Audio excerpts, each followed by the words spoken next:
Hey everyone, welcome to the Ultimate Photos with Disturbing Backstories Iceberg. There are approximately around or over 1,000 photos in this video, and the majority of the photos are final photos or last photos taken seconds or minutes before something tragic takes place. But other than these, we also have normal-looking photos with disturbing backstories. And then some of these are also haunted objects, as well as places with really disturbing backstories. Places like abandoned parks, hospitals, and homes where murders took place. And finally, there's just one more category left, and that is paintings, with real-life disturbing backstories. These are from centuries ago when camera wasn't invented, and people just painted these moments instead of capturing them like we do nowadays. So without further ado, let's start the video. Enjoy. Cabin 28, California, USA. In 1981, a brutal quadruple murder occurred in this remote cabin. A mother, her son, and 2 teenagers were bound, beaten, and stabbed. The crime was never solved, and the cabin was later demolished. Glenna Susan Sharp, known as Sue, and her husband John Sharp lived in Connecticut with their children. In July 1979, Sue left home with her 5 kids, John, Sheila, Tina, Rick, and Greg, because her husband had treated her badly. They first moved to Quincy, California, where they stayed in a trailer that had once been occupied by Sue's brother, Don. Later that fall, Sue and the children moved into cabin number 28 at the Ketty Resort, a small community in rural Ketty, California. By April 1981, the children had grown older. Sue was 36, John 15, Sheila 14, Tina 12, Rick 10, and Greg 5. On April 11th, Sue, Sheila, and Greg drove from a nearby family's home to pick up Rick, who was trying out for baseball at Gansner Field in Quincy. On the way, they also picked up John and a 17-year-old named Dana Hall Wingate, who were hitchhiking. They all continued toward Ketty. Later that afternoon, John and Dana hitchhiked back to Quincy. That evening, Sue planned to stay at the cabin with Rick, Greg, and a young friend named Justin Smart. Tina was visiting neighbors in a nearby cabin, and Sheila had plans to spend the night with them as well. Around 9:30 p.m., Tina returned home. At the Sharp residence in cabin 28, Sue, Rick, Greg, Tina, and Justin were present, while Sheila was at the neighboring house. John and Dana had been seen in Quincy and were believed to have gotten a ride home between 10 and 11 p.m.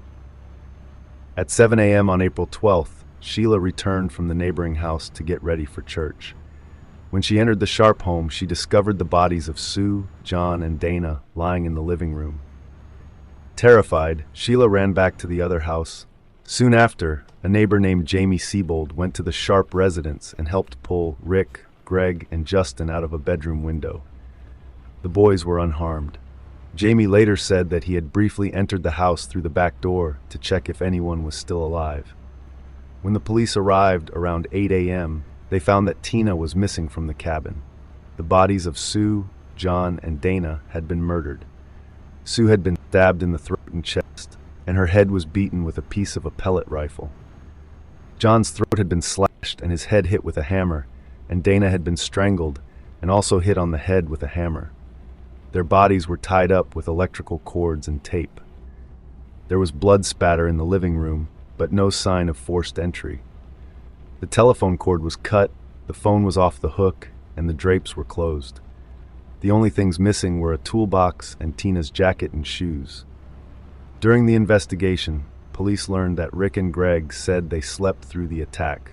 Justin initially claimed he had dreamt about the murders, but later he insisted that he had seen everything while under hypnosis. According to his account, he woke up after hearing a noise in the living room and saw Sue with 2 strange men. John and Dana entered the house and argued with these men.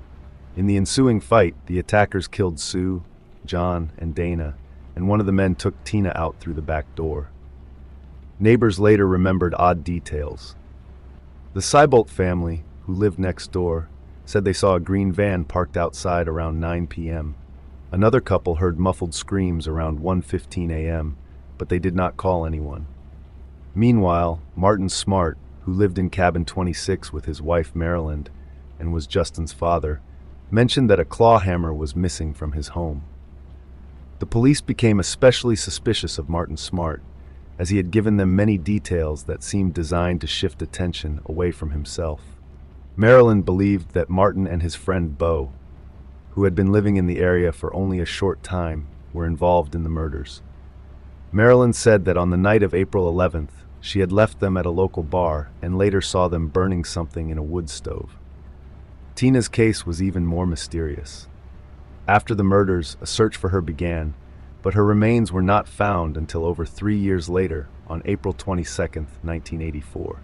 They were discovered near Feather Falls, about 100 miles from Keddie, along with a few personal items.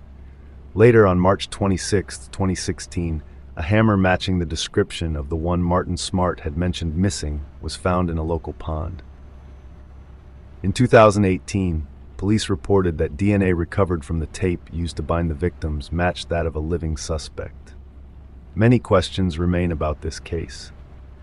The investigation was messy and poorly organized. Evidence was mishandled. Some was stored in a turned-off freezer. Other items were never officially logged, and some evidence was contaminated. Martin Smart, who had a history as a drug dealer, left Keddie soon after the murders and moved to Nevada. He even sent a letter to Maryland in which he wrote, in a twisted manner, that he had bought her love with the lives of 4 people. Later, during a counseling session, Martin confessed that he had killed Sue and Tina, but claimed he was not involved with the deaths of the boys. The counselor, however, shared this confession with the police, who dismissed it as hearsay. Over the years, many aspects of the case have puzzled both investigators and the community. Some believe that Sue might have been trying to push Marilyn Smart to leave Martin, sparking a violent reaction from him. Others point out that the planning of the crime, the strange behavior of the neighbors, and the careful hiding of some evidence suggest that the killers were not random strangers, but people known to the victims. Despite all the evidence and the many theories, the murders in the Keddie case remain unsolved. Camp Scott, Oklahoma, USA, Girl Scout murders. In 1977, Camp Scott, a 400-acre overgrown Girl Scout campground near Locust Grove, Oklahoma, became the setting for one of the state's most chilling unsolved crimes. For nearly 50 years, the camp, organized into Native American-themed units with sturdy, canvas tents, had been a magical escape for many children. But that summer, it turned into a nightmare. On June 12, 1977, a group of young Girl Scouts, including 10-year-old Denise Milner, who had been anxious about the trip, and her companions Lori Farmer, 8, and Michelle Goose, 9, gathered in Tent 8. Their tent, located on the edge of the camp and partially hidden from counselors, sheltered them as a thunderstorm rolled in. Earlier, Michelle Hoffman, a hopeful camp counselor, had noticed Doris's reluctance and helped her join the group, easing her fears with camaraderie and camp songs. For months before the trip, unsettling signs had plagued Camp Scott. Unexplained noises deep in the woods, vandalized tents, missing belongings, and sightings of a strangely polite man.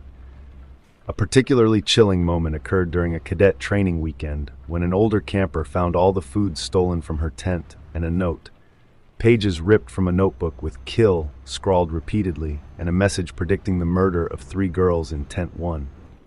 Though dismissed as a prank by camp director Richard Day, the warning foreshadowed horrors to come.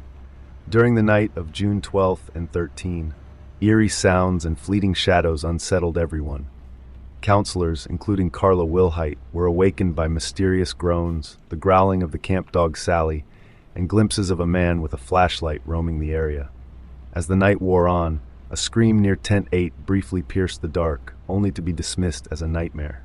At 6 a.m., Carla discovered the unthinkable.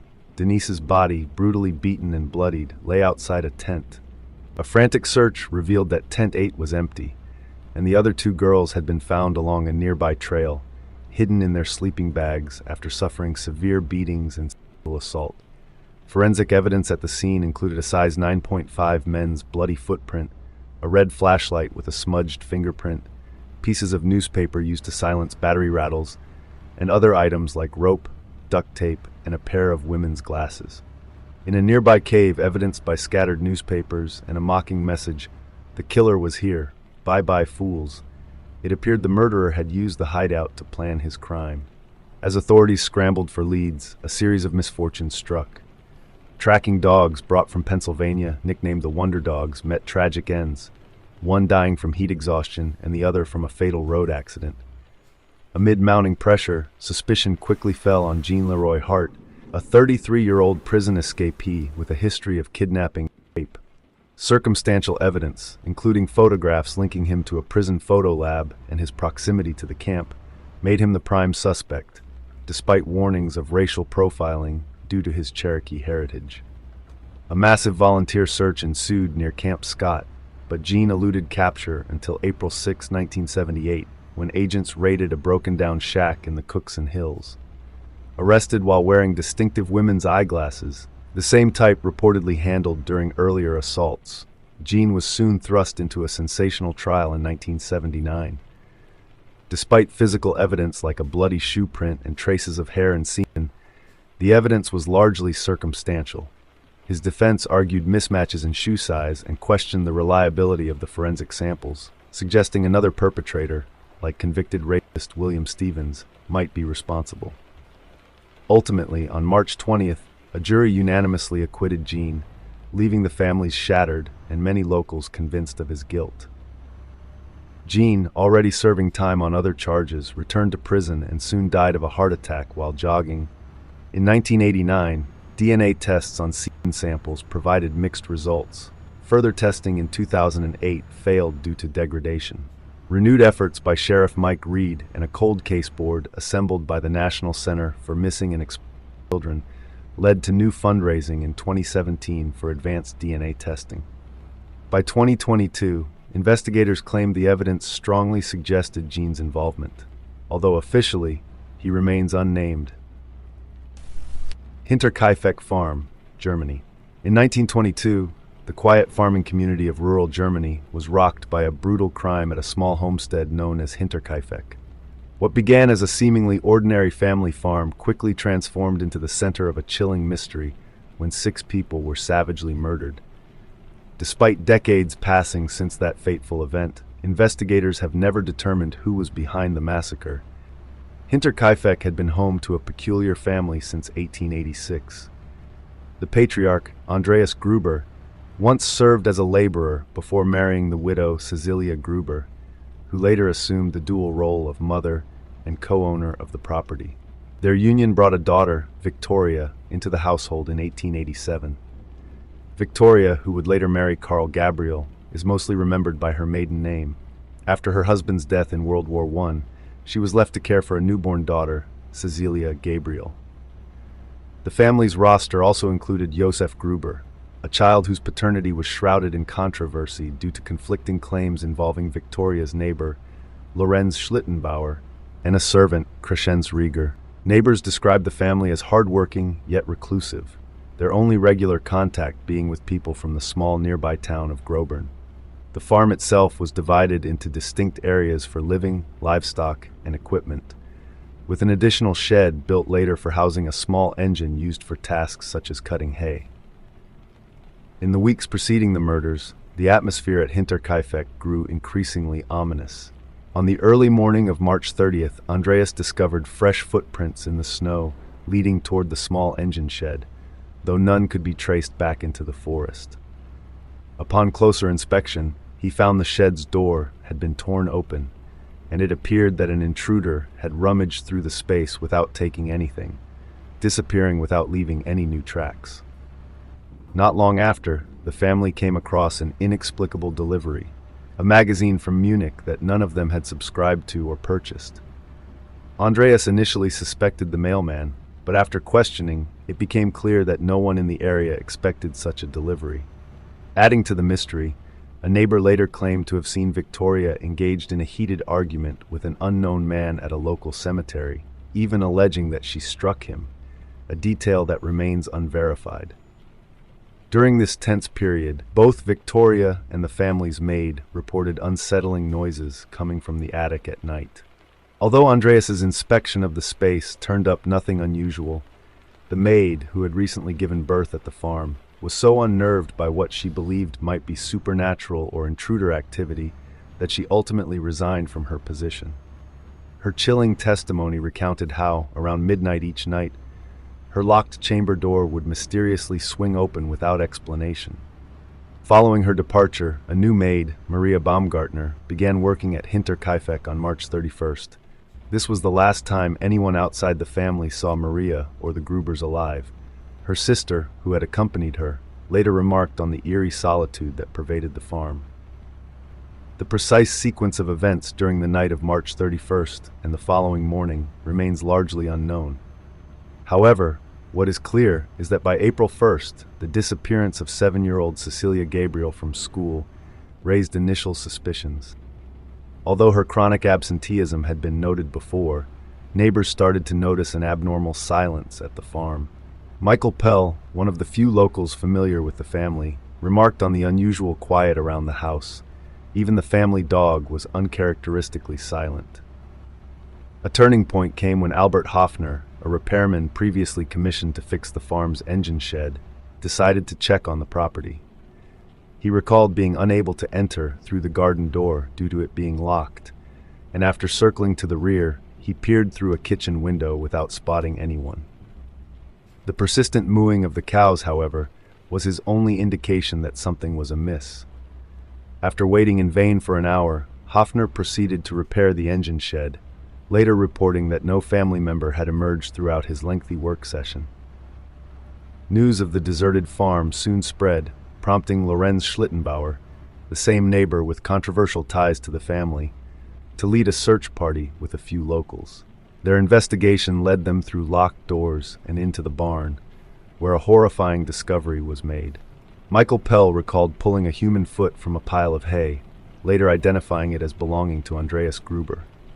As the search continued, the bodies of Andreas, Victoria, both children named Cecilia, and even Joseph Gruber were found in various states of concealment.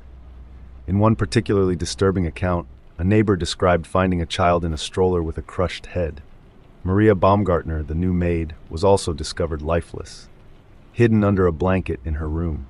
Authorities soon arrived from nearby towns, and forensic examinations revealed that most victims had suffered multiple heavy blows to the head with a blunt instrument, most likely a farm tool.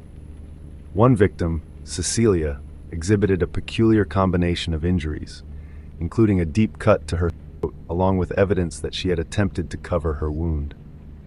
This led investigators to estimate that she was the last victim, dying a few hours after the initial attacks. Early on, a pickaxe found propped against a stable wall was considered the murder weapon, but it did not match the injuries observed. It wasn't until about a year later that a gardening hoe discovered in the attic was identified as the likely instrument responsible for the devastating head wounds. Investigators theorized that the attackers might have entered through the machine shed and then lured family members into the barn, one by one. A notion supported by the cramped design of the passage between the barn and stable, which could only allow single-file entry. Their careful removal of the bodies suggested that the culprits had lingered at the scene long after committing the crime, even attempting to hide the evidence by rearranging the victims' positions. In the nearly century-old case, speculation has swirled around numerous potential suspects, although much of the evidence is based on hearsay and unreliable eyewitness accounts. One far-fetched theory suggested that Carl Gabriel, Victoria's deceased husband, who had supposedly died in World War I, might have somehow survived and returned to enact revenge after discovering his wife's infidelity. However, official investigations confirmed his death, dismissing the notion as pure fantasy. More compelling suspicions have centered on Lorenz Schlittenbauer, the neighbor with a dubious connection to the family, especially regarding the uncertain paternity of Josef Gruber. Schlittenbauer was the first to report the grisly discovery, and his conduct at the scene further raised doubts. Notably, he managed to unlock the front door using a key, an odd detail given that Andreas had lost his own key prior to the murders. Moreover, Schlittenbauer's decision to disturb the crime scene by moving the bodies led some to suspect that he possessed too much insider knowledge. Another figure in the investigation was Anton Bichler, a local factory worker who had once proposed to the family's servant, Crescence Rieger. According to her account, Bichler's persistent advances and subsequent angry outbursts, including a declaration that the entire family should be killed, cast him as a potential culprit. Along with another man, Georg Siegel, Bickler was mentioned as a suspect due to his familiarity with the farm and the fact that even the family dog never reacted aggressively to him. Although Bickler was briefly detained in 1922, no charges were ever filed. Luby's Cafeteria, Texas, USA, mass shooting site. In 1991, George Henrard carried out the deadliest mass shooting in the U.S. at the time when he drove his Ford Ranger through Luby's Cafeteria in Killeen, Texas, killing 23 and injuring 27 before taking his own life. The restaurant was eventually demolished. Born on October 15, 1956, in Ayer, Pennsylvania, George grew up under the strict discipline of his Swiss immigrant father, whose harsh punishments, like unevenly chopped hair, left him introverted. In high school, he found escape in rock and roll and marijuana before enlisting in the Navy, serving on vessels such as the USS Mississippi and USS Dixie. His seafaring career continued with the Military Sealift Command and the U.S. Merchant Marine, although in 1982 he assaulted a black crew member and later, after smoking marijuana on duty, had his mariner's license permanently revoked. George's behavior grew increasingly erratic. While working out of San Pedro, he earned a reputation for racist views and isolation. He saved enough to buy a customized 1987 Ford Ranger and even a Cadillac for his mother.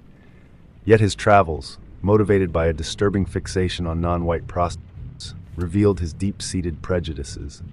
After losing his maritime career, George's life unraveled further. In February 1991, following the final denial of his appeal to reinstate his license, he began frequenting a local gun house in Henderson, Nevada, where he purchased a Glock 17 and later a Ruger P89. His increasingly erratic conduct included setting up a drum kit in remote canyons near Lake Mead, drinking heavily, and firing at empty cans. A traffic stop revealed his loaded firearms, and during questioning, he muttered that females were out to get him, a reference to his bizarre belief in a nationwide conspiracy by white women sabotaging his life. George repeatedly tried to file a civil rights complaint with the FBI, insisting that a secret group of white women had ruined his dating life by spreading rumors, following him, and sabotaging his employment. Lacking any evidence or names, his claims were dismissed. In an odd twist, he sent a rambling 5-page letter filled with personal boasts, threats, and his conspiracy theories to a wrong address near a Belton mansion.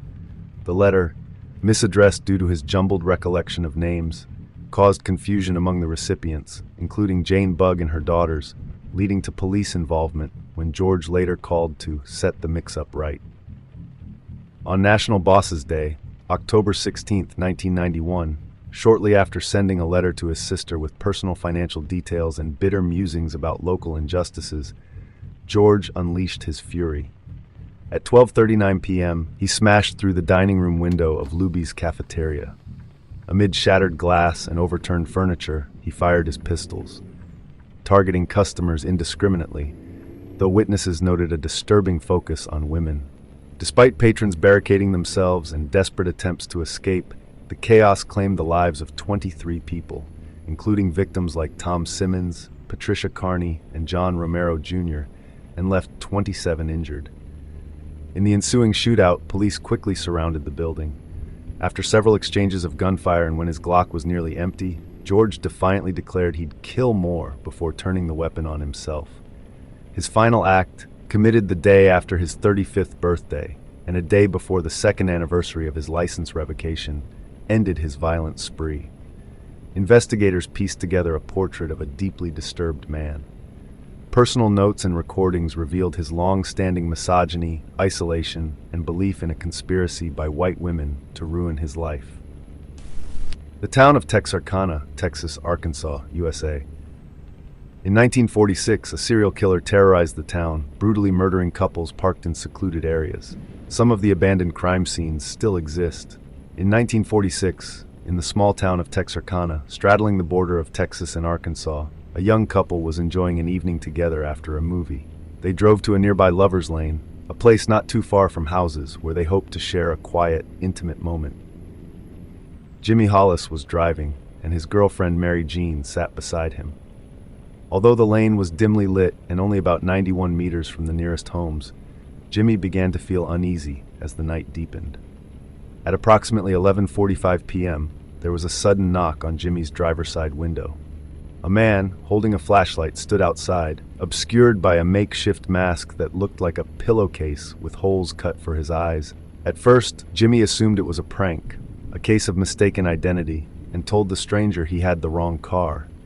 However, the situation quickly turned dangerous. The masked man warned Jimmy that he would kill him if he did not obey his orders. Under threat, both Jimmy and Mary Jean were forced to exit the vehicle. The attacker first ordered Jimmy to remove his pants. When he complied, the man brandished a gun and fired 2 shots into Jimmy's head. The sound was so violent that Mary Jean, who believed Jimmy had been shot, later realized that what she had heard was the sickening sound of his skull fracturing. As Jimmy collapsed, Mary Jean desperately tried to prevent further harm by opening his wallet to show there was no money, hoping this might appease the assailant. But instead, the man struck her down too.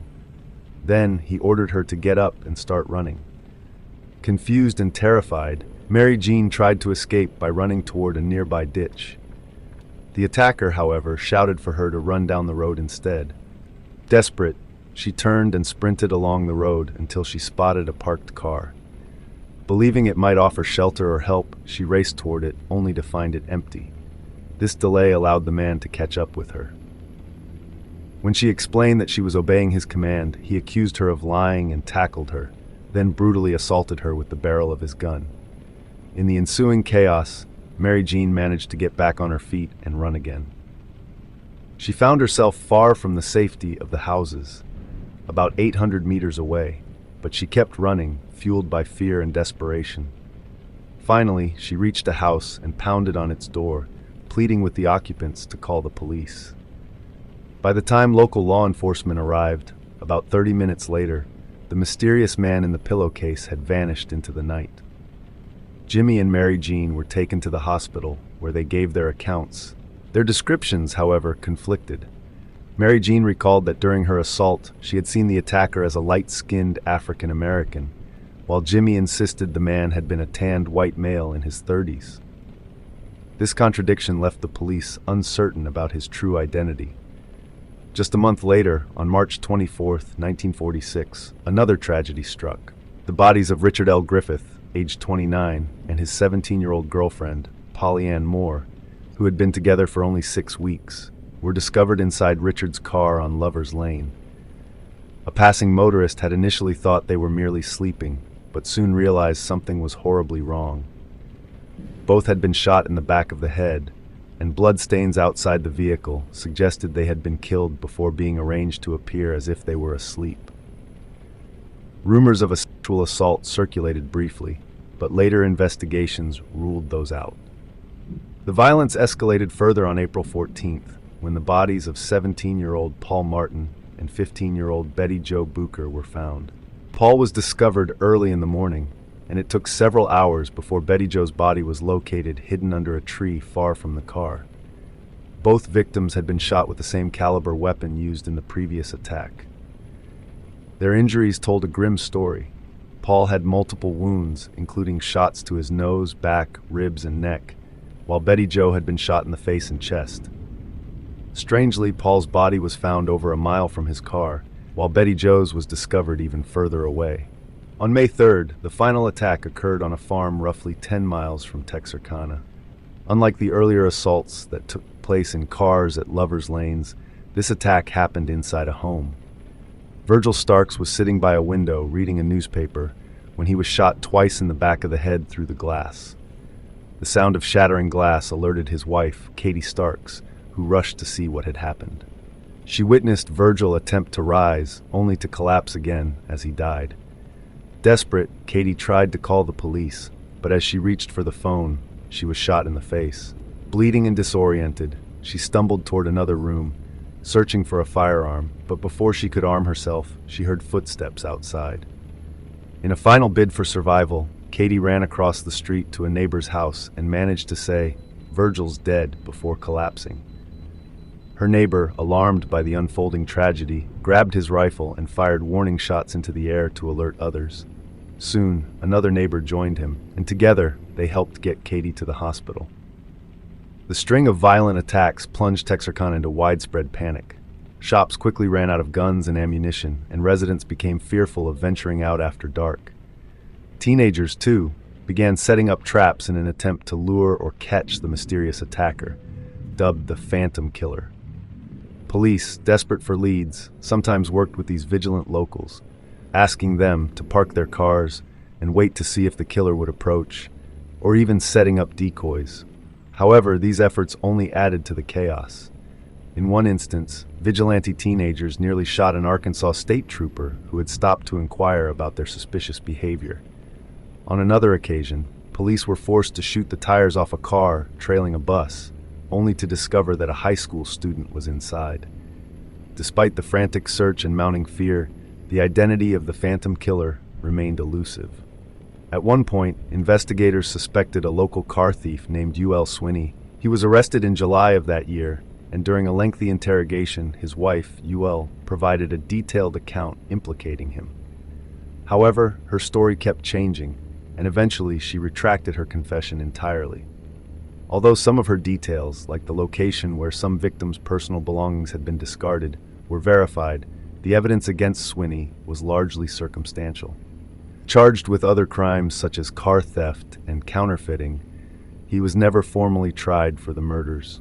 Many in the community still believe that he may have been the Phantom Killer, or perhaps that he was part of a broader conspiracy. But the truth has never been confirmed. The LaLaurie Mansion, New Orleans, USA, torture and murder site. Madame LaLaurie was a sadistic socialite who tortured and murdered her slaves in horrific ways.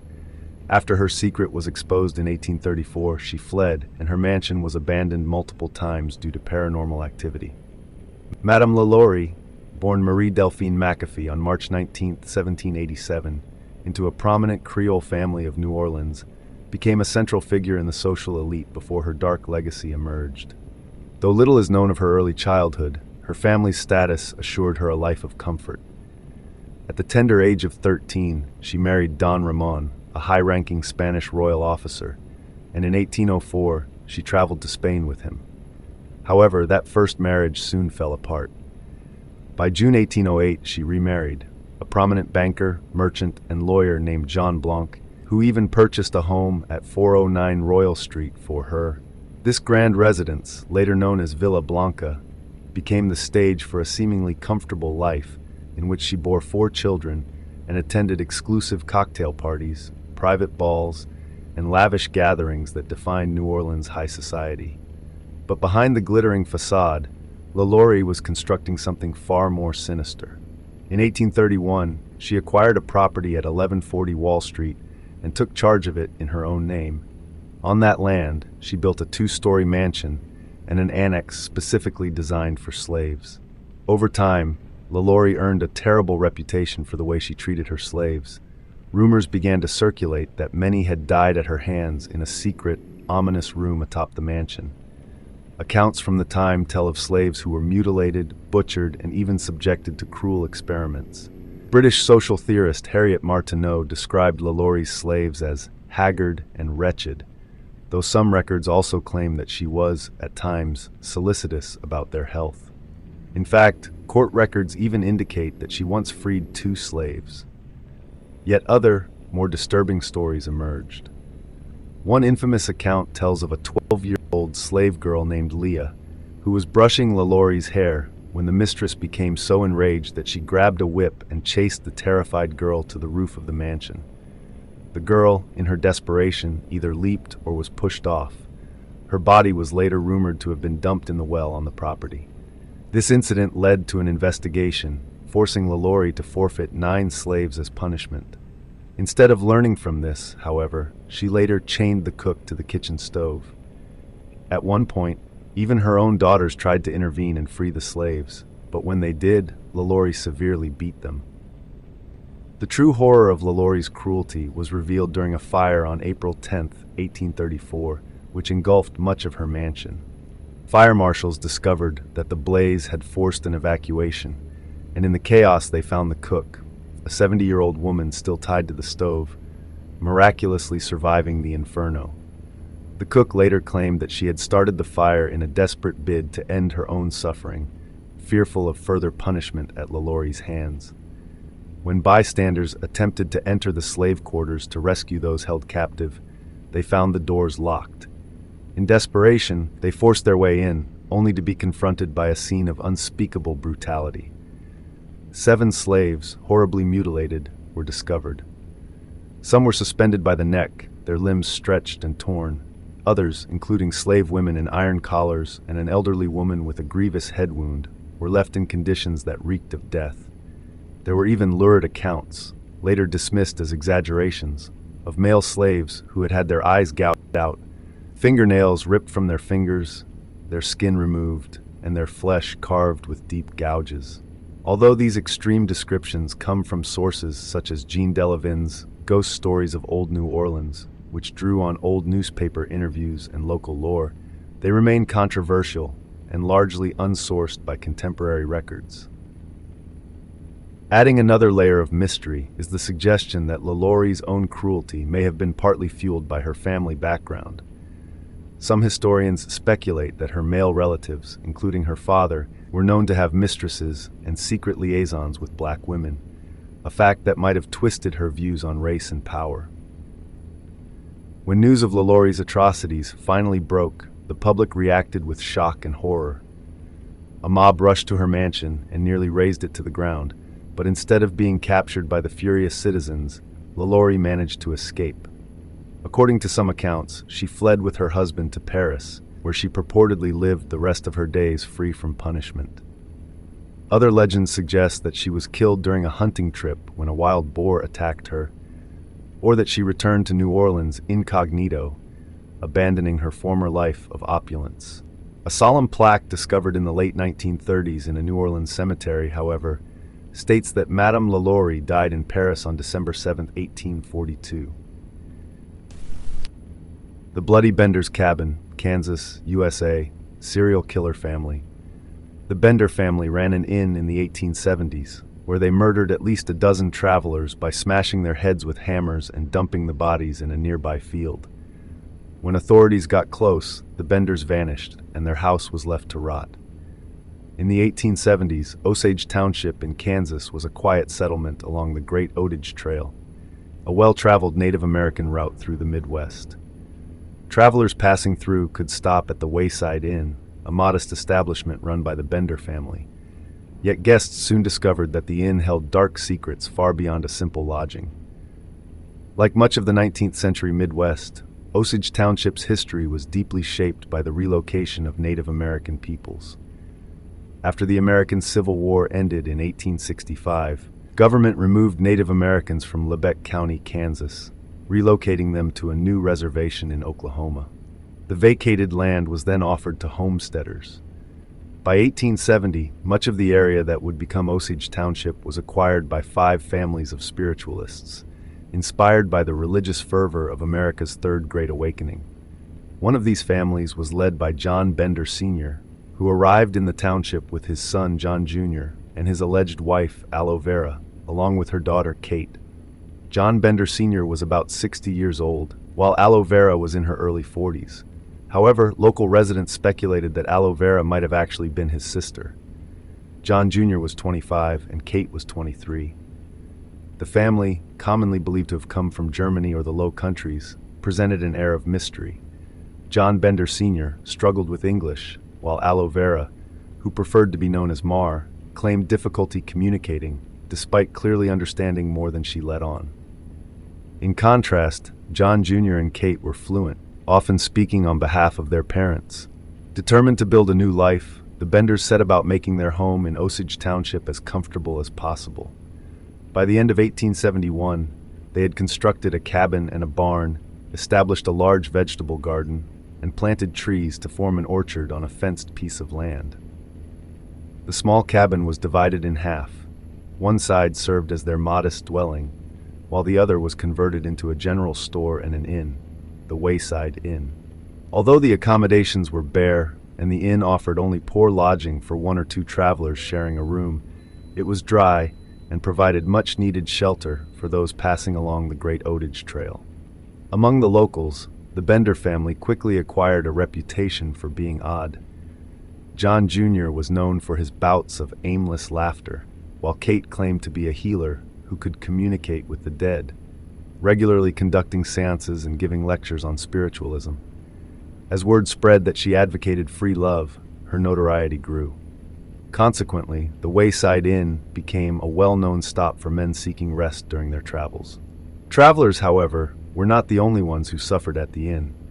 In early summer 1871, the body of a gentleman named Mr. Jones was discovered in Drum Creek, not far from the inn. There was no clear indication of who had committed the crime, although suspicion briefly fell on the owner of Drum Creek due to his proximity to the scene. A few months later, 2 more bodies were found on the prairie near Osage Township. These victims had their throats slit and had been struck with a blunt object, the same fate that Mr. Jones had met. As the reputation of Drum Creek grew as a place where travelers might encounter horse thieves or other villains, reports of missing people became so widespread that many began to avoid the area entirely. Vigilance committees formed. However, instead of maintaining peace, these groups often arrested innocent men, only to have them later released by the authorities. Investigators eventually discovered that both of the later victims had stayed at the Wayside Inn. It appeared that the murders were carried out in a systematic fashion. Kate, the self-proclaimed healer, was an outgoing and attractive woman who charmed male guests into sitting in a small room adjacent to a canvas wall that separated the inn from the rest of the property. While these visitors were distracted, either John Bender Sr. or his son would emerge from behind the canvas and attack the unsuspecting guest with a heavy blunt instrument, probably a sledgehammer. Then, either Kate or her mother, who sometimes assisted, would follow up to ensure that the victim was dead. Wealthier travelers, especially those who arrived with horses or were known to be carrying money, were particularly targeted.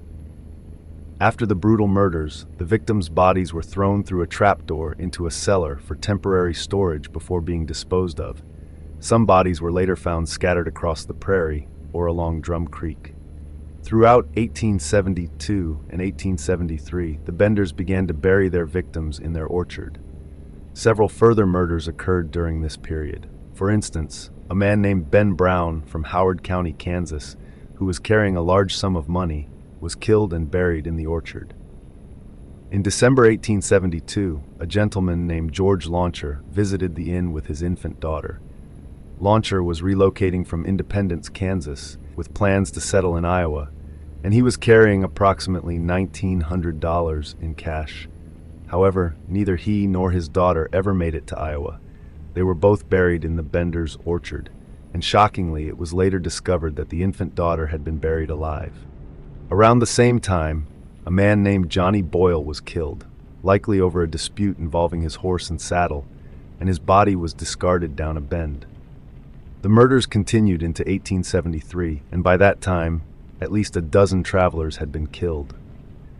In the spring of 1873, Dr. William Henry York, a friend of George Launcher, who had been murdered along with his daughter in December 1872, decided to search for his missing friend by following the same trail the Launchers had taken. Dr. York passed through Osage Township in mid-March 1873, but was never seen again. His disappearance spurred a full-scale search across the region, led by his prominent brothers, including Colonel Alexander York, a Civil War veteran, lawyer, and member of the Kansas State Senate. Colonel York arrived at the Wayside Inn on March 28, 1873, where the Benders admitted that Dr. York had stayed with them for a few nights, but left the very next day. They speculated that he might have been attacked on the trail, a possibility that Colonel York considered seriously. As suspicions about the Bender family grew, local residents began to report strange encounters. Colonel York returned to the Bender establishment and confronted the family with the accusations. The Benders denied everything, and in a heated exchange, Olivera Bender became so enraged that she called the accuser a witch and ordered Colonel York and his men to leave her house. In doing so, she inadvertently revealed that she spoke much better English than she had previously let on. Although Colonel York's men were convinced of the family's guilt and wanted to arrest them and search their property, the colonel insisted that concrete evidence was needed before any action could be taken. Before departing, Kate requested that the colonel return alone the following Friday night, claiming that her clairvoyant abilities would help locate his missing brother. In the meantime, neighboring communities began to hold Osage Township responsible for the increasing number of disappearances. To restore order, Colonel York convened a public meeting at the local schoolhouse, which was attended by 75 residents, including John Bender Jr. At the meeting, it was agreed that a search warrant would be obtained to inspect every homestead between Big Hill Creek and Dumb Creek, covering all of Osage Township. 3 days later, a local farmer named Billy Tall, while driving his cattle past the property, noticed that the inn was abandoned and that the farm animals had not been fed. He reported this to the town trustee, who then called for volunteers to help search the Bender property. Due to inclement weather, the search did not commence immediately. When the search party, led by Colonel York, eventually reached the property, they found that the Benders had fled in a hurry. However, a thorough inspection of the cabin revealed blood residue in the cellar and freshly dug holes in the orchard. Colonel York ordered his men to dig further, and they soon uncovered what appeared to be a graveyard of the Benders' previous guests. Among the findings were the body of Colonel York's brother, several hammers including a sledgehammer, and additional evidence that would later upend the family's story. It turned out that the Benders were not who they claimed to be. A prayer book and other documents revealed that John Bender was actually named John Flickinger. His son's real name was John Gebhardt, and Olivera Bender's true name was Almira McGriffiths. Their daughter Kate was actually named Eliza. Despite these revelations, the family had managed to escape a few days later. Their wagon was found outside Thayer, about 12 miles from the Wayside Inn. Subsequent investigations showed that the younger members of the family had headed southwest by train and other transport methods to Texas and possibly New Mexico, while John Bender Sr. and Almira appeared to have taken a different route, heading toward Missouri.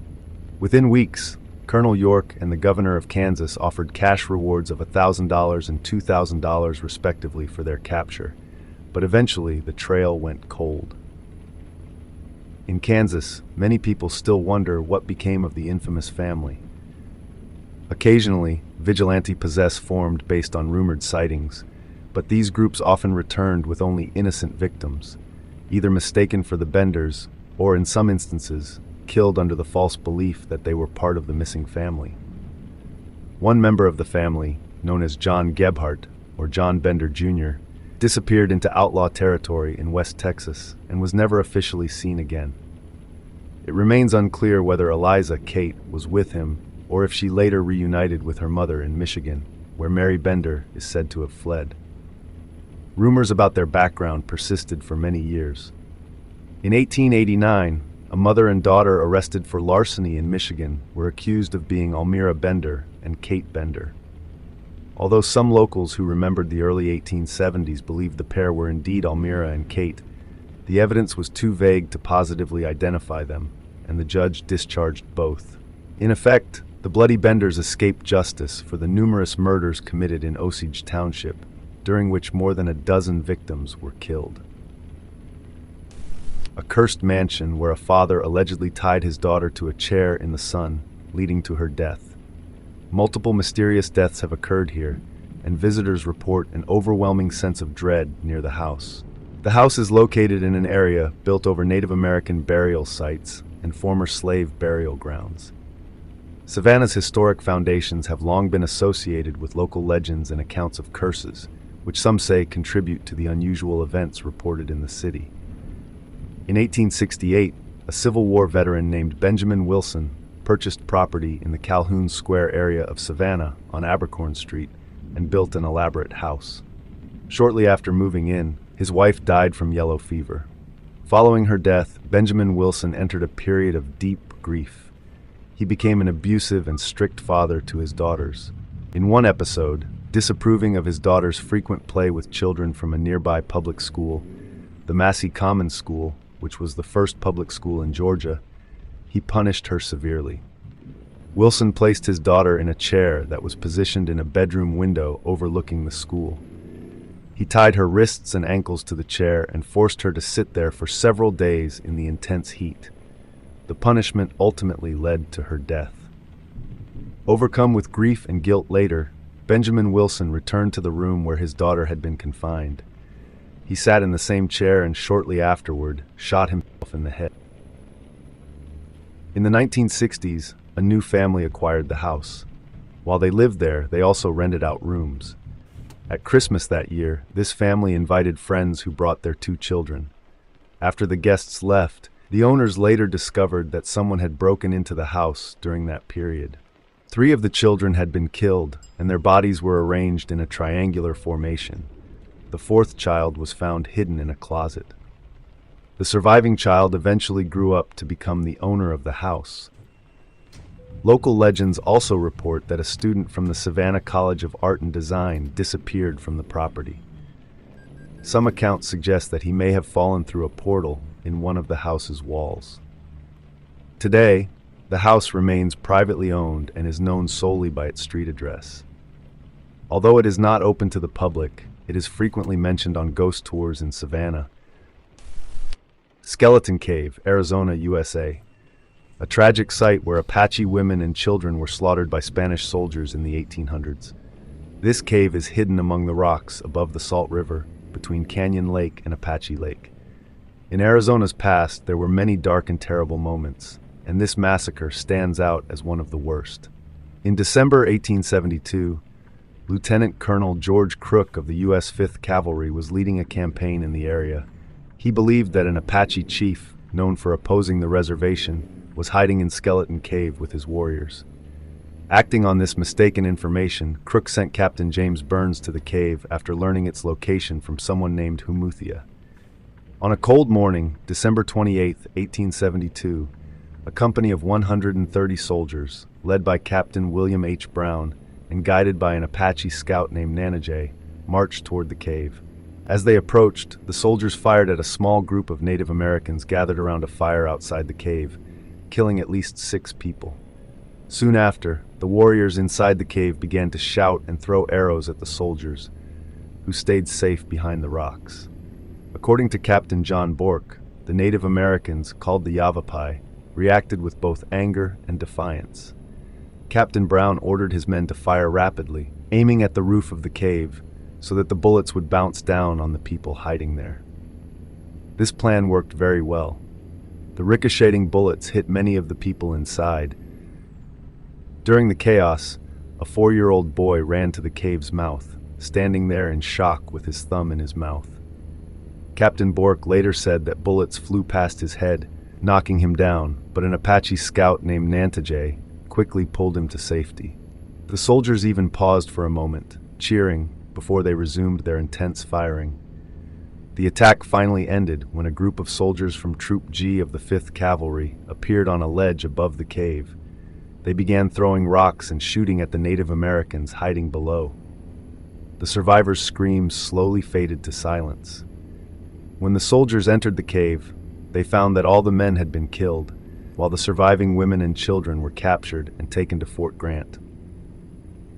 After the battle, the soldiers put away their weapons and left the dead where they lay. The fighting had lasted for about 4 hours. For more than 50 years, the skeletons inside the cave were left unburied, giving the cave its name, Skeleton Cave, and the place was known for the smell and sight of decaying bones. Many years later, a visitor testified that even after 61 years, the bleached bones of the dead could still be seen inside and around the cave. One young survivor, an infant who had almost drowned under his deceased mother, later grew up to become a well-known doctor and a leader of the Yavapai people. He was raised by a wealthy man from the East who paid for his schooling after he was adopted by a Maricopa woman. This man, who was Captain Burns's cousin, became known as Dr. Carlos Montezuma, a name he later used in public. The exact number of Native Americans killed or captured at Skeleton Cave is still disputed today. In an application for the National Register of Historic Places, Figures were given that counted 54 dead and 20 captured during Crook's winter campaign of 1872 to 1873. The Weerth 11 Forest Massacre, Belgium. The U.S. Army's 333rd Field Artillery Group arrived in Belgium in October 1944 after fighting in Normandy and Brittany. They were assigned to a quiet sector of the front near the village of Schönberg, close to St. Vith, in an area of low mountains and forests known as the Ardennes.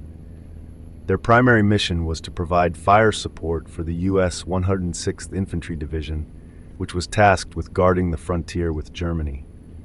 At that time, the 333rd was a racially segregated unit. Its commanding officer and battery commanders were white, while the junior officers, NCOs, and enlisted men were African American.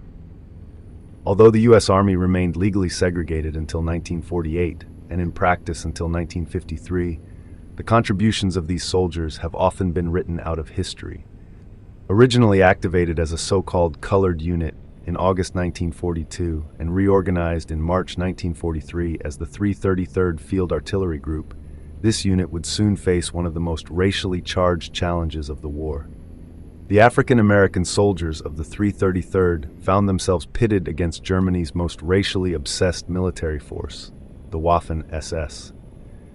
Their artillerymen became the victims of Germany's last major offensive in the West, the Ardennes Offensive.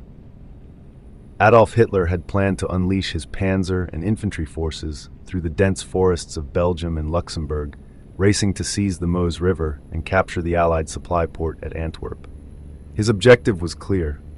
Recapturing Antwerp would completely disrupt supplies on the Western Front and isolate the U.S. and British armies from one another, potentially forcing a negotiated peace in the West, while allowing him to concentrate on the massive Soviet threat in the East.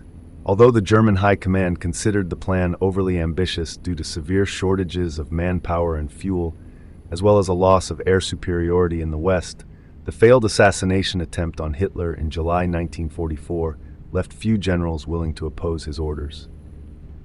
The entire plan depended on foul weather to conceal the movement of German columns from Allied air power and on rapid armored thrusts to reach the Meuse River before the Allies could mount an effective counterattack. On the morning of December 16, 1944, the German attack finally broke out. The positions held by the 333rd were located roughly 11 miles behind the U.S. front line, a line that was quickly pierced in several places as German infantry stormed across rivers to assault widely scattered U.S. forward outposts. German artillery pounded the Schönberg area, and in the ensuing chaos, the surprised American forces soon found themselves facing powerful German tank columns that bypassed the remaining surrounded infantry units at the front, advancing west with Volksgrenadiers close behind. That same afternoon, the 333rd was ordered to withdraw westward to avoid a direct assault. By the morning of December 17th, German panzers and infantry had captured nearby Schönberg and the bridge connecting the village to St. Vith. Those who survived were captured and marched down the German column. Yet not all of the 333rd artillerymen were willing to surrender. A small group consisting of 11 men managed to escape into the woods during the confusion of a U.S. air attack. Determined, they fought their way across the countryside, hoping to reach friendly U.S. lines. By the afternoon, the exhausted, cold, wet, and hungry American soldiers found themselves approaching the hamlet of Weerth, a small community of just 9 houses. This turned out to be a grave miscalculation. Like many border communities along the Belgian-German frontier, Weerth had once been part of Germany, and many of its inhabitants were of German ancestry. Some villagers in Weerth had even welcomed the German army in 1940 and had sons serving in the Wehrmacht in 1944. The 11 American soldiers took a chance and banged on the door of the first. The owner, Matthias Langer, a man of German descent who was also a Belgian patriot, welcomed the weary, desperate soldiers into his home. The unofficial leader of the group, Technical Sergeant James Aubrey Stewart, spoke with Mr. Langer, requesting assistance to warm up, dry off, and eat before they attempted to rejoin U.S. lines. Although the young GIs offered any French and Belgian francs they had on hand, Mr. Langer, eager to help, provided them shelter without demanding payment. However, not all of Langer's neighbors shared his patriotic spirit. The 11 soldiers, in their desperation, inadvertently found themselves in the path of the main German spearheads, which were rapidly advancing toward the Meuse River. Technical Sergeant Stewart and his men had briefly enjoyed Mr. Langer's hospitality. Yet unknown to them, or to Mr. Langer, a neighbor from Wereth, a loyal German with a son serving in the German army, made contact with elements of Kampfgruppe Hansen shortly thereafter. A Schwimmwagen jeep soon approached the Langer residence, carrying 4 heavily armed SS Panzer Grenadiers. Realizing that further resistance was futile, Technical Sergeant Stewart and his 11 men surrendered. They had only 2 rifles and a few bullets between them, and they were determined not to endanger the Langer family, which included several young children. Stewart and his men were forced to sit in the road under guard until sunset while the SS interrogated the Langer family. Around 7 p.m. on December 17, the Langers last saw the American soldiers being herded off along a dark road. Evidence discovered in February 1945 revealed that Stewart and the 10 other soldiers were forced into a field approximately 900 yards from Wereth. Examination of the remains showed that these 11 African-American soldiers had been brutally murdered, unlike the 85 American soldiers who had been gunned down at Malmedy on the same day. The soldiers at Wereth had suffered not only fatal gunshot wounds, but also extreme torture. They were severely beaten with rifle butts, sustained multiple broken bones, were run over by a jeep, and were bayoneted in the eyes. Some were also shot. Their bodies were left in the field and eventually covered by falling snow.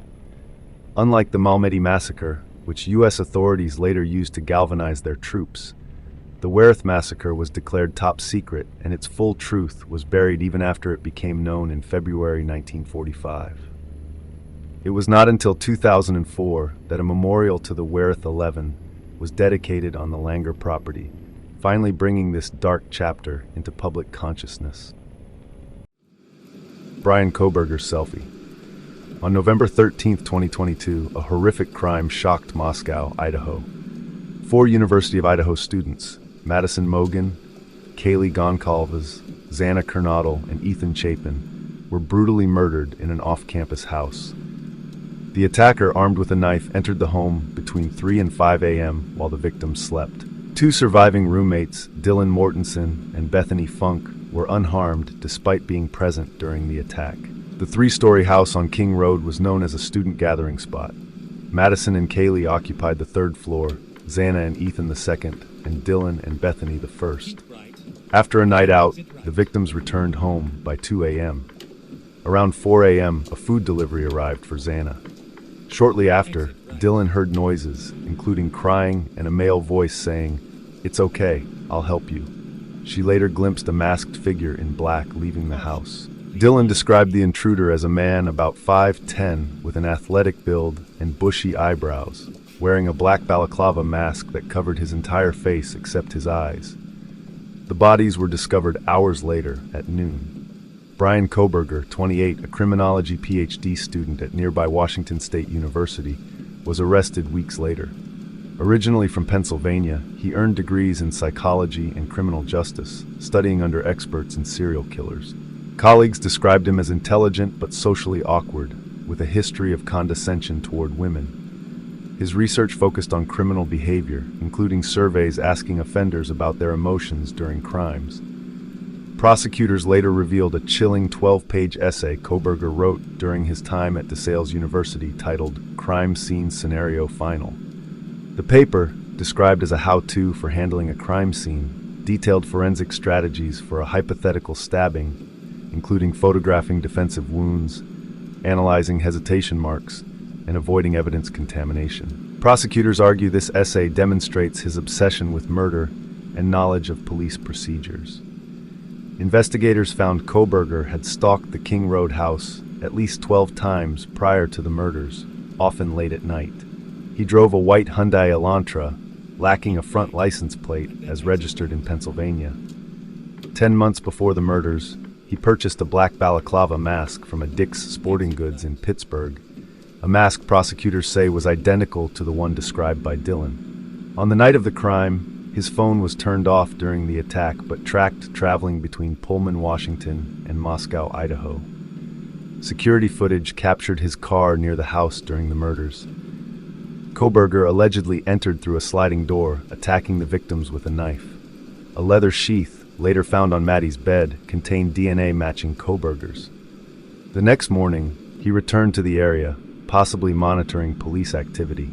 He resumed classes but grew withdrawn. A selfie taken 6 hours after the murders, showing Kohberger's distinctively bushy eyebrows, was cited by prosecutors as corroborating Dylan's eyewitness account. Police identified the Hyundai Elantra via surveillance. Washington State University linked the car to Kohberger. DNA from the sheath was matched to trash at his Pennsylvania home. On December 30th, FBI agents arrested him there. He was found sealing trash in plastic bags, possibly to hide evidence. Items seized included black clothing, a gun, and a knife. Kohberger faces 4 counts of first-degree murder and burglary.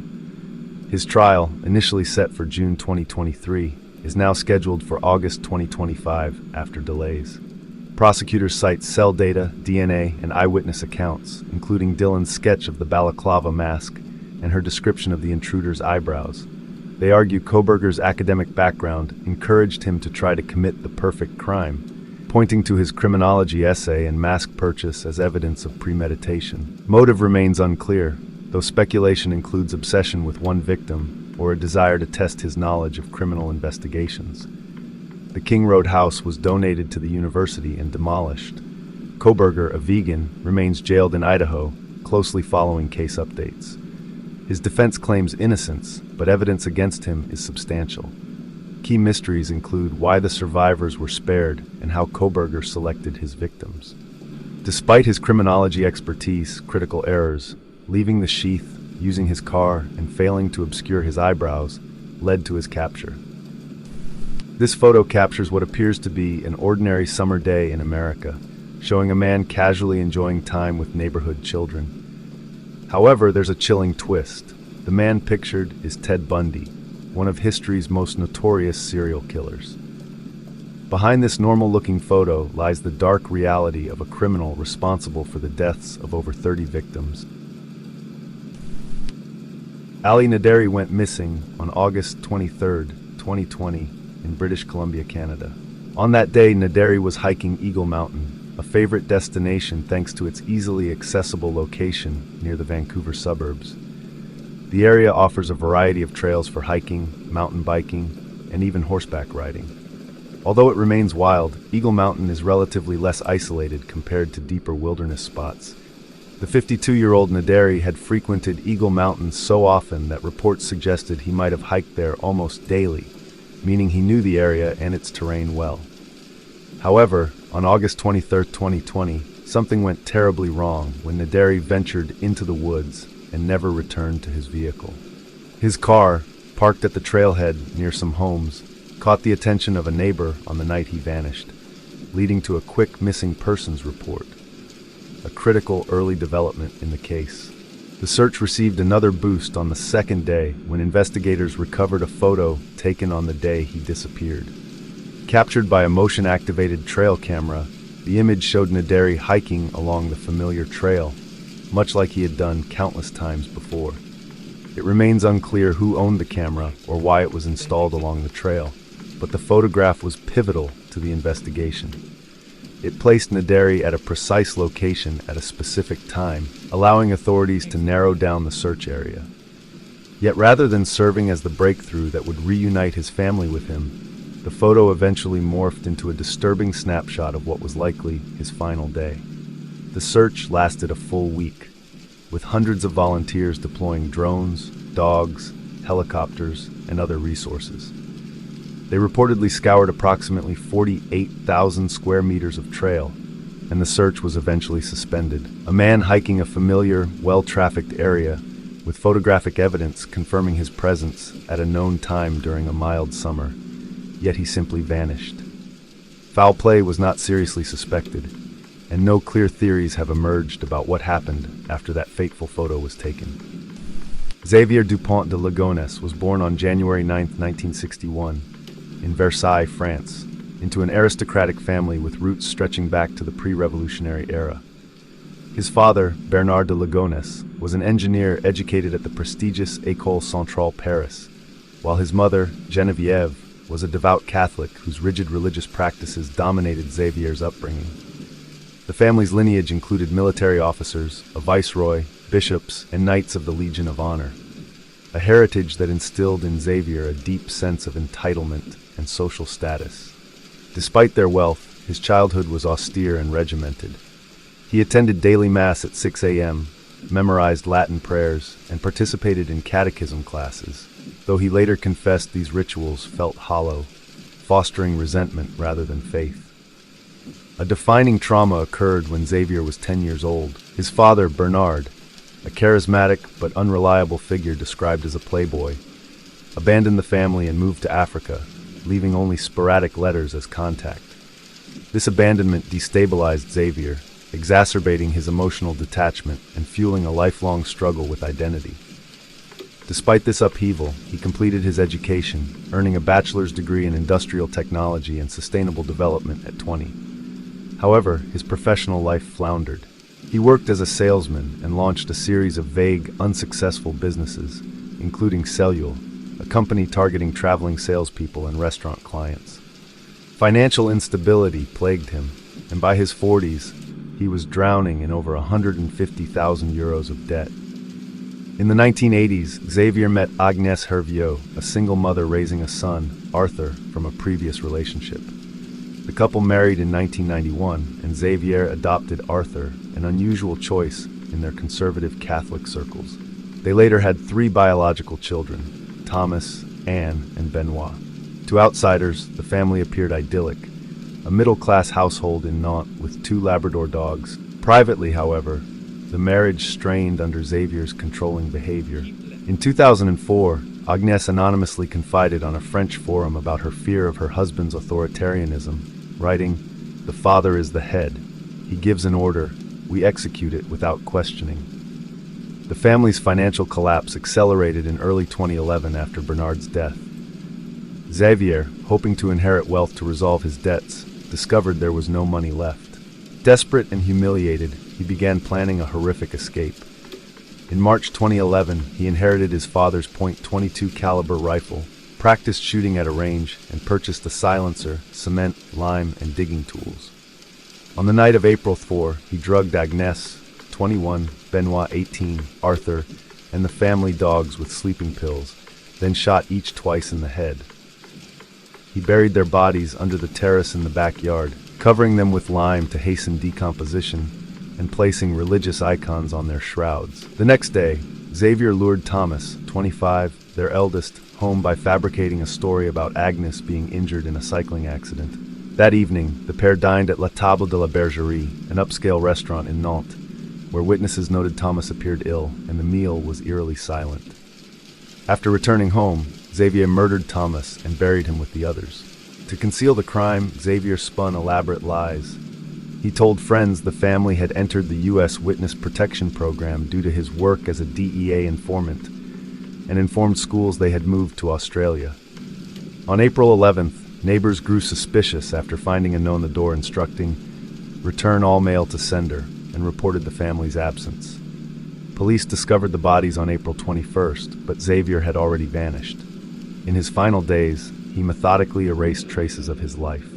He closed bank accounts, settled bills, and visited nostalgic locations. On April 12th, he checked into a luxury hotel in southern France, dined alone on expensive wine, and withdrew cash in Lassay-sur-Quan, a town tied to his past.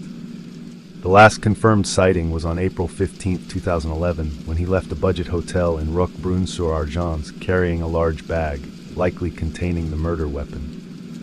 The final known images of Xavier were captured during these fleeting moments, snapshots of a man who had just brutally murdered his entire family. An international arrest warrant was swiftly issued, and Xavier's photograph flooded media outlets worldwide, turning him into one of Europe's most recognizable fugitives. Despite one of France's largest manhunts, involving hundreds of officers, search dogs, and Interpol alerts, Xavier disappeared without a trace. Over the years, false leads emerged. a 2015 letter claiming "I am still alive," sent to a journalist, a 2018 raid on a monastery after a Xavier look-alike monk was reported, and a 2019 false arrest of a man in Scotland. None yielded breakthroughs. Some theorize Xavier committed suicide in southern France's remote wilderness, citing emails he sent in 2010 referencing collective suicide and self-immolation. Others believe his meticulous planning, destroying documents, withdrawing cash, hints at a new identity abroad. A fringe theory, fueled by Xavier's own lies, suggests he entered witness protection, though the DEA denies any involvement. As of 2024, Xavier remains on France's most wanted list. At first glance, the image of Araki eating donuts seems completely harmless. A simple photo of the famous manga artist Hoichi Araki, best known for creating JoJo's Bizarre Adventure, enjoying 2 large donuts. Yet some people find the picture strangely unsettling. A rumor began that just looking at the image could infect your computer with a virus that might randomly trigger a jump scare later in the day. Because jump scares can be very startling, many people chose to avoid the photo altogether. But where did this odd story come from? And why was this picture linked to such a bizarre idea? A team of online researchers decided to investigate the history of both the picture and the rumor. They discovered that the Araki donut photo had been shared online for quite some time, with posts going back to around 2014. However, the photo itself actually comes from an even older source. On October 5, 2012, Hoichi Araki released a special magazine called JoJo Manun to celebrate the 25th anniversary of JoJo's Bizarre Adventure. The magazine featured exclusive artwork, interviews, and articles. One article described a visit Araki made to a flea market in Brooklyn during his trip to New York City. Among several pictures of the market was a memorable image of Araki eating 2 large donuts, likely bought from a nearby stand. The picture was taken with a high-quality magazine camera, making it very clear and detailed for its time. When the image was scanned and uploaded online, its file size often reached 3 to 4 megabytes in PNG format. While the picture looks ordinary, its unusual clarity and the fact that it shows something as mundane as eating donuts made some people suspicious. They wondered why anyone would take such a high-resolution photo of a simple act like eating donuts. This suspicion mixed with real online security worries at that time. In the early 2010s, image-based malware was a serious concern. Hackers could hide harmful code inside images using tricks like steganography or the magic PNG thumbnail exploit. If an image was opened in a web browser, it could secretly download malware or viruses. Because of these fears, some users, especially those not well versed in computer security, became paranoid that the clear donut photo might be one of these traps. Moreover, the visible pixelation artifacts from the magazine print made the image look a bit like the kind of pixelated images sometimes used to set up jump scares. As with many online urban legends, people began to exaggerate the original story. Some even called the picture the Donut Man and compared it to other strange image legends. This mix of computer fears and online horror stories created what some researchers call the creepypasta effect, an urban legend that grows and changes over time, becoming more dramatic and disconnected from its original idea. Vishnu Viswanath and Meenakshi Murthy were a young married couple originally from India. By 2018, they had relocated to the United States for work, travel, and to capture the country's breathtaking landscapes. Naturally, that meant visiting numerous national parks and taking a lot of photos. In March 2018, they visited the Grand Canyon in Arizona and shared a photo on Instagram. Part of the caption read, "A lot of us, including yours truly, are fans of daredevil stunts like standing at the edge of cliffs and skyscrapers. But did you know that wind gusts can be fatal? Is our life worth one photo?" That Instagram post didn't raise many eyebrows at first, but it would later prove tragically ironic. In October 2018, the couple headed to Yosemite National Park in California and made a short trek to a popular spot known as Taft Point. Taft Point features a ledge where hikers can get perilously close, with no railing at all, and countless online photos showcase its sheer drop. Although these images are undeniably scenic, they also highlight a dangerously risky spot. When Viswanath and Morthy arrived at Taft Point, they weren't alone. The area was bustling with around a dozen other hikers. One young couple at the overlook distinctly remembered Morthy, both for her striking bright pink hair and because she was dangerously close to the cliff's edge. Sean Madison recalled, "She gave me the willies, there weren't any railings, and I wasn't about to get that close to the edge." After snapping a few selfies, Madison and his girlfriend left for their car while Viswanath and Morthy stayed behind. Eventually, the couple set up a camera on a tripod in an attempt to capture a photo from the cliff's edge. The following morning, hikers found a chilling scene at Taft Point. A tripod and camera left near the edge with no one in sight. Authorities were notified, and it wasn't long before the bodies of Viswanath and Morthy were recovered at the bottom of the cliff. It appears they had fallen off while trying to take that photo, a tragic end coming just a few months after their Grand Canyon Instagram warning. Further investigation revealed that both Viswanath and Morthy had alcohol in their systems at the time of their deaths. Although the precise level of intoxication was never determined, and there were no reports of them acting belligerently on the trail, it seems they had only had a small amount to drink. Nonetheless, mixing cliff selfies with even a little alcohol proved fatal. There's one more disturbingly eerie twist. After learning about the couple's fate, Sean Madison and his girlfriend reviewed the photos they'd taken that day at Taft Point. In a chilling coincidence, they found that they had inadvertently captured images with Morthy in the background, her vivid pink hair unmistakable. Those photos turned out to be her last. This photo depicts a 1910 prison baseball team with an eerie twist. The incarcerated players weren't just competing for sport, they were fighting to stay alive. The men's executions were postponed indefinitely, but only as long as they kept winning games. The Nessie wormhole film is one of the most enigmatic pieces of footage in the realm of cryptozoology. Captured by John Eric Beckord, a polarizing figure in both cryptozoology and paranormal studies, the film purportedly shows a shape-shifting creature at Loch Ness, hinting that the famed monster might be capable of moving through wormholes. Although Beckord made these extraordinary claims, the original film has been missing for decades, with only a handful of still images surfacing over time. Beckord reportedly presented this footage at the 1987 International Society of Cryptozoology Conference in Edinburgh, where it sparked debate. Observers noted that the film depicted a white, amorphous shape that did not resemble any typical reptilian creature. However, some notable cryptozoologists at the conference, including Dr. Carl Schuker and Professor Henry Bauer, claimed they never saw the film. Efforts to trace the film led Beckord through a series of dead ends. He attempted to contact a woman named Christine, or Chris Pitts, allegedly his fiancée, but no records linked anyone by that name to his narrative.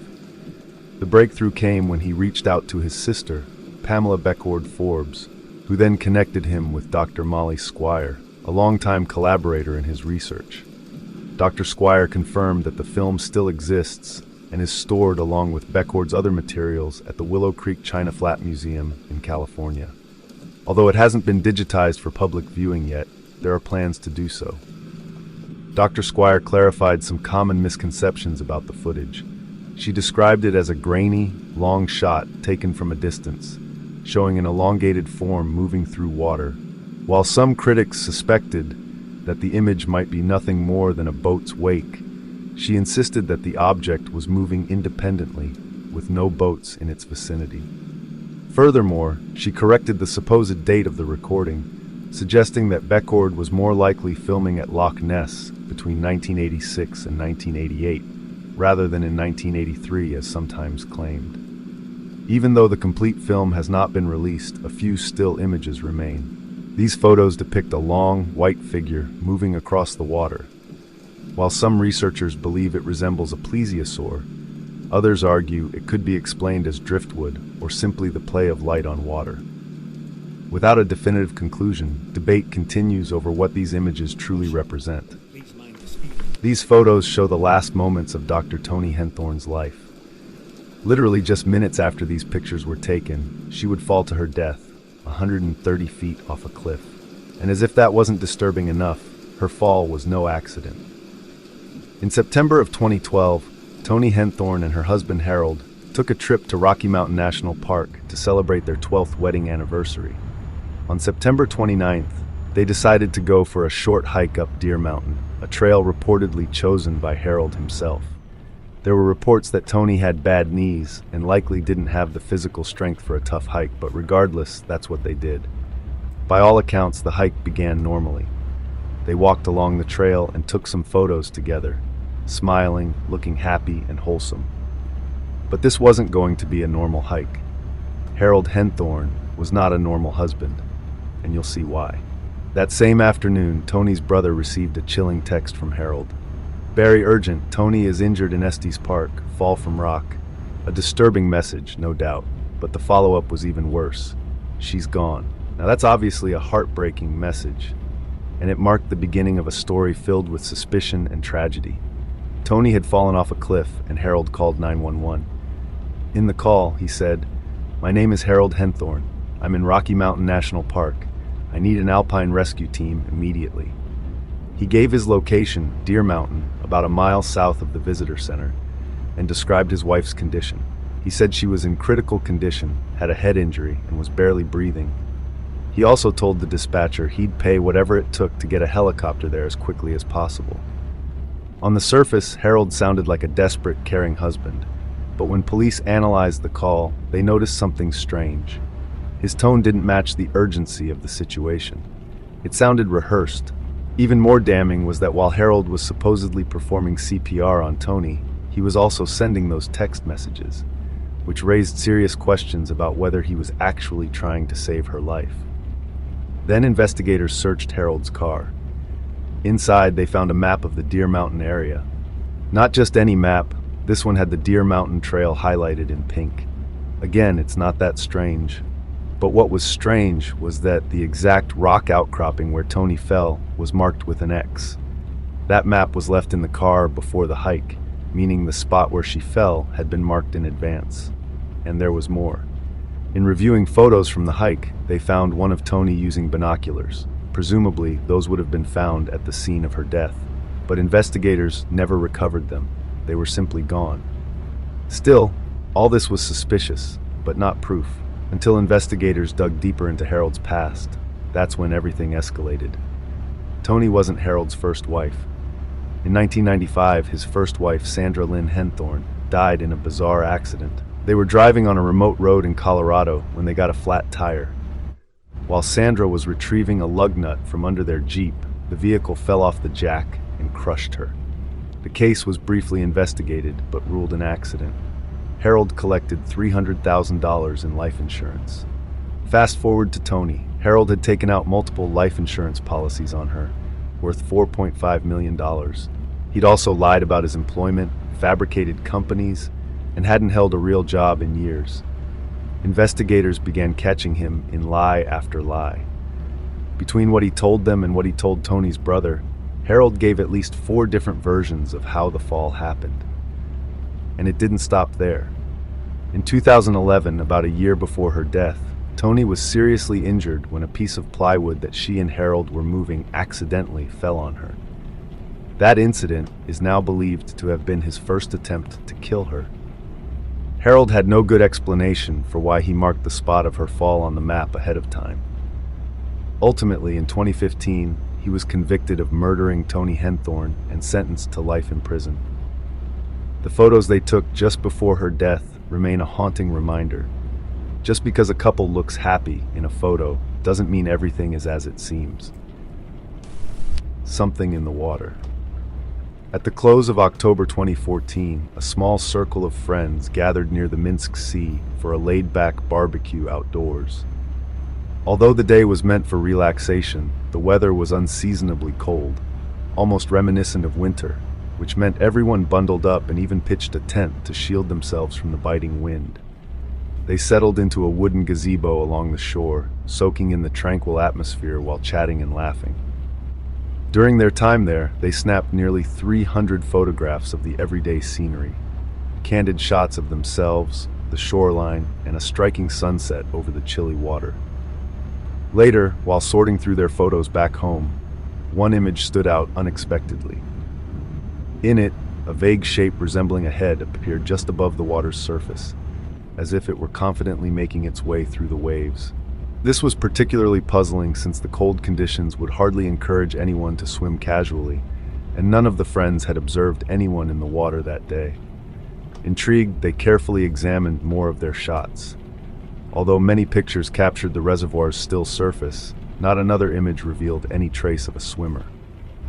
Eager to learn more, the photographer forwarded the photo to UFO.com for a closer analysis. The experts who reviewed the image noted that the people visible on a bench in the background were merely random passersby, having stopped briefly for a warm drink, and bore no relation to the mysterious figure.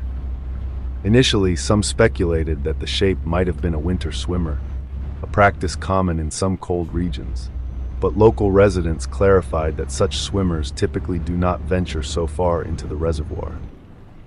Additionally, none of the witnesses had seen anyone swimming in the frigid conditions that day. Observers pointed out that the head-like shape appeared unusually large and lacked identifiable arms, or the typical water disturbances that would suggest the presence of a swimming person. 3 independent experts scrutinized the photo for signs of digital manipulation, but found no evidence of editing. Furthermore, the metadata verified that the photo was indeed captured on October 20th, 2014, at exactly 3:37 p.m. One specialist did mention that the portion of the image containing the mysterious figure was a bit blurry when zoomed in, yet this did not necessarily indicate any form of trickery. Most experts concurred that the dark shape bore a strong resemblance to a person's head swimming. Some theorized that it might have been a floating buoy, but the outline did not match that of any known buoy. The idea that the image could be a reflection was also explored. However, given that the photo was taken near a wooden gazebo, not a reflective surface like glass, this theory did not hold up. The possibility of a long exposure creating a ghostly trail was dismissed as well, since the camera used had a short exposure time that made such an effect highly unlikely. The friends then revisited other photographs taken around the same time. One particularly clear shot taken about 15 minutes earlier showed only the calm, unbroken water, and several subsequent photos revealed nothing unusual apart from a partially submerged pipe that did not resemble the mysterious figure. In one image, a boat carrying 2 people on the opposite shore raised a new question. Could the swimmer have leaped from the vessel? Yet another photo, captured only 3 minutes before the enigmatic figure appeared, still showed both individuals aboard the boat, making it improbable that someone had jumped off and swum away in such a brief window. In the end, no conclusive explanation has ever been found to account for the unidentified swimmer. The most plausible theory remains that the figure was a real, living person who somehow ended up in the water for just a moment. But why it appeared in only one photograph and then vanished from all others continues to baffle investigators. Whether this was the result of an exceptionally skilled swimmer, an optical illusion, or something entirely different remains an open question. Vance family. In the summer of 2023, a family hiking in Colorado's Gunnison National Forest made a grim discovery that would shock the nation. What began as a peaceful day in the mountains ended with a mystery that revealed a heartbreaking tale of fear, isolation, and a family's desperate attempt to escape the world. The story begins with a father and his family returning from a hike near Gold Creek Campground, a remote area in the Rocky Mountains. As they walked back to their car, the father noticed something odd in the woods, a blue tent surrounded by trash and a foul smell. When he got closer, he saw human waste piled near the tent entrance. Overcome by dread, he spotted something even more disturbing, the mummified body of a young boy lying on the ground. He fled immediately and called the police. The next day, investigators arrived and unzipped the tent. Inside, they found the remains of 2 women, Rebecca Becky Vance and her sister, Christine. Nearby was the body of Becky's 14-year-old son, Talon. Their campsite told a story of suffering, rotting food, torn clothes, and a journal filled with a child's heartbreaking words. Becky and Christine grew up in a broken home. Their parents divorced when they were young, and their mother remarried, giving them a stepsister named Treva.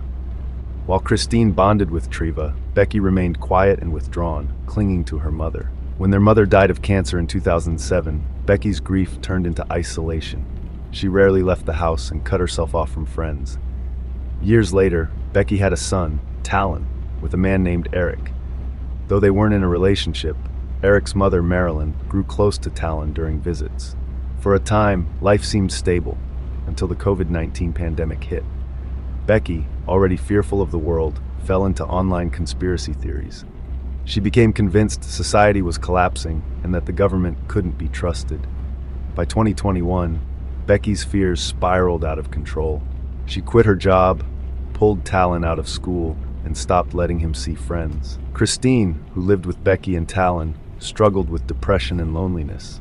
Over time, Becky convinced her sister to join a radical plan. They would disappear into the wilderness to live off the grid. Treva begged them to reconsider. She even offered them land she owned, where they could stay in a camper. But Becky refused. She wanted total isolation, no neighbors, no roads, no chance of being found. In July 2022, the sisters packed their car with cheap camping gear, a flimsy tent, summer sleeping bags, and water filters that could fail if frozen. Talon, confused but obedient, practiced survival skills like tying knots and identifying plants. In his journal, he wrote goodbye notes to his online friends and his cat, Oreo. The family drove deep into the Rockies, settling at Gold Creek Campground, a remote spot 10,000 feet above sea level. For the first few months, they survived on canned food and occasional trips to the nearby town of Gunnison for supplies. Talon's journal entries during this time mixed childlike innocence with growing despair. During one trip to town, Christine took Talon to Arby's, where he wrote, "I had a mini breakdown because nothing feels the same anymore."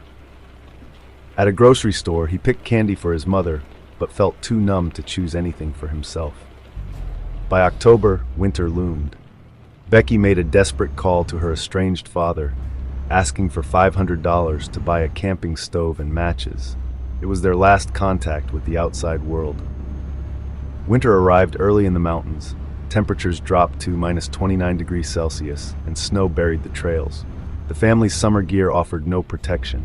Their water filters froze, leaving them to drink contaminated water. Talon, weak and malnourished, likely died first. Investigators found his body curled in the fetal position outside the tent. Becky died next, her body partially covered by a sleeping bag. Christine, the last survivor, zipped herself fully inside her bag, as if hiding from the inevitable. For months, the campsite sat untouched. Trash piled up, and human waste rotted in the open. Inside the tent, investigators found Christine's driver's license and a faded family photo in Becky's hand. When hikers stumbled upon the scene in July 2023, the truth finally came out. Autopsies revealed the family died of starvation and hypothermia. Their bodies, preserved by the dry mountain air, showed no signs of injury, just the slow, cruel toll of the wilderness. Some believe Becky's fear of society outweighed her survival instinct. Others think the family was too weak or confused to hike out after their car was towed. The wilderness demands respect, and no one should face it without proper gear, skills, or a backup plan.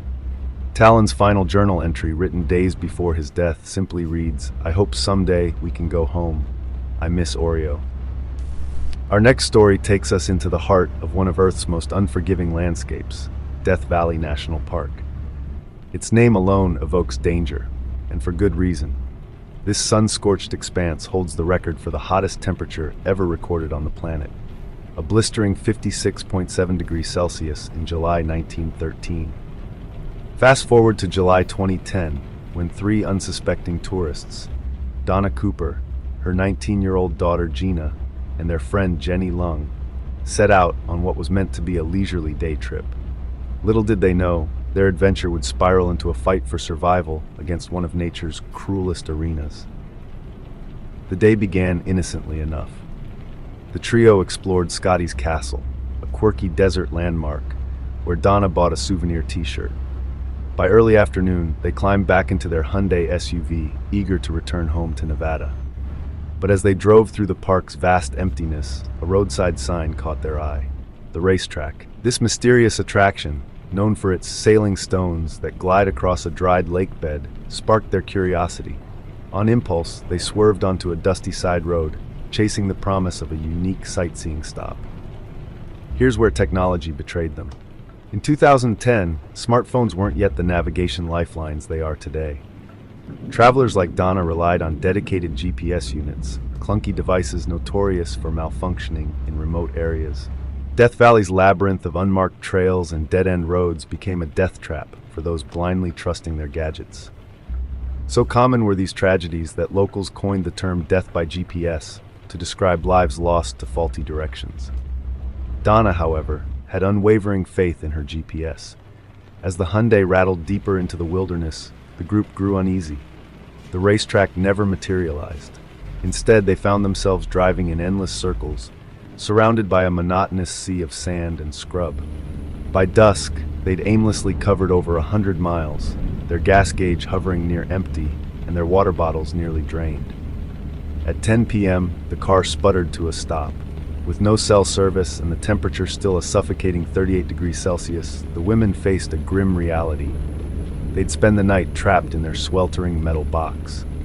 As dawn broke, the mercury skyrocketed to 49 degrees Celsius. Desperation set in. They scoured the barren landscape, finding only a handful of stale crackers and warm soda in the car. Then Gina had an idea. Try starting the car again. Miraculously, the engine roared back to life, briefly.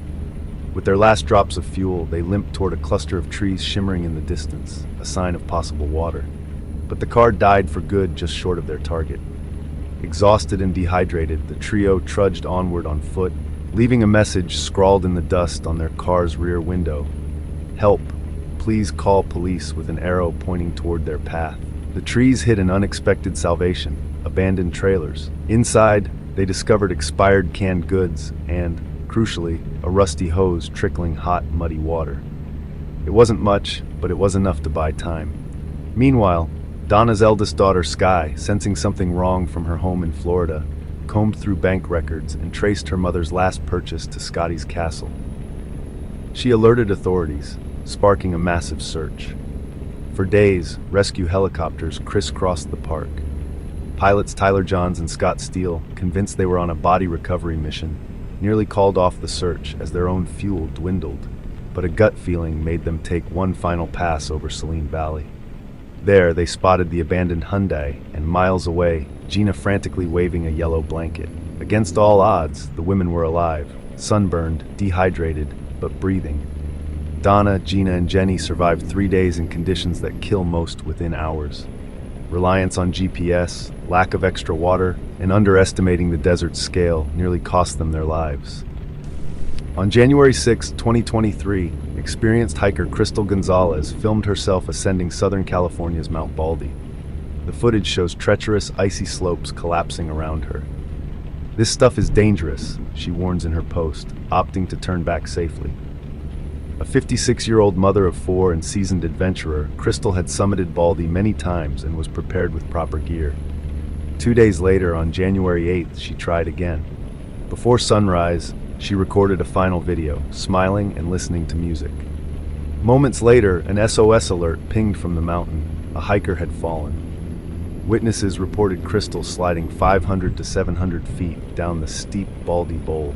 A rescue helicopter rushed to the scene, but she succumbed to her injuries during evacuation. Though Crystal was experienced and cautious, the accident proved even skilled hikers aren't immune to disaster. Her story is just another reminder that tragedy can strike in seconds, no matter how prepared you are. This chilling photo captures a group praying for a murdered teammate, unaware the killer was among them during the moment. This image shows a group of judo fighters posing after a competition, seemingly celebrating an ordinary victory. Yet lurking within this moment is a harrowing truth. The man on the right, identified as Osama bin Laden, would later become the mastermind behind extremist groups and orchestrate horrific acts of terrorism targeting the United States. A teacher seen rushing had selflessly saved hundreds of lives during the Columbine High School massacre, only to tragically lose his own. Mount Ontake. On September 27, 2014, a few hundred people in Japan set out to climb Mount Ontake, and tragically, over 50 of them never returned home. Just before noon local time, the mountain erupted violently. One of the climbers at the summit was Isumi Noguchi, who managed to snap a photo of himself mere moments before the eruption, a photo that would turn out to be his final one. Despite his camera being battered, the memory card remained intact, preserving his final moments for the world to see. There were other climbers on the summit that day, and at least one more had his final photo captured. A photo of Hideyomi Takahashi, taken just 4 minutes before the eruption, shows him posing, smiling, as if he didn't sense anything terrible was about to occur. The Mount Ontake eruption remains the deadliest in Japan since 1902. May Noguchi, Takahashi, and all the other climbers who lost their lives that day rest in peace. June and Jennifer Gibbons, often referred to as the Silent Twins, were inseparable sisters who withdrew from the world, refusing to speak to anyone outside their bond. They shared a chilling pact. If one sister died, the other vowed to break her silence and live a normal life. After years of isolation and a period in a psychiatric hospital, the twins were eventually released. Tragically, Jennifer died suddenly under unexplained circumstances shortly after their discharge. In a haunting twist, June began speaking the very next day, ending her 2-decade silence, as if fulfilling their eerie agreement. Despite its notorious reputation, Los Angeles local Steve Curry became fixated on the idea of trekking through Death Valley in the summer of 2023. His wife recalled that he had been talking about visiting Death Valley for over a week, even though she repeatedly warned him about the dangerous heat. Unable to change his mind, on Tuesday, July 18, 2023, the 71-year-old ventured into the desert under the blazing sun. Steve was far from a novice when it came to outdoor adventures. He had years of hiking experience under his belt. Yet even the most seasoned hiker is not immune to the perils of 100+ degree temperatures, a fact that Steve was about to experience in a tragic way. His plan was straightforward: start at the Golden Canyon trailhead, make his way to Zabriskie Point, and then return to his car. He set off early in the morning, but as the day wore on, the temperatures soared rapidly. By the time he reached the midpoint of his hike, it was clear that the heat was taking its toll.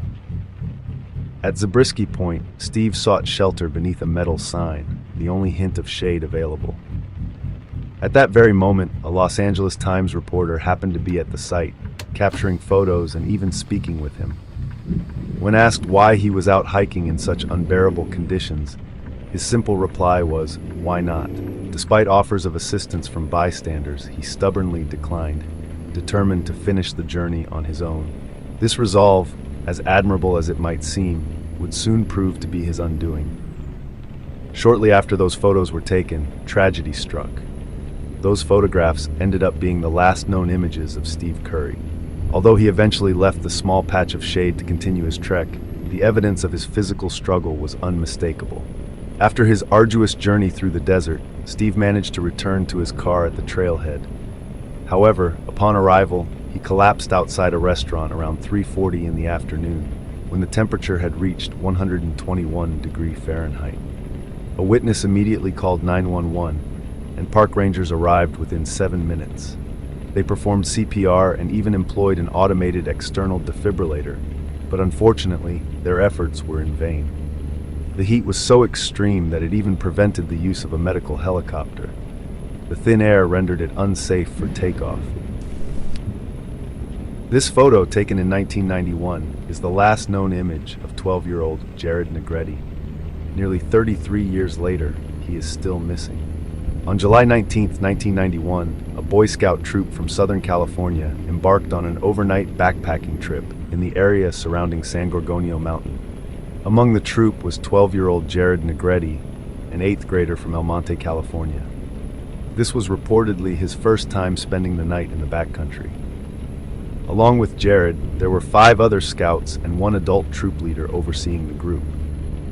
As they climbed the mountain, the group was almost at the summit by around 6 p.m. Jared had fallen behind during the ascent, which initially didn't raise any serious alarms. However, a separate group of hikers took notice. They saw Jared cutting switchbacks on his way up the mountain. something that's frowned upon as bad trail etiquette, and they advised him not to do it. These hikers then informed the troop leader about Jared lagging behind. The troop leader decided not to go back for him, thinking Jared couldn't be far and that they would link up with him on the way back down. This decision would soon become one he deeply regretted. When the troop began their descent, they quickly realized Jared was gone. Jared was known to be a slower hiker, and he should have been positioned at the front or middle of the group. Putting him in the back is exactly how people get left behind.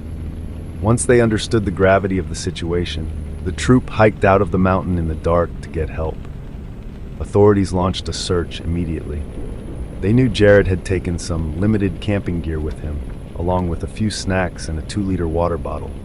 Fortunately, the weather conditions were mild, and there was ample water in the area, which gave rescuers hope that Jared might survive long enough to be found. Early in the search, investigators discovered some promising clues. They found footprints that matched Jared's shoes.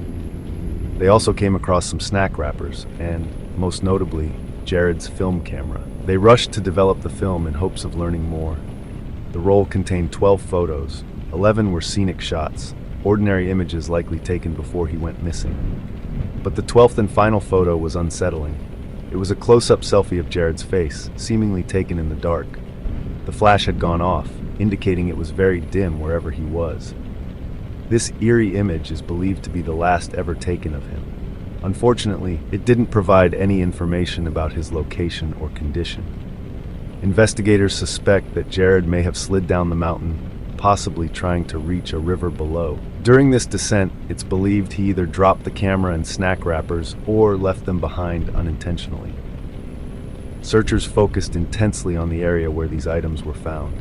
Thousands of volunteers participated, along with helicopters and mounted search teams. Despite this massive effort, no sign of Jared was ever found again, and that's where this case stands today. On an October day in 2010, experienced hiker and volunteer rescuer Pam Bales set out to climb Mount Washington in New Hampshire. She expected nothing more than a routine solo hike, something she had done countless times before, even on this very mountain. But as the skies darkened and temperatures dropped, the mountain transformed into a deadly battleground of snow, wind, and freezing cold. Despite the brutal conditions, it wasn't the storm that would become Pam's greatest concern. As she trudged through near whiteout weather, something unexpected caught her eye: footprints in the snow. These tracks veered her off her planned route and into a mystery she couldn't ignore. Pam wasn't alone on the mountain. Someone else had wandered into the storm, and when she eventually found them, they were barely clinging to life. The man Pam discovered was in dire straits, on the brink of death. He refused to tell her his name, barely spoke, and wouldn't even meet her gaze. The storm raged around them, and every choice Pam made in that moment became a matter of life or death. She risked everything to save a complete stranger who didn't want to be found. Eventually, she brought him down the mountain and reached the safety of her car. But even then, the story was far from over. Pam was left haunted by what had just happened. Who was this man? Why was he so unprepared for such harsh conditions? And why had he refused to speak or give his name? These questions followed her for days until she received an anonymous letter in the mail. Its contents revealed a chilling truth, one that would completely change her understanding of what happened on Mount Washington that day. Mount Washington doesn't often come to mind when people think of dangerous mountains. Maybe if you're from the Northeast, you know about its reputation, but generally names like Everest or K2 dominate those lists. Still, despite being only a little over 6,000 feet tall, Mount Washington has a deadly legacy. Over 160 people have lost their lives there, making it the most dangerous mountain on the East Coast and among the deadliest in the country. Its unpredictability and brutal weather are infamous, especially in the winter and shoulder seasons. The mountain's proximity to major cities like Boston and New York draws in plenty of hikers, many of them in the summer. But when October rolls in and the temperatures drop, only the most experienced continue to challenge it. Pam Bales was one of those people. A nurse and a seasoned hiker, Pam had volunteered for the Pemigewasset Valley Search and Rescue Team for over 5 years. She knew Mount Washington inside and out and had all the necessary gear for her solo loop hike. She left detailed plans in her car in case of emergency and checked the forecast, which predicted 0-degree wind chills and winds up to 80 miles per hour. As she ascended the mountain via the Jewel Trail, Pam took a series of selfies. Layer by layer, she added clothing to fight the worsening conditions, eventually donning snow goggles as the wind whipped snow into blinding swirls. Just a few miles in, she began to reconsider her summit attempt. The final stretch was less than 1,000 vertical feet, but the risk was growing. Then she noticed the footprints, strange ones. Not the kind left by winter hiking boots, but the flat, smooth prints of sneakers. Alarmed, Pam realized someone had gone into the storm wearing just tennis shoes. Whoever it was had no business being out in such conditions. But rather than turn back and leave this person to their fate, Pam pressed forward. She followed the prints as they veered sharply off the trail and into the Great Gulf, one of Mount Washington's most unforgiving areas. She knew that whoever was out there likely wouldn't survive without help. And she also knew the danger she was putting herself in. Still, she couldn't ignore the situation. Shouting and blowing her whistle, she moved deeper into the storm. Eventually, she found him. The man was sitting motionless against an icy boulder, barely conscious and slowly freezing to death. Just as the footprints suggested, he was wearing sneakers. His clothes were grossly inadequate, a light jacket, shorts, and thin gloves. Yet somehow, he was still alive. Pam approached him, greeted him, and noticed a flicker of awareness in his eyes, but he didn't speak. Undeterred, she wrapped him in warm layers, gave him hot chocolate from her thermos, and applied hand warmers to his body. She tried to talk to him, asked for his name, but he didn't respond. She still didn't give up. She decided to call him John, and worked to stabilize him enough to move. Eventually, he began to speak, offering a vague, confusing explanation for how he'd gotten there. It didn't make much sense. He remained unwilling to share his name.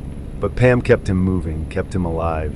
Although Pam found John's behavior strange, his distant, evasive mannerisms, the way he seemed detached from his own survival, there was no time to question it. That would have to come later. For now, she understood one critical thing. If this man didn't start moving soon, he wouldn't survive. With that sense of urgency in her chest, Pam pulled John to his feet and began guiding him down the mountain. The weather had worsened since she'd found him. The storm was now so severe that she could barely make out the trail she'd carved just an hour before. Snow swirled around them in thick sheets, and the world was reduced to a blur of white and cold. But still, they pressed on slowly and carefully into the blizzard. Then suddenly, John collapsed. They had barely made it half a mile when he fell to the ground and curled up into a ball.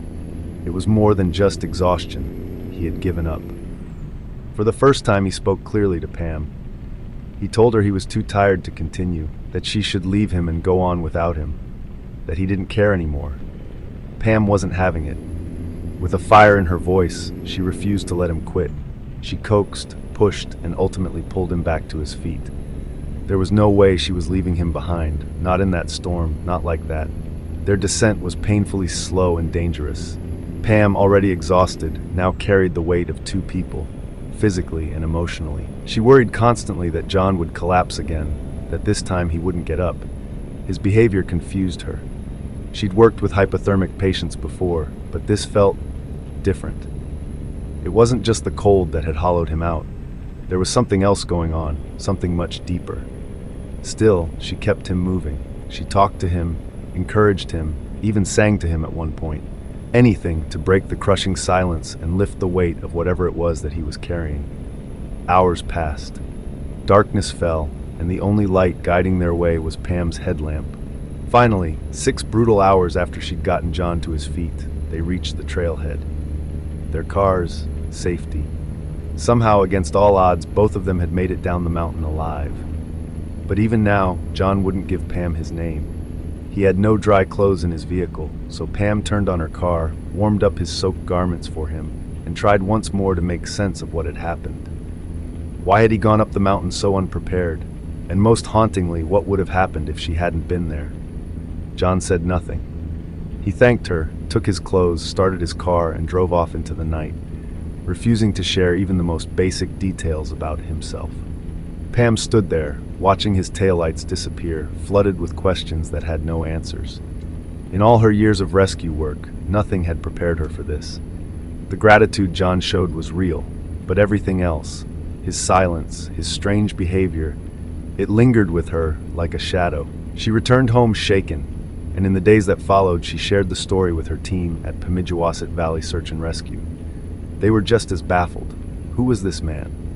What had he been doing up there? Why had he refused to identify himself? And then, 1 week later, a letter arrived. It was addressed to the president of their organization. Alongside it was a small donation. The letter would go on to become the most profound and powerful piece of correspondence the organization had ever received. In it, John, finally, told the truth. I went up my favorite trail, Jewel Trail, on Sunday, October 17th, to end my life. He had chosen that day, that trail, that storm, believing he'd be alone. Dressed in light clothing, he intended to die quickly.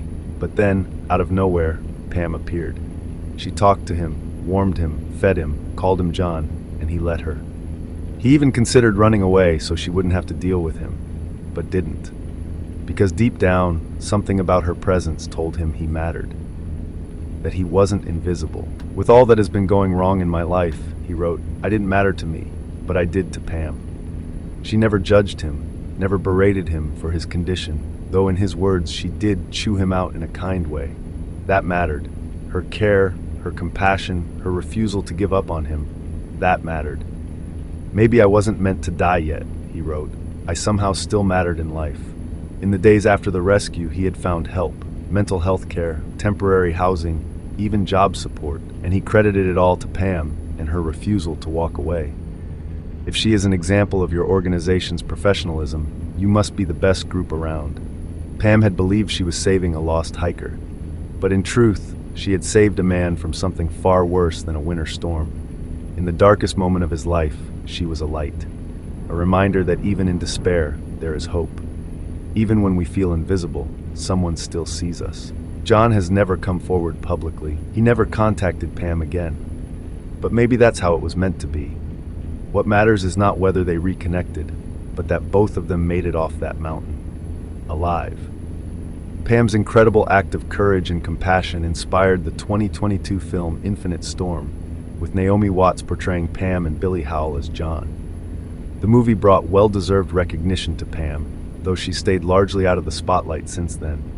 Just as humble and selfless as she was that day on the mountain. She didn't do it for praise. She didn't do it for a movie deal. She did it because someone needed help. The Lizzie Borden House, Massachusetts, USA. Born into a comfortable family just before the Civil War, Lizzie was expected to marry and have children. Instead, her life took a dark turn when her father and stepmother were brutally killed with an axe in 1892, and Lizzie became the main suspect, even though she was eventually found not guilty. Lizzie Borden was born on July 19, 1860, to Andrew and Sarah Borden.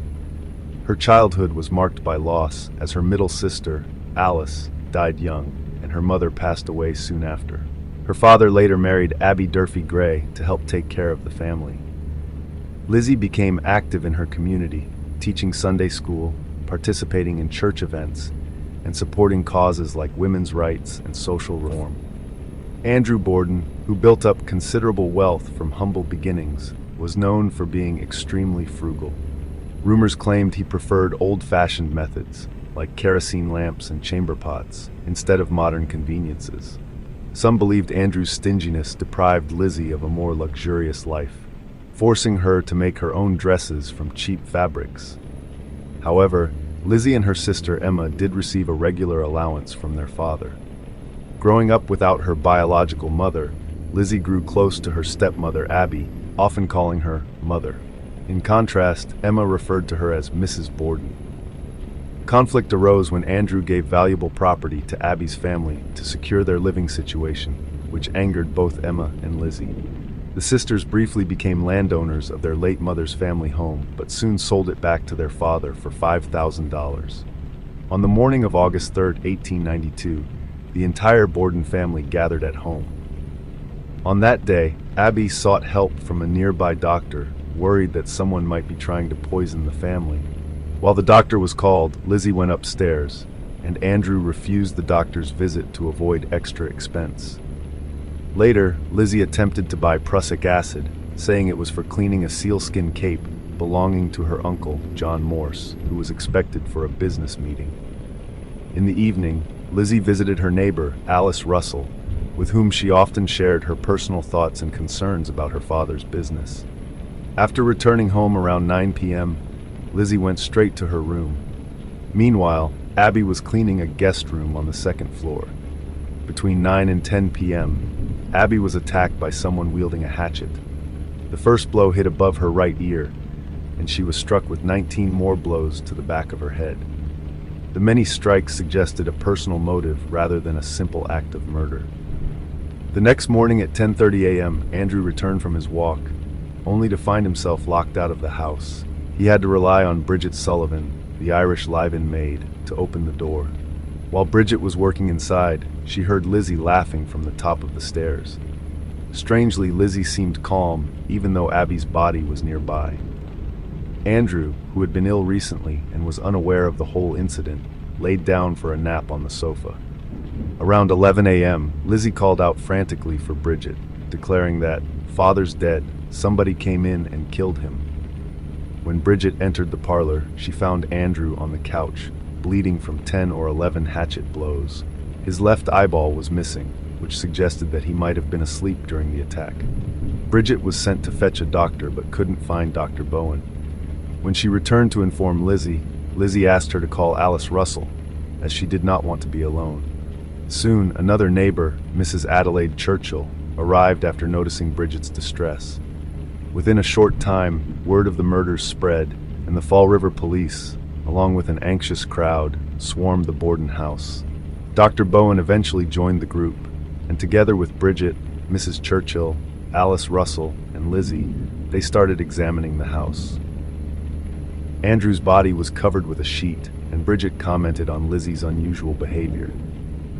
Lizzie gave conflicting explanations when questioned. Initially, she claimed she had been in the barn looking for iron to fix the screen door, but then she said she'd been searching for lead sinkers for a fishing trip. At one moment, she mentioned hearing strange noises in the house, only to later deny it. Bridget's testimony added to the confusion when she said she helped Andrew change from his boots into slippers, yet photographs showed him still in his boots. Lizzie's story about her stepmother's actions also changed, which increased suspicion. When Bridget and Mrs. Churchill went upstairs to look for Abby, they discovered her body in the guest room, horribly beaten. The investigation revealed several hatchets in the cellar. One hatchet had a broken handle, with dirt and ash around it, suggesting someone had tried to hide its connection to the crime. A note reportedly sent to Abby was never found. Lizzie claimed she burned it in the kitchen. In the days following the murders, Andrew and Abby's bodies were examined and tested for poison, but the results were negative. The gruesome details in Lizzie's inconsistent behavior led many to suspect her, even though other family members, like her uncle John Morse and her sister Emma, were also questioned. Emma, who was visiting in Fairhaven, only learned of the events when a telegraph urgently called her back. The police were criticized for not thoroughly searching the house or examining everyone on the morning of the murders. Their limited investigation meant that many details remained unclear. For example, the only clear descriptions of Lizzie that morning came from Alice Russell and Bridget Sullivan. Later on, questions arose about a blue dress that Lizzie burned shortly after the investigation began, a dress that many believed was new and expensive to replace. This act, occurring just after Mayor John W. Coughlin had informed her that the investigation was advancing, only added to the suspicions. During the inquest on August 8th, Lizzie's testimony was erratic and contradictory, partly because she was under the influence of morphine. Although she was eventually charged with the murders, the trial quickly became a national sensation. In June 1893, after a brief deliberation by the grand jury, Lizzie was acquitted. As she left the courthouse, she said she felt like the happiest woman in the world. Her release only deepened the public debate over her possible guilt. Many theories emerged over the years. Some suggested a secret affair between Lizzie and Bridget Sullivan, while others believed that Lizzie might have experienced a dissociative state during the killings. There were even darker theories, including possible sexual abuse within the family, fueled by small details such as Lizzie nailing her bedroom door shut. Meanwhile, her uncle John Morse offered an alibi that he was on a streetcar with 7 priests, a claim later confirmed by the conductor. After the trial, Lizzie changed her name to Elizabeth and moved to a new house with her sister Emma. Although she lived a life of wealth and privilege, she never escaped public suspicion. In Fall River and beyond, many people continued to believe that she had gotten away with murder. Later in life, Lizzie faced further scandal, including a shoplifting charge in Providence, Rhode Island, from which she was acquitted. Lizzie spent her remaining years in relative seclusion. A falling out with her sister in 1905 led them to never speak again. Lizzie died of pneumonia on June 1, 1927, at age 66, and Emma passed away just 9 days later in a New Hampshire nursing home. They were buried side by side at Oak Grove Cemetery. Kreischer Mansion is a historic property located at 4500 Arthur Kill Road in Staten Island, New York. Built around 1885 by German brick manufacturer Balthasar Kreischer, the mansion was constructed as one of 2 homes for his sons, Charles and Edward. The property's troubled past began early. In 1894, Edward Kreischer died by suicide near the family brickworks, an event that helped fuel local legends about the house. In later years, the mansion became associated with organized crime.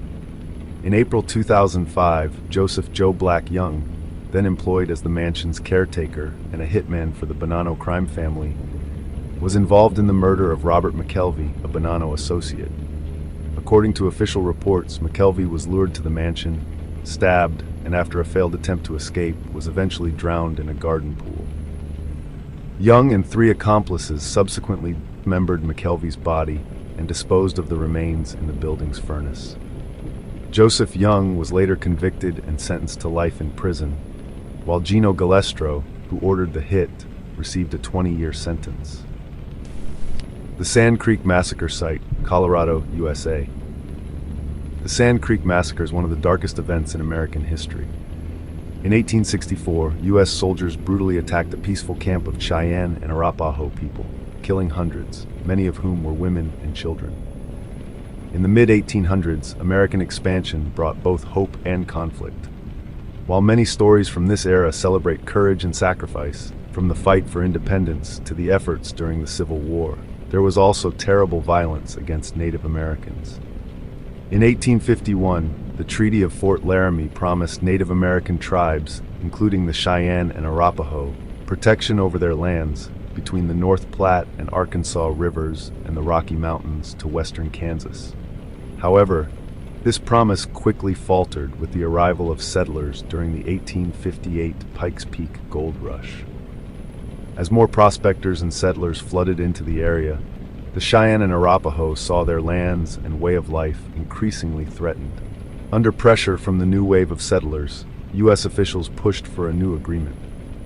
In February 1861, the Treaty of Fort Wise was signed by some Cheyenne and Arapaho leaders. This new treaty reduced their land by about 1/3, confining them to an area in present-day eastern Colorado. Many Native Americans, including a fierce warrior group called the Dog Soldiers, felt betrayed by this deal and protested by harassing wagon trains and settlers. The growing conflict alarmed the U.S. government. Governor John Evans of the Colorado Territory, eager to protect settlers, called for more talks with Native American chiefs. When these talks failed, violence became inevitable.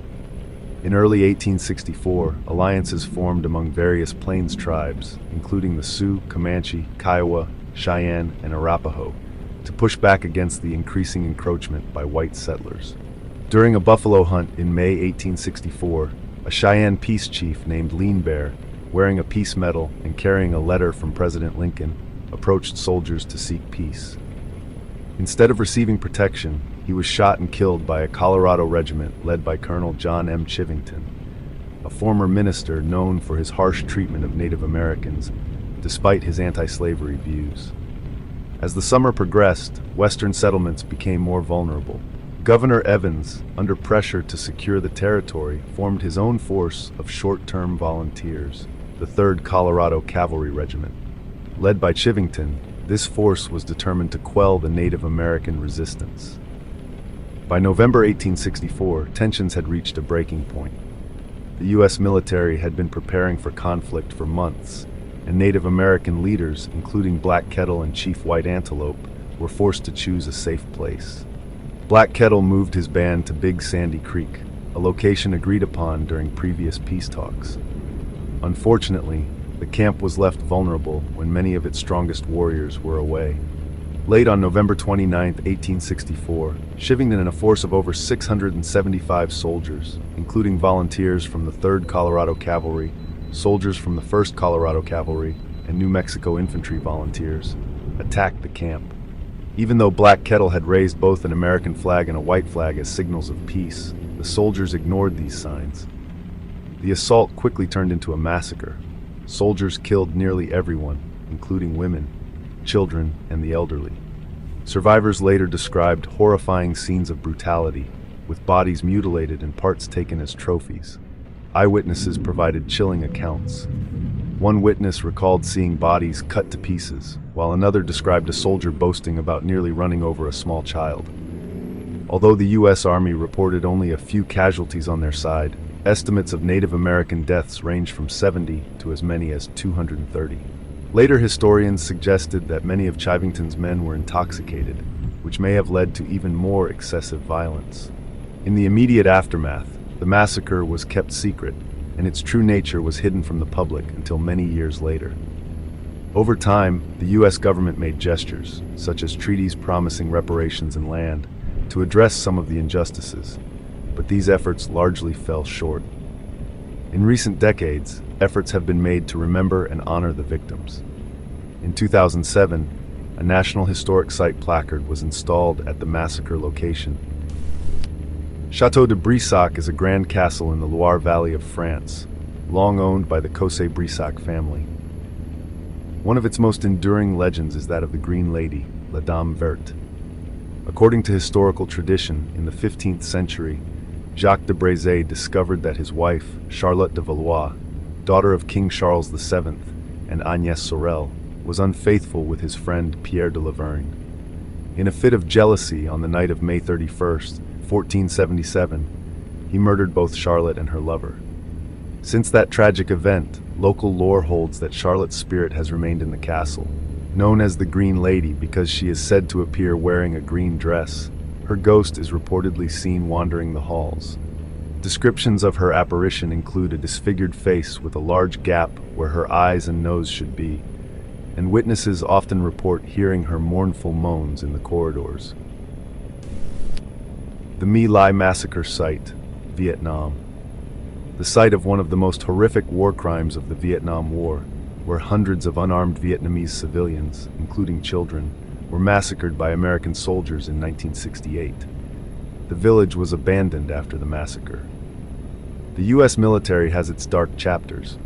Vietnam, however, stands out as a particularly grim example of these practices, with consequences that remain explosive to this day. Vietnam proved to be one of the most vicious conflicts the United States ever engaged in. Chemical weapons like Agent Orange were deployed with little hesitation, and unlike in past wars, where enemy combatants were clearly separated from civilians, Viet Cong fighters often blended into the local population. To put things in perspective, while only about 20% of American soldiers fired their weapons during World War II, that figure soared to nearly 80% in Vietnam. With these extreme conditions, it's perhaps not surprising that one of the most disgraceful episodes in U.S. military history occurred near a quiet village known as My Lai, a name that has become synonymous with the horror of that conflict. After World War II, Ho Chi Minh emerged as a key figure by leading Vietnamese forces against foreign occupiers. He established an independent state in Hanoi after fighting the French, a struggle fueled by Vietnam's determination to shed its colonial chains. However, not everyone supported his communist vision. When a rival government emerged in Saigon, Backed by staunch anti-communists and supported by the United States, Vietnam was split into two camps. The ensuing conflict wasn't like the clear-cut battles of the past. Instead, it devolved into a murky guerrilla war where front lines were non-existent and the enemy was often indistinguishable from the local population. In early 1968, following the intense Tet Offensive, U.S. military forces ramped up their efforts in areas suspected of harboring Viet Cong fighters. One such operation was launched in a province where intelligence mistakenly marked a village as My Lai. Two key American units, Company C from the 1st Battalion, 20th Infantry, and Company B from the 4th Battalion, 3rd Infantry, were assembled under an ad hoc formation called Task Force Barker. Despite months without direct combat, these units were soon thrust into a brutal search and destroy mission that was to spiral out of control. On March 16, 1968, after an initial barrage of artillery and air support that targeted hidden Viet Cong positions, soldiers from Company C entered a village. What followed was a horrifying scene. In a span of about 3 hours, American troops indiscriminately shot people in rice paddies, along roadside ditches, and even in open fields. Men, women, children, and the elderly were all caught in the massacre. Accounts tell of unspeakable brutality, individuals being bayoneted, pushed into wells, or executed en masse with machine guns and grenade launchers. In some cases, the violence even escalated to sexual assault. Remarkably, the slaughter only ended when a ceasefire was finally ordered at 11 a.m. Amidst the chaos, one helicopter pilot, Warrant Officer Hugh Thompson Jr., witnessed the atrocity from above. Disturbed by what he saw, Thompson repeatedly radioed headquarters for help. Finally, he took matters into his own hands, landing his chopper to evacuate stranded civilians, and even ordering his crew to engage American soldiers if they threatened the non-combatants. Thompson's brave actions, rescuing women, children, and even a wounded 4-year-old girl, earned him accolades, though at the time he was branded a traitor by some within the military establishment. Initially, the official reports on the My Lai operation painted it as a tactical success, citing relatively low enemy casualties and minimal American losses. Yet whispers of routine brutality and a massive cover-up quickly spread. By November 1969, investigative journalism brought the full scale of the massacre to light, igniting public outrage. In response, military leadership launched internal reviews and a court-martial followed. Although 14 officers were charged with suppressing evidence and 26 individuals faced charges related to the massacre, only one soldier, Captain Ernest Medina, whose orders had sparked the carnage, faced significant scrutiny. Convictions were minimal.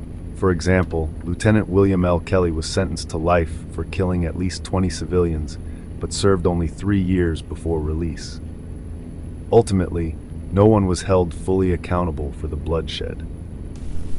Leap Castle in Ireland is known for its violent history and paranormal activity.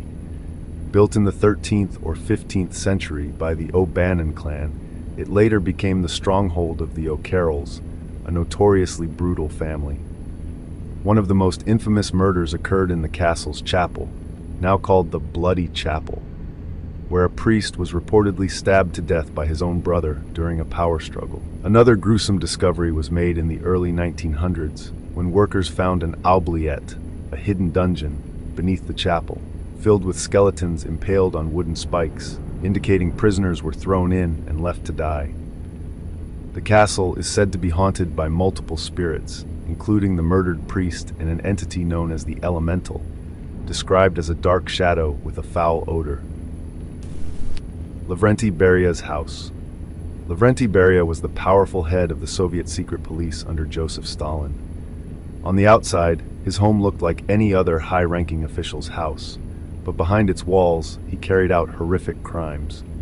Beria was infamous for kidnapping women and subjecting them to rape, torture, and murder. He was executed while on his hands and knees.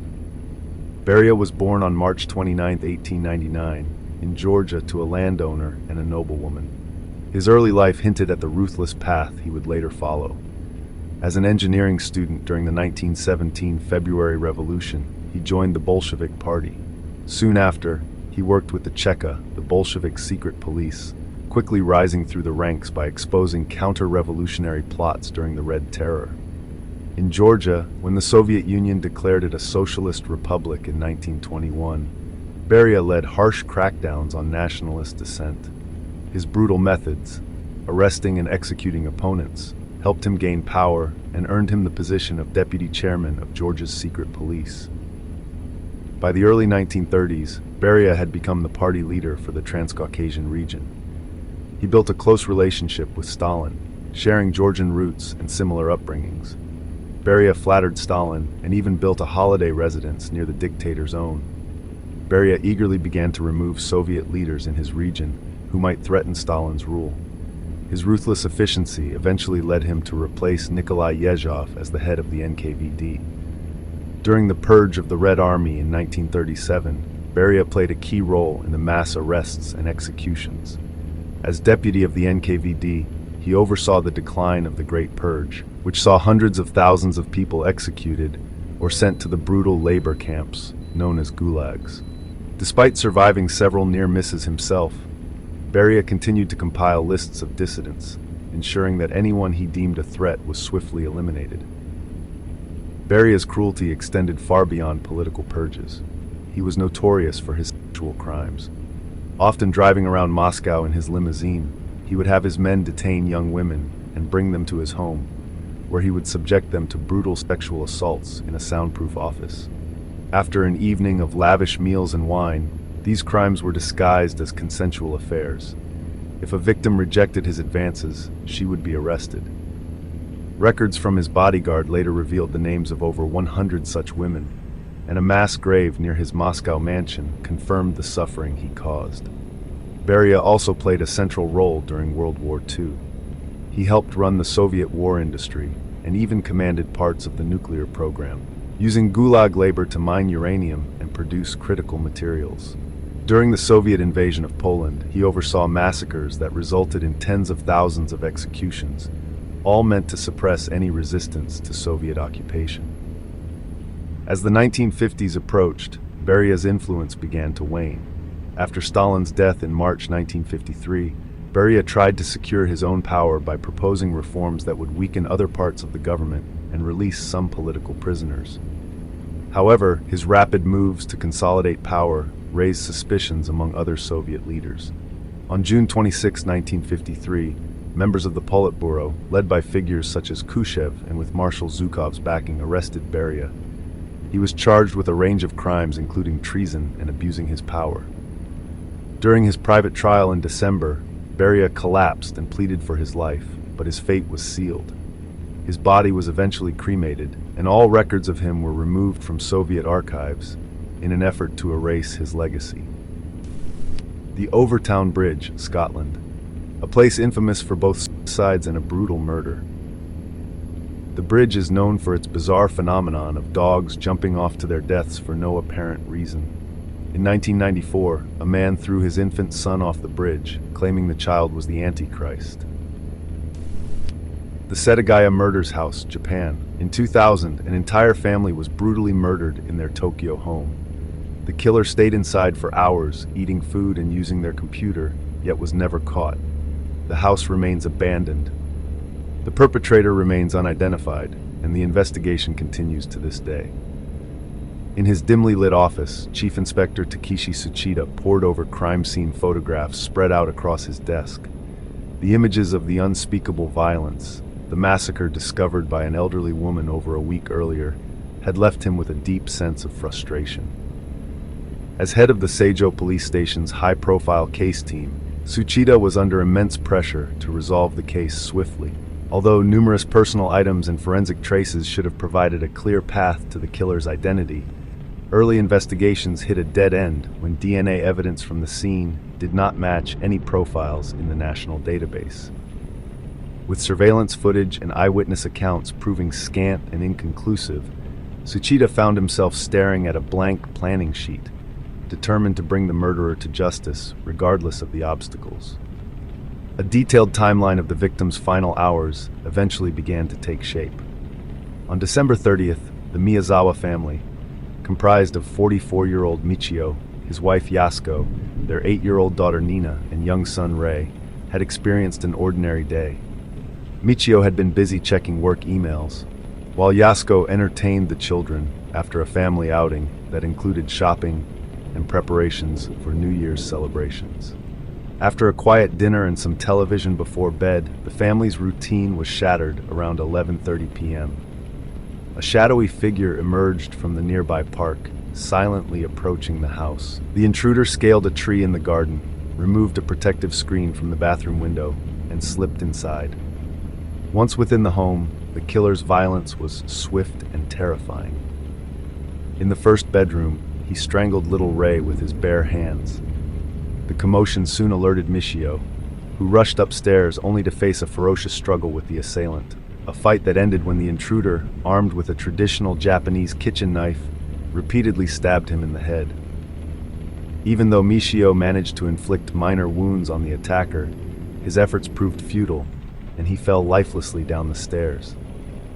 The killer then descended to the first-floor landing, where he continued his rampage, hacking at the body with the broken blade.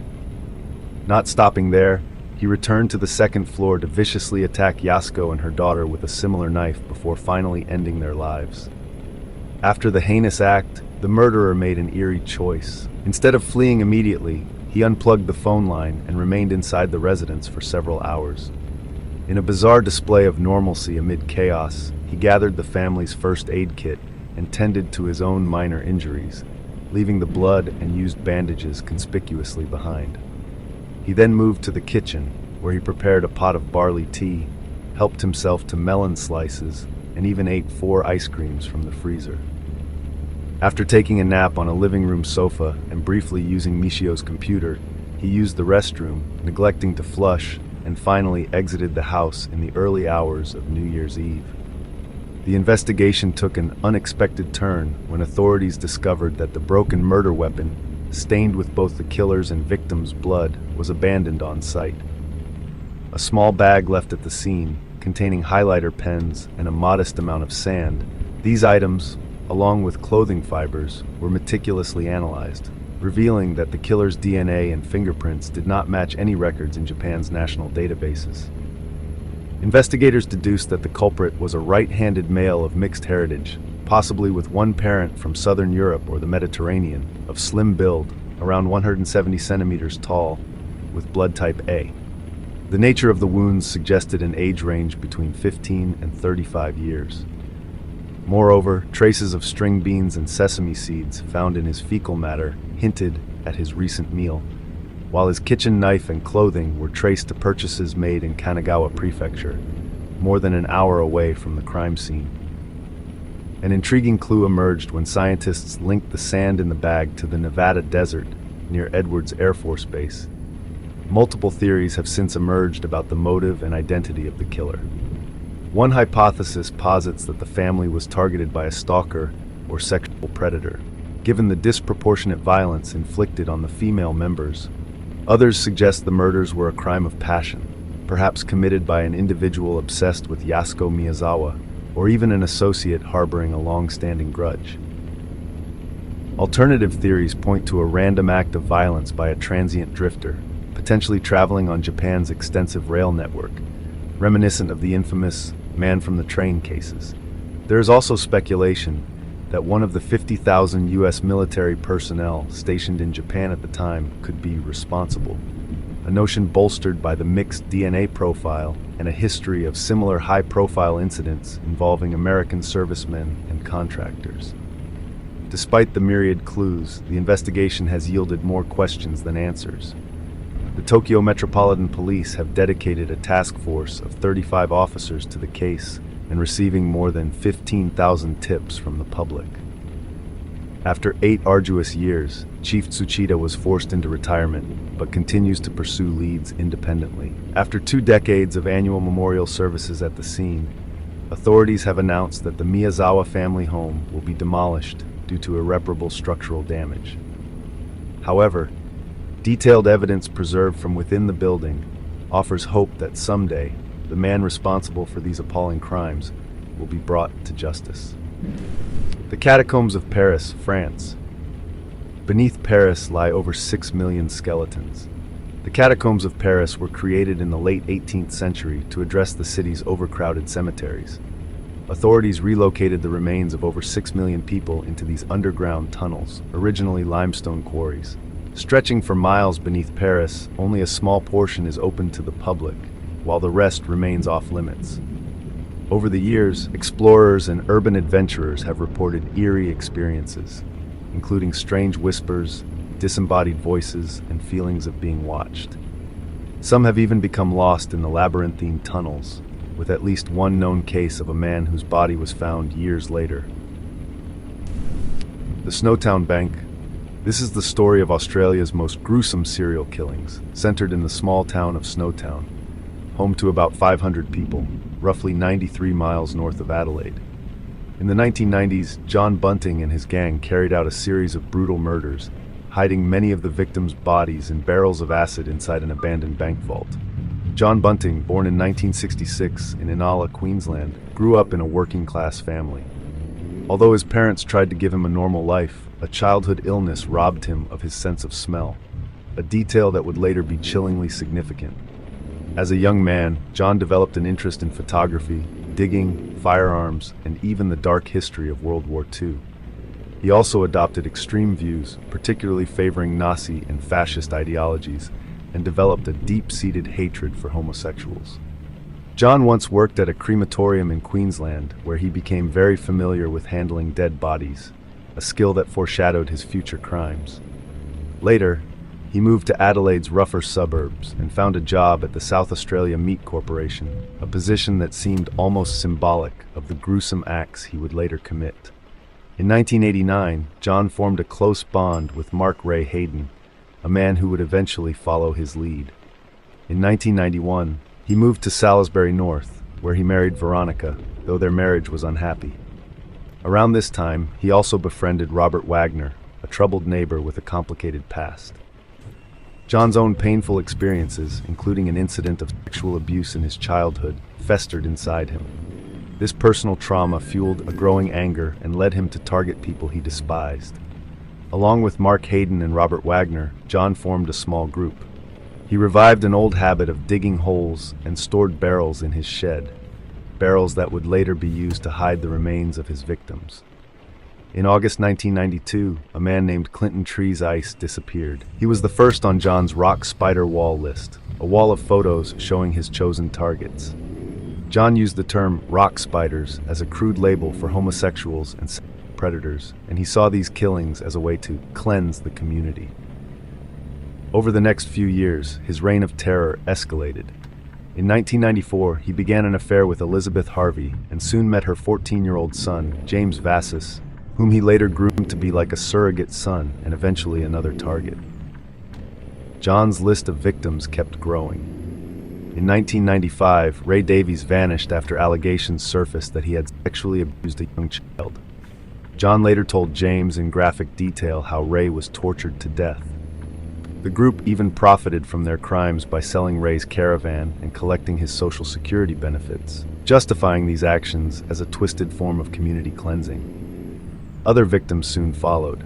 Suzanne Allen, Ray's ex-partner, who was eliminated after her disappearance. Michael Gardner, a relative of Robert Wagner's girlfriend who vanished after a board game incident. Barry Vanessa Lane, a person whose past troubled John, who disappeared in October 1997. Later, Barry's boyfriend, Thomas Travelin, found Barry hanging from a tree under suspicious circumstances. Gavin Porter, a friend of James Vassis and a drug user whom John despised, disappeared in April 1998. John's methods were systematic. He and his gang often withdrew money from their victims' accounts, reaping financial benefits even as lives were lost. In August 1998, Troy Yude, connected to James Vassis's painful past, disappeared and was later brutally tortured before being killed. Robert Wagner and Mark Hayden witnessed the violence, which took place to the eerie sounds of the album Throwing Copper that John claimed to love. John maintained a disturbing habit of storing barrels in his shed. Some of these barrels held human remains, others contained bodies dissolving in acid. With no sense of smell to warn him of decay, John seemed almost indifferent to the horror. Eventually, concerned by complaints about a foul odor, John moved some barrels into his Land Cruiser and parked it at a family friend's house. When the Freemans, those friends, decided to relocate to Snowtown, this sparked a new phase in John's plan. John and Mark Hayden then leased Snowtown's only bank, which had been closed since 1990, and in April 1999, they moved the barrels into its vault. Here, John devised an even more twisted scheme: to remove the bodies from the barrels, cut them into smaller pieces, mix them with cement at the bottom of the barrels, and then dispose of the barrels around the town. However, before they could finish this gruesome process, another victim emerged. In May 1999, David Johnson, a 24-year-old who was James Vassis's stepbrother and did not fit the usual profile, was lured to the bank. There, he was tortured to death while the group played a disturbing recording called Voices of Death, made up of sounds from previous victims' torture. In a final act of depravity, after David was dismembered and placed into a barrel, Robert Wagner even removed a piece of his flesh, cooked it, and shared it with John. As police began connecting the dots between missing persons and John's gang, suspicion grew. On May 16, 1999, a police patrol in Snowtown noticed a Land Cruiser parked at the Freeman's driveway. A routine check showed the car belonged to John Bunting, a missing person in several cases. The officers searched the bank and discovered cardboard boxes with computer parts, a receipt for items like disposable gloves, rubbish bags, and air fresheners. But the most shocking find was in the bank vault: 6 plastic containers packed with human remains. 2 more victims were later found on John Bunting's property. On May 21st, John Bunting, Mark Hayden, and Robert Wagner were arrested. The case quickly became known as Australia's worst serial killing spree, with at least 12 victims identified. In court, overwhelming evidence linked John Bunting and Robert Wagner to the murders. During the trial, Robert Wagner pleaded guilty to the murders of Barry Lane, Fred Brooks, and David Johnson, while John Bunting refused to plead guilty. Crucial testimony from James Vassis helped secure convictions. After a grueling trial that lasted nearly a year, both Bunting and Wagner were sentenced to consecutive life terms without the possibility of parole for each victim. Wagner received 10 life sentences, and Bunting's sentence was even harsher. Mark Hayden, implicated in assisting with the crimes, was sentenced to 25 years with an 18-year non-parole period.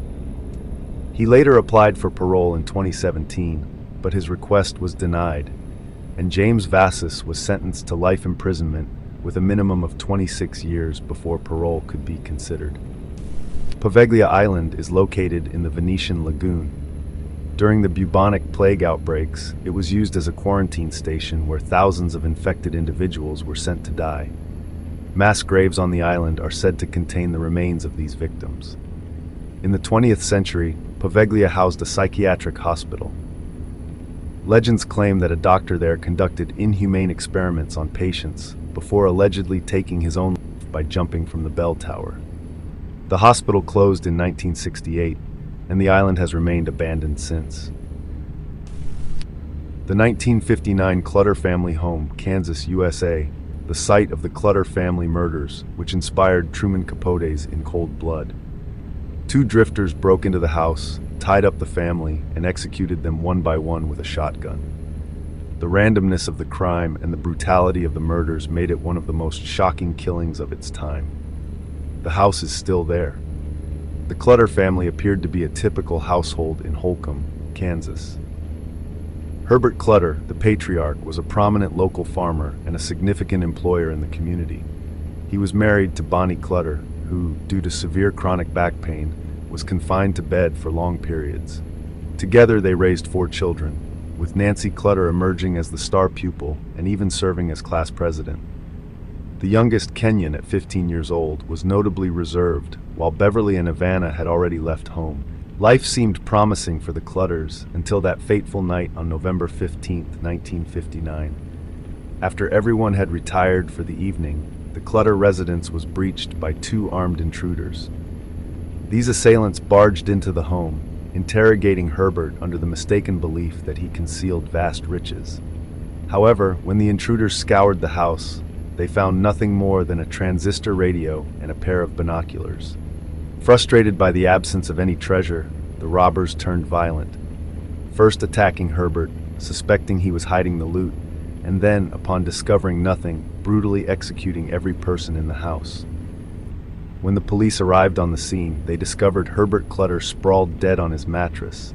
His throat had been slashed, his body marred by multiple stab wounds, and a shotgun blast had ended his life by striking his head. His hands were bound together and his mouth was taped shut.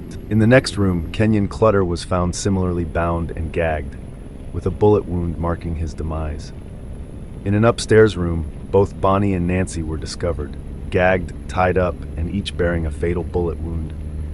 The first responders were led by Garden City Police Department's Chief Michael Geisler. Alongside him was Assistant Chief Rich Roller, whose expert photography captured crucial evidence from the scene, including tire tracks and footprints that would later be linked to the perpetrators. Another vital clue came in the form of a missing pair of binoculars and a transistor radio. The breakthrough in the case came unexpectedly when a prisoner named Floyd Wells provided information to the Kansas Bureau of Investigations, KBI, naming two suspects, Richard Eugene Hitchcock and Perry Edward Smith. Wells disclosed that the pair had hatched a plot to steal the so-called mythical Clutter family treasure, a plan that ultimately unraveled due to their troubled criminal histories. With their identities now known, the hunt for Richard and Perry began. The duo had fled, first pawning off their binoculars in Mexico, then hitchhiking to Omaha, Nebraska. After a brief stay there, they moved on to Iowa, where they stole a car. Their journey continued through Kansas City, ultimately leading them to Florida and finally culminating in Nevada. It was there, on December 31st, 1959, that the KBI finally apprehended the pair, not for the murders, but initially for operating a stolen vehicle. Only later did the authorities realize they were in possession of two highly wanted criminals. The KBI rounded up Richard and Perry, and soon the case was brought before Finney County District Court. While the pair were held in Nevada, KBI investigators secured a confession from them. The confession was straightforward, and the verdict was swift. Both men were found guilty and sentenced to death for the murders of Herbert Clutter, Bonnie Clutter, Kenyon Clutter, and Nancy Clutter. On the day of their execution, as they awaited their final moments, the condemned were asked for any last words. Perry Edward Smith expressed, "I think it's a hell of a thing that a life has to be taken in this manner. I say this especially because there's a great deal I could have offered society. I certainly think that capital punishment is legally and morally wrong. Any apology I would have done would have been meaningless at this time. I think that is all." In contrast, Richard Eugene Hitchcock offered little more, simply shaking KBI agent Roy Church's hand as a final farewell. Both men were subsequently executed on April 14, 1965. Waverly Hills Sanatorium, located in Kentucky, was a tuberculosis hospital that operated from 1910 to 1961. During its peak, thousands of patients died due to the lack of effective treatment. Experimental procedures, including lung surgeries and exposure to fresh air regardless of weather conditions, were performed in an attempt to combat the disease. The facility is infamous for its body chute, a tunnel used to discreetly transport deceased patients to waiting hearses. The Lake Bottom Campsite. In the summer of 1960, the peaceful shores of Lake Bodom, a 3 by 1 kilometer lake just north of Espoo, Finland, became the scene of one of the country's most notorious and puzzling crimes. On June 4th, as midsummer neared, 4 teenagers went camping on a secluded peninsula near the lake. They were 18-year-old best friends, Niels Gustafsson and Seppo Bowen, along with their girlfriends, Irina Borland and Tuuli Maki. They planned a weekend of fishing, swimming, and enjoying the long twilight hours of the white night nights, when the sun barely sets at midnight. After setting up their cramped A-frame tent and settling in for the night, the friends soon fell asleep. However, the following morning brought a nightmare. Niels awoke with a throbbing jaw and hazy memories of the previous night, vivid flashes of screams and the sight of a mysterious man in black with blood-red eyes. In a hospital, Niels learned that between 4 and 6 a.m., an unknown assailant had forcefully torn through their tent, slashing the canvas and bludgeoning its occupants with a heavy object. Nils discovered that his three friends had been savagely murdered while they slept. Investigators painted a grim picture of that fateful night. When a local man found the collapsed tent at 11 a.m., the scene revealed horrifying details: human remains, scattered hair, teeth, and defensive wounds on every body. Seppo's body was trapped under the fallen fabric, bearing multiple puncture wounds to the throat and chest. Tuli suffered fatal head injuries and numerous post-mortem stab wounds, and Nils's face was marred by severe trauma with a broken temple and jaw. Among the debris, a crumpled diary with cryptic notes and a muddy pillowcase were found, while several personal items, including wallets and a leather jacket, were missing. Strangely, Nils's shoes were later discovered 500 meters from the campsite, hidden beneath a rock and stained with blood. Eyewitness accounts added to the mystery. Two birdwatchers described seeing a man in his 20s or 30s with light brown, slicked-back hair hurrying through the forest around 6 a.m. A local fisherman also spotted this mysterious figure, which led investigators to create a composite sketch. The sketch depicted a man with flowing blonde hair, large eyes, and distinctive features. Several suspects emerged over time. One was Kaldar Gilstrom, a 51-year-old kiosk owner known for his hostility toward campers, who even admitted to causing minor vandalism on nearby sites. His presence close to the scene made him a person of interest, though he maintained that he was at home. Another suspect was Hans Asman, a German immigrant living 3 miles away, who was hospitalized the day after the incident with suspicious red stains and muddy clothing. His sudden hair shave and murky past, including claims of working for the German army and hints at connections with the KGB, made him a compelling figure in the investigation. Other theories even suggested that a jilted lover or a jealous boyfriend might have followed Tuli to the lake, though these ideas lacked solid evidence. Decades later, advances in DNA testing led authorities to re-examine key pieces of evidence. In March 2004, tests revealed that the blood inside Nils's shoes did not match his, while the blood on the outside did match traces found near the tent's entrance. New witness testimonies emerged, including one from a woman who claimed she had seen Nils arguing with Seppo by the lake. Some even suggested that Nils, enraged by personal betrayal after having his advances rejected by Tuli, might have attacked his friends. The defense argued that the chaotic crime scene and Nils's memory loss due to head trauma pointed away from his guilt.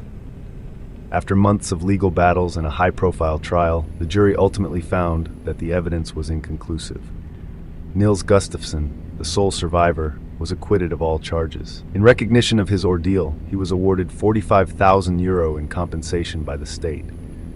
Later DNA tests further exonerated him, confirming that none of the critical evidence matched his genetic profile. Despite the acquittal, public opinion in Finland remains deeply divided, with about half of Finns still suspecting his involvement. Lake Shawnee Amusement Park, built in the 1920s in West Virginia, sits on land where a violent massacre of settlers and Native Americans occurred in the 18th century. The park operated for decades, but closed after multiple tragic accidents. At least 6 amusement patrons were killed while the park was in operation. A little girl on the circling swing set was hit after a truck backed into the path of the swing, and a boy drowned in the amusement park's swimming pond. The park's structures and rides are still standing, abandoned and in disrepair. The Murder Castle, Chicago, USA. Serial killer H.H. Holmes built a hotel designed for murder, with trapdoors, soundproof rooms, and a basement for disposing of bodies. By the turn of the 21st century, the legend of H.H. Holmes had woven itself into American folklore. Known as the man who constructed a murder castle filled with hidden torture chambers, he is infamous for luring hundreds of unsuspecting victims, many of whom arrived in town for the World's Fair, into a deadly trap. Although his 1890s reign of terror earned him the title of America's first serial killer, countless modern retellings have blurred fact with fiction. Herman W. Mudgett was born on May 16, 1861, in Gilmanton, New Hampshire, to Levi Mudgett and Theodate Mudgett, descendants of the region's earliest English settlers. By all accounts, young Herman's upbringing was ordinary and unassuming. His parents were devout, regular churchgoers, and neighbors recalled them as paragons of respectability. In his youth, Herman was known as a quiet and diligent student with refined tastes.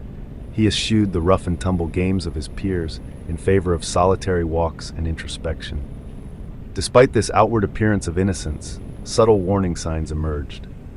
A local cobbler, who once worked alongside him, remarked that although Herman was a hard worker, there was an unsettling aspect to his behavior, particularly his intense preoccupation with money. Incidents from his youth, such as pilfering 43 cents from a cobbler's vest pocket and attempting to claim double pay for the same job, hinted at a budding greed that would haunt him for years. By age 16, after graduating from Phillips Exeter Academy, Herman had begun working various odd jobs and even taught in Gilmanton and nearby Alton. It was during this time that he met Clara Lovering, and despite conflicting accounts of their courtship, they were married on July 4, 1878. Although Clara's family disapproved of the rapid pace of their relationship, they eventually secured him a position at her uncle's grocery store in East Concord. The couple's son, Robert Lovering Mudgett, was born on February 3, 1880. Yet, Herman's ambitions stretched far beyond clerical work. He yearned to study medicine, and his own autobiography later recounted a childhood incident that profoundly affected him, when two boys dragged him into a doctor's office and forced him to confront a real skeleton.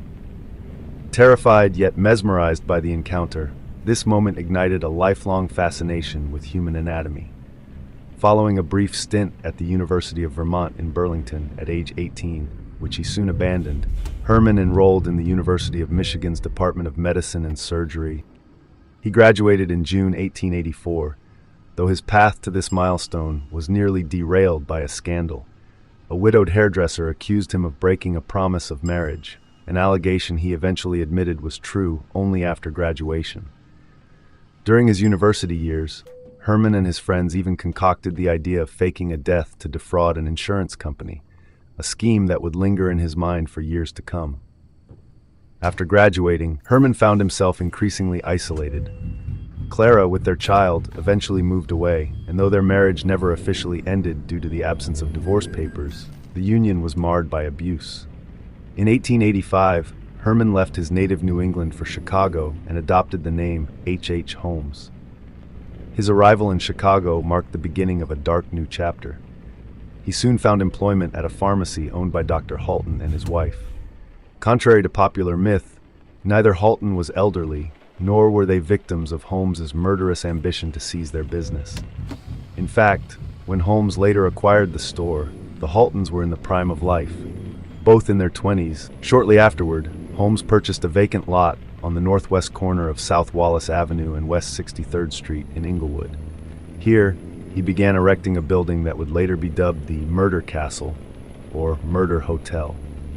Initially designed with 2 floors, one for retail and one for residential apartments, with Holmes taking up residence with his second wife, Myrta Belknap. The structure was expanded 5 years later to include a 3rd floor intended to serve as a hotel in time for the World's Fair.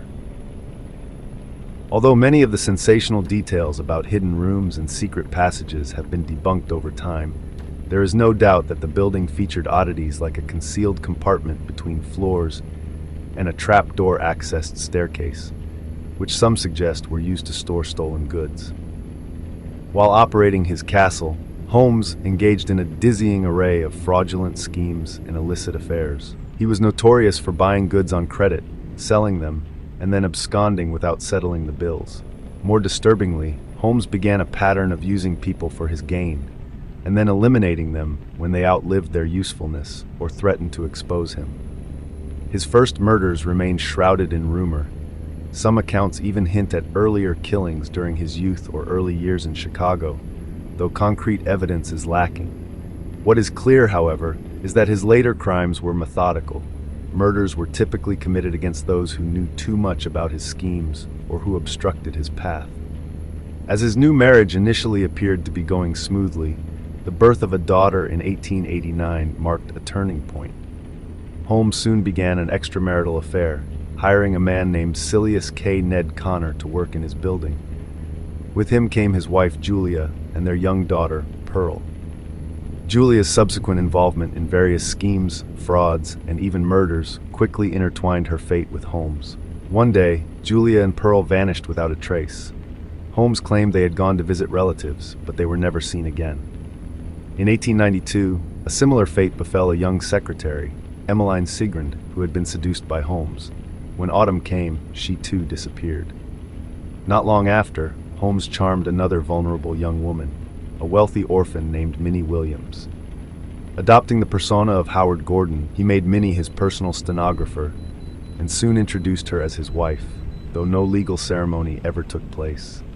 Minnie's trust led her to sign over several real estate holdings, including a property in Wilmette where Holmes planned to build a new house for murder, intended for his real wife and daughter, Lucy. By July 1893, both Minnie and her younger sister Anna had mysteriously vanished. In January 1894, Holmes departed Chicago and met his fourth and final wife, Georgiana Yoke, in Denver, all while he continued to operate under the guise of Mr. H.M. Howard. A man named Benjamin P. Tezel, who had long been Holmes' partner in various scams, became embroiled in an elaborate insurance fraud plot. Benjamin, well aware of Holmes's myriad deceptions, was coaxed into a scheme designed to claim a $10,000 insurance payout by faking his own death. The plan was straightforward. Benjamin would pose as an inventor who would perish in a staged explosion, and Holmes would then procure a body that could be incinerated beyond recognition. However, as the plan unfolded in August 1894 in Philadelphia, Holmes first ensured that Benjamin was heavily intoxicated. Then, he administered a lethal dose of chloroform and set Benjamin's body on fire. Although Holmes made a feeble effort to stage the death as an accident, the Pennsylvania coroner was deceived, and the insurance company, Fidelity Mutual Insurance, issued a check for $7,200 on Benjamin's behalf. Holmes wasn't done yet. Concerned that Benjamin's family knew too much and that they still believed he was alive in London, Holmes began to feed false information to Carrie, Benjamin's wife. Eventually, he even persuaded her to entrust 3 of her 5 children to his care. In a horrifying turn, Holmes later admitted that he had locked 2 of these children in a specially modified trunk with a drilled hole, connected it to a gas line, and asphyxiated them. He then disposed of their bodies in the basement of a rented property in Toronto.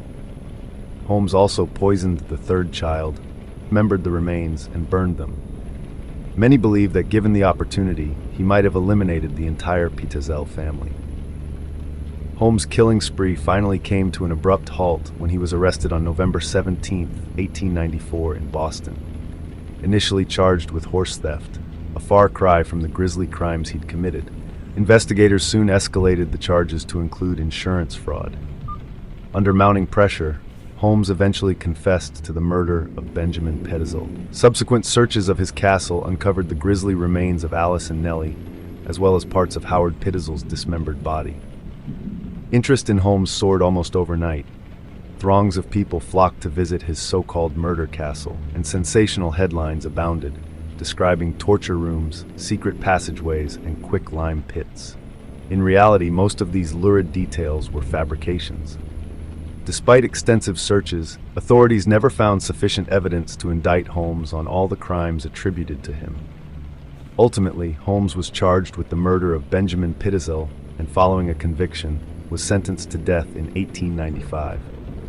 While awaiting his execution, Holmes claimed responsibility for 27 murders, a confession whose accuracy remains highly disputed, with some reports suggesting he was paid $750 for his confession, and that several of the victims he named were still alive. A notorious swindler and liar for most of his life, Holmes's final days were marked by contradictory statements. Initially, he declared his innocence. Later, he insisted that he had been possessed by the devil. Just over a week before his scheduled execution, on his 35th birthday, Holmes was hanged at Philadelphia's Moymansing prison on May 7, 1896. In a gruesome execution that lasted over 20 minutes, his neck failed to snap as expected. Instead, he was slowly strangled in accordance with his last wishes. His coffin was encased in concrete and buried 10 feet deep to deter grave robbers, marking the end of his murderous career. Port Arthur Penal Colony, established in the 19th century in Tasmania, was one of Australia's harshest prisons. Convicts endured grueling labor and psychological punishment, with solitary confinement and sensory deprivation used as disciplinary measures. The prison was abandoned in the late 1800s, but stories of ghostly encounters have persisted. The site gained further notoriety in 1996 when it became the scene of Australia's deadliest mass shooting, where 35 people were killed. The gunman, Martin Bryant, was later sentenced to 35 life terms. It was the country's worst mass murder, and it led to stricter gun controls. The Robertson family. Life can change in an instant, whether it's due to a strange allergy, a lightning strike, or a simple fall. This is the Robertson family, and they experienced this firsthand on what began as a fun sailing adventure that turned into a fight for survival. Back in the fall of 1968, the Robertsons, Dougal, Lynn, their children Anne, 16, Douglas, 17, and the 9-year-old twins Neil and Sandy, lived a hard life running a small dairy farm in Staffordshire, England. One night, while Dougal was sharing stories about his time in the British Merchant Navy, young Neil asked if the family could sail around the world. With the farm close to bankruptcy and the chance to show his kids the world, Dougal jumped at the idea. They sold their farm, bought a 50-year-old schooner named the Lucette, and set sail from Falmouth on January 21, 1971. And except for Dougal, no one had much experience with sailing. Their first test came just 6 days later in the Bay of Biscay off the coast of France, when a fierce storm with huge waves and strong winds nearly overwhelmed them. Miraculously, they survived and continued their journey. For the next 17 months, they sailed through the Caribbean, visiting places like Antigua and Barbados. During this time, Anne fell in love with a young man in the Bahamas and decided to stay there. The family then continued on, even picking up a 22-year-old Welsh hitchhiker named Robin, who quickly became like a member of the family. Everything changed on the morning of June 15, 1972, when the Lucette was about 200 miles west of the Galapagos Islands. 2 days into a 40-day trip to the Marquesas Islands, a sudden, powerful blow struck the boat. 3 orcas had rammed the Lucette, causing the hull to crack and the vessel to begin sinking. In a rush, the family abandoned ship. Lynn was still in her nightgown, launching an emergency inflatable raft and a small dinghy named the Edna Mare. Within minutes, the Lucette was gone.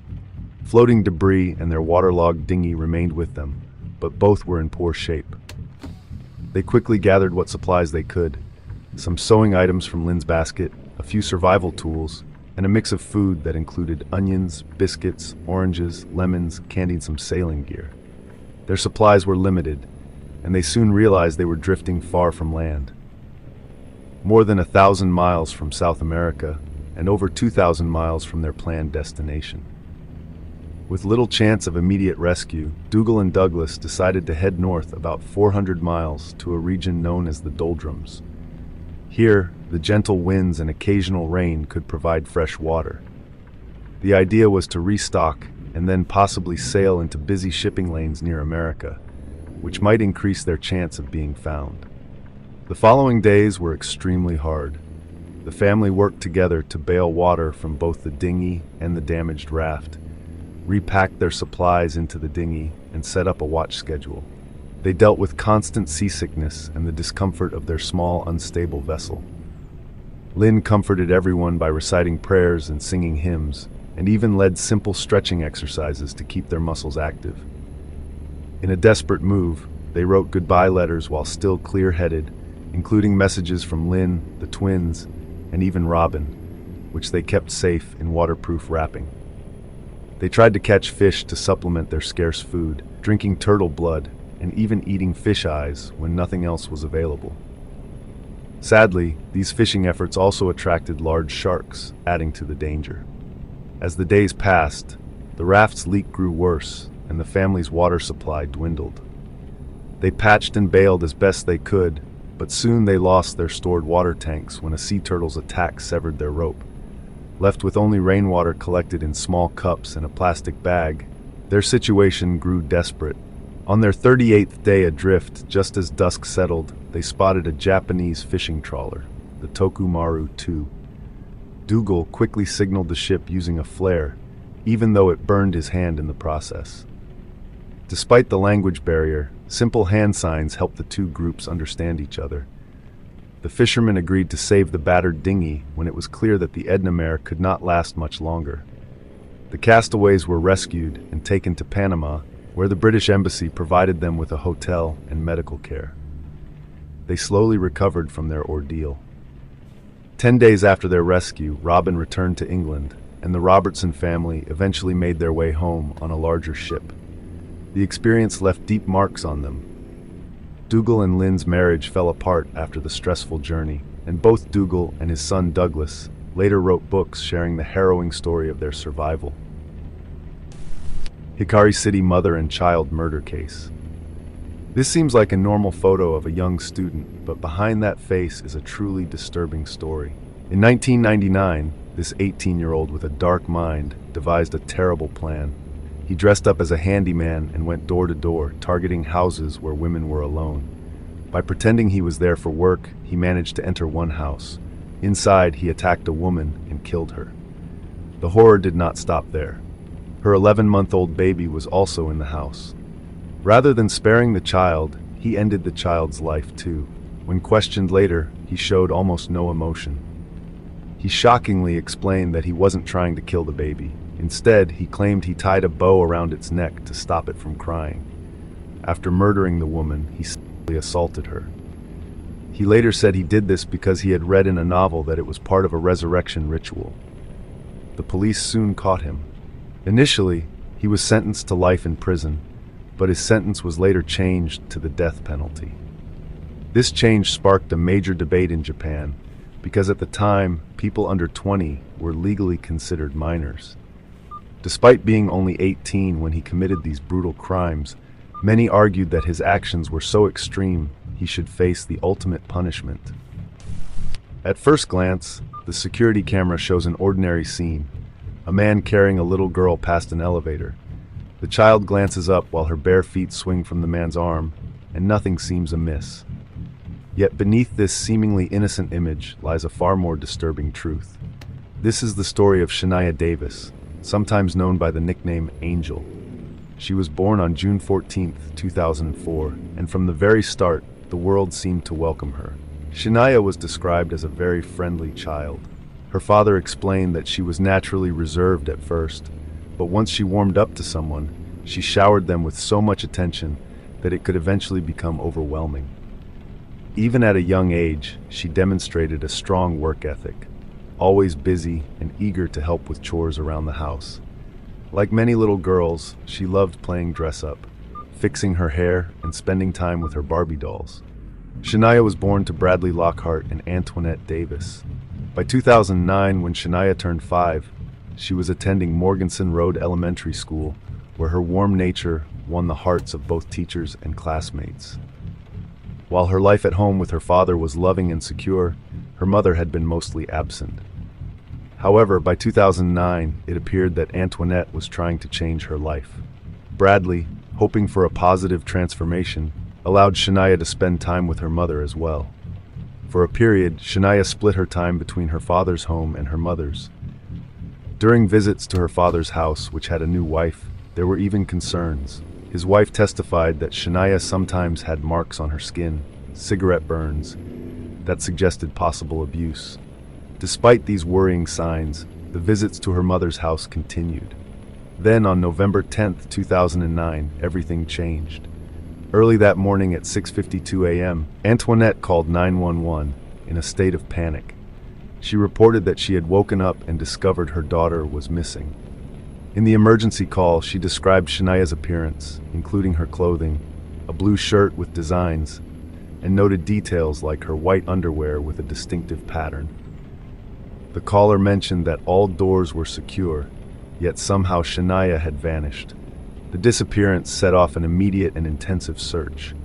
An Amber Alert was issued, and soon a breakthrough came when a hotel employee reported that, the day before, she had seen a younger woman accompanied by a man. The employee recalled that the man, who appeared to be on a long drive, had rented a hotel room with the woman, claiming he needed a rest stop on his way to drop her off. Surveillance footage from the hotel confirmed that a man had been seen carrying a child who matched Shania's description. Authorities quickly identified the man as Mario McNeil, a name not unfamiliar to the family, as he had previously dated Antoinette's sister. When police brought him in for questioning, Mario insisted he was innocent. He admitted that he had taken Shania to the hotel and even claimed he had dropped her off, but he did not know where she was afterward. With mounting pressure, police turned their attention to Antoinette.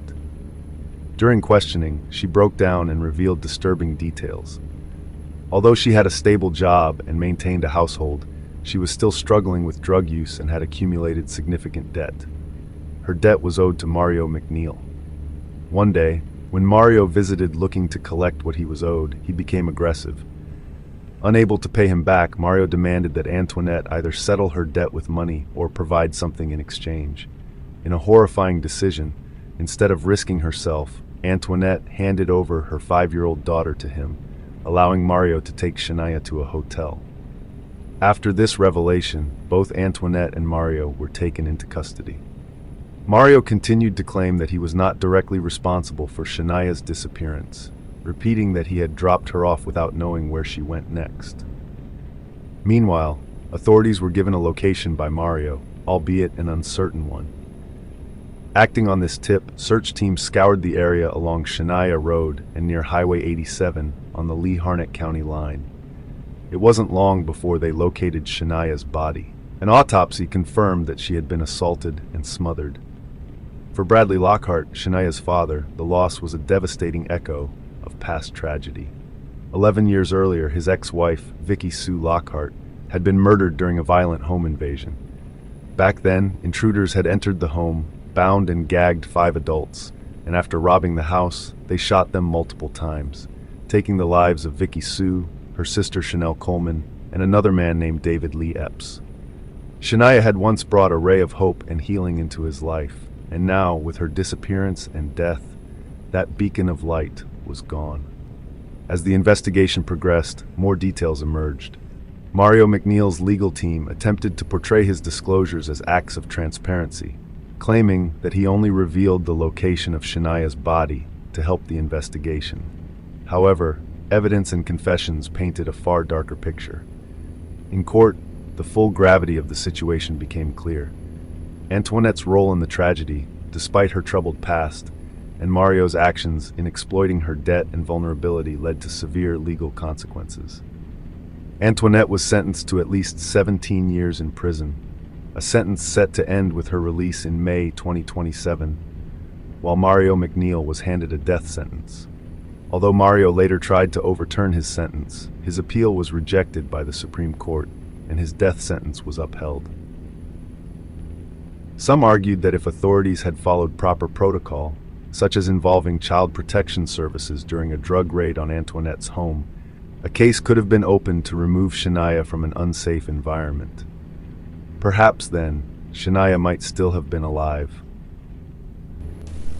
Satomi Mitarai. This is no ordinary class picture. The girl on the right is actually seen here with her 11-year-old killer, the girl on the left wearing a Nevada shirt. Now, we all know children are often seen as innocent, easily moved to tears, and unaware of the darker sides of life. But sometimes the unthinkable happens, and a child becomes the perpetrator of a crime so shocking it leaves an entire nation in disbelief. Today we turn our attention to Japan and the tragic case of Satomi Mitarai, more commonly known as the Nevada Tan murder. On June 1, 2004, during a regular lunch break at Okubo Elementary School, a teacher noticed that 2 of her students were missing. Initially, she assumed they might have gone to the restroom together or were eating elsewhere, and dismissed the concern. However, her worries escalated when one of the missing students, Natsumi Tsuji, returned to class carrying a box of blood-stained cut-up clothing. Concerned for Natsumi's safety, the teacher checked her for injuries and asked if she was hurt. To everyone's shock, Natsumi admitted the blood wasn't hers. She had done something terrible. Alarmed, the staff began searching for the other missing student, Satomi Mitarai. Their worst fears were confirmed when they found Satomi's lifeless body in a pool of blood near the entrance of an empty classroom on the third floor. Chaos erupted as the school staff called the police and notified the students' parents. When emergency services arrived, Satomi's father, Kyoji Mitarai, struggled to comprehend the brutal reality of his daughter's death. He recalled that Satomi had never had conflicts with her classmates and had always seemed to get along with everyone. Katsuyoshi Tominaga from the Sasebo Central Fire Department reported that Satomi had suffered multiple deep slashes on her wrists and neck, with one gash on her throat measuring nearly 4 inches long. She had died from massive blood loss. The police then escorted a remorseful Natsumi to the station. She cried and apologized, appearing as any distressed child might.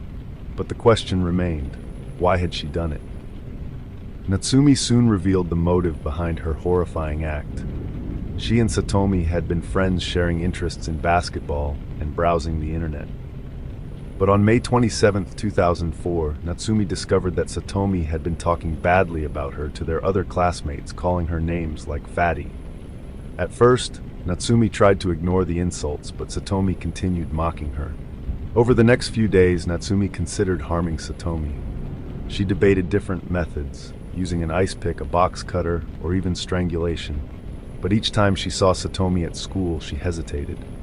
However, on the night of May 28th, Satomi once again insulted her. This time, Natsumi saw the offensive message online before it was deleted. Furious, she responded with a chilling threat she would kill her. Satomi, seemingly unfazed, did not take the warning seriously, but for Natsumi this was the final straw. On June 1st, during their lunch break, Natsumi lured Satomi into an empty classroom. According to her confession to the school counselor, she closed the curtains to darken the room. She attempted to cover Satomi's eyes, but failed. Without hesitation, she took out a box cutter and slashed Satomi's throat. Then she watched for 15 minutes as Satomi bled to death. When Natsumi was arrested, her identity was initially protected under Japanese law, referred to only as Girl A. However, the case became widely known as the Nevada Ton murder after a class photo surfaced online, showing Natsumi wearing a sweater with the word Nevada on it. Internet users attached the affectionate suffix "ton" to her name, turning her into an unsettling online figure. Investigators delved into Natsumi's background to understand what had driven her to commit such a gruesome act. They discovered that she had a deep interest in horror movies, books, and dark internet forums. She was a fan of the controversial novel and movie Battle Royale, and often consumed related fan fiction. Reports even suggested that she had visited the infamous Red Room website, an urban legend about a cursed webpage linked to violent deaths. Further investigation revealed that Natsumi's anger wasn't just directed at Satomi, but at her entire class, whom she believed had been bullying her. On her personal website, she expressed contempt for her classmates, even writing an internal dialogue where she debated whether taking a life was justifiable. A forensic psychologist evaluated Natsumi and found no signs of severe psychological distress. While the public speculated she was a hikikomori, a socially withdrawn individual, there was no evidence to support this. Some sources suggested that she was diagnosed with Asperger's syndrome, a condition affecting social interactions and communication. However, there was no official confirmation. The head of the Sasebo Children's Counseling Center noted how normal Natsumi appeared. She had not suffered abuse at home and did not seem like a troubled child. This made it all the more unsettling. How could an ordinary girl commit such a crime? Her defense team argued that she was heavily influenced by the violent media she consumed, warning parents to be mindful of their children's exposure to such content. However, this did not absolve her of responsibility. On September 15, 2004, the Japanese family court sentenced Natsumi to 2 years of involuntary commitment, later extended by another 2 years in 2006. She was sent to a juvenile reformatory in Tochigi Prefecture. Her case had a profound impact on Japan, reigniting debates about the country's juvenile justice system. Some argued that the age of criminal responsibility, which had been previously lowered to 14 due to another child murder case, should be further reduced. For Satomi's father, the tragedy was unbearable. During the trial, he published a heartbreaking letter to his daughter in a national newspaper, wondering if she was happy if she had met her late mother, and why she was taken from him so soon. Satomi had been his source of strength after his wife's passing, and now he was left to grieve alone. During the Okubo Elementary School graduation ceremony, on March 18, 2005, the school left blank pages in the yearbook where Satomi and Natsumi's photos would have been. Satomi was posthumously awarded a graduation certificate, which her father accepted. Natsumi also received one as the school believed it would aid her reintegration into society. Meanwhile, the internet took a disturbing turn. Online communities, particularly 2channel and Futaba Channel, became obsessed with Natsumi, glorifying her as Nevada-tan. They created memes, fan art, and even cosplayed as her. In June 2005, a mass cosplay event featured people dressed as Nevada-tan, and the Nevada University hoodie became a top-selling item. The murder was treated like an internet horror story, similar to a creepypasta. Even when authorities tried to remove the content, it kept resurfacing. An eerie song titled Cutie Nevada was even released, adding to the unsettling online phenomenon. As of today, Natsumi Tsuji has been released and granted a new identity, allowing her to live in anonymity. Her family moved to an undisclosed location in Japan. While some believe Satomi's bullying played a role in her fate, nothing justifies such a violent end.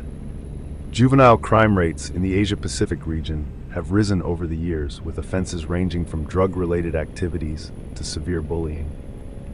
Factors like socioeconomic status, media influence, and parental upbringing all play a role.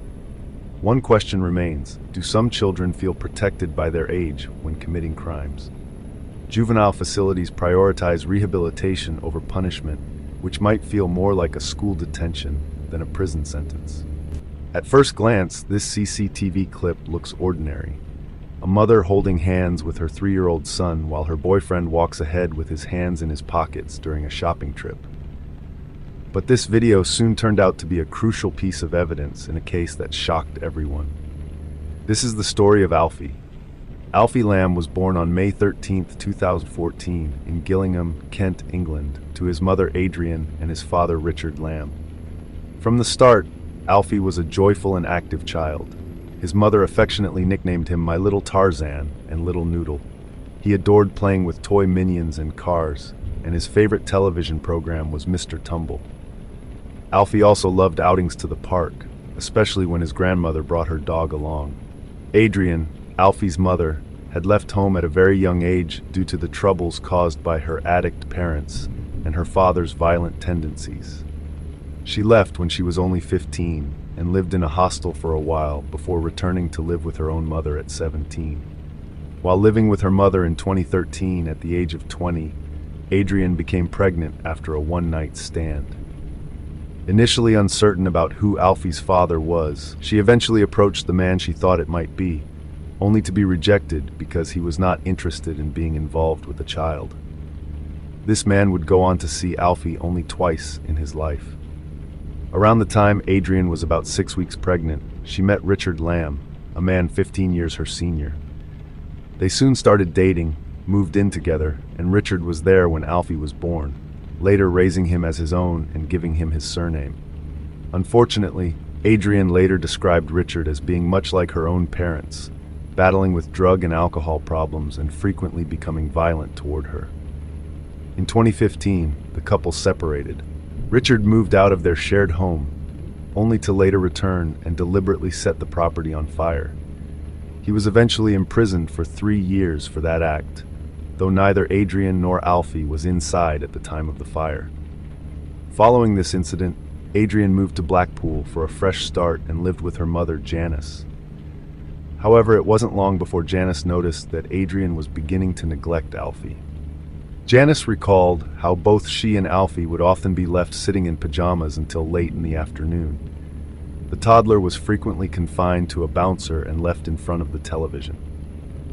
Adrian, meanwhile, was constantly preoccupied with her social media, checking Facebook instead of tending to her son's needs. In the past, when Alfie was an infant, Adrian had been extremely protective and would never leave him unattended, but as he grew older and more active, her attention dwindled. She even started feeding him mostly junk food. In 2016, Adrian began a new relationship with a man named Stephen Wotton, who was the adopted son of former Tour minister Nigel Wotton. Stephen worked in a nightclub and was known for being arrogant, selfish, and jealous. By early 2018, Alfie, his mother, and Stephen were living together in a flat, along with another person named Sen. On February 1st, 2018, a shopping trip took place in South London. The group, consisting of Alfie, Adrian, Stephen, 19-year-old Emily Williams, 22-year-old Marcus Lamb, Alfie's cousin, and another young child, traveled in Stephen's Audi. Despite having car seats available, Stephen had removed them, opting instead to have the children sit on the vehicle floor. Since his Audi Sport Coupe only had 4 seats and there were 6 people, he decided that placing the children on the floor near his passenger area was the only option. During the trip, young Alfie ran around trying to keep up with the group. Naturally, after such an energetic chase, his little legs grew tired and he became irritable. When they returned to the car, Alfie and the other child were forced to sit on the floor near where his mother was seated. After Stephen adjusted his electric seat backward to make room for himself, Alfie, who was sitting by Adrian's feet, began to show discomfort. The tight space pressed against him, and he started crying out for his mother.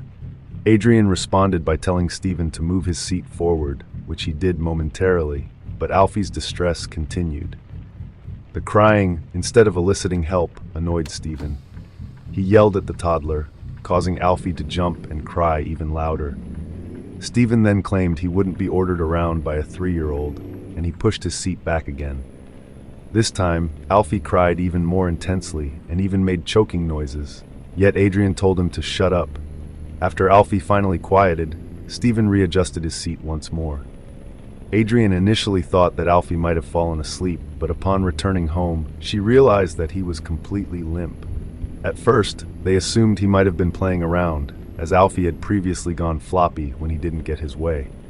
However, he was also unusually pale. Adrian's desperate attempts to rouse him failed, and emergency services were called. When paramedics arrived, they immediately began checking for signs of breathing. Despite efforts to revive him, it was clear that little Alfie was unresponsive. He was rushed to St. Thomas's Hospital, where a machine kept him alive temporarily, but his injuries were too severe. 3 days later, on February 4th, Alfie was taken off life support and pronounced dead. An initial post-mortem examination did not yield clear answers, but a later determination by a pathologist revealed that Alfie died from crush injuries. Specifically, the maximum space in the back seat where he had been sitting was initially 11.8 inches wide, which was reduced to just 3.7 inches at the time the medics arrived on February 1st. At the time of the incident, Adrian was on the phone with Stephen, who had fled the scene. In an attempt to get their story straight, police were called shortly after the medics arrived. Suspicion quickly arose regarding the true cause of Alfie's death. Adrian, trying to protect herself and her boyfriend, told the police that she had taken a taxi when the incident occurred, but she was unable to provide the taxi company's name or a precise account of what had happened to Alfie. While she was at the hospital with her son, Adrian also texted Stephen, claiming that "we know we're lying," and Stephen later texted her promising to take all the blame when speaking with the police, a promise that proved to be far from the truth. During Adrian's first police interview on February 3rd, while Alfie was still fighting for his life in intensive care, she insisted she did not know a man named Stephen Wotton. Instead, she claimed she was dating a man called Stephen Marchant from Maidstone. When police eventually located Stephen, he gave them a false name and fabricated his version of events. Investigators also discovered that he had recently sold his Audi for a very low price, only £800. As the investigation deepened, both Stephen and Adrian began threatening the other adults who had been in the car with them, Emily and Marcus, to ensure that everyone stuck to the story Stephen had invented. They warned that if these adults did not remain silent, they would be made to disappear. On February 18th, further revelations emerged that Stephen and Adrian had physically and verbally assaulted both Marcus and Emily. In one incident, Stephen attacked Marcus in Crystal Palace Park, recording the assault on his phone.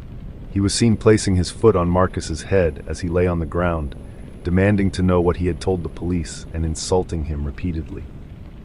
Similarly, Emily, who was pregnant at the time, was warned by Stephen that if she did not stick to the agreed story, her unborn child would grow up without a mother. At one point, Adrian even slapped Emily so hard that it left a visible handprint on her cheek for nearly half an hour. Because of these threats, Emily eventually provided a false account to the police. However, Adrian's half-sister, Ashley Jeffrey, later managed to extract the truth from Adrian. Ashley invited Adrian to her home, activated a voice recorder on her phone, and asked for a detailed account of what had occurred with Alfie on February 1st. In that recorded conversation, Adrian admitted to lying multiple times to the police in order to protect Stephen. Ashley then passed the recording along to the police. On February 28th, following these revelations, Adrian, Stephen, and Emily were all arrested. Adrian faced charges including manslaughter, child cruelty, conspiring to pervert the course of justice by making false statements, and common assault against Emily Williams. She pleaded not guilty. Stephen was charged with manslaughter, witness intimidation, and conspiring to pervert the course of justice. He also pleaded not guilty. Emily was charged with conspiring to pervert the course of justice, and likewise pleaded not guilty. While being questioned, Stephen mentioned his father's name, Nigel Wotton, implying that his family's influence might render him untouchable. Stephen also claimed that he had only moved his car seat back an inch, and that when asked to move it forward, he complied immediately. Meanwhile, Adrian maintained that she had never believed Alfie was ever in danger. When Stephen moved the seat back, she was under the impression that there was still enough room for him. However, Marcus, who was driving that day, told police that Adrian had treated Alfie very harshly during the shopping trip, grabbing his arm, yanking him up if he tripped, and screaming at him. Both Alfie and Adrian had previously been on a social services watch list, though in 2016, when Adrian moved in with Stephen, social services decided she was managing better and removed her from the list. Notably, Adrian often lied to social workers, and the authorities never investigated Stephen's background thoroughly. Had they done so, they would have discovered that Stephen had 3 prior assault convictions dating back to 2014. These convictions included incidents involving his ex-girlfriends, his sister's husband, and in 2012 to 2013, allegations from teenage girls who claimed he threatened them and sent abusive messages. In addition, another woman came forward in 2012 accusing Stephen of violence, although no charges were filed. 8 months before Alfie's death, Stephen had even threatened the lives of both himself and Adrian.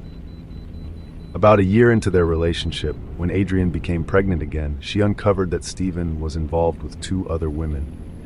Confronting him only resulted in Stephen's anger. Somehow, he convinced Adrian to get into the car with Alfie, sped off, and even threatened, "I'll kill myself, you and that baby." Fortunately, Adrian managed to get him to stop and called the police, although she later returned to the scene. Stephen was also notorious for controlling Adrian. He never gave her a key to the flat they shared, claiming that after their recent move, only one key was provided by the landlord. Additionally, he sold Adrian's phone, forcing her to use his instead, which gave him access to her Facebook account and her government benefits. Funds that then went directly into his bank account. This further isolated Adrian from friends and family, as Stephen disapproved of her social interactions. He even controlled other people living in the flat by denying them keys. On the day of the car incident, Stephen insisted on going shopping and forced the others to accompany him, ensuring no one was left behind in his flat. Stephen's half-sister, Samantha Dawson, who had spent time with both Stephen and Adrian, along with Alfie, recalled that both of them were consistently rough with the toddler. She had witnessed them yelling at and even physically striking Alfie. Samantha observed that while Alfie was taken care of in terms of being dressed, fed, and kept clean, he was never truly loved. She also remembered that on the day of the incident, when Alfie was sitting on the floor near his mother's feet, Stephen pushed the seat back, just as he had done on February 1st, resulting in Alfie crying out that he couldn't move and calling for his mother. Adrian coldly responded that she would give you something to cry about. Samantha then shouted at Stephen to move his seat forward, insisting that no child should be treated that way. When Samantha later heard that Alfie had died in the same manner, she wondered if perhaps she could have intervened more firmly, though she doubted it would have changed the outcome. In her eyes, Stephen was nothing short of a monster. By February 2019, both Adrian and Stephen went to trial. The prosecution argued that both played a role in Alfie's death, with Adrian having fundamentally failed her son by putting him in an unsafe situation in the car. The prosecutor stated that all she needed to do was pick him up properly, and because she did not, he died. Adrian's defense insisted that Alfie had always been a happy child, and that there had never been any significant concerns of abuse or neglect. They maintained that Adrian was deeply remorseful for what had, or rather, had not, been done on that day. In her own testimony, Adrian admitted that she knew she wasn't a perfect mother, but she pointed out that social services had never questioned her overall fitness as a parent, only her choice of partners. She also criticized Stephen's unpredictable temper, noting that he could erupt over the smallest matters. Text messages and overheard conversations presented in court revealed that both Adrian and Stephen frequently used harsh language about the toddler, referring to him with cruel nicknames such as Little Fatty. The prosecution argued that both played a role in Alfie's death. Before the trial, Adrian had even written letters to Stephen, in which she expressed love for him and for their little boy, referring to him as our little munchkin, who would always be proud of him and protect him. In one part of a letter, she wrote that she did not want to lose him, declaring that the bond they shared was amazing, even when Alfie was in intensive care. Yet, it became increasingly clear that Adrian's priority was being with Stephen, rather than safeguarding her own child's life. Meanwhile, Stephen was busy texting multiple women, 4 in all, with plans to meet some of them later that evening. Despite his insistence that he was in a state of panic and genuinely concerned for Alfie, he continued to deny having deliberately moved his seat back after becoming frustrated. Stephen's defense maintained that his adjustment of the seat was minimal, no more than an inch, and that when requested to move it forward, he complied immediately. They argued that any injuries sustained by Alfie were actually due to Adrian's handling of him, even claiming that on that day she had slapped him several times when he pinched her. The prosecution, however, argued forcefully that it was not the car seat's design that killed Alfie, but rather the reckless actions and indifference shown by both adults. In one exchange, the prosecutor told Stephen, "On your account, Mr. Watton, it could not have been the car seat that killed Alfie. You have been framed horribly," to which he agreed. In the end, Scotland Yard's Detective Chief Inspector Simon Harding, who led the investigation, described Alfie's death as the result of a selfish and cruel act. He remarked on how unimaginable it was for a 3.5-year-old child to suffer such intense pressure with no one coming to his aid.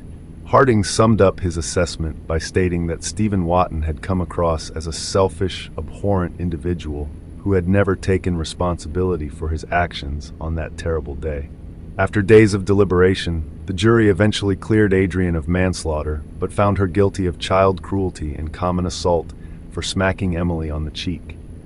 Both she and Stephen had previously admitted to conspiring to pervert the course of justice by lying to the police.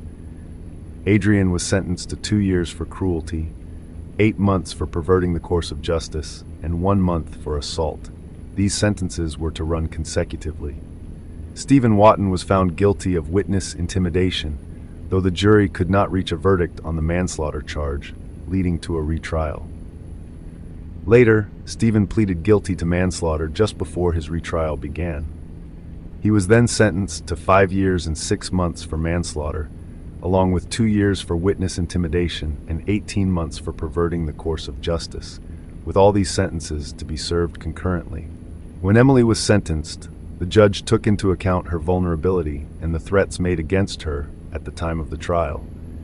She was heavily pregnant and received a suspended 5-month jail sentence, along with 100 hours of community service, to be completed after her baby's birth. Adrian was released after 5 months, but she violated the conditions of her release, and was taken back into custody in May 2020. She was finally released for good in July 2021. Stephen, on the other hand, was released from prison in January 2022 under probation supervision. However, Alfie's family was not informed of Stephen's release, not even his half-sister Samantha Dawson, who had testified against him. Fearing for her own safety and that of her children, Samantha was relieved when, in May 2023, Stephen was returned to prison for violating the terms of his release. He is now expected to remain incarcerated until at least 2026. Janice Templeton, Adrian's mother, expressed her deep-seated anger and sorrow, stating that she could never forgive her daughter for what had happened. She believed Adrian should spend the rest of her life in prison. Janice mentioned that she spoke with Adrian every other day while she was in jail, yet her daughter never showed genuine remorse for her actions. In fact, Janice was not even invited to Alfie's funeral. The only time she learned of his death was when Adrian posted selfies on social media. Janice still longs to see Alfie. She imagines setting out his favorite tea and wishing he were there to greet her, crying out for him with a desperate need to say goodbye. Alfie's aunt recalled that every time she saw the toddler, he was always happy and eager to play, full of imagination and sporting the brightest smile. While some argued that Stephen might not have intended to kill the little boy, it was clear he showed a blatant disregard for the pain he caused. Many feel that the sentence handed to him was too lenient for his actions, especially after the additional threats and assaults on others that followed. There is lingering anger and disbelief that anyone could leave a child in such a dangerous situation and then help cover up the truth too. John Lawson House Mannequins. For many years, both travelers and locals were drawn to a strange sight in the small village of New Hamburg, New York, a house with a porch filled with mannequins. Unlike ordinary mannequins seen in shop windows, these figures were arranged in eerie poses, dressed in old-fashioned clothes with wigs and scarves. Early photographs from the 2000s showed them sitting as if in quiet conversation or standing motionless while staring out onto the street. What made the pictures even creepier was that the mannequins seemed to change their positions day by day, even though no one ever saw them move. In some photos, they were even holding small objects like books, flowers, or teacups.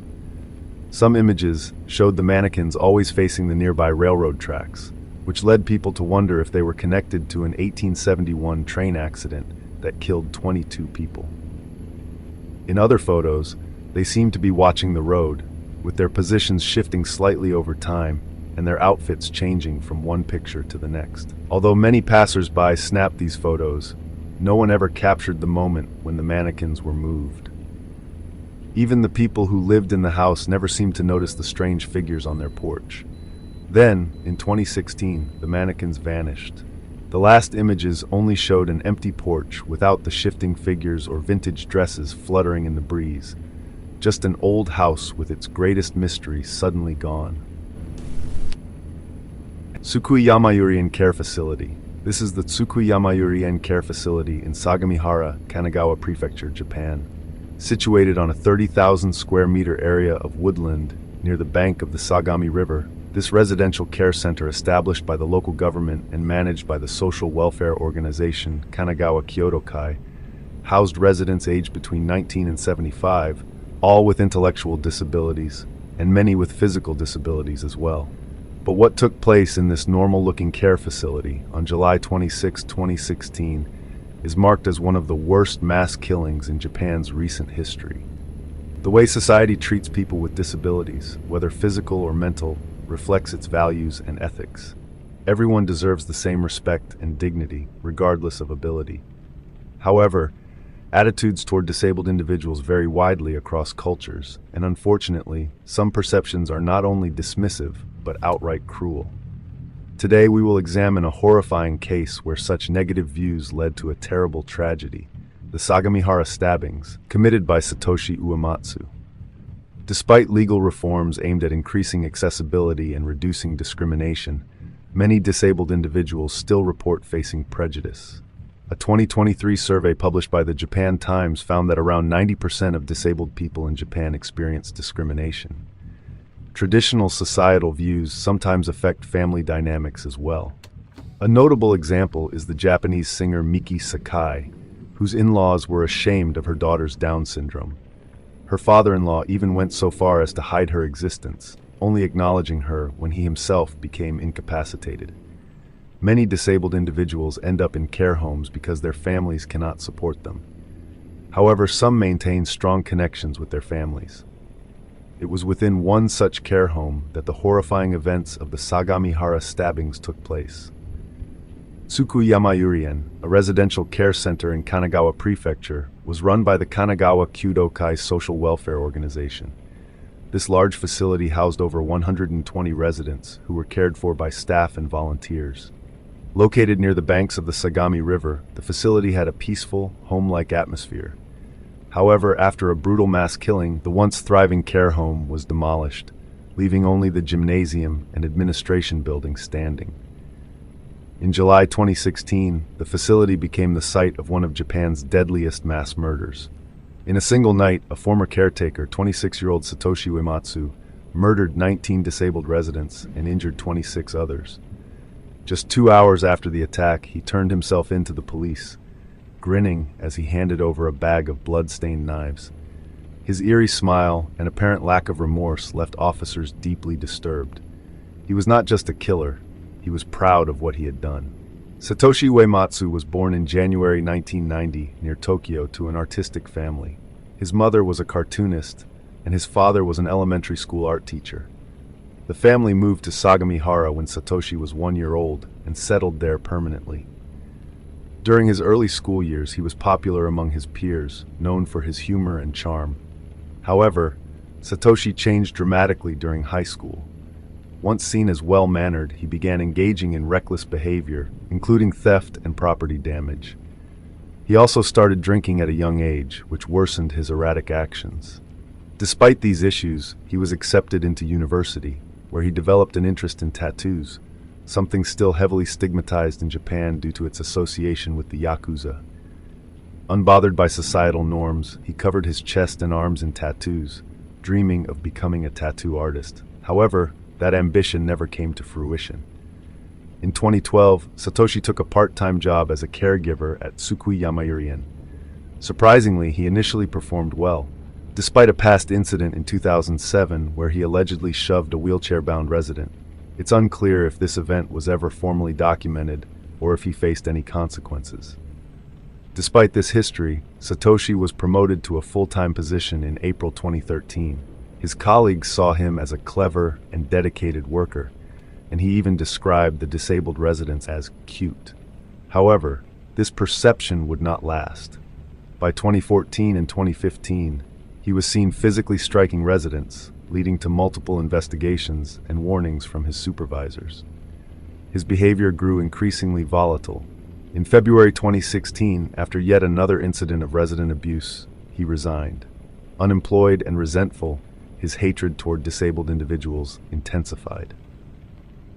Soon after leaving his job, Satoshi developed what he believed was a revolutionary idea. Reflecting on his time at the care facility, he saw the struggles of the residents, their families, and the staff. Instead of viewing it as a call for more support and compassion, he came to a chilling conclusion. He thought society would be better off if disabled people were eliminated entirely. Believing his idea was so important that it needed to be heard, he decided to take action. That same month, he visited the home of Tadamori Oshima, the Speaker of Japan's House of Representatives, to personally deliver a letter. In it, he proposed legalizing euthanasia for people with disabilities, arguing that it would relieve families of their burden and prevent World War III. Even more disturbingly, he detailed his willingness to carry out the killings himself. He claimed he could erase 200 to 400 disabled individuals without harming staff members. The letter included his full name, address, and other personal details, clearly indicating he was serious. At first, when authorities read the letter, they thought it was either a sick joke or a sign of mental instability. But recognizing the potential danger, they detained Satoshi for questioning. However, instead of being charged, he was sent to a psychiatric ward for evaluation. Shockingly, just 2 weeks later, in early March, he was released. The doctor in charge determined that he was not a threat, a grave miscalculation that would soon prove catastrophic. On July 25, 2016, Satoshi retrieved his car from his family home, gathered several knives, and purchased a hammer and zip ties from a hardware store. He then drove to Shinjuku, where he rented a hotel room and dyed his hair blonde. At around 1:37 a.m., on July 26th, security cameras captured his black Honda pulling up to Tsukui Yamayurien. Using his knowledge of the facility, he entered through a back window, breaking it open with a hammer. He immediately overpowered an on-duty staff member, binding and gagging them before stealing the master key. With unrestricted access, Satoshi moved through the facility methodically, stabbing sleeping residents in the neck, one by one. By the time he was finished, 19 people, aged 18 to 70, were dead, and 26 others were wounded, 13 of them critically. After his rampage, Satoshi posted on Twitter about world peace before calmly driving away. It wasn't long before police arrived, responding to the horrifying scene. At least 29 ambulances were dispatched, and devastated neighbors watched as victims were carried away to 6 different hospitals. Families of the victims were left in utter shock and grief. Following his arrest, Satoshi underwent psychiatric evaluations to determine if he was legally responsible for his actions. While he was diagnosed with narcissistic personality disorder, causing him to see himself as superior and a savior, he was found mentally competent. In February 2019, he was formally charged with 19 counts of murder, 24 counts of attempted murder, and multiple other offenses. During his trial, his defense team argued that marijuana use had impaired his judgment, but Satoshi himself showed no remorse. He refused to apologize and continued expressing his belief that disabled people served no purpose in life. At one point, he even attempted to bite off his own finger as a supposed apology to the victims' families, an act that only deepened their pain. On March 16, 2020, the Yokohama District Court sentenced him to death. The judge ruled that Satoshi's crimes were not the result of a mental illness, but rather a reflection of his deeply held beliefs. Satoshi did not appeal his sentence. In April 2022, he requested a retrial but was denied in April 2023.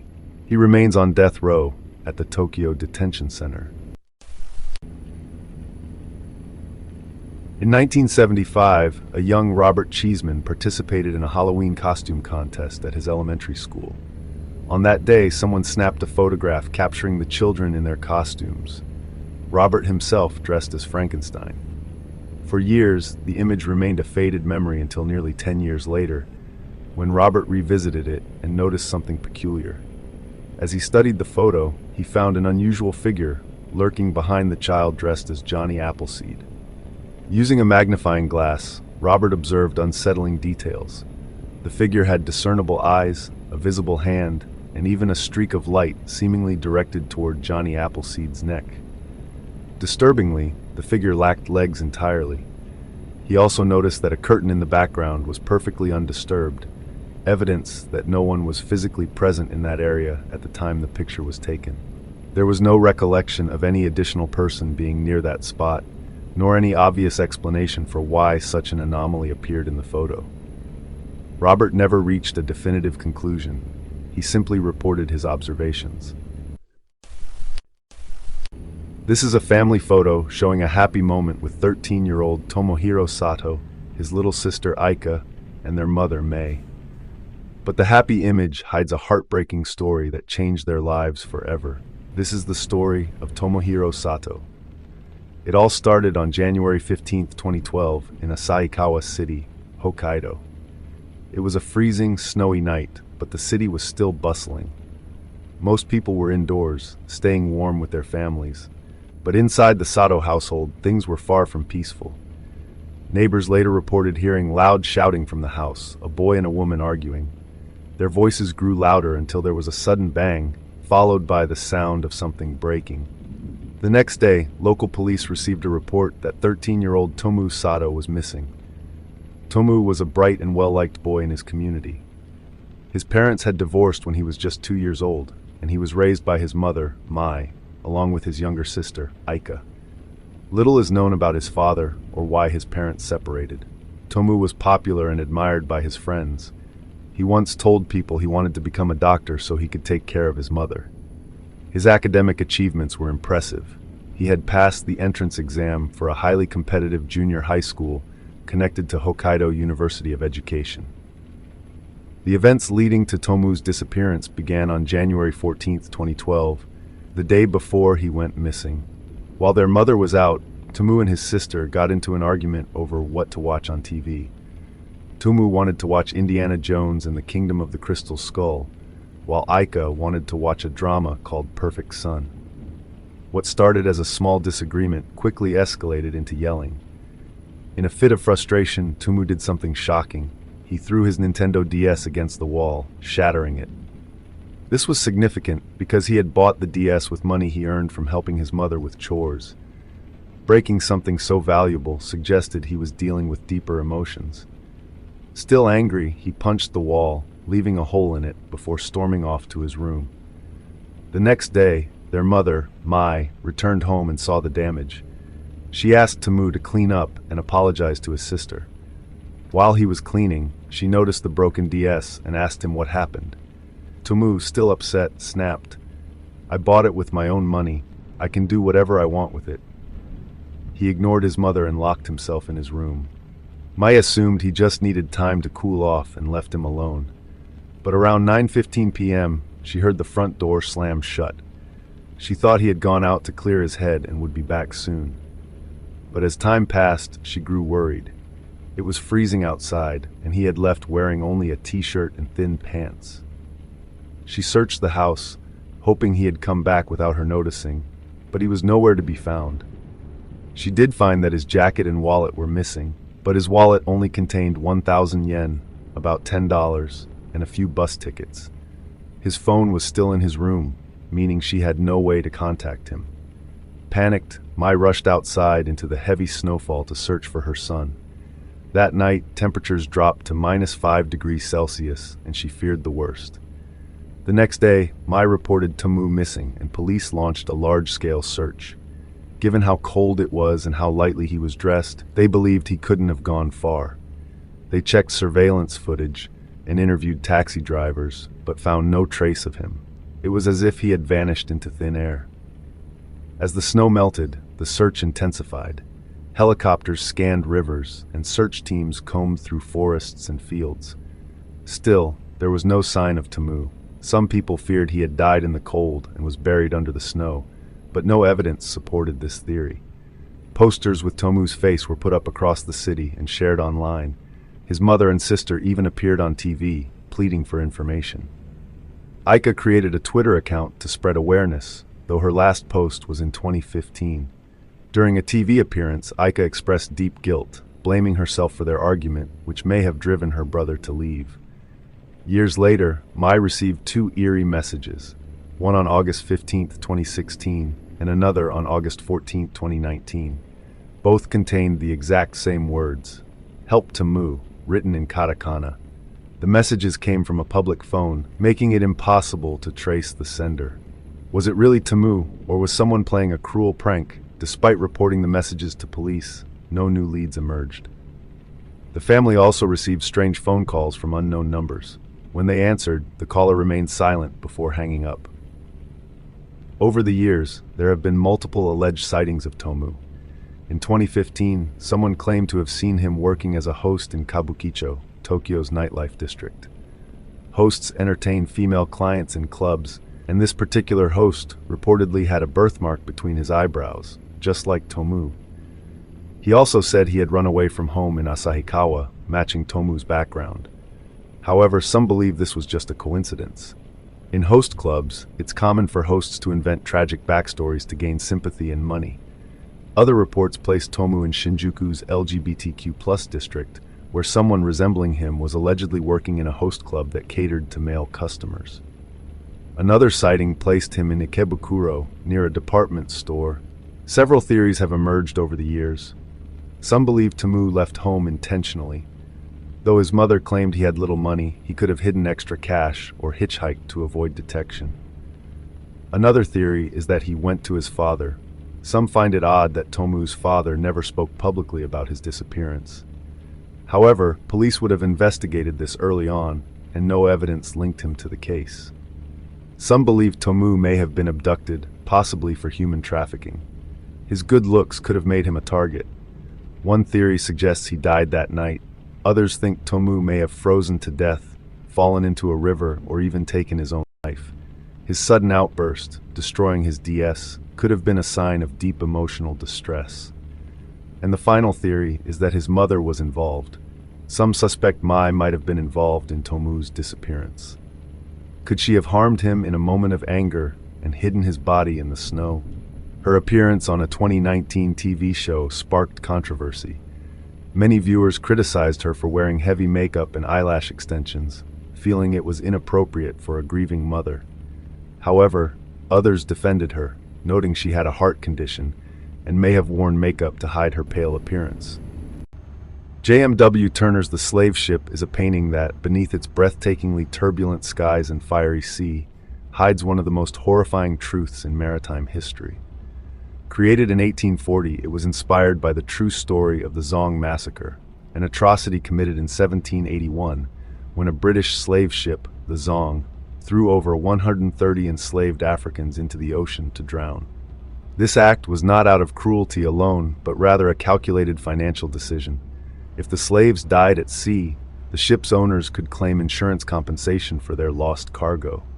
If they had died from sickness or starvation on board, there would be no such payment. Turner, an artist known for his emotional intensity and deep engagement with social issues, transformed this gruesome event into a violent, almost apocalyptic scene of nature's fury and human barbarism. The painting itself is a chaotic swirl of color and movement. The sky is ablaze with blood-red clouds that merge into a stormy sea, giving the impression of both a fiery sunset and an all-consuming hellscape. A ship, small and dark against the inferno-like backdrop, struggles in the distance. But the most disturbing details are in the foreground, where twisted, shackled limbs emerge from the churning waters.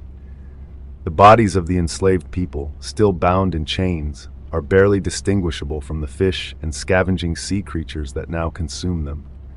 The ocean, usually a symbol of vastness and freedom, becomes instead a watery grave for those cast away for profit. Turner exhibited The Slave Ship in 1840 at the Royal Academy in London, coinciding with an anti-slavery convention. By this time, the British Empire had abolished slavery, but the artist's painting served as both a condemnation of past horrors and a warning of humanity's capacity for greed and cruelty.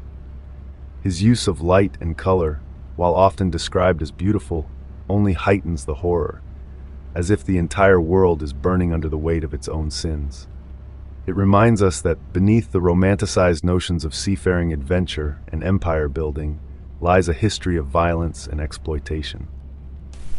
Karl Brylov's The Last Day of Pompeii is a stunning yet terrifying painting of the famous eruption of Mount Vesuvius in 79 AD. This massive disaster buried the Roman city of Pompeii under layers of ash and rock, freezing its final moments in time. While traveling in Italy, Brylov was deeply moved by the ruins of Pompeii, and he brought the chaos and fear of that tragic day to life on a giant canvas. His painting is full of movement, panic, and a sky that seems to be on fire. In the center of the painting, people are running in fear, their faces showing shock, sorrow, and terror. Some reach for their loved ones, while others collapse, unable to escape. A woman in yellow lies still in the foreground, her body standing out against the fiery background. In the distance, statues fall, buildings crumble, and a figure on a chariot races away from the disaster. Brylov's painting is not just a historical scene, but a dramatic work of art that uses light, movement, and deep emotion to pull the viewer into the disaster. Influenced by the Romantic style, he adds a sense of grandeur and tragedy to every part of the painting. His use of light and shadow makes the scene feel even more intense, while the broken buildings remind us of Pompeii's past greatness and its sudden destruction. The Last Day of Pompeii is a powerful reminder of how fragile human life is when faced with nature's unstoppable force. It also reflects the 19th century fascination with ancient ruins and lost civilizations, showing how even the most powerful cities can disappear in an instant. David Wojnarowicz's Untitled, Falling Buffaloes, is a harrowing image that encapsulates both personal and collective suffering. At first glance, the photograph presents a seemingly natural scene of buffalo plunging off a cliff, their bodies frozen mid-fall.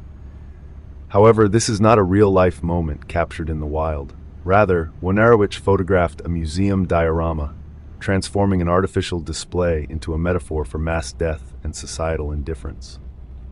The stark black and white tones heighten the sense of finality, making the descent of these creatures feel both inevitable and irreversible.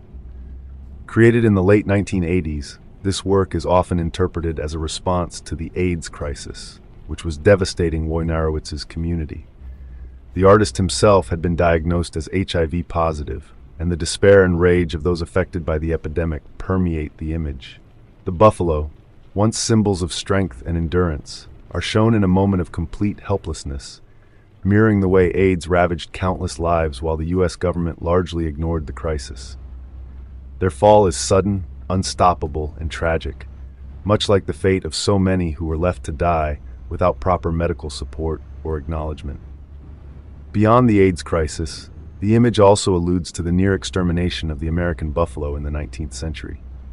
During the westward expansion of the United States, European settlers slaughtered millions of buffalo to near extinction, an act of ecological and cultural devastation that particularly affected indigenous communities. Wojnarowicz draws a parallel between that historical atrocity and the political neglect of the AIDS epidemic, suggesting that history repeats itself when those in power decide which lives are expendable.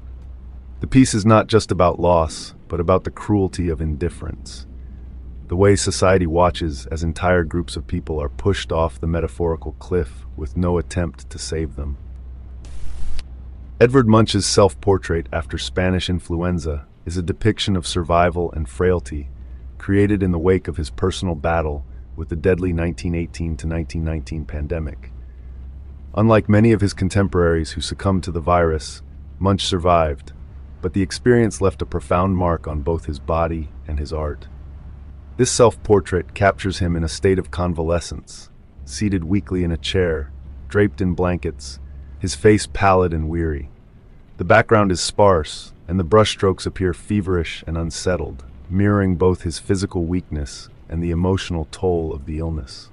Munch had long been preoccupied with themes of sickness and mortality, as seen in earlier works like The Sick Child, which was inspired by the death of his sister from tuberculosis. However, Self-Portrait After Spanish Influenza feels more immediate, more personal. His own brushwork conveys the psychological weight of disease, making the viewer feel his exhaustion. The colors are pale and sickly, dominated by muted yellows and greens that evoke jaundice and decay. His gaunt features, sunken eyes, and ghostly complexion suggest that he has just barely escaped death, his body weakened but still clinging to life. His decision to document himself in such a vulnerable state is an act of defiance, a way of asserting his existence even as death loomed around him.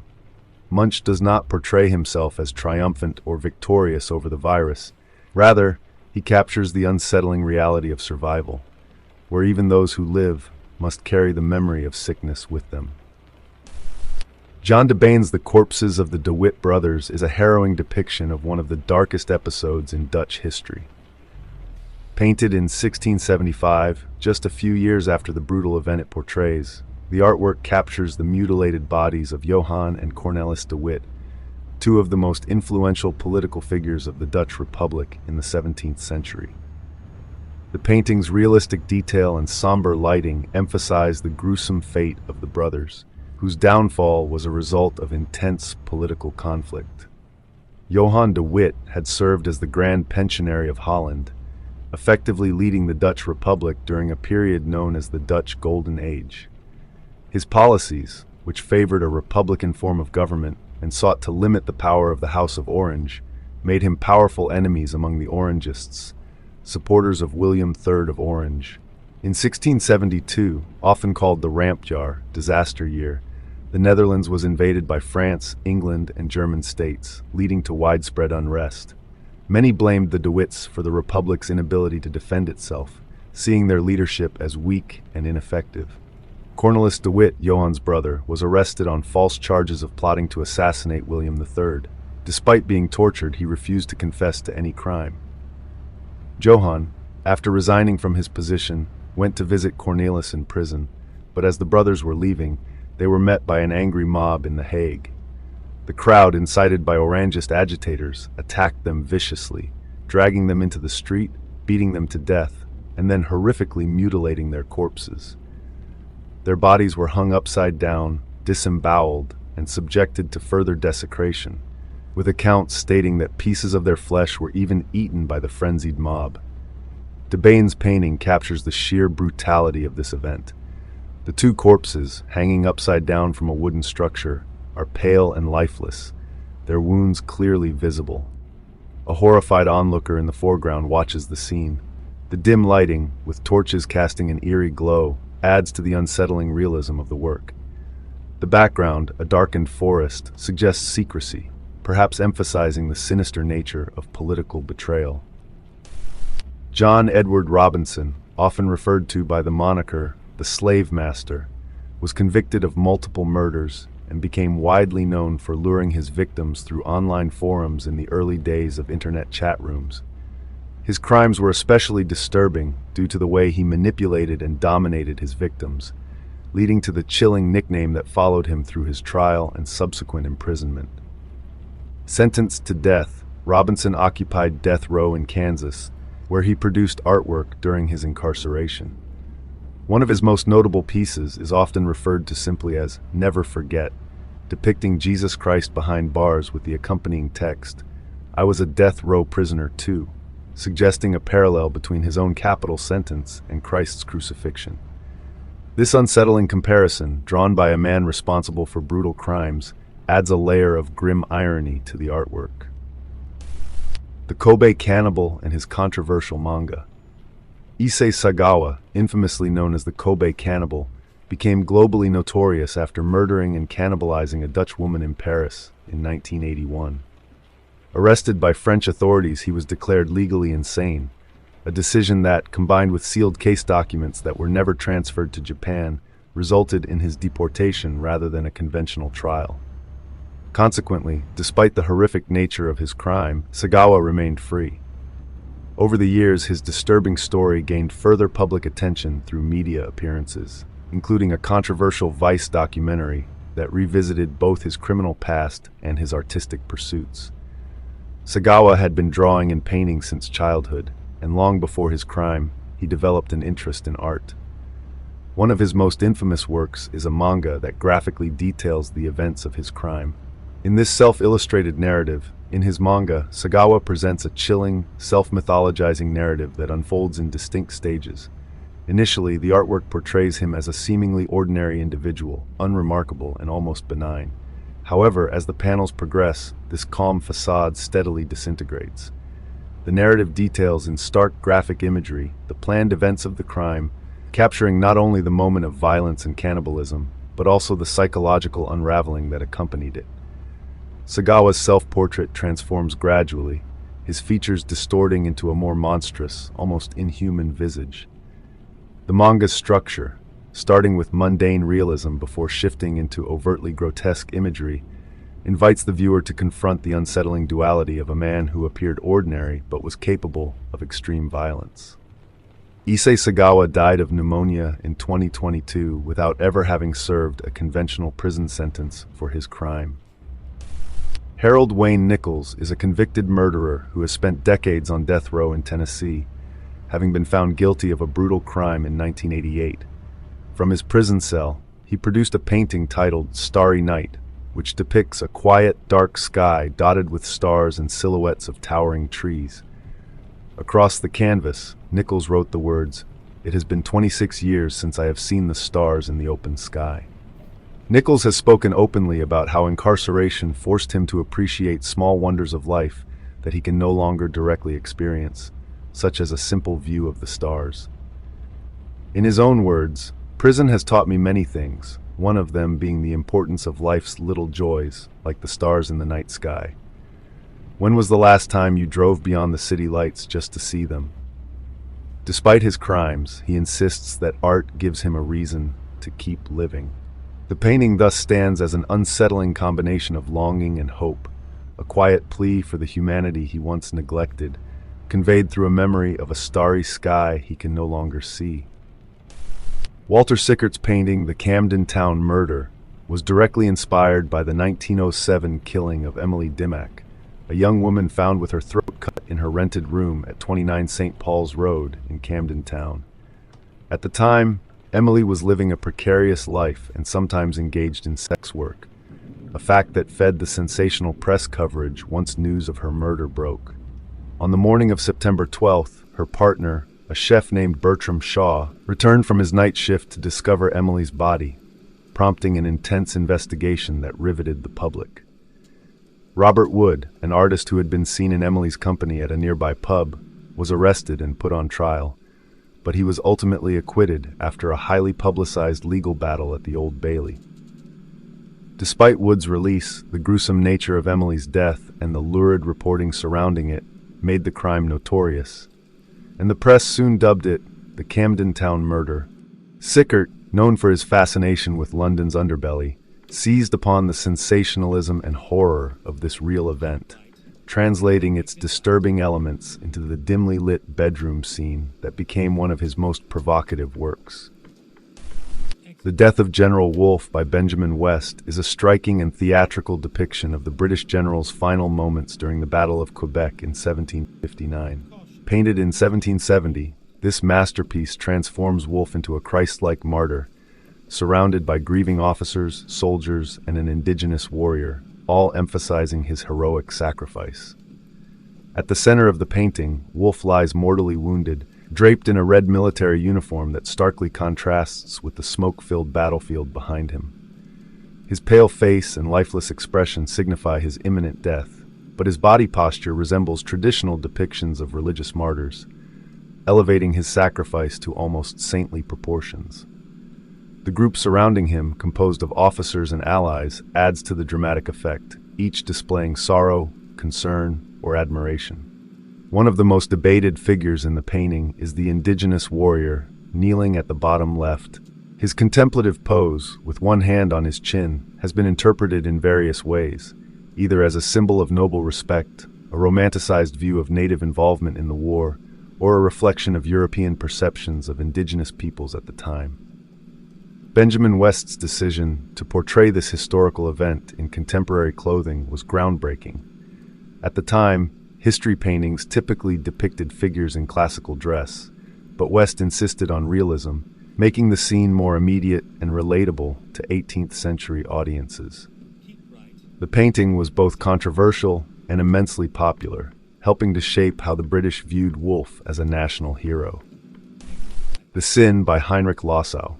The plot of the painting The Sin by Heinrich Lossow is thematically linked to the infamous Banquet of Chestnuts. This event, allegedly hosted by the former Cardinal Cesare Borgia, son of Pope Alexander VI, on October 30th, 1501, at the Papal Palace, remains shrouded in controversy.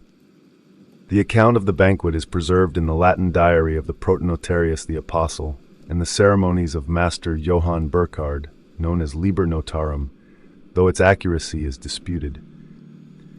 According to Burchard, the banquet unfolded in Cesare's chambers within the Palazzo Apostolico. It featured 50 prostitutes or courtesans who entertained the guests, engaging in dances both clothed and unclothed. After dinner, candles were placed on the floor, surrounded by scattered chestnuts. Naked courtesans crawled on all fours between the candles, while Pope Alexander VI, Cesare, and his sister Lucretia observed. Prizes were awarded to those who could frequently perform these acts with the courtesans, including silk tunics, shoes, and other items. Nevertheless, modern scholars question the credibility of the chestnut banquet account, citing its internal inconsistencies and its sole mention in Burchard's memoirs. Arnold Buckland's Plague, 1898, is a haunting visualization of humanity's timeless dread of disease and destruction, reflecting the Swiss symbolist painter's fascination with morbid themes. Buckland, known for his allegorical and mythic works, created this piece during a period of personal grief and global anxiety. The painting depicts death as a skeletal figure draped in a tattered shroud, mounted on a grotesque winged creature that soars over a desolate medieval town. Below, panicked figures flee through arched streets, their forms blurred as if dissolving into the darkness. The scene is bathed in an eerie greenish hue, amplifying its nightmarish quality. While Buckland's imagery feels timeless, art historians note that the painting was partly inspired by real-world events, specifically reports of the bubonic plague resurging in Bombay. This outbreak, which killed tens of thousands, reignited European fears of pandemics, a subject deeply ingrained in cultural memory since the Black Death. However, Buckland avoided direct references to India or modernity, instead opting for universal symbolism. The medieval setting, ambiguous architecture, and mythic personification of death allowed the work to transcend specific time or place, evoking a primal, collective terror. Critics have linked Plague to Buckland's broader preoccupations with mortality, war, and existential despair, themes amplified by his advancing age and the political unrest of late 19th century Europe. The 3rd of May 1808 is an oil painting by Spanish artist Francisco Goya, completed in 1814. It commemorates a specific moment during the Peninsular War when citizens of Madrid rose up against the occupying French forces on May 2, 1808. In retaliation, French troops rounded up many suspected rebels the following day and executed them. Goya created this work several years later, after the war, as a powerful tribute to the victims and a stark depiction of the brutality inflicted by the French occupation. In the scene, a lone figure dressed in white dominates the center of the composition, his arms spread wide in a gesture that has often been likened to a crucifixion pose. This man's face is illuminated by a lantern on the ground, drawing the viewer's eye to his expression of both terror and defiance. Nearby, other prisoners await their fate, while to the right stands the firing squad, their rifles pointed at the condemned. Goya deliberately obscured the soldiers' faces, emphasizing the impersonal nature of the violence. The foreground is strewn with bloodied bodies, underscoring the reality of what took place. Through sharp contrasts of light and shadow, Goya amplifies the emotional intensity of the event and places the viewer directly in the path of the unfolding tragedy. This approach to portraying war's devastating impact on ordinary people set the painting apart from its contemporaries. Today, the artwork is housed in the Museo del Prado in Madrid, where it remains a testament to Goya's ability to capture both a significant historical moment and the universal themes of fear, despair, and courage in the face of oppression. Peter Bruegel the Elder's The Triumph of Death is a macabre masterpiece that offers one of the most haunting depictions of mortality in Western art. Painted around 1562, this apocalyptic vision presents a world overrun by death, where no one, regardless of status or wealth, is spared. It reflects the horrors of the Black Death and the constant presence of death in 16th century Europe, when war, famine, and disease ravaged the population. The scene is overwhelming in its chaos. An army of skeletons, armed and relentless, marches across the land, slaughtering or dragging humans to their doom. In the background, the sea is littered with shipwrecks, fires rage, and barren hills stretch into the distance. No life seems to remain. Trees are withered, water is poisoned, and the air itself feels thick with death. The skeletal soldiers conduct a gruesome purge, cutting down peasants, nobles, cardinals, and even a king. Bruegel, with his characteristic eye for detail, fills the painting with scenes of chilling irony. A skeleton dressed in armor rides a pale horse, leading the charge like the horsemen of the apocalypse. In one corner, a couple plays music, seemingly oblivious to the carnage around them, while a skeleton quietly reaches for them, about to cut their final moments short. Nearby, a nobleman clutches his gold, as if bribery could stop his fate, while a king is stripped of his wealth before being dragged into a coffin. Even religion provides no refuge, as a group of monks and cardinals are led helplessly into the abyss. Bruegel's vision is not just a commentary on the plague, but a broader meditation on the fragility of human life. The painting embodies the memento mori tradition, an artistic and philosophical reminder of death's inevitability. The painting remains strikingly relevant today. In an age still shaped by pandemics, war, and environmental destruction, Bruegel's apocalyptic nightmare reminds us that no civilization, no matter how advanced, is immune to collapse. Strasbourg's dancing plague of 1518. Although there is no single, widely recognized painting that directly depicts the Strasbourg dancing plague of 1518, the event itself remains one of the most unsettling mysteries in European history. According to surviving accounts, it began when a woman named Frau Troffa suddenly started dancing in the streets of Strasbourg and could not stop, continuing for days. As onlookers gathered, more people joined in, until eventually hundreds were caught in a frantic, uncontrollable dance. Some of those afflicted collapsed from exhaustion, and there are reports of people dying from heart attacks or strokes. Historians have since proposed various explanations, ranging from mass hysteria triggered by intense social or religious pressures to the possibility of ergot poisoning caused by a fungus found in rye bread. While artwork from the time occasionally depicts lively peasants and medieval festivals, none of these images can be definitively linked to the bizarre outbreak of 1518. The Death of Marat, painted by Jacques-Louis David in 1793, portrays the final moments of Jean-Paul Marat, a prominent figure of the French Revolution. He suffered from a chronic skin condition that required him to spend long hours in a medicinal bath, which became the setting of his assassination. On July 13, 1793, Charlotte Corday, who opposed Marat's radical views, gained access to his home and stabbed him while he was writing. David's painting captures the immediate aftermath of this act, presenting his lifeless body draped over the edge of the tub, still clutching a letter presumably written by Corday. The quiet, almost serene quality of the scene contrasts starkly with the brutality of his wound. In the composition, his pale skin and relaxed posture suggest both vulnerability and a kind of martyrdom. His head is wrapped in a white cloth, reflecting the care he required for his condition, while the wooden block nearby bears an inscription that has often been interpreted as David's homage to his friend and political ally. The sparse background focuses attention on Marat himself. David, a leading painter of the era and a strong supporter of the revolution, intended the work to memorialize Marat as a martyr for the revolutionary cause. The Death of Chatterton, painted by Henry Wallace in 1856, depicts the final moments of Thomas Chatterton, a gifted young poet who died by suicide at the age of 17. Chatterton, often hailed as a poetic prodigy, faced financial hardship, social stigma, and a profound sense of isolation that eventually led him to despair. Wallace portrays him in a cramped attic room, his lifeless body draped across a small bed. Light pours through the window.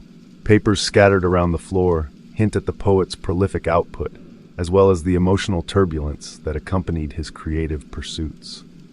At the time, Chatterton's death became emblematic of the tortured artist, a narrative that the painting reinforces through its dramatic focus on his youth and untimely demise. While he had gained some recognition for his works, many of which he claimed were medieval texts he had discovered, he also faced accusations of forgery, intensifying his sense of alienation. Wallace's decision to cast the poet in a romanticized glow reflects a broader Victorian fascination with tragic genius. Charles Bronson, born Michael Gordon Peterson, has earned the reputation of being Britain's most violent prisoner due to a life defined by relentless aggression and hostage-taking behind bars. From a young age, he seemed drawn to trouble, landing in juvenile detention at 13 and cycling in and out of incarceration ever since. His unrelenting volatility became legendary as he racked up assaults against both guards and inmates. Outside of his prison antics, he also set records for physical strength, had a feature film made about his life, and managed to marry multiple times while still locked up. Despite, or perhaps because of, this chaos, Bronson eventually found a peculiar outlet for self-expression through art. His drawings and paintings are characterized by their crude and absurd humor, and frequent references to the violent and surreal elements of his life. In one piece, a hijacker laments having ever taken over a plane, suggesting that even Saddam Hussein pales in comparison to Bronson's ferocity.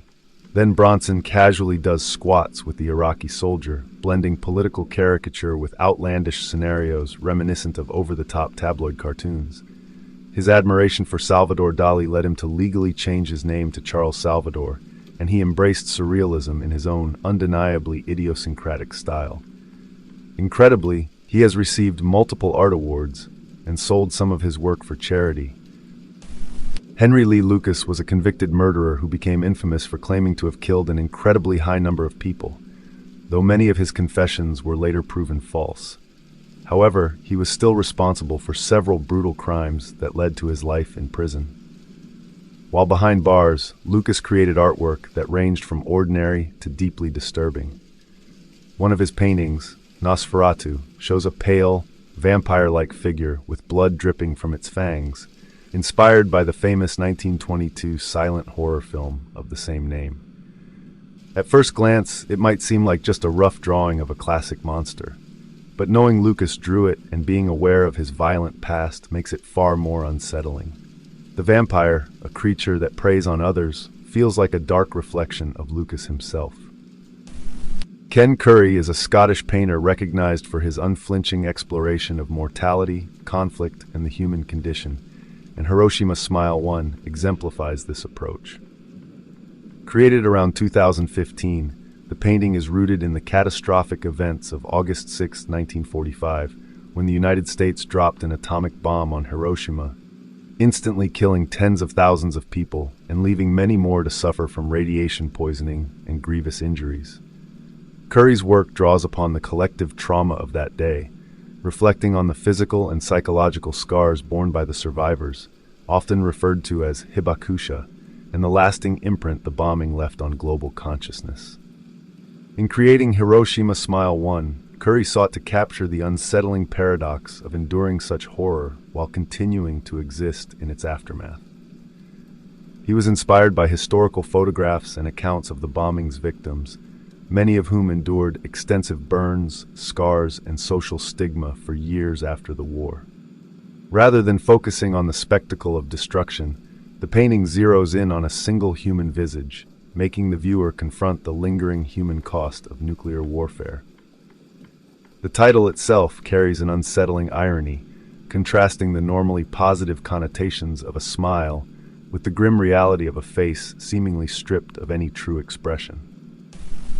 Guernica, painted by Pablo Picasso in 1937, stands as one of the most influential anti-war artworks of the 20th century.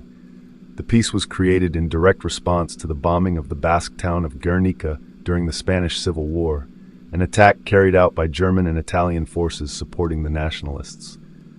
Picasso's painting is monumental in scale, rendered in stark black, white, and gray tones that underscore the grim subject matter.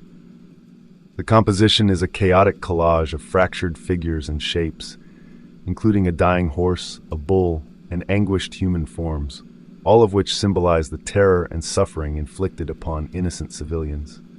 By distorting the figures and exaggerating their expressions, Picasso conveys the raw horror of violence and the trauma it leaves behind.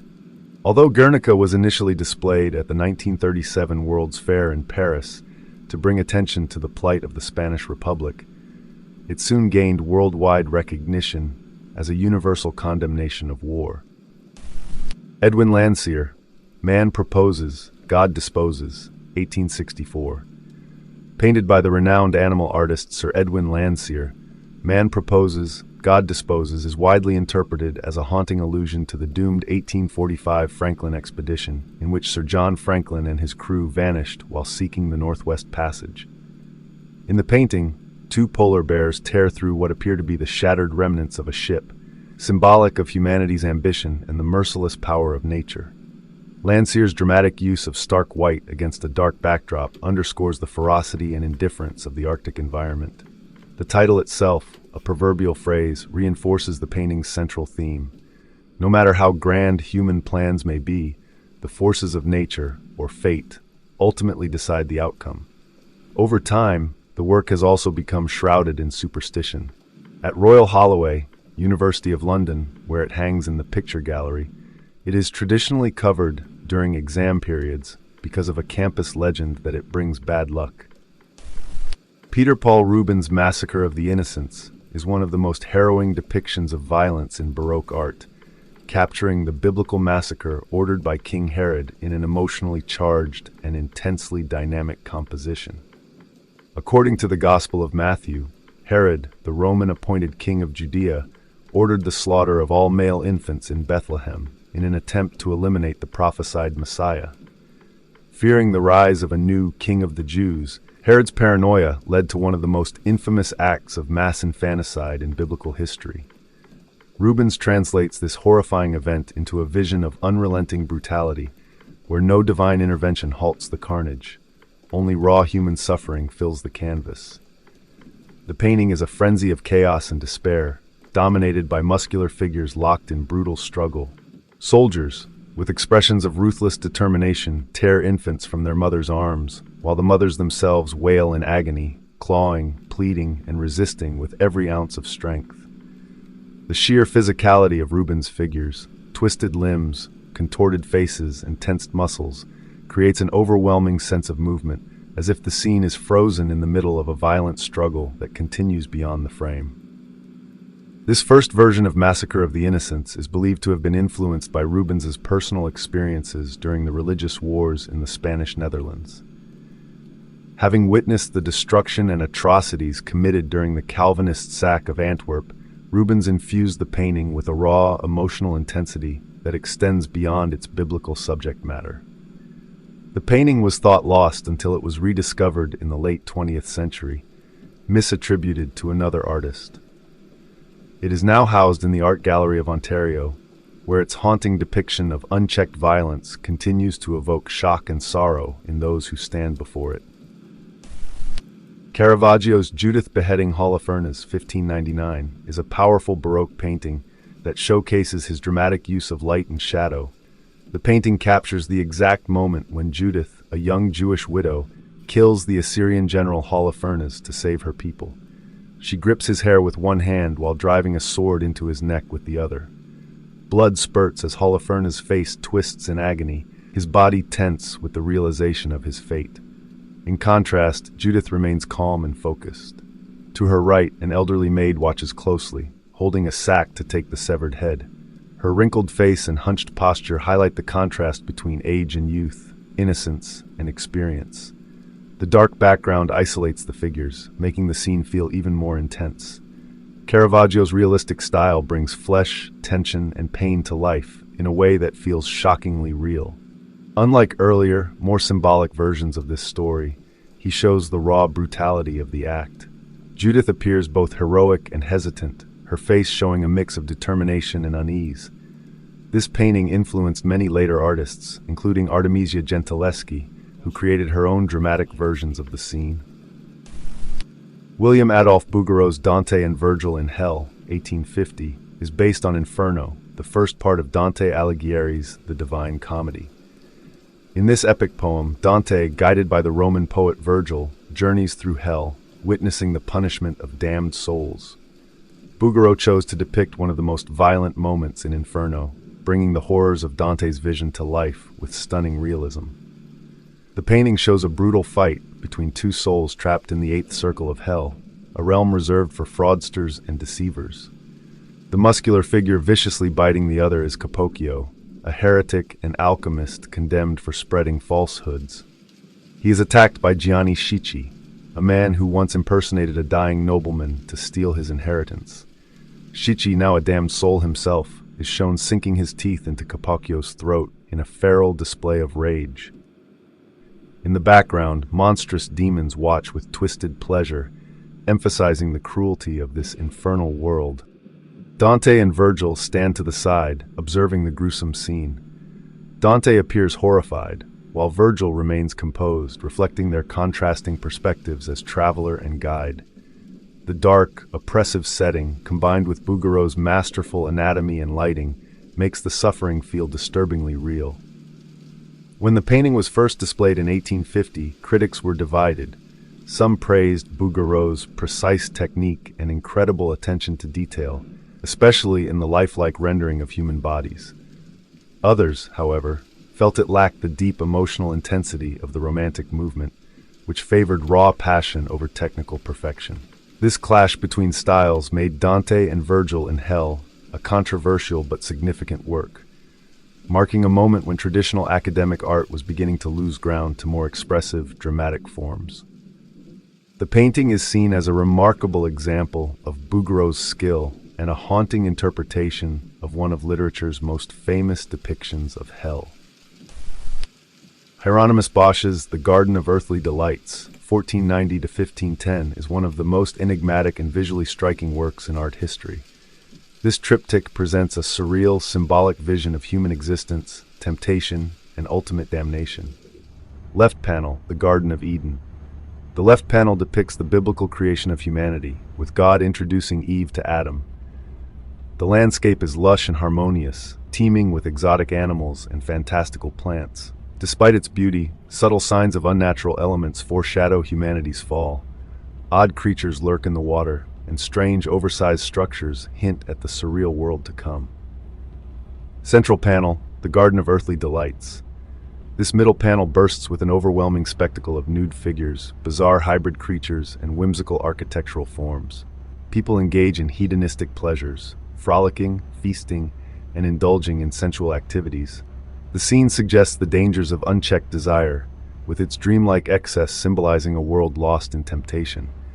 Some interpretations view it as a warning against sin, while others see it as a celebration of earthly pleasures before divine judgment. Right panel, Hell. The rightmost panel plunges into nightmarish chaos, showing Bosch's terrifying vision of damnation. A dark, fiery landscape is filled with tortured souls subjected to grotesque and surreal punishments. Strange demonic creatures torment sinners, while monstrous hybrid figures, a man with a musical instrument for a body, a nightmarish bird-headed ruler, enhance the surreal horror. Music, gambling, and other earthly distractions appear as tools of torment, emphasizing their perceived sinful nature. Bosch's masterpiece remains widely debated. Some see it as a moral warning against excess, while others interpret it as a satirical reflection of human folly. Francis Bacon's Screaming Pope series is one of the most haunting reinterpretations in art history, a visceral reimagining of Diego Velázquez's 1650 masterpiece Portrait of Pope Innocent X. Where Velázquez painted authority, dignity, and absolute power, Bacon distorted it into something raw, tormented, and nightmarish. The result is an image of a pope not as a serene figure of divine guidance, but as a man trapped in his own terror, screaming into the void. Bacon's obsession with this subject spanned nearly 2 decades, with his first known version, Head 6, dating back to 1949. However, his fascination with the theme can be traced even earlier, to his time in France in 1946, when he first encountered a reproduction of Velázquez's original. He never saw the painting in person, refusing to do so out of fear that it would not live up to the intensity of his own interpretations. Instead, he relied on black and white photographs, which helped him abstract the details further into ghostly smears of flesh and shadow. The eerie distortion of the Pope's figure was influenced by multiple sources beyond Velázquez. Many interpretations of the series suggest that Bacon's popes resemble figures being electrocuted, trapped in a cage of their own making, or tormented by some unseen force. The combination of blurred, grotesque facial expressions and the dark, cage-like surroundings creates an almost claustrophobic experience for the viewer. The golden hues, reminiscent of religious iconography, contrast against the overwhelming despair, turning the papal figure into something both revered and cursed. Many of Bacon's popes appear as though they are mid-execution, their open mouths frozen in an eternal, silent scream. Bacon never spoke in depth about the true meaning of the Screaming Pope series, but he often described his work as an attempt to capture the brutality of fact. Henry Fuseli's The Nightmare, 1781, is one of the most iconic and unsettling paintings of the Romantic era. At the center of the painting, a woman in a flowing white gown lies in a deep, seemingly unconscious state, her body dramatically draped over the edge of the bed. Her limp posture and open mouth suggest vulnerability, almost as if she has succumbed to an overpowering force. Perched on her chest is a grotesque, goblin-like creature, an incubus, staring directly at the viewer with an unsettling expression. Behind them, a shadowy horse with glowing white eyes emerges from the darkness. The painting has long been associated with sleep paralysis, a condition in which individuals experience temporary immobility upon waking, often accompanied by hallucinations of a malevolent presence pressing down on their chest. Fuseli may have drawn inspiration from folklore surrounding demons that prey on sleeping victims, particularly the Mara, a supernatural being in Germanic and Scandinavian myths believed to cause nightmares. Beyond its supernatural implications, the nightmare taps into themes of sexual repression and psychological distress. The positioning of the woman, her exposed neck, and the incubus's presence suggest an undertone of violated innocence or unconscious desire.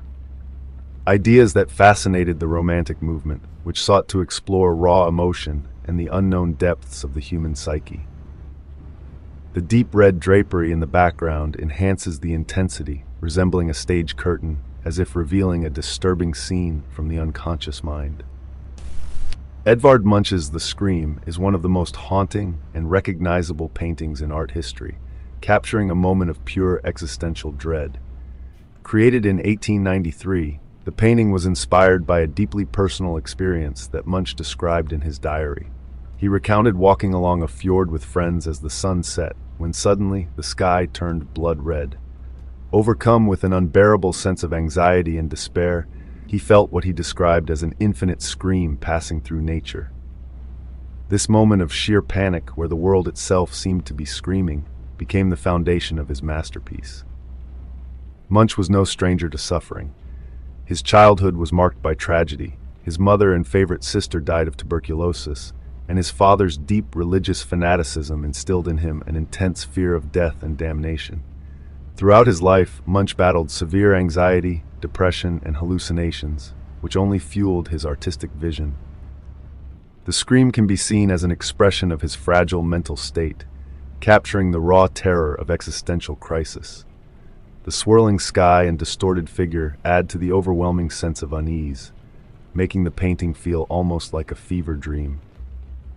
Some art historians believe that Munch was also influenced by the rise of modern anxieties during the late 19th century, a time when industrialization and societal change left many feeling lost and disconnected.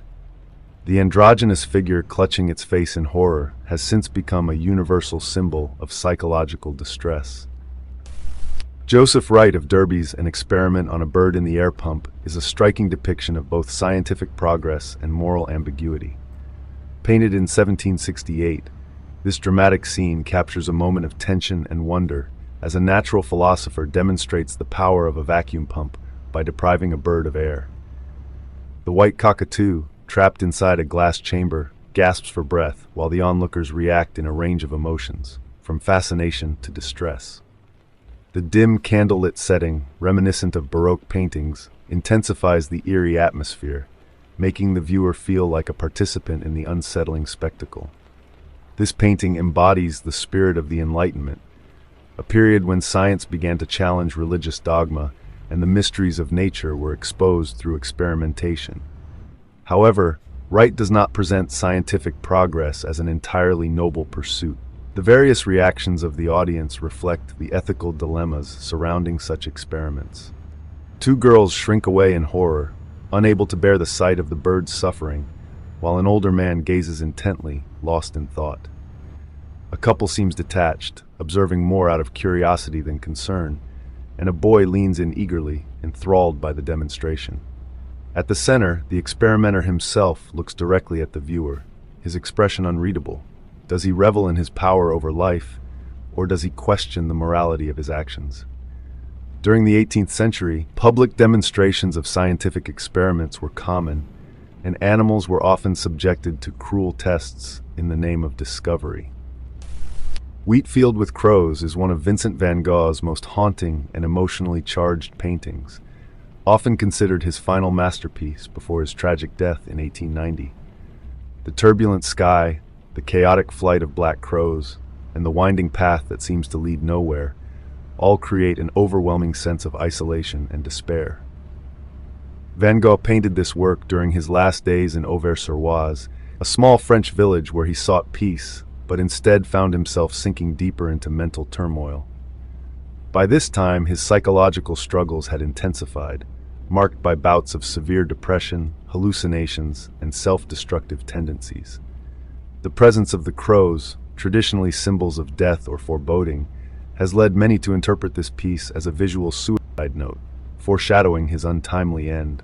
Some believe that the winding path cutting through the wheat field, leading into the unknown, represents Van Gogh's own uncertainty about his future, perhaps even his resignation to his fate. Just days after completing Wheatfield with Crows, he allegedly shot himself in the very fields he so often painted. Danse Macabre by Bernd Notke is a hauntingly vivid representation of the medieval concept of the Dance of Death, a motif that emerged as a response to the Black Death and the ever-present specter of mortality in late medieval Europe. This mural serves as a chilling reminder that death spares no one, regardless of status, wealth, or power. The artwork features skeletal figures of death leading individuals from all social classes, ranging from the Pope and Emperor to nobles and commoners, in a grim procession. The skeletal forms, often depicted as animated and even playful, contrast starkly with the richly dressed living figures, reinforcing the inevitability of death. The text accompanying the painting likely serves as a dialogue between death and its victims, emphasizing the moral and spiritual lessons of the era. The detailed rendering of both the skeletal and living figures reflects the late Gothic artistic style, which often blended realism with symbolic meaning.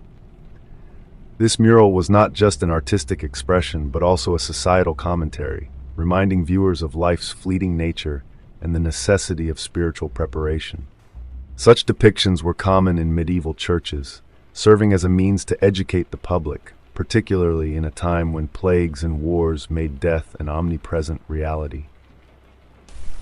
Laughing Fool, attributed by some scholars to the Dutch Renaissance painter Jacob Cornelis. Van Oostzenen captures the spirit of early 16th century art with its meticulous attention to detail and bold use of color.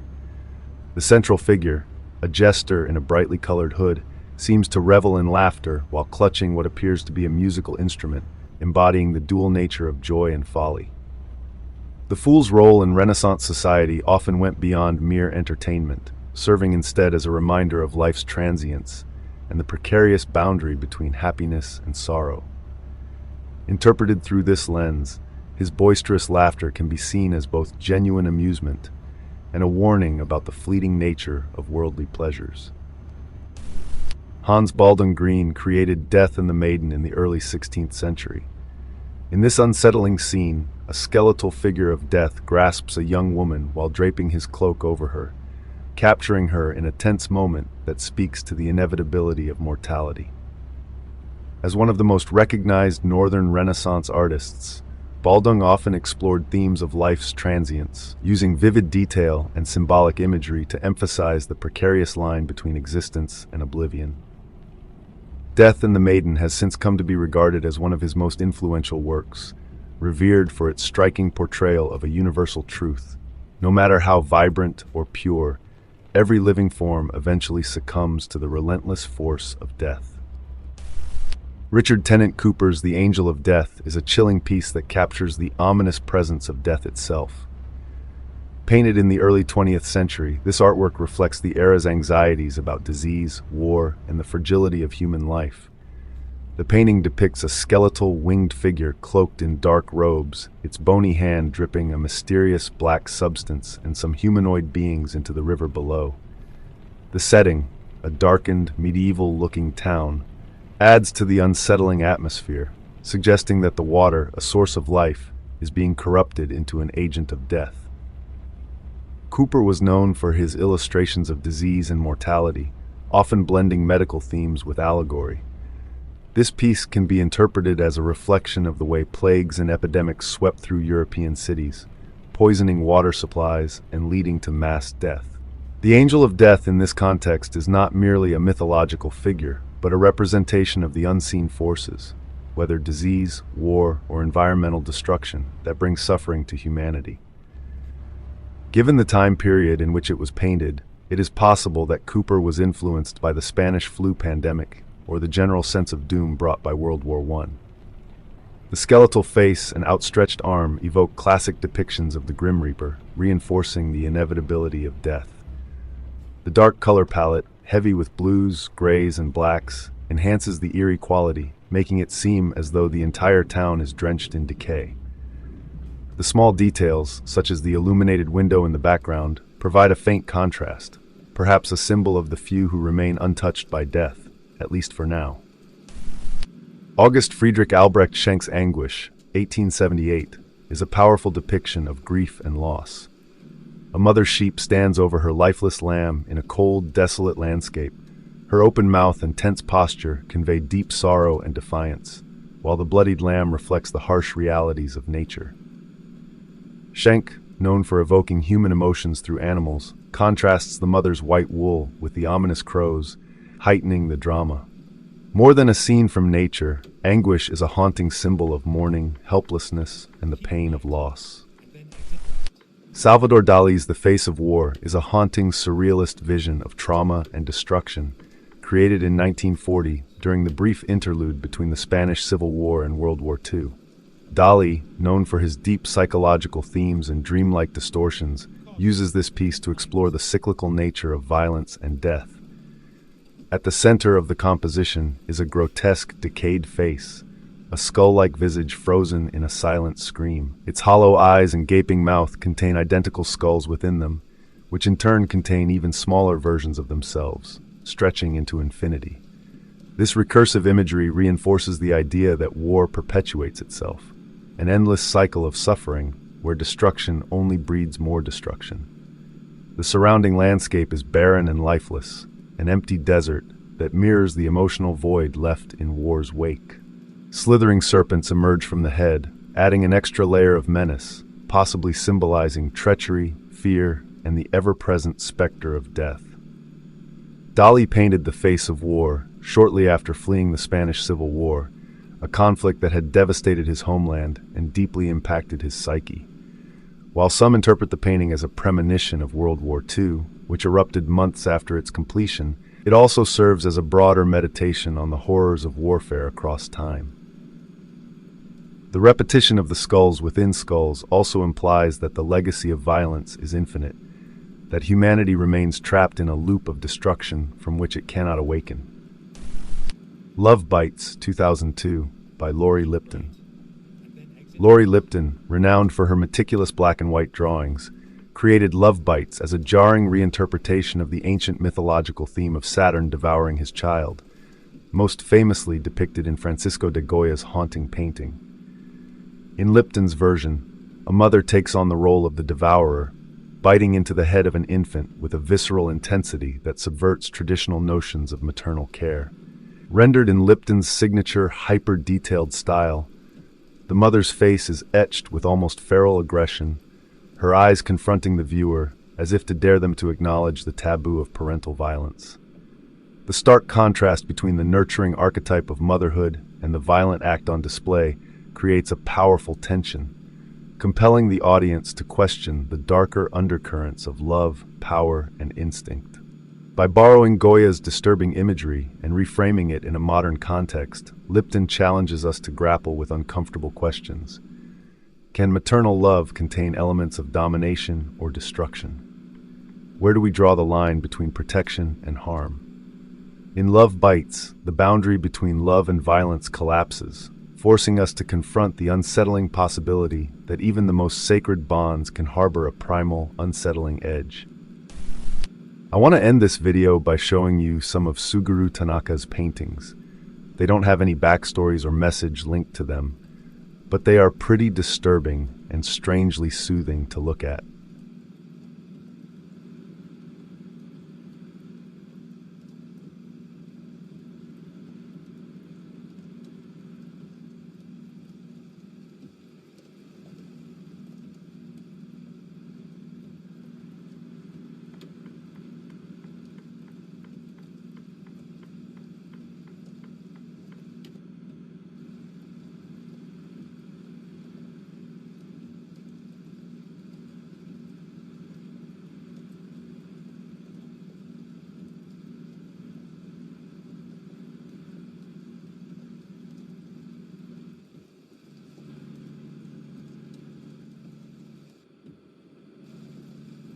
Thomas Busby's Chair, If you ever visit the little museum in Thirsk, you'll spot something weird. An old wooden chair hanging from the ceiling.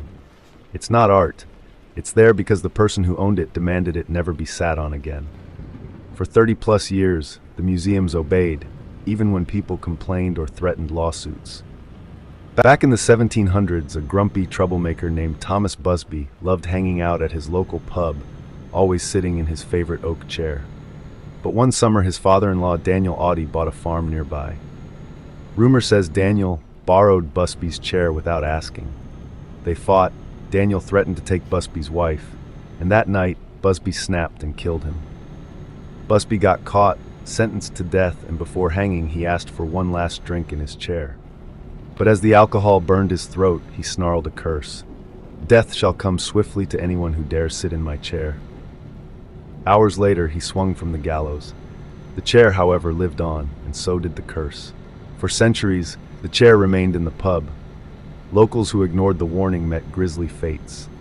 During World War II, airmen who sat in it never returned from missions. In 1967, 2 RAF pilots crashed their truck into a tree moments after testing the curse. A 1970s mason died the same day his butt hit the seat, plummeting into a construction pit. Even a roofer and a cleaning lady perished shortly after contact. Roof collapses, freak accidents, sudden sickness. The list goes on. The pub owner finally hid the chair in the basement, but the curse didn't stop. A delivery guy sat on it during a break and died in a car crash hours later. The owner panicked and gave the chair to the Thirsk Museum. Now it hangs high up, untouched. Staff won't go near it, like Busby's ghost still haunts it. Tutankhamun's tomb is one of archaeology's greatest discoveries. It was found in 1922 by Howard Carter in Egypt's Valley of the Kings. King Tutankhamun, often called King Tut, was a young pharaoh whose tomb was almost completely untouched by thieves, a rare find among Egyptian tombs. Many stories surround the tomb, especially about a curse known as the Curse of the Pharaohs.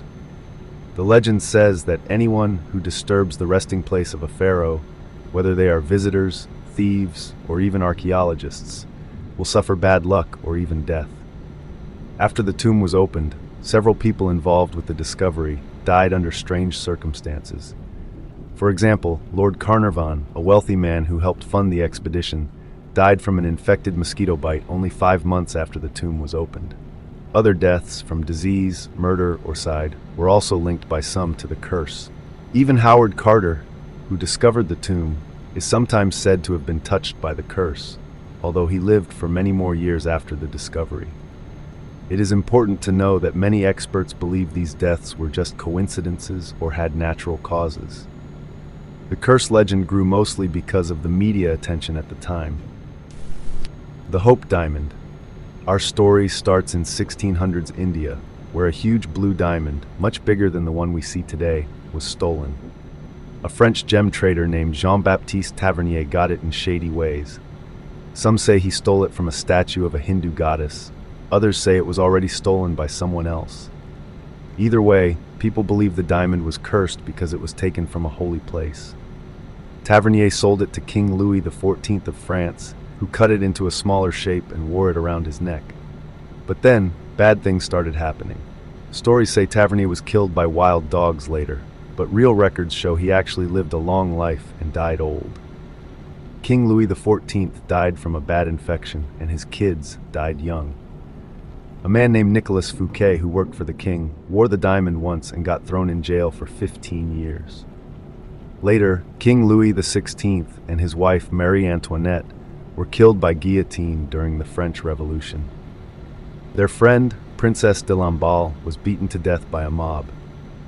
The diamond disappeared but showed up again years later, linked to more deaths. A man murdered by his son, a king who lost all his money, and a rich family who died in a car crash off a cliff.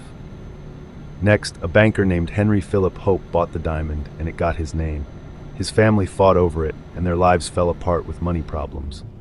In 1910, a jeweler named Pierre Cartier bought the diamond, hoping its scary story would attract rich buyers. He sold it to Evelyn Walsh McLean, a wealthy woman who loved jewelry. Cartier told her the diamond's curse was a dark love story. He even mailed it to her to try to make her want it. She slept with it, became obsessed, and bought it for $5 million after a weird church blessing where lightning struck. Evelyn's life turned dark. Her son was hit by a car and died. Her husband went crazy, lost all their money, and they divorced. During the Great Depression, she sold the diamond for cash, but later got it back, hiding it in her dress. She said, "I'm safe from its curse," but she died of sickness at 60. The diamond went to a jeweler named Harry Winston, who gave it to the Smithsonian Museum in 1958. But the curse wasn't over. A delivery man who brought it to the museum had his wife die, his house burned down, and his dog choke, all in 1 year. A museum expert says most of the curse stories are fake.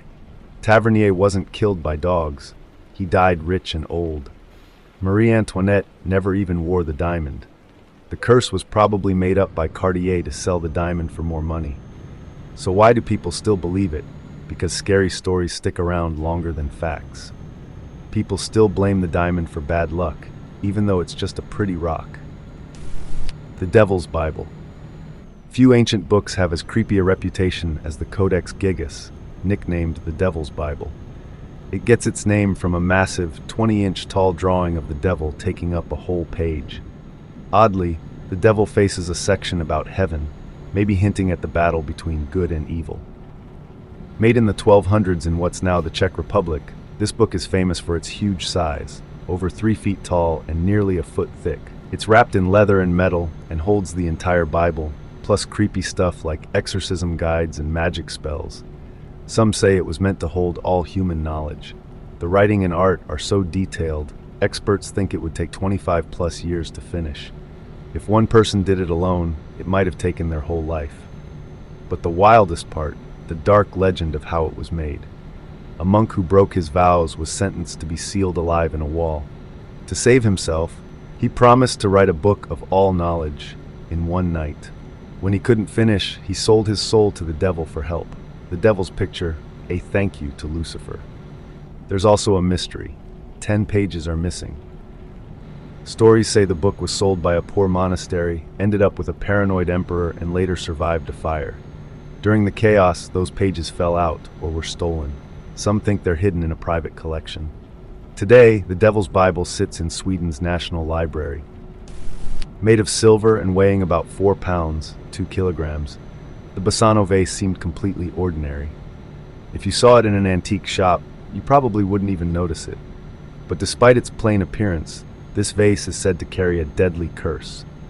What makes it so strange is that, while many sources list it as one of the most haunted objects in history, almost nothing is known about where it is now, or if it even still exists. But here's what we do know. The first mention of the vase dates back to the 15th century. According to legend, it was created in a small town in northern Italy, near Naples. It was meant to be a wedding gift for a young bride and was mysteriously delivered to her the night before her wedding. She thought it was a good luck charm, but the opposite turned out to be true. The next morning, she never showed up to her own wedding. Instead, she was found dead on the floor, holding the vase tightly in her hands. No one could explain what happened to her.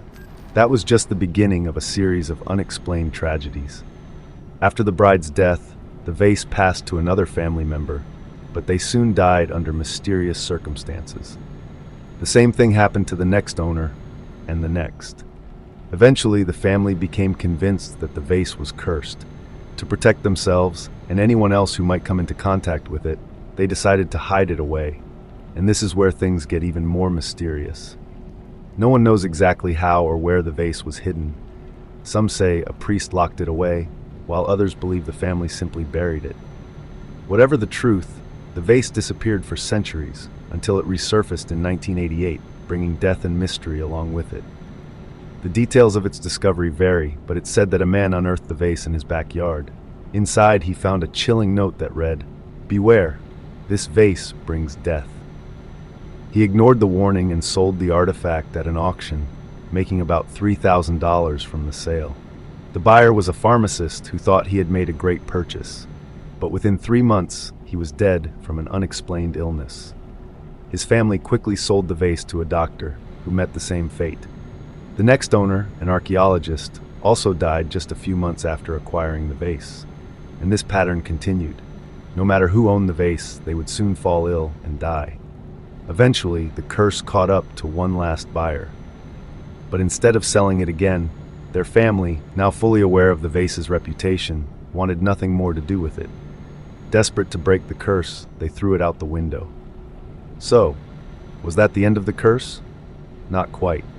The vase almost hit a police officer as it crashed to the ground. He picked it up, brought it back to the family, and fined them for littering. They paid the fine but refused to take the vase. The police tried to donate the artifact to a museum, but no institution wanted it. Despite its historical value, no one was willing to take the risk. So, once again, the vase vanished. Some say an officer buried it in a remote location, while others claim it was hidden in a cemetery. Either way, it hasn't been seen since. But while the Bassano vase left behind a trail of tragedy, it also left behind a lot of unanswered questions. The story is full of holes. There are no official records of its past owners, and there's only one blurry photo of it. Even its design doesn't quite match vases from the 15th century. And how did the curse even work? It didn't seem to affect those who just touched the vase, only those who owned it. But how would the curse know who its owner was? Some believe it was triggered when the vase was opened, but there's no proof of that either. This old cauldron might look like any ordinary cooking pot, but it has a very dark past. It belonged to Ed Gein, a man from Plainfield, Wisconsin, who committed terrible crimes that shocked the world. Ed Gein was not only a murderer, but also a body snatcher. He lived alone on a quiet farmhouse where he did things that are hard to imagine. When police searched his home, they found this cauldron and, much to everyone's horror, discovered human remains inside it. This discovery showed just how evil and cruel his actions were. Before Gein used it for his grisly deeds, the cauldron was just a simple kitchen item.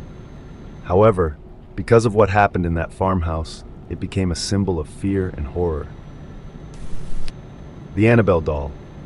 In 1970, a woman named Donna received a large Raggedy Ann doll as a birthday gift from her mother. She was a nursing student living in an apartment with her friend Angie. At first, the doll seemed normal, but soon, strange things began happening. Donna and Angie noticed the doll would move on its own. It would sit in a different position than they left it, like cross-legged or lying down.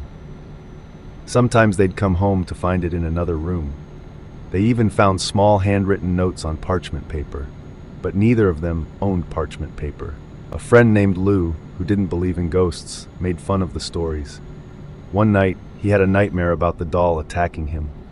When he woke up, the doll was on his chest, and he couldn't move. Later, he found deep scratches on his chest that vanished quickly. Scared, Donna and Angie asked a medium, someone who talks to spirits, for help. The medium claimed the doll was haunted by the spirit of a girl named Annabelle Higgins, who died at age 7 on the property where their apartment now stood. The women felt bad for the spirit and let the doll stay. But the activity got worse. Lou visited again and heard rustling in Donna's room. When he checked, no one was there, but the doll slid up his leg and grabbed his chest. Lou later said he felt intense pain and saw his shirt ripped open with claw marks. Donna contacted a priest, who connected her with paranormal investigators Ed and Lorraine Warren. The Warrens studied the doll and believed it wasn't haunted by a child's ghost, but controlled by a dangerous demon pretending to be harmless. They warned the women to stop treating the doll like a toy. The Warrens took the doll away in 1971. They locked it in a special glass case in their occult museum, warning visitors never to touch it. Over the years, people claimed the doll moved, smiled, or caused bad luck if they mocked it. Today, Annabelle is still in the Warrens Museum, now run by their son-in-law. Security cameras film the case 24/7, and a priest blesses the museum twice a month. The doll inspired horror movies, but the real Annabelle looks like a normal Raggedy Ann doll, not the creepy porcelain doll shown in films. The Warrens always said Annabelle was one of the most dangerous objects they'd ever encountered. We've talked about a few cursed objects already, but this one's different. The evidence behind its curse is so strong, even skeptics might get goosebumps. Let's dive into the story of the Goddess of Death, also called the Woman of Lem statue. Carved from limestone around 3500 BC, This ancient statue was dug up in Lem, Cyprus in 1878. But its backstory is anything but ordinary. Nearly everyone who owned it met a grim fate. The first owner, Lord Elfont, brought the statue home in the early 1900s. Within 6 years, he and all 7 members of his family died mysteriously.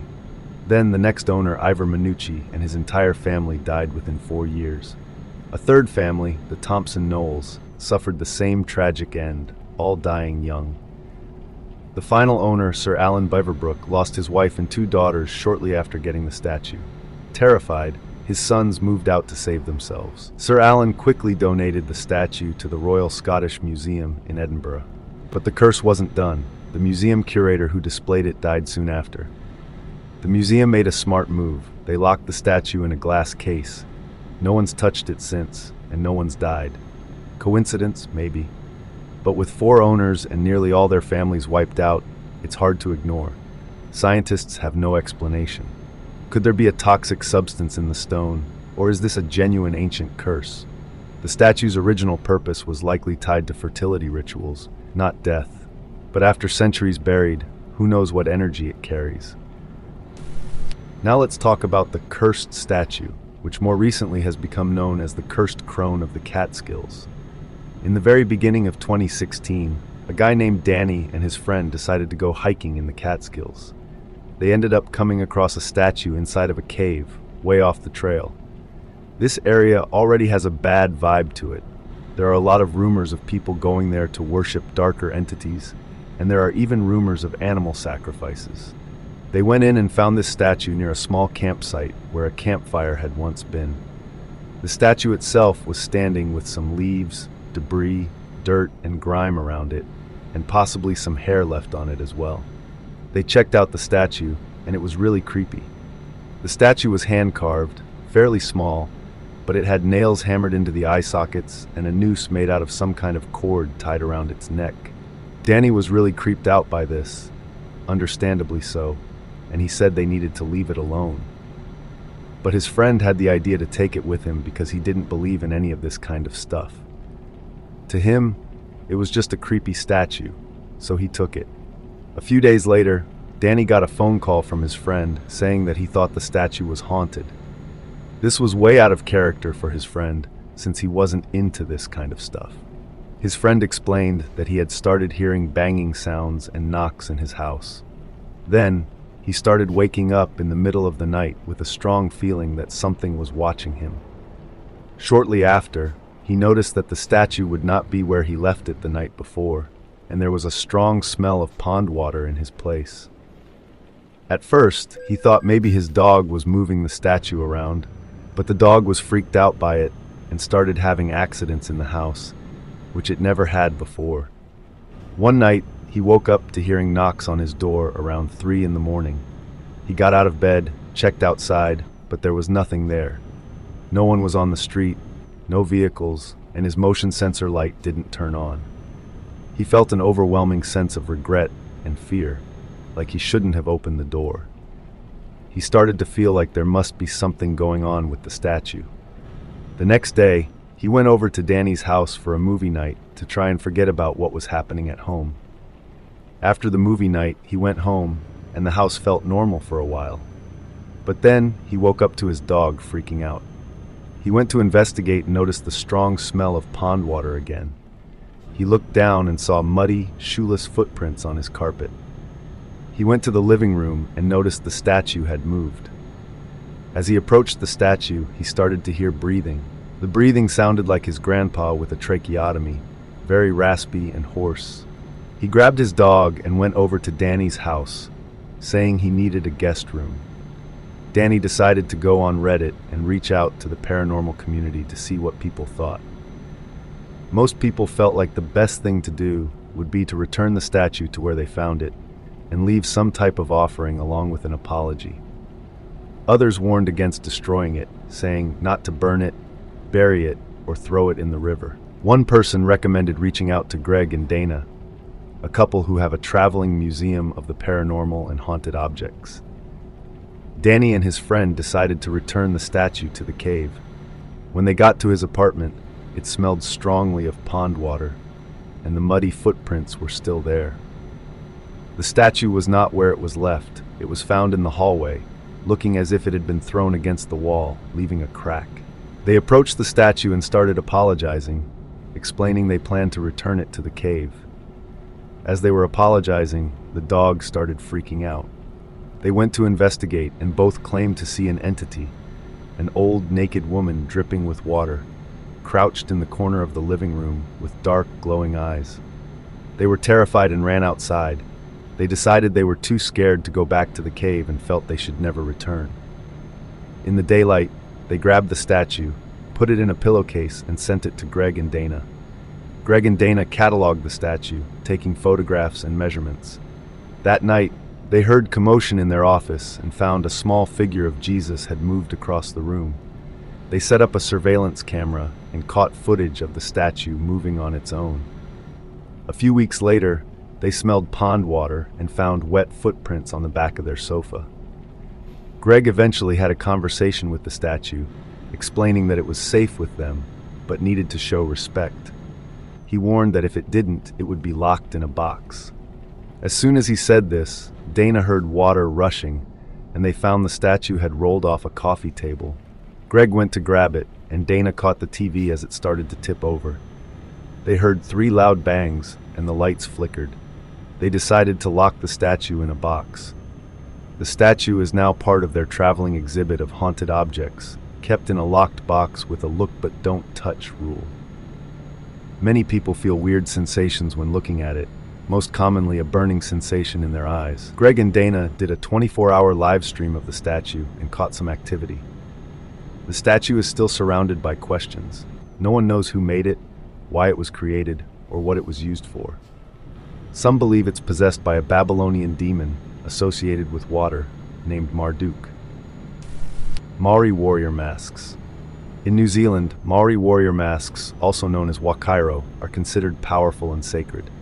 These intricately designed masks were traditionally used in battle and ceremonies, often representing ancestors or tribal guardians. However, many believe they carry a mysterious curse, but only for certain people. According to legend, men have no issues being near these masks, but women may experience serious misfortune. Some stories claim that women who come too close to these sacred objects may suffer from pregnancy complications, miscarriages, or bad luck. The Dybbuk Box.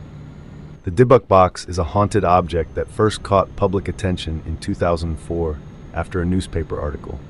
But what exactly is it, and why has it brought so much misfortune to its owners? In Jewish stories, a Dybbuk is an evil spirit that can attach itself to a living person, often to punish or complete unfinished business. Traditionally, this spirit is said to attach to people, not objects. The box got its name from the first owner's granddaughter, who claimed her grandmother warned her never to open it. Even though it's called a Dybbuk box, many now believe it is haunted by a demon rather than a true Dybbuk. Kevin Mannis, who owned an antique store in Portland, Oregon, found the box in 2001 at an estate sale from a 103-year-old woman named Havilah. Among many items, he discovered a locked wooden cabinet. Havilah's granddaughter told him that the cabinet had belonged to her grandmother, a Holocaust survivor, and that it should never be opened. Kevin tried to return it to her, but she refused, so he brought it back to his shop. Soon after, strange events began to occur. A staff member called Kevin, reporting the sound of breaking glass and that she had been accidentally locked in the store. When Kevin checked, no one was there, yet all the light bulbs in his basement were shattered. With these odd events on his mind, Kevin finally opened the box. Inside, he found a collection of unusual items: 2 old pennies, 2 locks of hair, 1 dark and 1 light, a small stone with the Hebrew word for life carved on it, a candlestick, a gold wine goblet, and some dried rosebuds. After opening the box, strange smells began to fill the shop. In one area, the smell was strong like jasmine flowers, while in another, it resembled cat urine, even though no cats were around. Electronics started malfunctioning, and both Kevin and his family experienced unexplained health problems and nightmares. Kevin even gave the box to his mother as a birthday present. Shortly after receiving it, she suffered a stroke and lost her ability to speak for a time.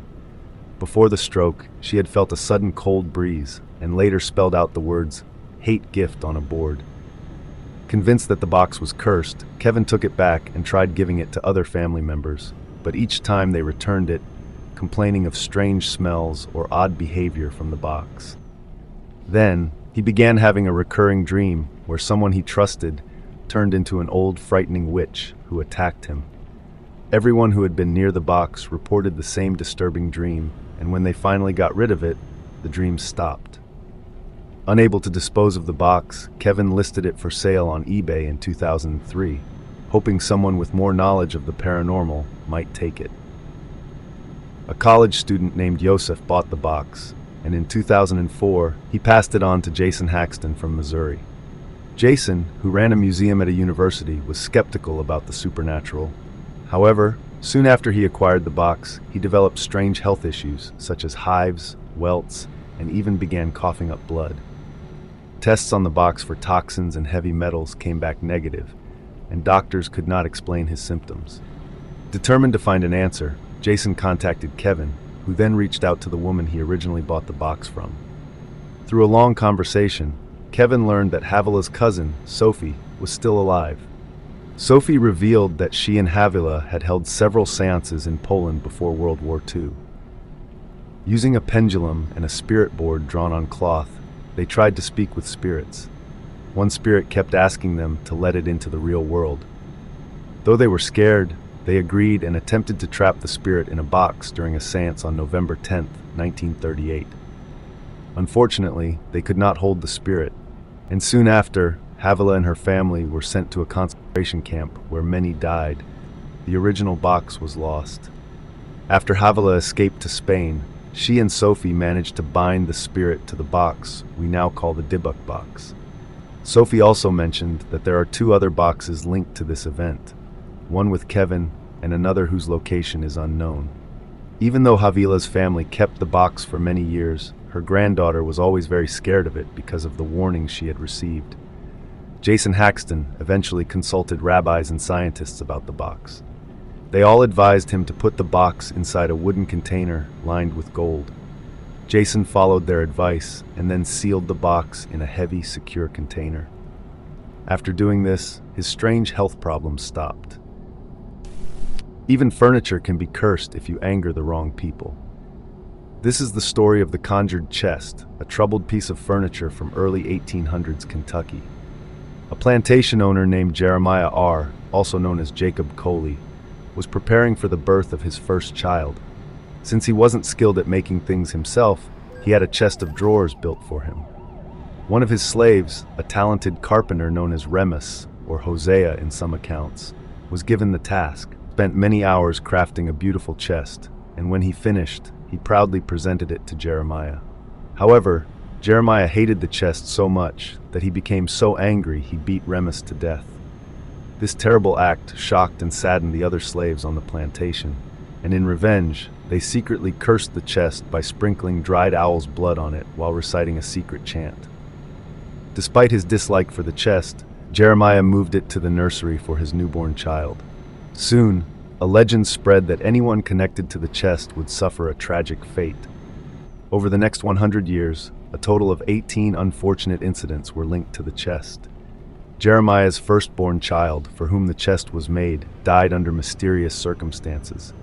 His nephew, whose clothes were stored in the chest, was stabbed on his 21st birthday.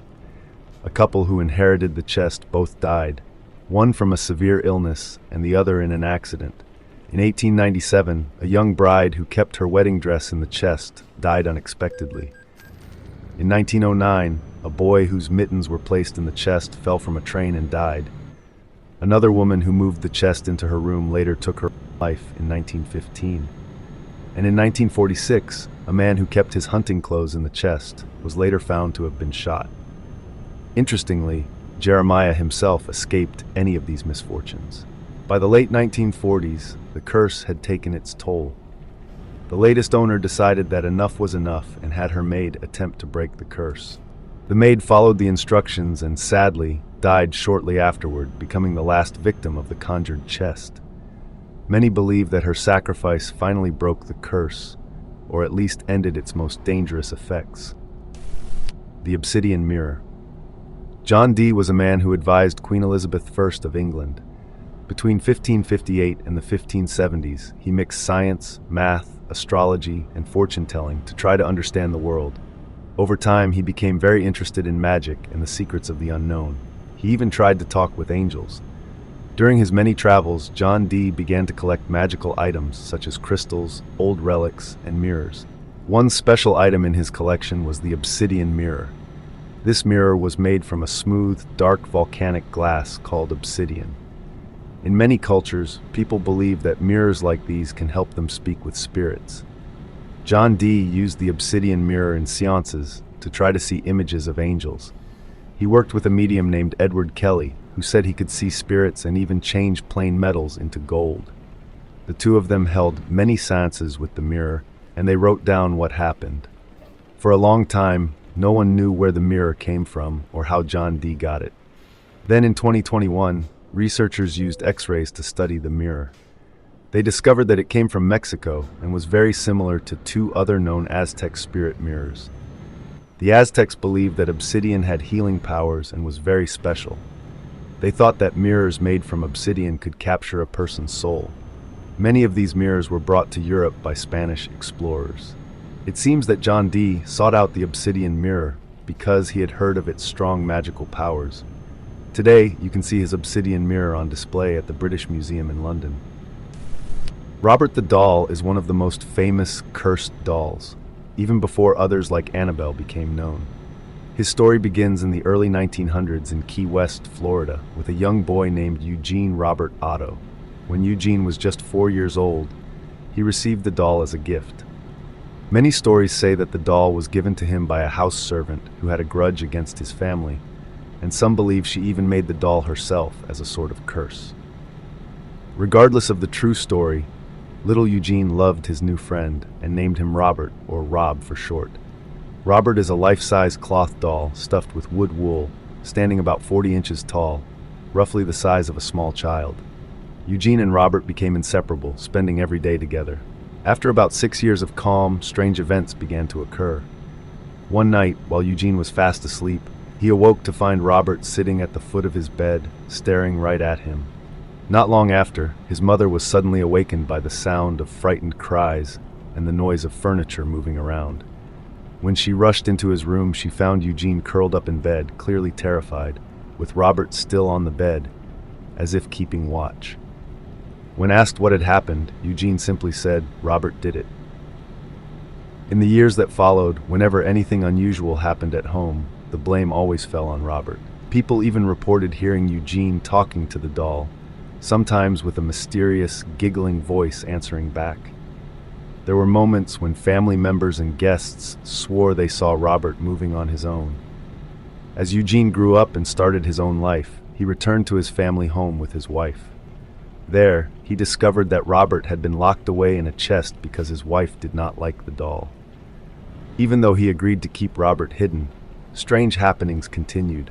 Guests heard soft scurrying sounds from the attic, and children passing by the house claimed they saw Robert staring at them from a window. After many years, Eugene passed away in 1974. A new family later moved into the house, and their curious daughter found Robert.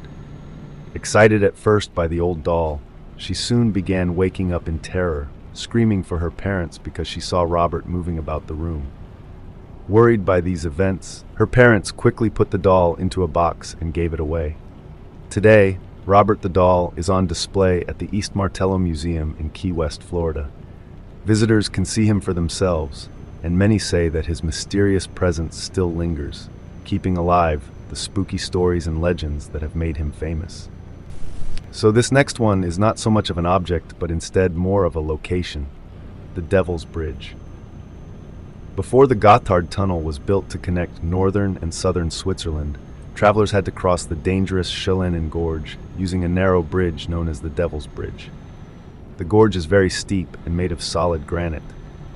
In the 12th century, people used a risky footpath with steps carved into the rock to cross the gorge. Around 1230, a wooden bridge was built 100 feet above the fast-flowing river so horses could cross safely. In the early 1300s, another bridge was built using wooden beams stretched across the wide gorge. This bridge was very important for trade, especially for moving cheese and for connecting Switzerland with Italy. Because of its importance, the bridge was rebuilt many times over the centuries. There are many old stories about who built the first bridge. Some say it was built by local mountain people, others claim a nearby blacksmith was responsible, and the most famous legend says that the devil himself helped build it. According to the tale, the people of Uri were desperate to finish the bridge, so they called on the devil for help. In return, the devil demanded the first soul that crossed the finished bridge. To avoid losing a human life, the locals tricked him by throwing a piece of bread onto the bridge. A dog, attracted by the bread, ran across instead. Angry at the trick, the devil tore the dog to pieces. Not satisfied, the devil then tried to destroy the bridge with a huge boulder. But while he was about to do so, he encountered a holy man. The man spoke out against the devil, and the devil dropped the boulder, sparing the bridge. Over the years, the Devil's Bridge has been rebuilt several times. It was even the site of an important battle during the Napoleonic Wars, when the bridge was sabotaged to stop enemy armies from crossing. Later on, the bridge was featured in a famous painting by J.M.W. Turner. We still do not know who built the original Devil's Bridge. However, near the bridge stands a large boulder that locals call the Devil's Stone, the Golden Eagle. This 1964 Dodge is blamed for the deaths of at least 14 people. According to its owner, Wendy Allen, the car started out as a police car. 3 police officers who once drove it ended their lives in murder-suicides. Later, some church members vandalized the car, and all of them met terrible ends. There's even a story about a teenager who was dared to touch the car. After doing so, he supposedly ended up killing his family and setting his house on fire. At least, that's what Allen claims. We aren't sure how much of this story is true, but it's a chilling legend that has been passed down over the years. The Blarney Stone is a famous piece of limestone that has been kept for many years at Blarney Castle in County Cork, Ireland. According to legend, if you kiss the stone, you will be given the gift of the gab, which means you gain a special talent for charming and persuading people with your words. However, the story also warns against greed. If you try to take even a tiny piece of the stone, this next one is not so much of an object, but cursed with bad luck until you return it. A cursed car is not something you hear about every day. Yet there is one known as Little Bastard, a Porsche 550 Spider, that once belonged to the famous actor James Dean. After Dean died in a deadly crash while driving this car, the working parts were removed and used to fix other vehicles. Soon after, reports started coming in that cars fitted with these parts were involved in terrible and often deadly accidents. The curse seemed to work in strange ways. Even thieves who tried to steal pieces of the car ended up getting badly hurt. There's also an eerie part of the legend involving actor Alec Guinness. Yes, the same one who played Obi-Wan Kenobi in Star Wars. It's said that just 7 days before his death, James Dean was warned by Guinness with a line from Rebel Without a Cause. If you get in that car, you will be found dead in it by this time next week. Sadly, as the story goes, that warning came true. This tale has grown over the years into a well-known piece of Hollywood lore. The Shigir idol was discovered over 100 years ago and is thought to have been made more than 12,000 years ago. This makes it the oldest known wooden sculpture in the world, more than twice as old as the Great Pyramid of Egypt. Some believe it might be the very first human-made image showing something evil. Gold miners found the idol in a Russian peat bog, buried about 4 meters deep. It was broken into 10 pieces, which were later put together to form a statue that was almost 3 meters tall. In 1914, another reconstruction suggested a different way of arranging the pieces, which would have made the idol about 5.3 meters tall. Later, in the middle of the 20th century, some pieces went missing and now only drawings of them remain. The idol was carved from a large tree that was 159 years old when it was cut down. The top of it shows a human head and face, and its body is decorated with simple geometric patterns along with 8 extra faces and several hands, giving it a look similar to a totem. People see different things in the main face's expression. Some say it looks like the face of someone singing, while others believe it seems to be screaming in anger or pain. Most experts agree that the face shows a being that is malicious or evil. Some historians think that the idol tells a hidden story about creation as believed by the person who carved it. Others suggest that the patterns on its surface might have worked like a map, or that the idol served as a warning to keep people away from a dangerous area. Devil's footprints. In the late 1700s, mysterious footprints were found in hardened volcanic rock on the slopes of the Rocca Monfina volcano in Italy. Heavy rain loosened the volcanic rock, and a landslide caused a powerful wave of water and ash that swept through the valley near the village of Torre El Picili, even destroying a local mill. The scene looked as if it were taken straight from a story in the Bible. Local people, shocked by the destruction, discovered a trail of footprints leading away from the volcano. They believed that only the devil could have made such marks. No one else would dare walk through fiery lava and leave clear imprints in solid rock. Along with these footprints, a few handprints were also seen. For a long time, many people thought these marks were the devil's own. That explanation remained popular until 2002, when archaeologists studied the prints. They found that the footprints were made by early humans who walked on two legs about 350,000 years ago, making them the oldest known footprints of this kind outside of Africa. The tracks were likely made by three individuals who were ancestors of the Neanderthals. They were a little over 5 feet tall and seemed to have been running away from the volcano during an eruption. The zigzag pattern of the prints shows that they took a switchback route down the steep slope, sometimes even using their hands for balance. Some experts even think that the makers of the footprints might have been children.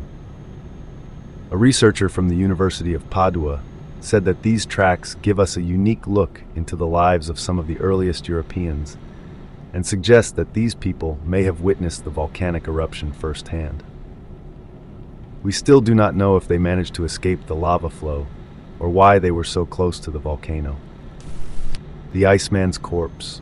More than 5,300 years ago, a man was traveling through what is now northern Italy. During his journey, he was struck in the back by an arrow and died from the wound.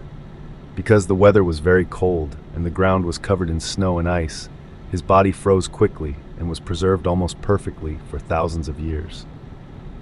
In 1991, hikers discovered his well-preserved remains. He was given the name Ötzi after the nearby mountains where he was found.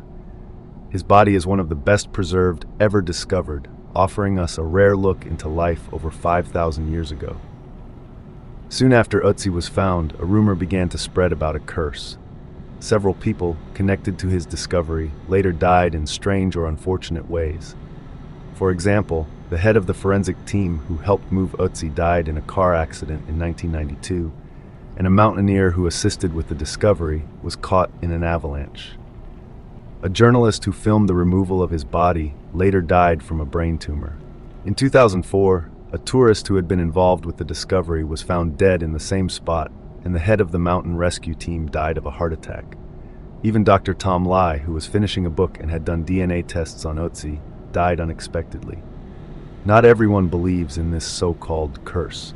Archaeologist Conrad Spindler, for example, dismissed the idea as media hype.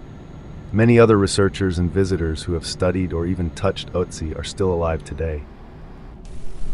In Nevada, the well-known Love Ranch, a brothel famous for its wild history, has long been the source of many legends and secrets. One story tells of a cursed mattress. It is said that in room 7, a man named Dennis Hoff died of a heart attack on October 16, 2018, with the mattress there when it happened. Even more, people claim that the same mattress was used by former NBA star Lamar Odom when he overdosed in October 2015. Over time, the staff at the brothel began to believe that the mattress had absorbed the sadness and bad luck of its past, giving it a dark power. Dr. Jack Kevorkian, commonly known as Dr. Death, was a pathologist who became infamous in the 1990s for championing physician-assisted suicide for terminally ill patients. He publicly stood by his belief that dying is not a crime, and he ultimately assisted in ending the lives of at least 130 patients who suffered from severe incurable diseases. For his controversial actions, Kevorkian was convicted of homicide in 1999. Throughout his life, Jack Kevorkian lived in a variety of places, including spending time living out of a van. It was in this very van that he carried out some of his most disturbing actions, helping patients end their lives. After Kevorkian's 2011 death, his notoriety only seemed to grow, with his legacy continuing to stir ethical and legal debates over euthanasia and assisted suicide.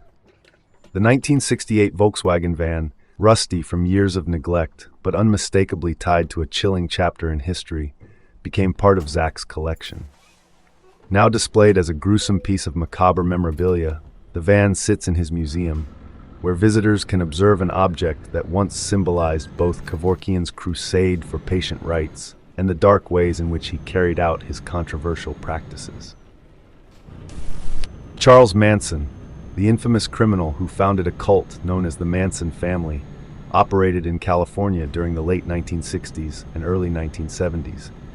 His group, which numbered around 100 people, led a non-traditional lifestyle and often experimented with psychoactive drugs. Many of his followers viewed him as a messianic figure, almost equating him with Jesus Christ, and imitated his behavior.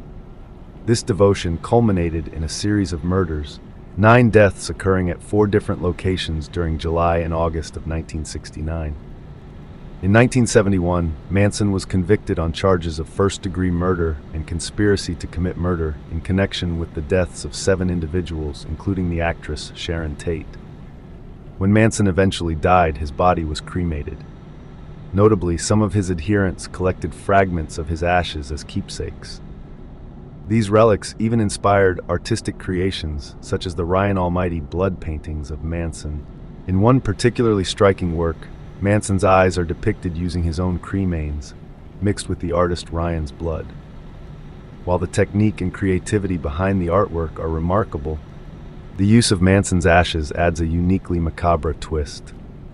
Today, this painting is part of a museum exhibit showcasing various pieces of Manson memorabilia.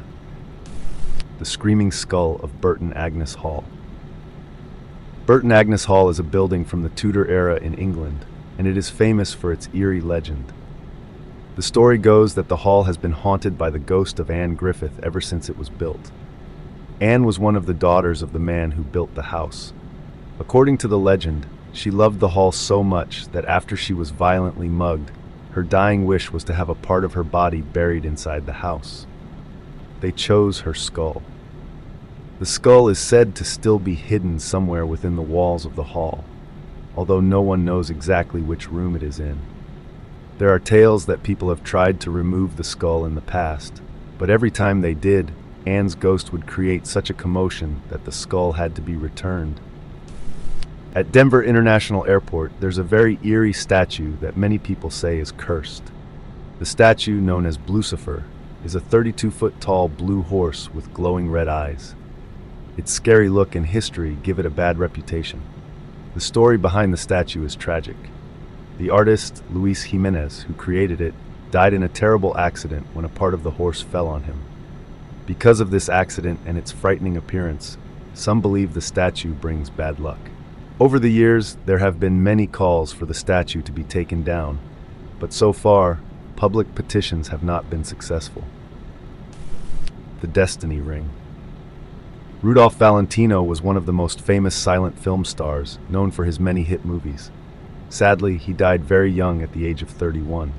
A few years before his death, he bought a ring from a jeweler in California, even though he was warned that the ring was cursed. After he started wearing it, many of his later films failed, and he was seen with the ring on his deathbed.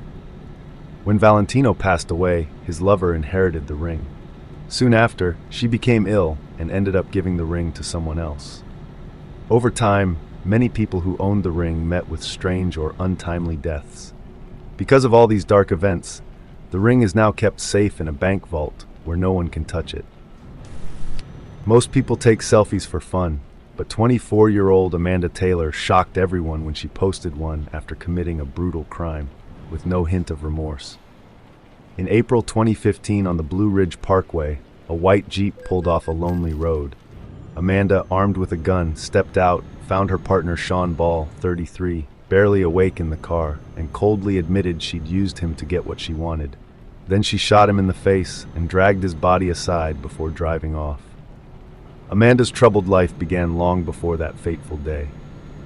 Born on March 27, 1991, in Christiansburg, Virginia, she enjoyed a comfortable early childhood until she became a rebellious teen. At 12, she met her best friend Mariah and soon began a pattern of running away and misbehaving, once even causing a scene at school by vowing to hurt everyone, resulting in a police intervention. By 2011, she'd been charged with making illegal drugs, foreshadowing the darker path ahead. In her mid-teens, Amanda met Rex Taylor, 2 years her senior, and they quickly bonded over a fascination with all things macabre. They collected crime memorabilia, admired stories of serial killers, and even communicated with notorious prisoners. Rex's own life was marred by a pill addiction that began at age 12 when his father, Charles Taylor, supplied him with drugs, a habit that later led to dangerous car crashes with their young children aboard. Despite moments of tenderness, Rex's addiction, fueled in part by his father's continual supply, tore at their family. Amanda and Rex stayed together from their teenage years. Amanda met Rex when she was around 15 or 16, and he, 2 years her senior, eventually became her husband. By the time they were in their early 20s, their marriage was already under strain. In April 2014, after years of repeated breakups and reconciliations fueled by Rex's drug abuse, Amanda reached her breaking point. She told Rex, despite still loving him, that he needed to leave their home until he could quit using pills. Tragically, within that same month, Rex ended his own life. His suicide was confirmed when their nearly 7-year-old son, who had been eagerly awaiting his father's return, was left heartbroken as Rex never came home. This marked a devastating turning point in Amanda's life and set the stage for the further tragic events that followed. Although she might have followed him into oblivion, unfinished business, and mounting anger, especially toward Charles, whom she blamed for Rex's downfall, pushed her further down a dark path. After Rex's death, Amanda became obsessed with violence. Grieving, she convinced herself that Rex had taught her how to kill. She began watching and imitating violent videos, even one that showed teenagers carrying weapons to school, and started to act like the criminals she once admired. Adding to this disturbing change, a death row inmate named Paul, who had been Rex's friend, sent her $1,000, which only deepened her commitment to this dangerous path. Soon, she began working with Sean Ball, a man who had long admired her and lived in the basement of her friends Mariah and Johnny's house. On March 27, 2015, Amanda turned 24, the same birthday she used to share with Rex and celebrated with Mariah, Johnny, and Sean. The day was especially painful as it was the first birthday without Rex. In her distress, Amanda armed herself with a knife and insisted on visiting Rex's grave.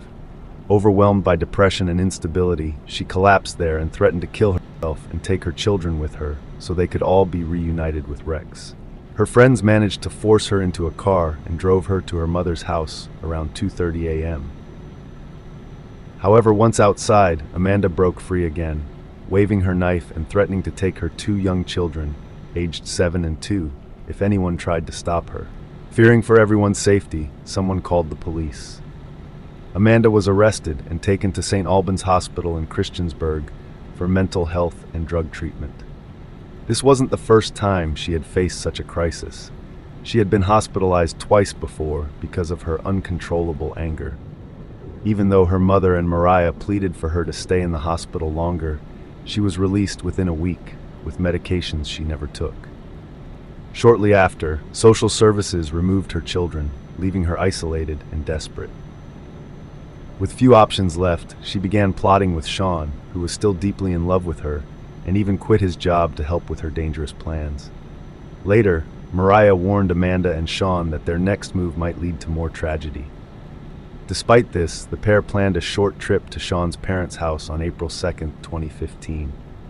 They stayed in a motel that night and returned the next day with some of Sean's belongings. Family members later noticed that Sean had taken 2 pistols from a gun safe and he even replaced the knife that Mariah had taken from Amanda on her birthday.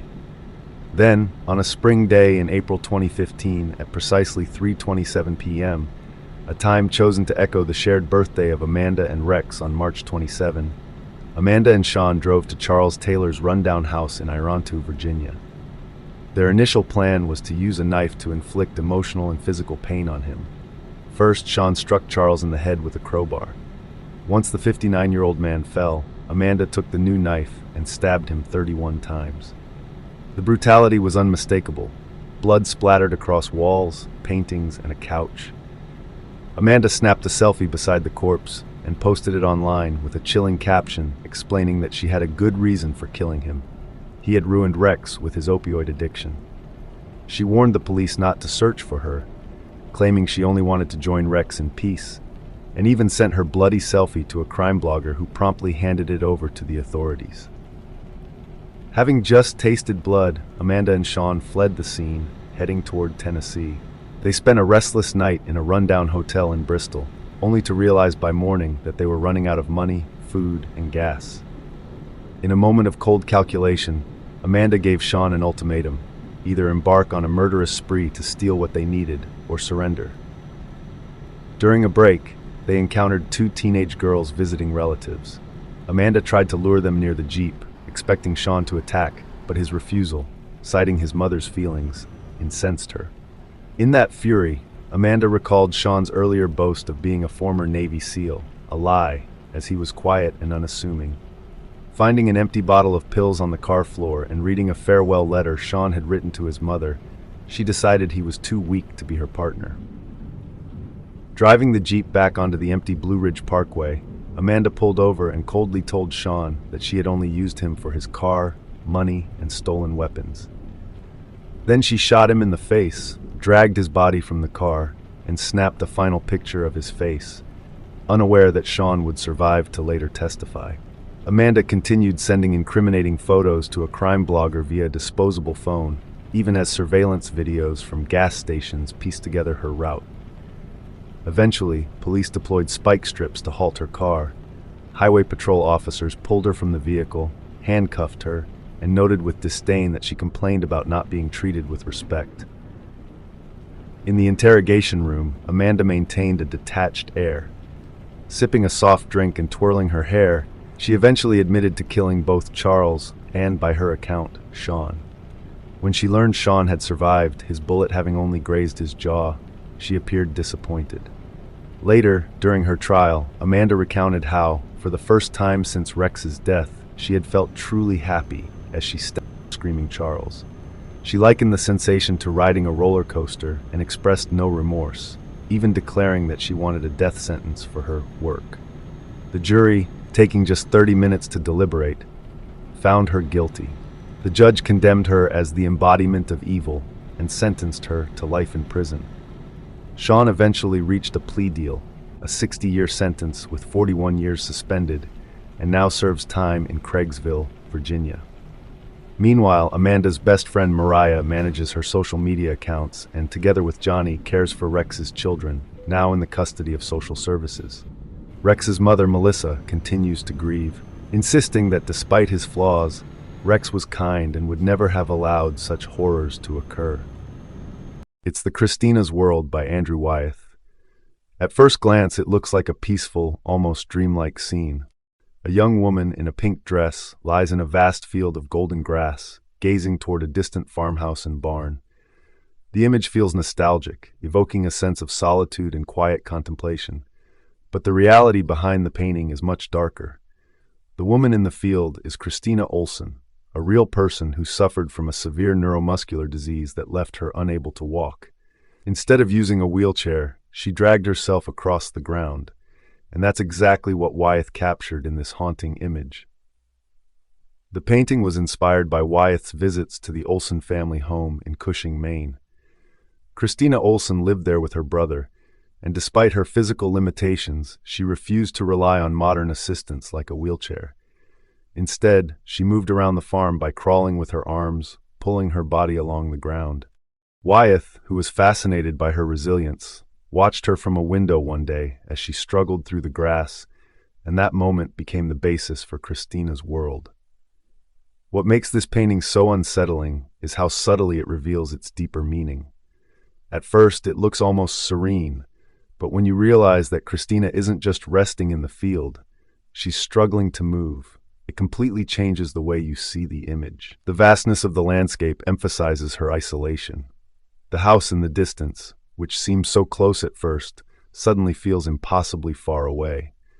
The uneven textured grass adds to the sense of difficulty, making it clear that reaching the house would be an exhausting effort for her.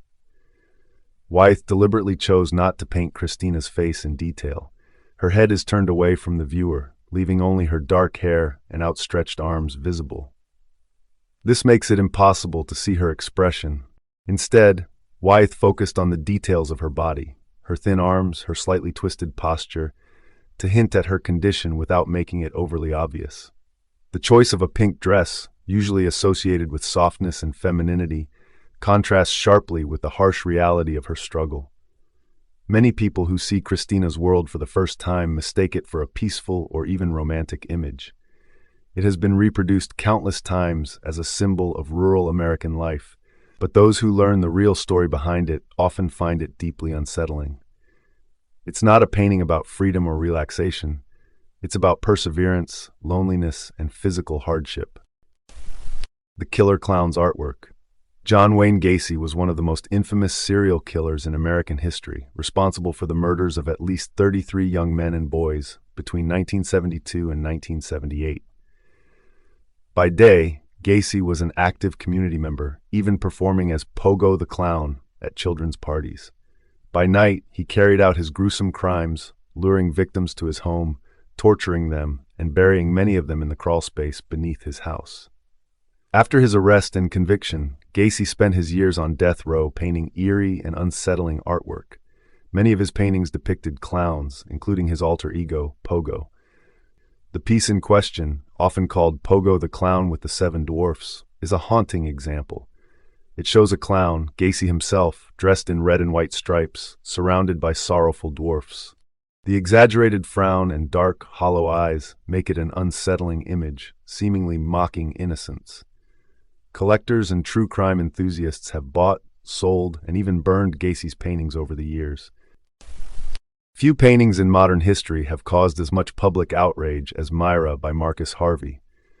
At first glance, it looks like a grainy black and white portrait of a woman with piercing eyes and a cold expression. But when you step closer, the unsettling truth becomes clear. The entire image is made up of thousands of children's handprints. The woman in the painting is Myra Hindley, one of Britain's most infamous serial killers, responsible for the Moors murders, a series of horrific crimes in the 1960s. Hindley, along with her partner Ian Brady, kidnapped, tortured, and murdered at least 5 children between 1963 and 1965. The crimes shocked the UK, not only because of their brutality, but because Hindley was a woman.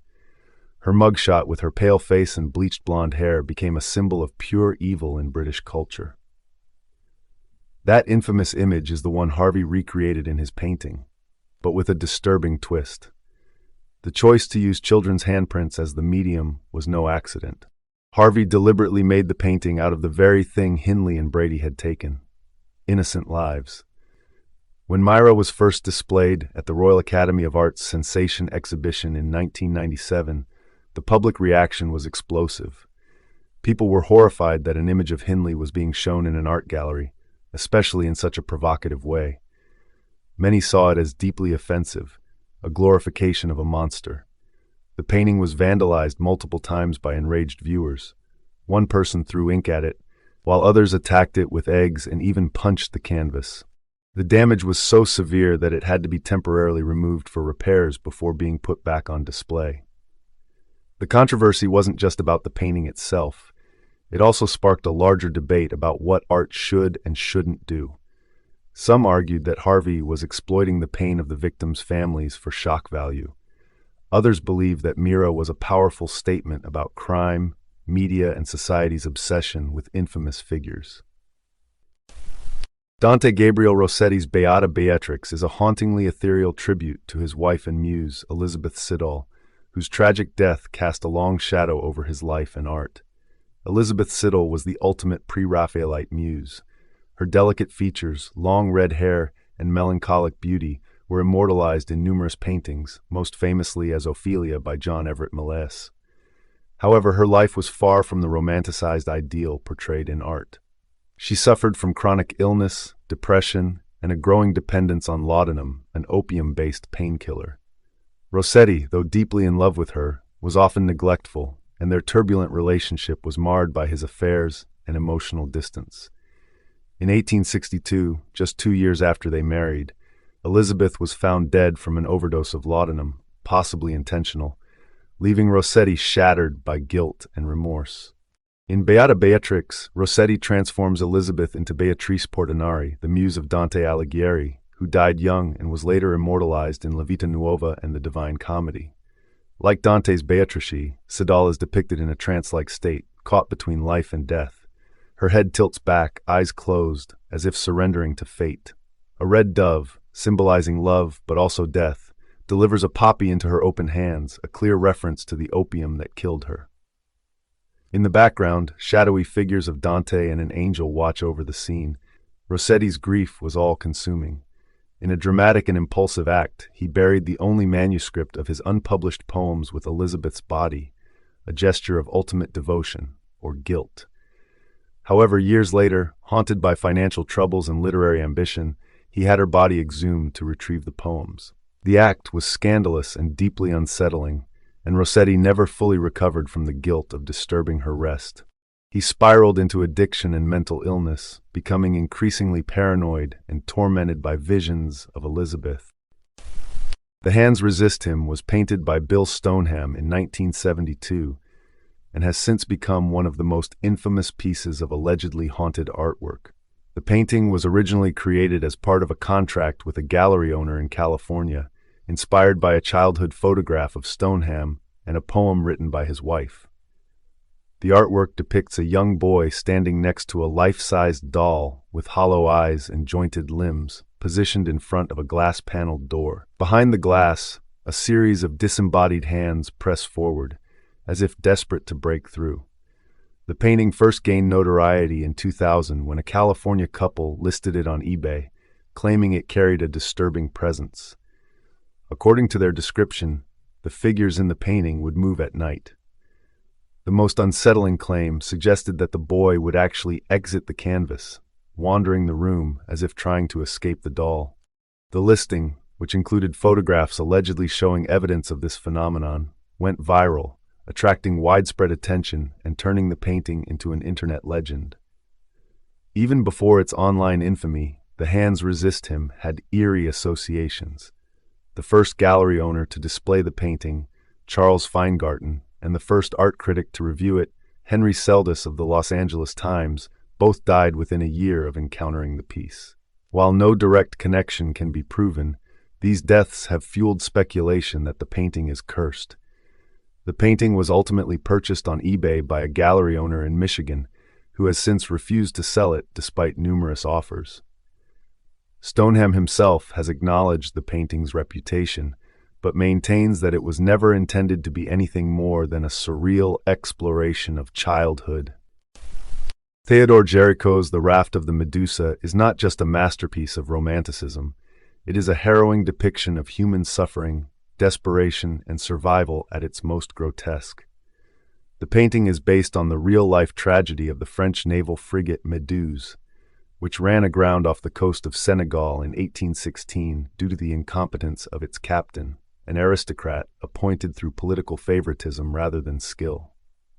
While the higher-ranking officers escaped on lifeboats, 147 men were abandoned on a makeshift raft and left to drift at sea. For 13 horrifying days, the survivors endured starvation, dehydration, insanity, and brutal violence. As their numbers dwindled, they resorted to cannibalism, feeding on the dead to stay alive. Only 15 of them were rescued when a passing ship finally spotted the raft. By then, they were little more than living corpses, ravaged by hunger and madness. News of the disaster caused a national scandal in France, exposing the corruption and incompetence within the government and military. Géricault became obsessed with the story, determined to immortalize its horrors on canvas. His research was disturbingly thorough. He interviewed survivors to capture their trauma firsthand, visited morgues to study decomposing bodies, and even smuggled severed limbs and heads into his studio. He painted with feverish intensity, pouring his own mental and physical anguish into the work. His methods took a severe toll on his health, both physically and psychologically. The painting itself is a masterpiece of despair. It depicts the moment when the survivors, barely clinging to life, spot a distant ship on the horizon. Some figures raise their arms in desperate hope, while others lie lifeless, consumed by exhaustion and death. The composition is chaotic yet precise, guiding the viewer's eye from the corpses at the bottom to the figures at the top, desperately waving for rescue. The contrast between hope and hopelessness makes the painting even more devastating. Help is within sight, but will it come in time? Géricault's obsession with death did not go unnoticed. Friends and family grew concerned as he descended further into darkness. His relentless work on the raft of the Medusa likely contributed to his early demise. He suffered from severe depression, possibly exacerbated by the infections he contracted from handling corpses. At just 32 years old, he died after a long, painful illness, leaving behind a legacy tainted by the very horrors he sought to depict. Ilya Repin's painting Ivan the Terrible and his son, Ivan, is one of the most haunting and controversial artworks in Russian history. The painting depicts the moment after Tsar Ivan IV, better known as Ivan the Terrible, struck his son and heir, Ivan Ivanovich, in a fit of rage, mortally wounding him. The raw emotion in the painting, from Ivan IV's wide, terror-stricken eyes to the lifeless gaze of his son, captures an event that not only defined a ruler's downfall, but also altered the course of Russian history. According to historical accounts, on November 16, 1581, an argument erupted between Ivan the Terrible and his son. The exact cause is debated, but one widely accepted version suggests that the conflict started when the Tsar physically assaulted his pregnant daughter-in-law, Yelena Sheremeteva, for wearing immodest clothing. His son, Ivan Ivanovich, intervened to defend her. In a fit of uncontrolled fury, Ivan IV struck his son on the head with his staff, often described as a scepter with a metal tip. The blow proved fatal, and the younger Ivan died a few days later. The Tsar, realizing what he had done, was consumed by grief. Witnesses described him as wailing in agony and attempting to save his son, but it was too late. His heir's death left Russia without a competent successor, paving the way for the disastrous Time of Troubles, a period of political chaos, famine, and foreign invasions that nearly destroyed the Russian state. Repin's painting captures the precise moment when Ivan IV, overwhelmed by horror and regret, cradles his dying son in his arms. The details are chilling. His wide, bloodshot eyes are filled with shock and remorse, as if he is unable to comprehend what he has done. His fingers grip his son's lifeless body in desperation. Ivan Ivanovich's face is eerily calm, his eyes already losing focus. Blood stains his temple. The dimly lit room and dark red tones add to the painting's somber, almost suffocating atmosphere. From the moment of its unveiling in 1885, Ivan the Terrible and his son, Ivan, stirred controversy. The painting was seen as an attack on Russian autocracy, indirectly criticizing the brutality of rulers. Tsar Alexander III despised it, banning it from public display for a time. In 1913, a disturbed viewer slashed the painting with a knife, damaging Ivan Ivanovich's face. Repin, despite being elderly, personally helped restore it. But the painting suffered another attack in 2018 when a man, believing it was historically inaccurate, smashed the protective glass and tore the canvas. Despite these attacks, the painting remains one of Russia's most powerful and unsettling works, not only for its gruesome depiction of a father's fatal rage, but for the tragic historical consequences that followed. The Crying Boy is one of the most infamous cursed paintings, linked to a series of unexplained disasters. In the 1950s, Italian artist Giovanni Bragolin, also known as Bruno Amadio, created a series of portraits featuring tearful children. The most famous among them is The Crying Boy, an image of a young child with sorrowful eyes and a single tear rolling down his cheek. These paintings were mass-produced and widely sold throughout Europe, particularly in the United Kingdom, where they became a common household decoration. The painting's reputation took a dark turn in 1985 when The Sun, a British tabloid, published a shocking article titled "Blazing Curse of the Crying Boy." The story detailed a disturbing pattern. Numerous house fires had occurred in homes where copies of the crying boy were displayed. Firefighters reported that while entire rooms were reduced to ashes, the paintings themselves were often found eerily intact, seemingly untouched by the flames. This led to widespread fear that the artwork was cursed, and many people rushed to dispose of their copies. Theories about the painting's alleged curse vary. Some believe Bragelin painted orphans whose tragic fates became embedded in the artwork. Others speculate that a grieving spirit is attached to the painting, bringing misfortune to anyone who owns it. More skeptical explanations suggest that the prints were coated with a fire-resistant varnish, which may have contributed to their survival in house fires. Despite its decline in popularity after the 1985 media frenzy, the crying boy remains a subject of fascination. Some still claim the curse lingers, affecting anyone who dares to keep it on their walls. One of the most intricate and haunting paintings ever created is The Fairy Feller's Masterstroke by Richard Dadd. At first glance, it looks like a mesmerizing fantasy scene, a dense, almost overwhelming collection of tiny, carefully detailed figures frozen in an otherworldly moment. But the story behind it is far darker than its magical appearance suggests. Richard Dadd was a brilliant artist known for his obsessive attention to detail and fantastical style.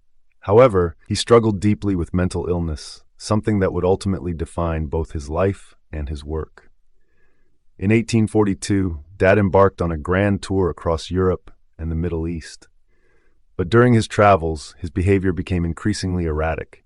He began experiencing severe delusions and paranoia, believing that he was being controlled by supernatural forces. His condition worsened after returning to England, and soon he became convinced that his own father was possessed by the devil. In a tragic turn, these delusions drove him to take his father's life in 1843. He was quickly arrested and declared insane, leading to his confinement in Bethlehem Royal Hospital, an institution infamous for housing the mentally ill and commonly referred to as Bedlam. Rather than abandoning art, however, Dadd continued to paint while institutionalized, creating some of his most detailed and fascinating works. Among them was The Fairy Feller's Masterstroke, a painting he worked on for years, commissioned by a hospital official. The artwork is an explosion of fine detail, depicting a strange and mystical world filled with tiny figures, all gathered to witness the central moment, a fairy woodsman about to split a hazelnut with his axe. However, the painting was never completed. Before he could finish it, Dadd was transferred to Broadmoor Asylum, where he would spend the rest of his life. Looking closely at the painting, unsettling details emerge. The fairy feller, the axe-wielding figure at the center, bears a striking resemblance to Dadd himself. Some believe this was intentional, a subconscious reflection of his own violent past, hidden within his fantastical world. Hungarian painter Tivadar Sántváry Kostka is often called a mad genius of the art world. His 1902 work, The Old Fisherman, looks simple at first, a weathered man staring solemnly at the sea, but hidden in its brushstrokes is a secret. Sántváry, who began painting in his 40s after claiming divine visions, believed he was destined to rival masters like Michelangelo. But his obsession with spiritual symbolism and worsening mental health led to eerie, unsettling works. The Old Fisherman is famous for its double image. When split down the middle and mirrored, the left half transforms into a gaunt demonic figure, while the right half resembles a serene, saintly face. Critics debate whether this duality was intentional, a commentary on humanity's good-evil nature, or a subconscious reflection of Sántváry's fractured mind. The artist grew increasingly paranoid, convinced enemies were sabotaging his career, and died in poverty, dismissed as a madman. This unsettling artwork is part of a series by Polish painter Zdzisław Beksański, whose entire career revolved around capturing the kind of haunting, surreal imagery that feels ripped straight from a nightmare. No title, no explanation, just a bleak, almost alien landscape that leaves viewers feeling deeply uneasy. People who've stood in front of it often describe a heavy, oppressive energy, as if the painting itself is radiating something off. But here's where it gets chilling. Beksinski's obsession with death seemed to follow him into real life. In 1998, his wife Zofia died after a battle with cancer. A year later, his son Tomasz, who'd struggled with depression, died by suicide. Beksinski's son Tomasz left a suicide note that read, "Life is not for me." The artist kept it in his wallet until his own death. Then, in 2005, Beksinski's own life ended in violence. A 19-year-old acquaintance, enraged after Beksinski refused to lend him money, stabbed the artist 17 times in his Warsaw apartment. The painting's reputation only grew darker after his death. Museum staff and visitors swear it feels alive in the creepiest way possible. Some even say that staring at it too long invites bad luck or death itself, though that might just be its grim backstory messing with people's heads. What many don't know is that Beksinski's dark vision was shaped by survival. He grew up in Nazi-occupied Poland during World War II, an experience that left him with a lifelong fascination with decay and chaos. Yet he hated when critics tried to decode his work. "I paint as if I were photographing dreams," he'd say, shrugging off deeper meanings. And while his paintings feel apocalyptic, they're also weirdly beautiful, hyper-detailed, almost like a dark Renaissance masterpiece. Every wrinkle, shadow, and twisted form is rendered with obsessive precision. Even in his final years, Beksinski refused to leave Warsaw despite threats from the teenager who'd later kill him. It's as if he'd accepted the darkness that stalked his life and art. The Anguished Man is one of the most mysterious and allegedly haunted paintings in existence. Little is known about its history before 1985, when a woman from northern England acquired it. She believed the painting carried an evil presence and kept it stored away. After her passing, the unsettling artwork was inherited by her grandson, Sean Robinson, who began to piece together its dark history through his grandmother's warnings and his own chilling experiences.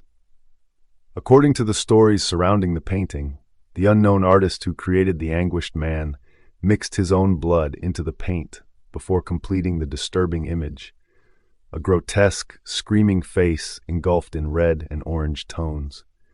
It is said that the artist took his own life immediately after finishing the piece, leaving behind no record of his identity or the painting's purpose. Not long after Robinson brought the artwork into his home, his family began experiencing unexplainable phenomena. They reported hearing faint cries and agonized moans emanating from the painting at night. A dark, shadowy figure was seen in their house on multiple occasions, often appearing in their peripheral vision before vanishing. These unsettling events escalated, with objects moving on their own and a sense of unease pervading the home. Seeking to document the strange activity, Robinson recorded several videos in which the painting appeared to shift position on its own, further fueling speculation that the Anguished Man is haunted. Many believe that the tormented spirit of its creator lingers within the canvas, forever trapped in the image he painted in his final moments. Despite the fear it instills, Robinson has refused to destroy or sell the painting, keeping it locked away, but still in his possession. At first glance, Unequal Marriage by Vasily Pukirev seems like just another 19th century wedding scene, but a closer look reveals a deeply unsettling reality. This painting isn't a celebration of love, it's an indictment of an unjust tradition. Pukirev, a man from humble beginnings, used his art to expose the uncomfortable truths about wealth, power, and forced unions. But why did he make it so infuriating? Because this time, it was personal. The scene unfolds in a dimly lit church where a young bride stands under a soft glow of light, her delicate frame draped in white, adorned with flowers and fine jewelry. Yet there's no joy in her expression, only sorrow. Her red-rimmed eyes and slumped posture betray the overwhelming grief she's struggling to suppress. Her grip on the ceremonial candle is so weak that one might wonder if she's moments away from dropping it, letting the flames consume everything around her. Beside her stands the groom, if you can call him that. He is stiff, lifeless, almost corpse-like. His body is as rigid as the candle he holds, his face void of love or warmth. He doesn't look at his bride with admiration or tenderness, only with cold detachment. The medals on his chest signal his status, his wealth, his power. But in this moment, they only serve to highlight the brutal transaction taking place. This isn't a wedding, it's a business deal. The young girl is the asset exchanged for wealth and security, her future decided by others. And then in the background there's a familiar figure, a man standing with his arms crossed, glaring at the groom with pure contempt. This is Vasily Pugachev himself. He didn't just paint this scene, he lived it. The woman in the painting, she was the love of his life, forced to marry an older, wealthier man because Pugachev, a struggling artist, wasn't considered a suitable match. Years later, records show that the real-life bride, Praskovia Matveyevna Vorontsova, ended up alone, living in poverty, proof that this so-called better match led only to misery. But the eerie details don't stop there. Behind the groom's shoulder, two ghostly women linger. They wear white, their faces filled with a knowing dread. Are they past brides, forever trapped in the cycle of these loveless unions, or are they a dark omen of the bride's fate? To make things even stranger, early sketches of the painting depict a different man in Pugachev's place. Some believe this was a friend of the artist who suffered a similar heartbreak, watching a woman he loved choose wealth over love. When this piece was unveiled, it shook society. It resonated so deeply that, according to legend, wealthy older men began canceling their marriages to young brides, afraid of being seen as the villain in Pugachev's masterpiece. There are plenty of unsettling paintings throughout history, but one painting stands out from the rest. Francisco Goya's Saturn devouring his son. At first glance, it's pure nightmare fuel, a grotesque, wild-eyed figure frozen mid-act as he tears apart a lifeless body. But the story behind it makes it even more disturbing. The painting depicts the Greek titan Cronus, or Saturn, in Roman mythology, who, after overthrowing his father, received a chilling prophecy. One of his own children would do the same to him. Desperate to prevent this, Cronus swallowed each of his offspring whole as soon as they were born. But his wife, Rhea, managed to save their youngest, Zeus, who would later rise up and fulfill the prophecy, overthrowing his father and ending the reign of the Titans.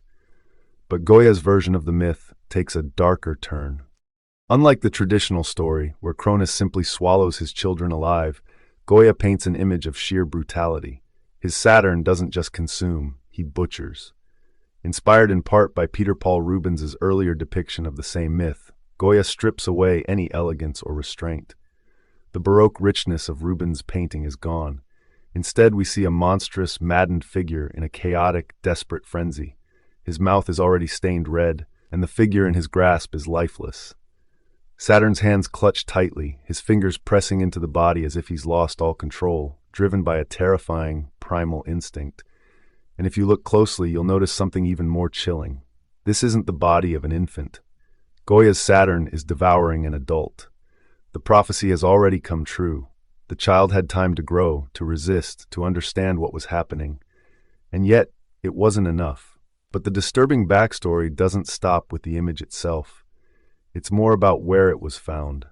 This wasn't painted on a canvas for public viewing. It was one of the black paintings, a series of 14 nightmarish murals Goya painted directly onto the walls of his home. And this one, it was in the dining room. Goya never spoke of them, never titled them, never intended for anyone to see them. He painted them in total isolation in his final years, his mind and body deteriorating. Once a celebrated court painter, he had become deaf, disillusioned, and haunted by the horrors of war and the collapse of Spain's progress. The once promising future had been devoured, just like Saturn's son. So what was this painting to Goya? A reflection of his own madness, a vision of a country eating itself alive, or simply a raw, unfiltered expression of fear, power, and destruction? We'll never know, because Goya didn't care how we interpret it. He didn't paint it for us. And maybe that's what makes it so terrifying. The Lovers 2, René Magritte. At first glance, René Magritte's The Lovers 2 appears to depict a romantic scene, a couple locked in an intimate kiss. But the unsettling detail is impossible to ignore. Their faces are completely covered by white cloth, creating a sense of disconnection. While he never confirmed a personal meaning behind the recurring imagery of shrouded faces in his work, many believe it stems from a deeply traumatic event in his childhood. When he was just 14, his mother tragically drowned after struggling with severe mental distress for years. It wasn't her first attempt, and in the past, her husband had even resorted to locking her in a room to prevent her from harming herself. When her body was recovered, her nightgown had drifted over her face, obscuring it from view, a haunting image that his younger self likely never forgot. Throughout his career, he repeatedly painted figures with concealed faces, possibly reflecting themes of grief, detachment, or the unknowability of others. He deliberately left his works open to interpretation, famously stating that his paintings evoke mystery rather than provide clear meaning. Some suggest The Lovers Two represents the idea that love is blind, while others see it as a portrayal of emotional barriers and hidden sorrow. Self-Portrait with Bandaged Ear, Vincent van Gogh. Vincent van Gogh is one of the most celebrated painters in history, but his artistic brilliance was accompanied by severe mental struggles. His self-portrait with bandaged ear is not just a depiction of himself. It represents one of the most infamous and disturbing episodes of his life. In late 1888, he was living in Arles, France, hoping to create an artist's retreat with fellow painter Paul Gauguin.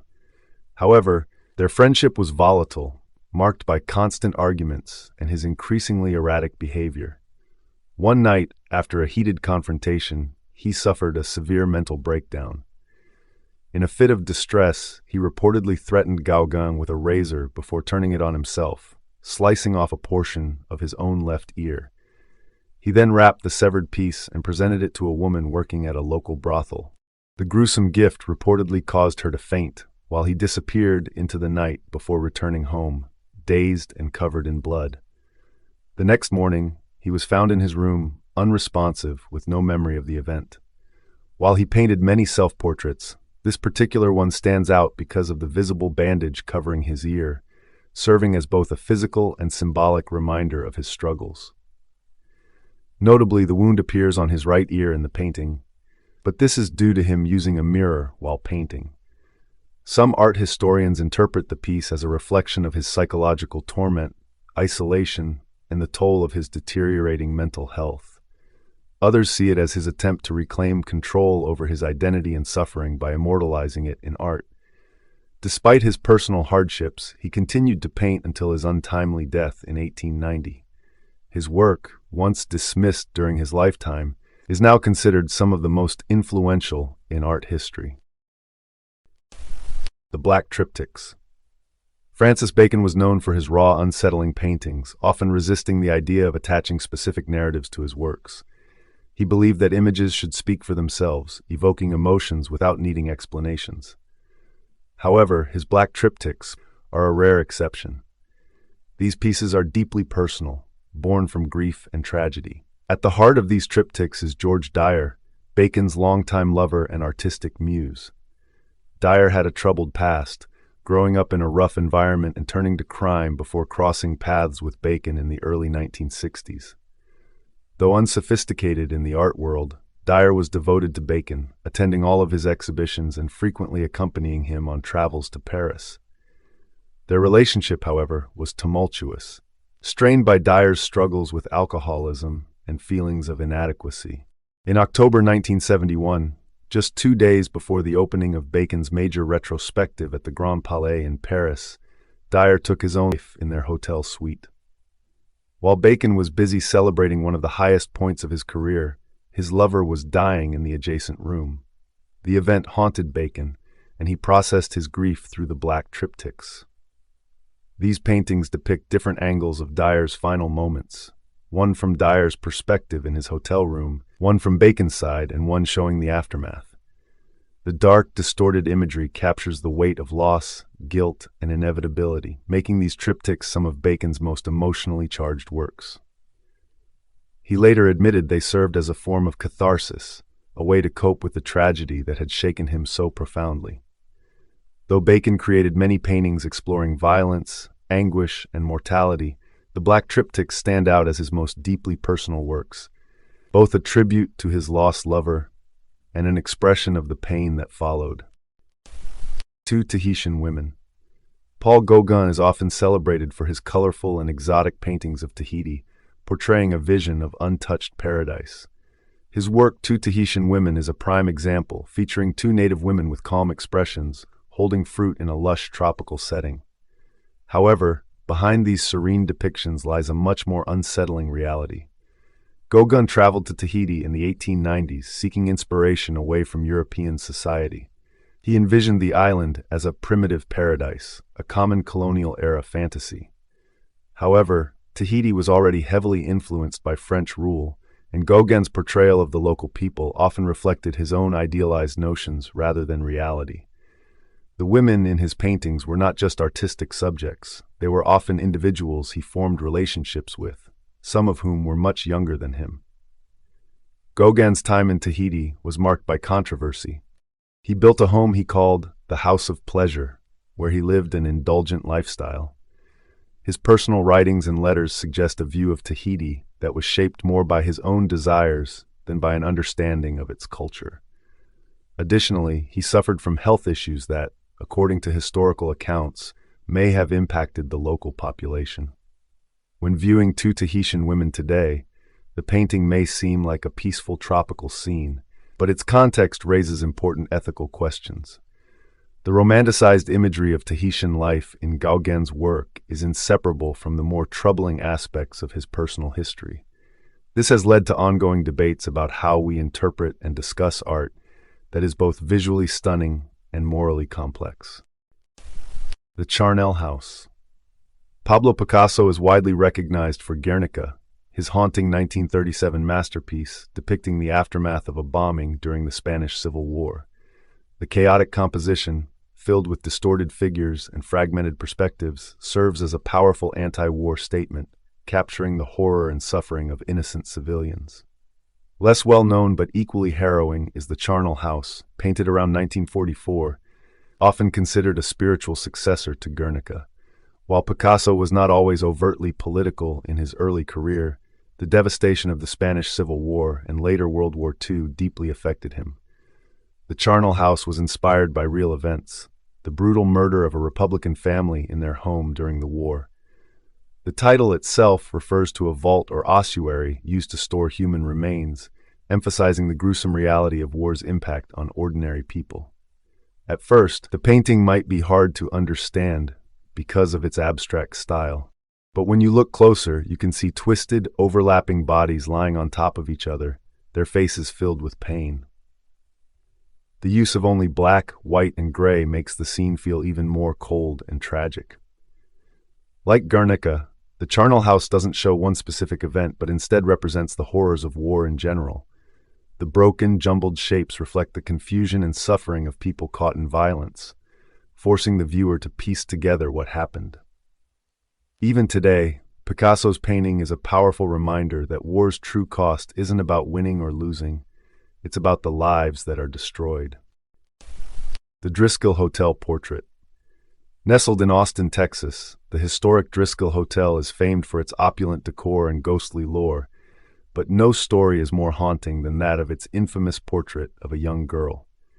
Painted in the late 19th century, the artwork depicts 4-year-old Samantha Houston, daughter of U.S. Senator Temple Leah Houston, who tragically died in the hotel in 1886. Legend claims she was chasing a ball down the grand staircase when she slipped, tumbling to her death.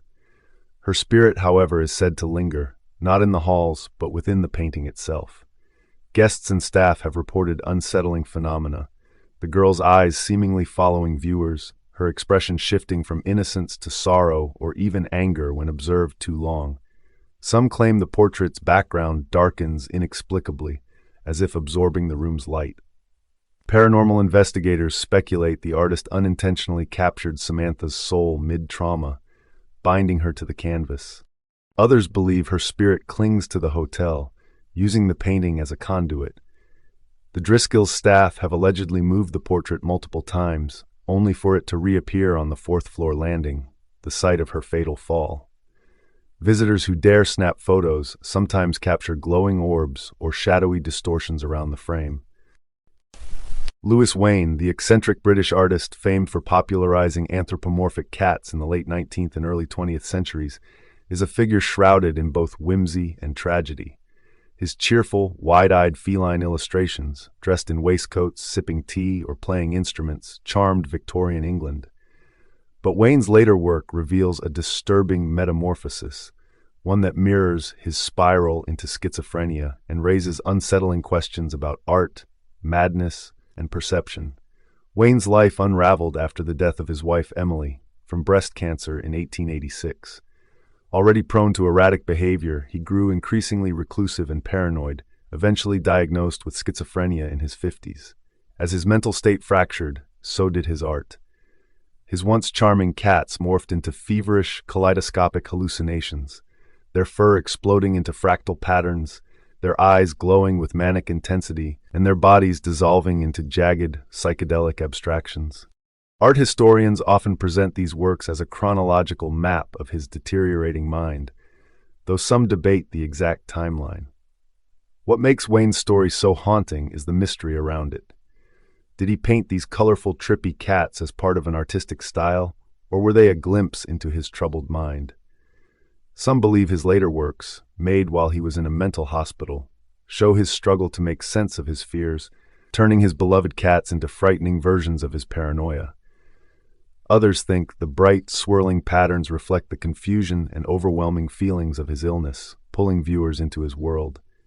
Sadly, Wayne died broke in a psychiatric hospital in 1939, and some warn against romanticizing his struggles.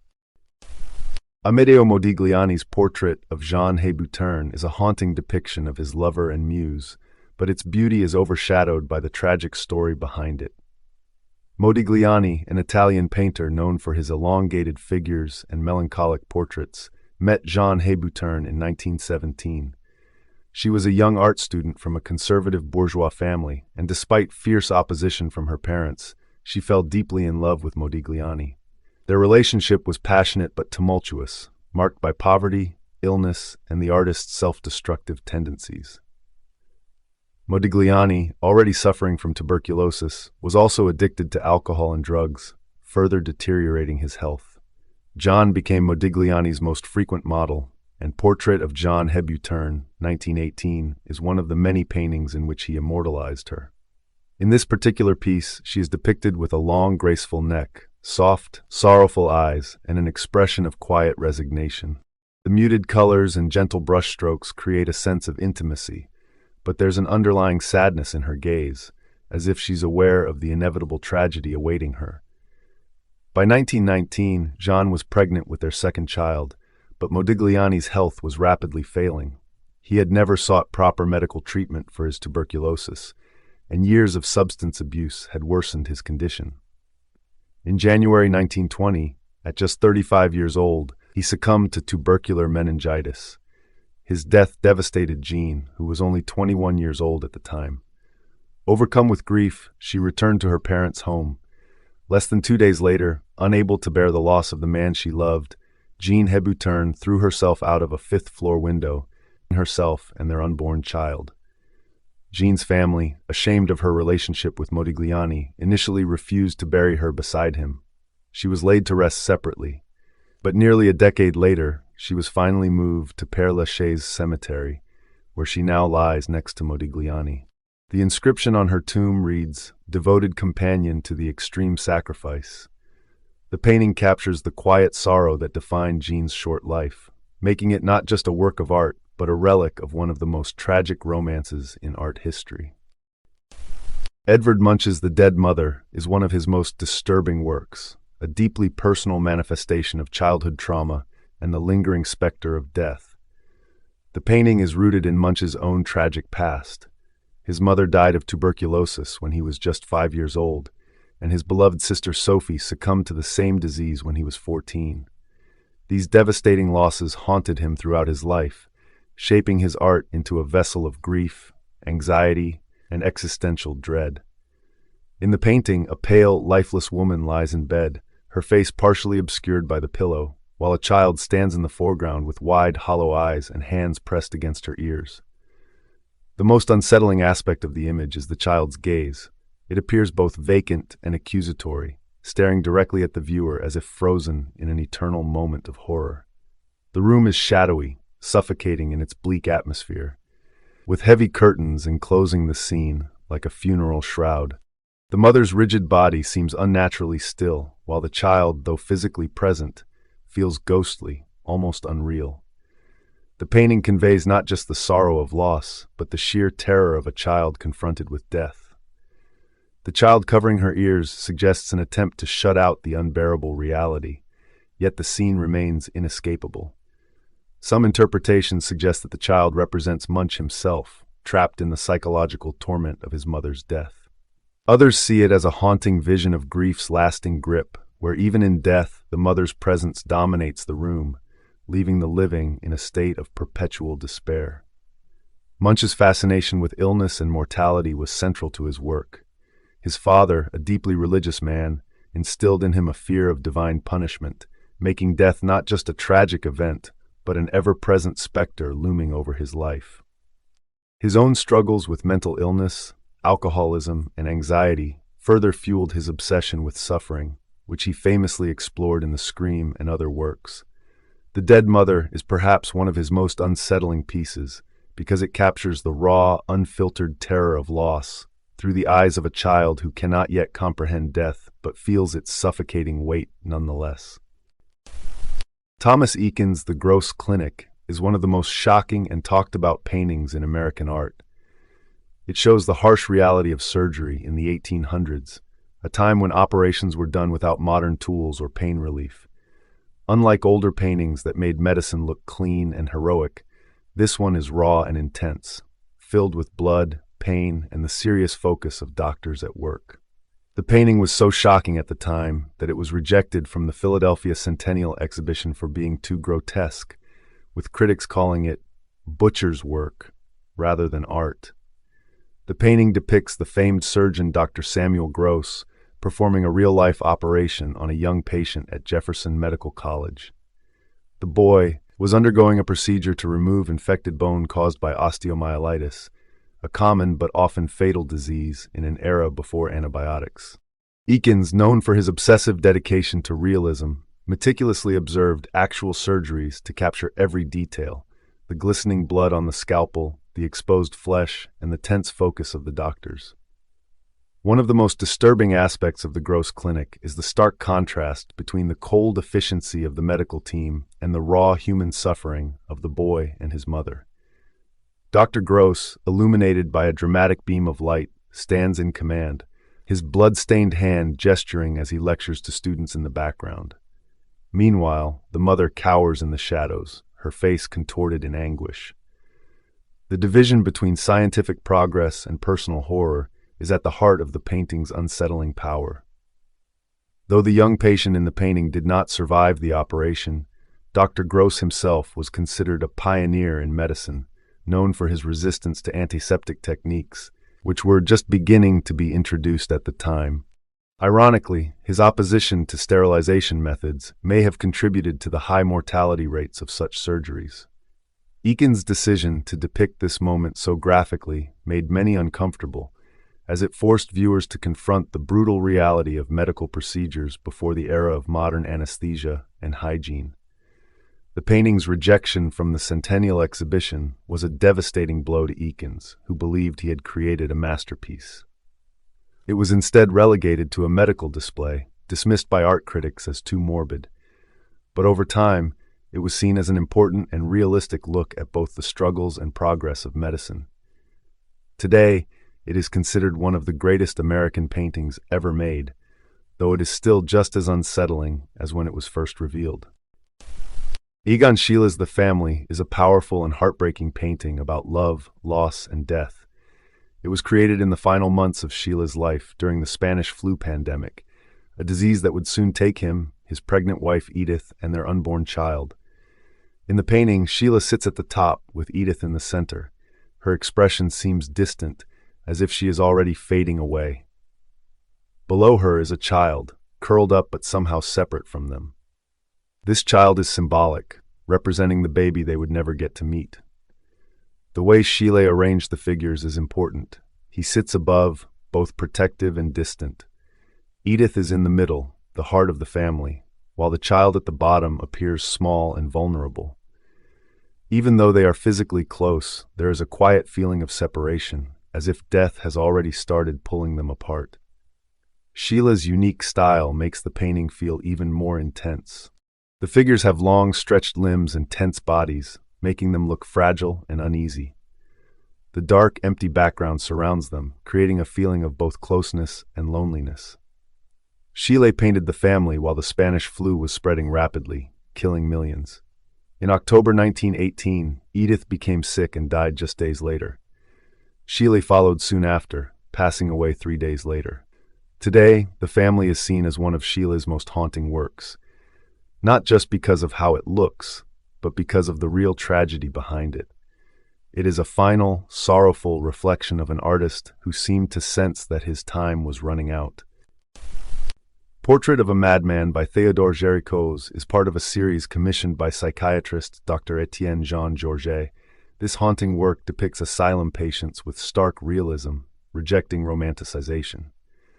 Created during Géricault's own decline, battling depression after backlash from the raft of the Medusa and personal tragedies, the portraits reveal raw humanity, contrasting 19th century society's brutal treatment of mental illness. Géricault immersed himself in asylums, capturing patients' isolation and despair, mirroring his inner turmoil. Dr. Georget sought to link facial features to mental states, via physiognomy, a pseudoscience. But Géricault's artistry transcended clinical study, offering empathy in an era that stigmatized mental health as moral weakness. The artist died at 32 in 1824, ravaged by physical and mental illness. The burning of the Sanjo Palace is a chilling section of the Heiji Monogatari Emaki, an illustrated scroll narrating the violent Heiji rebellion of 1159. This political coup saw samurai loyal to Fujiwara no Nobuyori and Minamoto no Yoshitomo seize Kyoto and abduct Emperor Nijo. In a terrifying show of force, they torched the Sanjo Palace, reducing it to ashes while slaughtering noblemen, officials, and even defenseless civilians. The painting captures this massacre in haunting detail: men trampled underfoot, nobles executed in the streets, and women throwing themselves into wells to escape sexual violence. The chaotic, almost cinematic composition preserves a rare pre-modern depiction of war crimes, unfiltered and unapologetically brutal. Old Man's Death is a haunting painting by Hungarian artist Laszlo Mednyansky, who was active during the late 19th and early 20th centuries. It portrays an elderly man on his deathbed, enveloped in darkness, with the faint glow of a candle illuminating his weary face. A shadowy figure, representing death itself, looms ominously over him, reinforcing the painting's unsettling tone. Mednyansky's signature blend of naturalism and symbolism enhances the melancholic atmosphere, making this piece one of his most striking works. Today, it is regarded as a masterpiece of Hungarian Art Nouveau. Roman Charity. At first glance, Roman Charity appears to be a scene of compassion and sacrifice, yet its unsettling nature lies in the unusual relationship it portrays. The painting, depicted by multiple artists throughout history, most notably by Peter Paul Rubens, Caravaggio, and Jean-Baptiste Greuze, illustrates an ancient Roman tale recorded by the historian Valerius Maximus. The story follows a man named Simon, who is sentenced to death by starvation in prison. His daughter, Pero, visits him daily and, in an act of extreme devotion, secretly breastfeeds him to keep him alive. When the jailers discover this shocking act, they are so moved by her selflessness that they grant Simon his freedom. The scene is meant to embody ultimate familial loyalty and self-sacrifice, but to modern audiences, it carries an unmistakable sense of unease.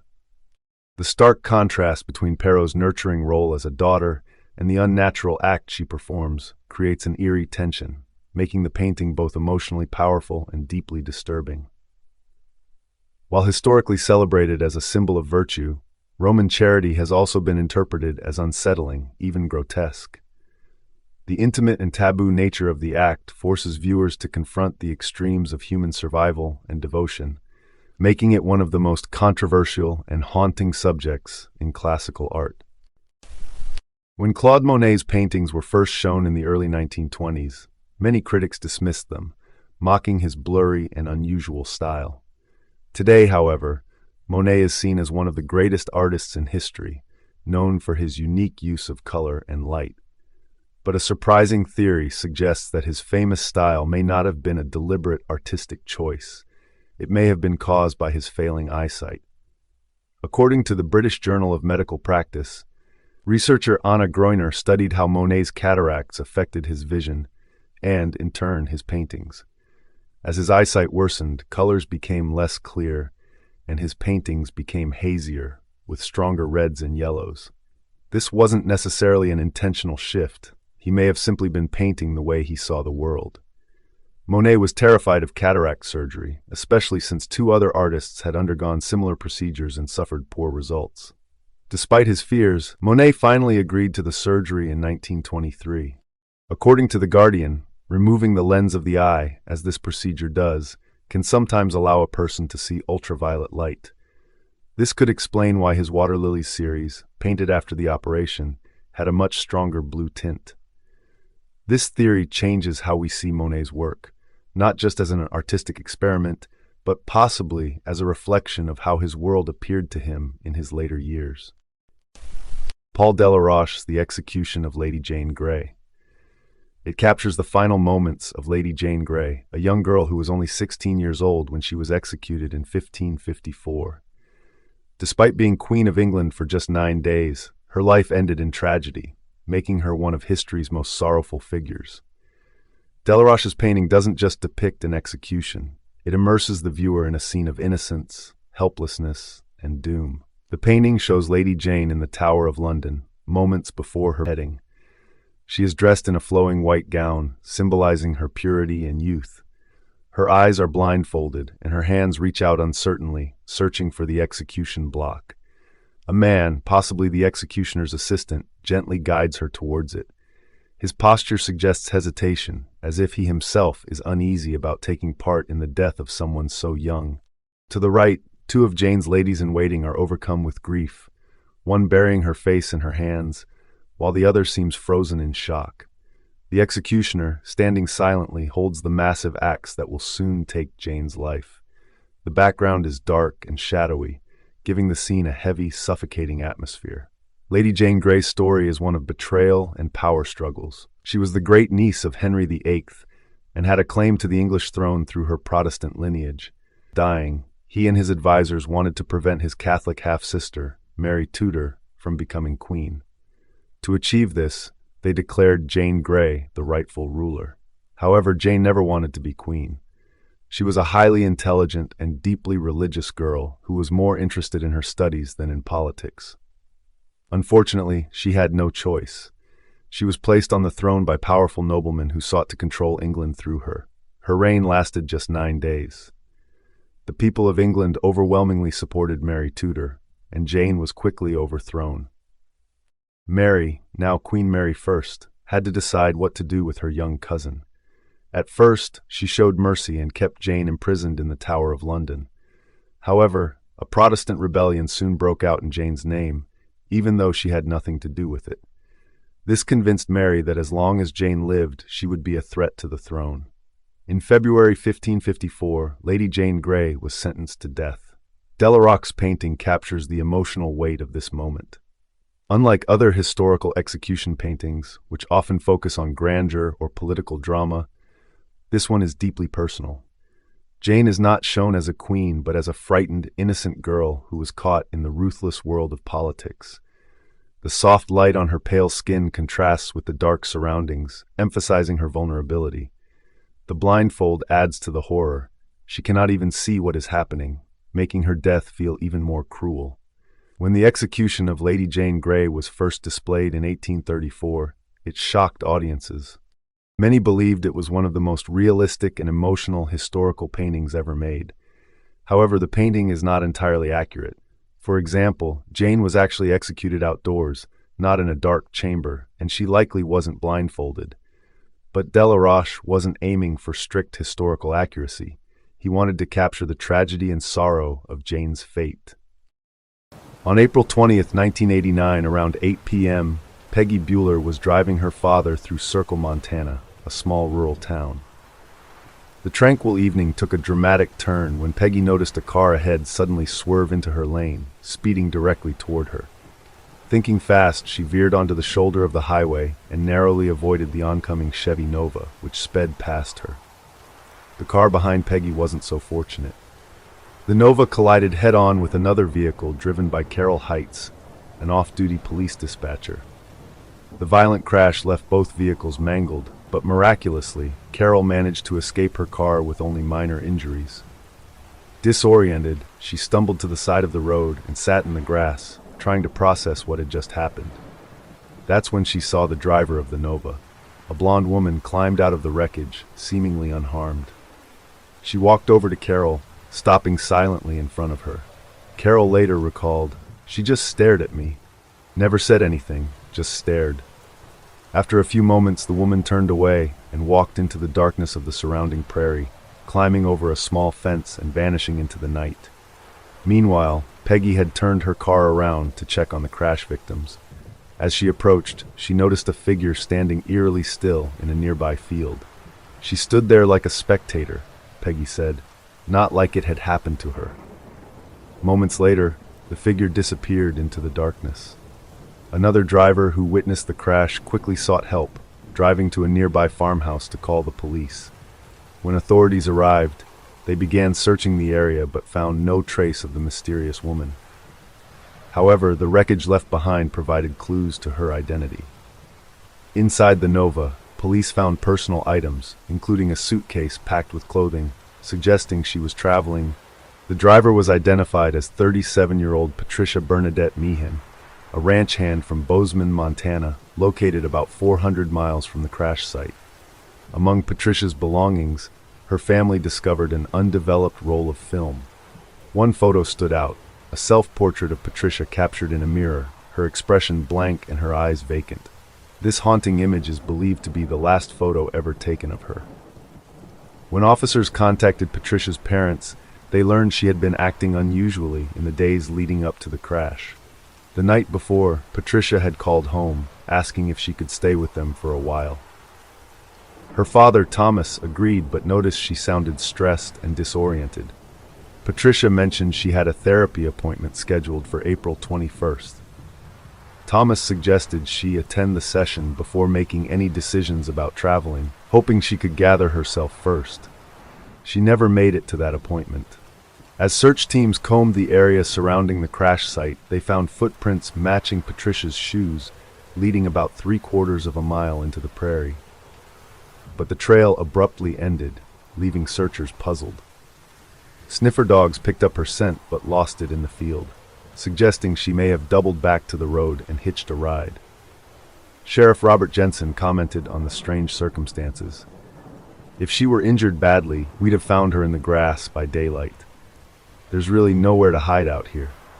Despite thorough searches of nearby coal mines, open shafts, and even aerial sweeps of the prairie, no trace of Patricia was found. Friends and family struggled to understand why Patricia had driven 5 hours to circle Montana. At 34, Patricia decided to drop out and move to Bozeman, where she pursued her dream of working with animals, especially horses.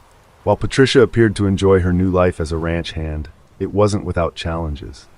Financial stress and a gradual decline in her mental health led some to believe she was in the midst of a breakdown. Her mother, Dolly, later speculated that Patricia may have felt unfulfilled or disappointed with her life, possibly triggering a personal crisis. Weeks after the crash, reports of Patricia began surfacing hundreds of miles away. On May 4, 1989, a police officer in Luverne, Minnesota, spotted a blonde woman sitting alone in a Hardee's restaurant. She seemed out of place, sipping a glass of water. Hours later, she moved to a nearby diner where the officer attempted to speak with her. She gave conflicting answers about her identity, first claiming she was from Israel, then Colorado, before refusing to speak further. The officer later recognized her as Patricia Meehan, realizing the encounter had occurred 2 weeks after her disappearance and nearly 800 miles from Circle. 2 more sightings followed the next day. A waitress at a truck stop in Sioux Falls, South Dakota, reported a woman matching Patricia's description sitting alone and laughing to herself for nearly 12 hours. Later that evening, another waitress in Murdo, South Dakota, saw Patricia speaking with an unidentified man before they left separately.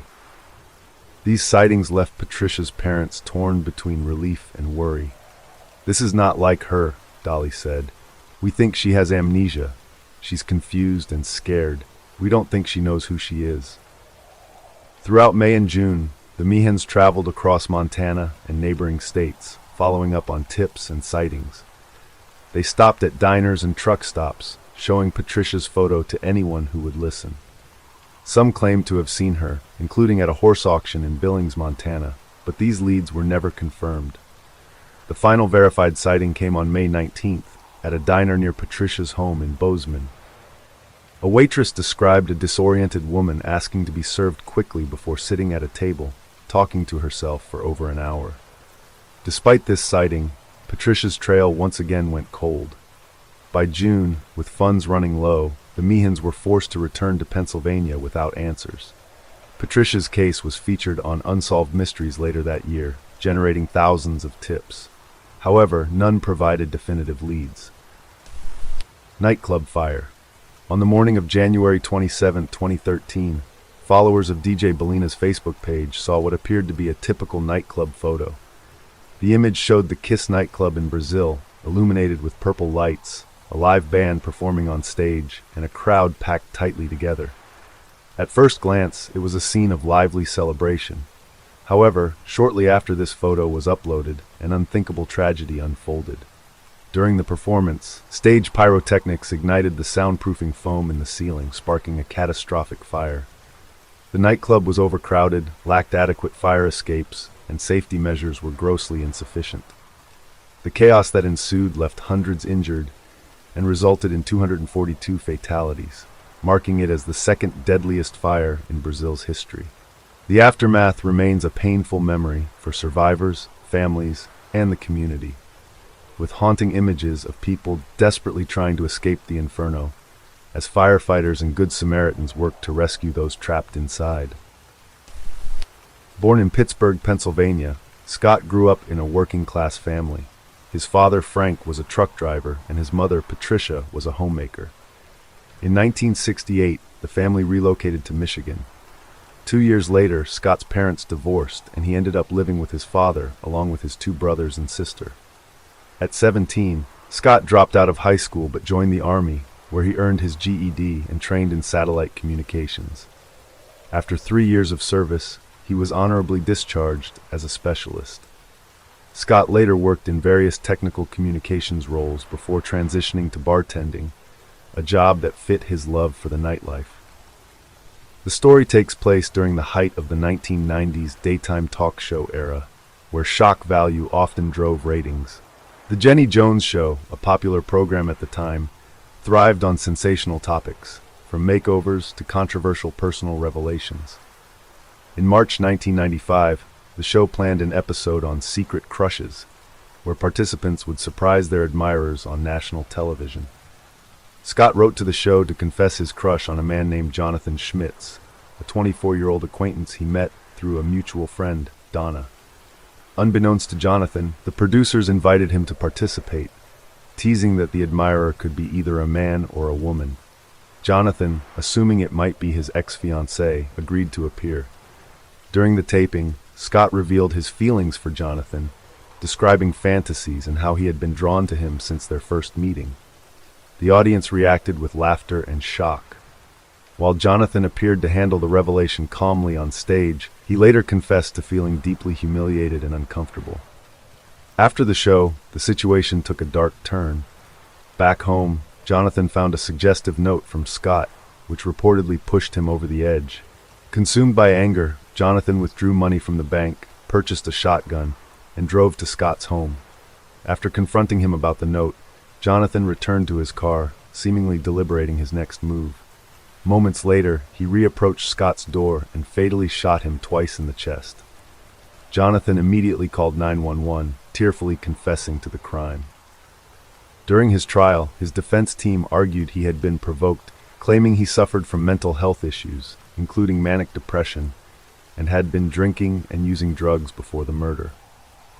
They also invoked the controversial gay panic defense, arguing that Jonathan's reaction stemmed from fear and humiliation over Scott's homosexuality. Scott's family blamed The Jenny Jones Show, alleging the producers had irresponsibly orchestrated the situation for entertainment. Initially, a civil jury awarded the family $25 million in damages, holding the show accountable. However, the verdict was overturned on appeal, absolving the show of legal responsibility. Jonathan was convicted of second-degree murder and sentenced to 25 to 50 years in prison. After serving 22 years, he was released on parole in 2017, sparking renewed outrage over the case. Some people on social media may appear ordinary, but beneath the surface, they may conceal dark secrets or dangerous tendencies. This was unsettlingly highlighted by the TikTok account Spirits and Such Consulting, which amassed around 20,000 followers. The account was run by a girl who appeared to be a typical teenager, sharing content about anime, dancing, and lighthearted jokes about her father.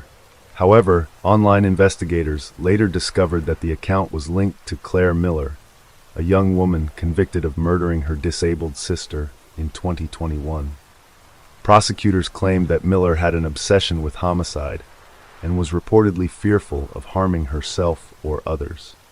Following the tragic incident, her family pleaded for leniency from the court, expressing hope that Claire could receive proper mental health treatment in a clinical environment.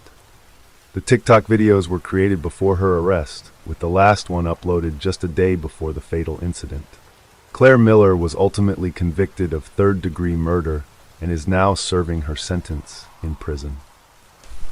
Samantha Koenig, an 18-year-old from Anchorage, Alaska, was a bright and ambitious young woman. Born on August 30th, 1993, she had a passion for animals and dreamed of becoming a doctor or a nurse, even considering joining the Navy. To support herself, Samantha worked part-time at a coffee stand in downtown Anchorage, a job she found both manageable and fulfilling, despite her boyfriend's concerns about her working late shifts alone. On the evening of February 1st, 2012, Samantha's life took a horrifying turn. Just minutes before the coffee stand was set to close, a man in a ski mask approached and ordered a drink. After she prepared his Americano, he pointed a gun at her and demanded she turn off the lights. Samantha complied, and the man entered through the service window. Surveillance cameras captured the chilling events, but they couldn't prevent what came next. The man restrained Samantha and led her to his truck after she disclosed she didn't have a car, and her boyfriend would soon arrive to pick her up. Once in the truck, the man reassured her he only wanted a ransom and promised she would be freed if her family paid. Despite Samantha's attempts to reason with him, he remained unyielding. He then returned to the coffee stand to retrieve her phone, sending misleading messages to her boyfriend and boss to create the illusion that she had left town voluntarily. Afterward, he disabled the phone and drove her to a shed on his property. Samantha's family quickly realized something was wrong. Her boyfriend didn't believe the messages were from her, and when she failed to come home, her family reported her disappearance to the police. Investigators reviewed the coffee stand's surveillance footage, which confirmed her abduction, but the masked perpetrator left no identifying details. The FBI joined the case, and Samantha's family raised $41,000 as a reward for her safe return. Weeks later, Samantha's family received a chilling message directing them to a dog park, where they found a ransom note and a Polaroid of Samantha holding a February 13th newspaper. The kidnapper demanded $30,000 to be deposited into her bank account. Following his instructions, the family deposited the money in small increments, allowing investigators to track his ATM withdrawals. Despite his attempts to disguise himself and travel across multiple states, the FBI identified his vehicle, a white Ford Focus, through surveillance footage. On March 13, 2012, Texas Highway Patrol officers stopped a vehicle matching the description. Inside was Israel Keys, a 34-year-old construction worker. A search of his car revealed Samantha's phone, her boyfriend's bank card, and various tools for disguise. Keys, who had no prior criminal record, lived with his girlfriend and daughter, making his arrest even more shocking. Under interrogation, Keys confessed to the crime in chilling detail. He admitted to abducting Samantha with no initial plan to kill her. However, after securing her boyfriend's bank card, he returned to the shed, where he assaulted and murdered her. The photo and ransom note sent weeks later were part of an elaborate scheme. By then, Samantha had already been killed. Keyes staged the photo. He thawed Samantha's body with a hairdryer, sewed her eyes open, and applied makeup to make her appear alive for the ransom photo. After the murder, Keyes went on a pre-planned cruise with his family, leaving Samantha's body in the frozen shed. Upon returning, he dismembered her remains and disposed of them in a lake, using a chainsaw to cut through the ice. During his interrogation, Keyes confessed to being a serial killer with a long history of murders. Over 14 years, he claimed to have killed at least 11 people across the United States. He revealed chilling details of his methods. He would bury kill kits, containers filled with weapons, zip ties, and tools to dispose of bodies, in various locations around the country. These kits allowed him to strike randomly and evade detection for years. Keyes was methodical, choosing victims at random to avoid patterns that could lead to his capture. His known victims included Bill and Lorraine Currier, a couple from Vermont whom he kidnapped, tortured, and murdered in 2011. He also confessed to multiple bank robberies and arson, which he used to fund his crimes. Israel Keyes' reign of terror ended with his arrest, but he took many secrets to his grave. On December 2, 2012, while awaiting trial for Samantha's murder, Keyes committed suicide in his jail cell. Authorities found a blood-stained suicide note, but it contained no names or specific details about his other victims. They also discovered 11 skulls drawn in his blood, symbolizing his murders. Walrus attack. Jolly June, a visitor at the Shishako Wildlife Park in China, believed he had formed a unique bond with a walrus during his trip. He documented his experience on WeChat, expressing fascination with the animal's size and strength. Tragically, this fascination turned fatal when he made a critical mistake. While inside the walrus's enclosure, Jolly turned his back on the massive creature to take a selfie. In a sudden move, the walrus grabbed him and pulled him into the water. Zoo staff later suggested that the animal may have been acting playfully rather than out of aggression, but the situation quickly escalated. Both Jolly and a zookeeper who attempted to rescue him drowned during the struggle.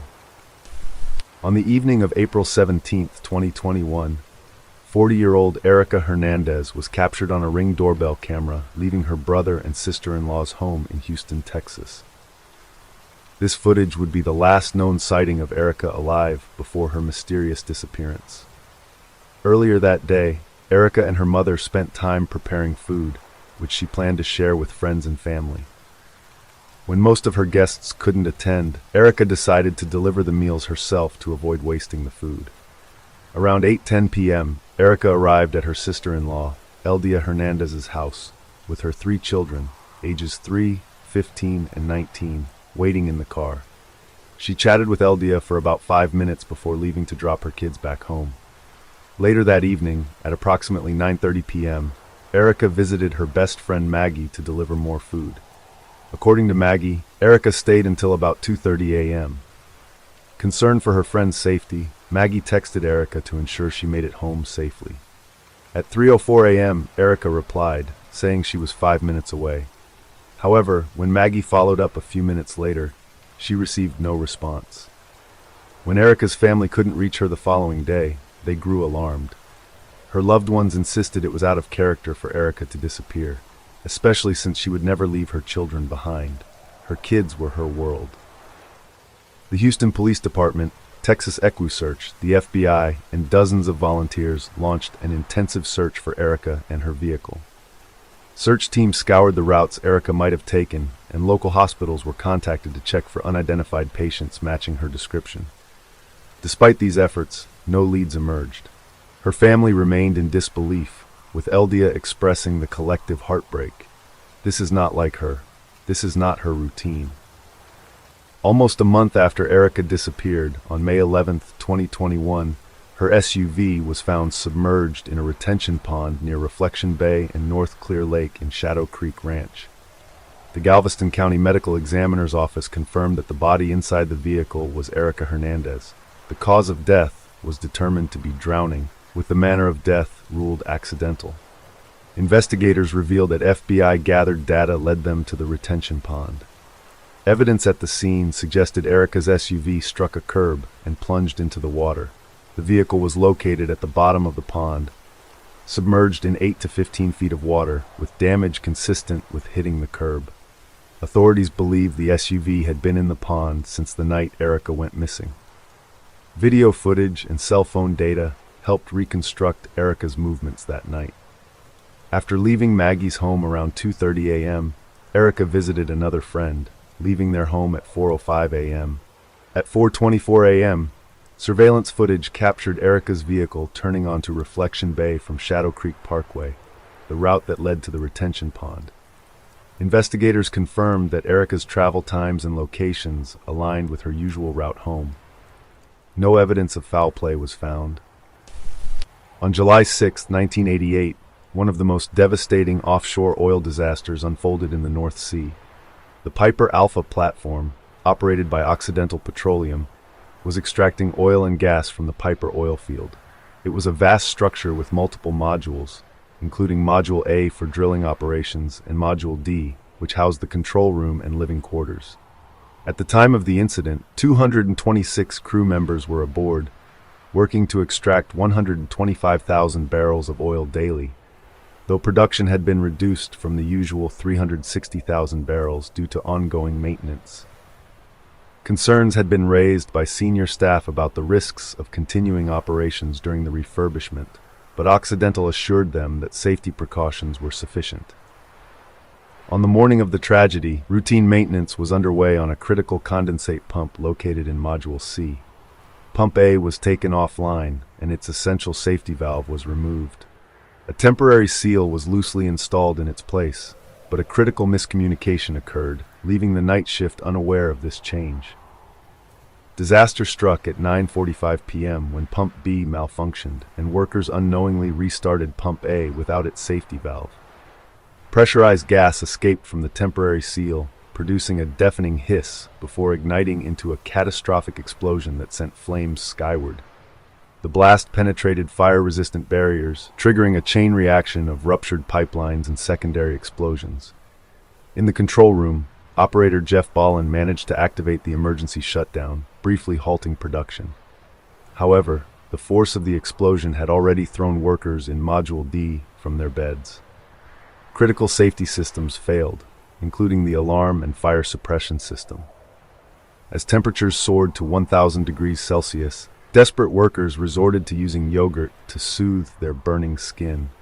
With the control room obliterated, survivors were left to make an impossible decision: remain in the fire-engulfed platform or leap into the frigid waters below. Training had warned against jumping due to the dangers of impact injuries and hypothermia, but many still chose to take the 175-foot plunge, while others stayed inside what they believed to be a fire-resistant shelter. Of the 87 who stayed behind, none survived. Despite the raging inferno, neighboring oil platforms Tartan and Claymore continued pumping fuel to Piper Alpha, exacerbating the situation. Operators were hesitant to halt production for fear of economic repercussions. Eventually, an anonymous worker took it upon themselves to cut the supply. Rescue efforts were severely hindered by the extreme heat and thick smoke. Helicopters and ships struggled to get close, and high-pressure water cannons couldn't be used at full force, as they might harm any survivors. As the night progressed, the structure's integrity deteriorated. At 11:45 p.m., major sections of the platform, including the drilling derrick and a crane, collapsed, and within an hour, the accommodation block housing 87 men disappeared beneath the waves. By the early hours of July 7th, most of the platform had been reduced to rubble, but the fires persisted for over 3 weeks. In late 1988, a dive team retrieved the accommodation block from the seabed. Haunting images captured the moment it was lifted from the water, containing the remains of the 87 men who had followed Occidental's safety protocols, only to meet a tragic end. Of the 226 workers present that night, only 61 made it out alive. Tragically, 2 rescue workers also perished. Many victims were killed instantly in the explosion, while others succumbed to fire, smoke inhalation, drowning, or exposure. 30 bodies were never found. When Charlie Carver's Facebook page announced his marriage to Kayla Brown, his girlfriend, it sparked more fear than joy among his family and friends. Just the day before, both Carver and Brown had mysteriously disappeared. Adding to the suspicion, Brown had left her dog behind, unattended, something entirely out of character. In the days following their disappearance, Carver's Facebook account began posting a series of unsettling updates. Among them were disturbing messages and links to news stories about the missing couple.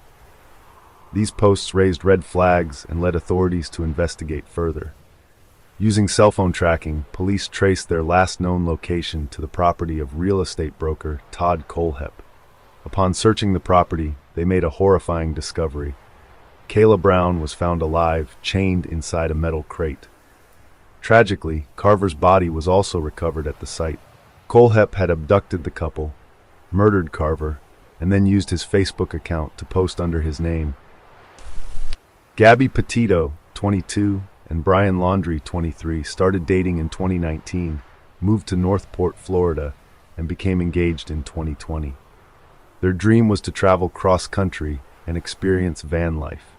In July 2021, they set off on their journey in a 2012 Ford Transit van, documenting their trip on social media with posts from national parks and landmarks across the U.S. Despite the romanticized portrayal online, tensions simmered beneath the surface.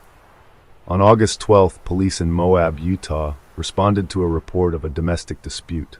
A witness claimed to have seen Gabby slap Brian, who then grabbed her face and pushed her. The couple admitted to struggling with mental health issues, and Gabby expressed fears of abandonment. The police separated them for the night, categorizing the incident as a mental health crisis rather than a criminal matter.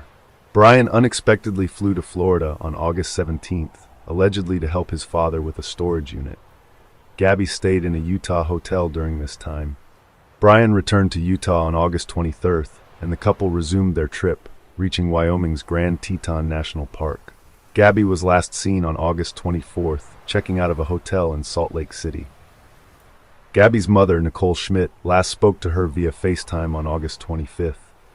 Gabby's subsequent text messages raised suspicions, as her mother believed they may not have been sent by her. Gabby was reported missing on September 11th. Brian returned to Florida alone on September 1st, driving the couple's van. He hired an attorney and refused to cooperate with law enforcement.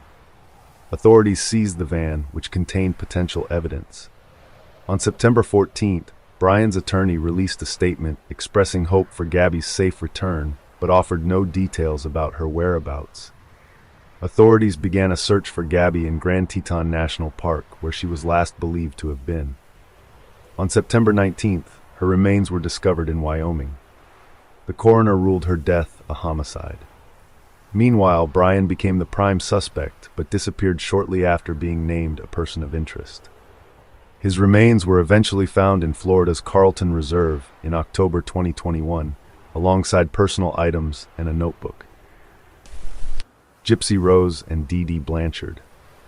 Dee Dee Blanchard and her daughter Gypsy Rose appeared to lead a heartbreaking life that drew sympathy and support from the public. Dee Dee painted herself as a devoted mother, tirelessly caring for Gypsy, who reportedly suffered from a slew of severe medical conditions, including leukemia, muscular dystrophy, and developmental issues. The pair's joint Facebook account frequently displayed updates about Gypsy's health, often accompanied by pleas for donations to support their medical expenses and daily needs. Strangers and local communities rallied around them, offering financial aid, free housing, and gifts. However, the story behind the facade was far more sinister. Unbeknownst to the world, Gypsy was the victim of Munchausen syndrome by proxy, a condition where a caregiver exaggerates or fabricates illnesses in another for attention or personal gain. Dee Dee had been subjecting Gypsy to unnecessary medical treatments, confining her to a wheelchair and convincing her she was gravely ill. From childhood, Gypsy was conditioned to believe she was sick, relying entirely on her mother. Dee Dee isolated her, forbidding her from speaking to others and controlling every aspect of her life. As Gypsy grew older, she began to suspect that her illnesses were fabricated. In secret, she sought solace online, where she connected with Nicholas Godejohn, a man she met on a Christian dating site. Their relationship quickly grew intense, and they began discussing ways for Gypsy to escape her mother's grasp. The pair eventually conspired to murder Dee Dee, as the only way Gypsy believed she could achieve freedom. In June 2015, Nicholas traveled to the Blanchard home in Missouri. While Dee Dee slept, Nicholas fatally stabbed her, with Gypsy assisting in the aftermath. The two fled to Nicholas's home in Wisconsin. Hours later, Gypsy posted a chilling message on their shared Facebook account. "That is dead." This cryptic post alerted friends and neighbors, leading to a welfare check at the Blanchard home, where Dee Dee's body was discovered.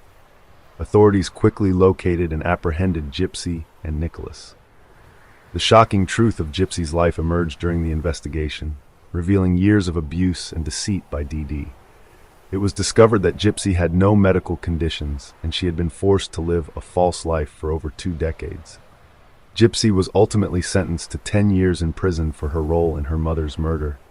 Nicholas received a life sentence. Despite her incarceration, Gypsy has expressed feeling freer in prison than she ever did under Dee Dee's control. A terrible crime occurred on Halloween night in 1984.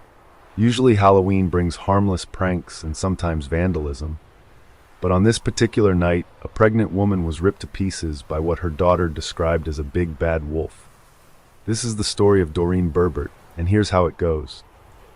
Doreen was a kind and loving woman born in 1952 in Santa Rosa, California. She became a physical therapist who was known for her compassion and kindness. Her husband Charles said she could light up any room she entered. Together they had a happy life in the San Francisco Bay Area. Before meeting Charles, Doreen had been married to Michael Dennis. Mike had some personal struggles. He was born with hearing loss and a stutter that made him feel isolated and insecure. By the time he met Doreen in the early 1970s, he was depressed and had given up on life. But Doreen loved him unconditionally. They fell in love, got married in 1975, and had a son, Paul, the next year. For Mike, Paul was a sign of hope and belonging, but the pressures of being a parent made their marriage tough, and they divorced in 1977. Even though they were divorced, Mike was still a devoted father. Doreen moved on and married Charles Berbert in 1978. They had a daughter, Deanna, in 1979 and seemed to be doing great. But in 1980, tragedy struck when young Paul, who was under Doreen's care, accidentally drowned in their backyard pool. It was a terrible accident, but Mike was filled with anger and blamed Doreen for their son's death. His grief turned into bitterness, and he eventually filed a wrongful death lawsuit against her, which was later dismissed.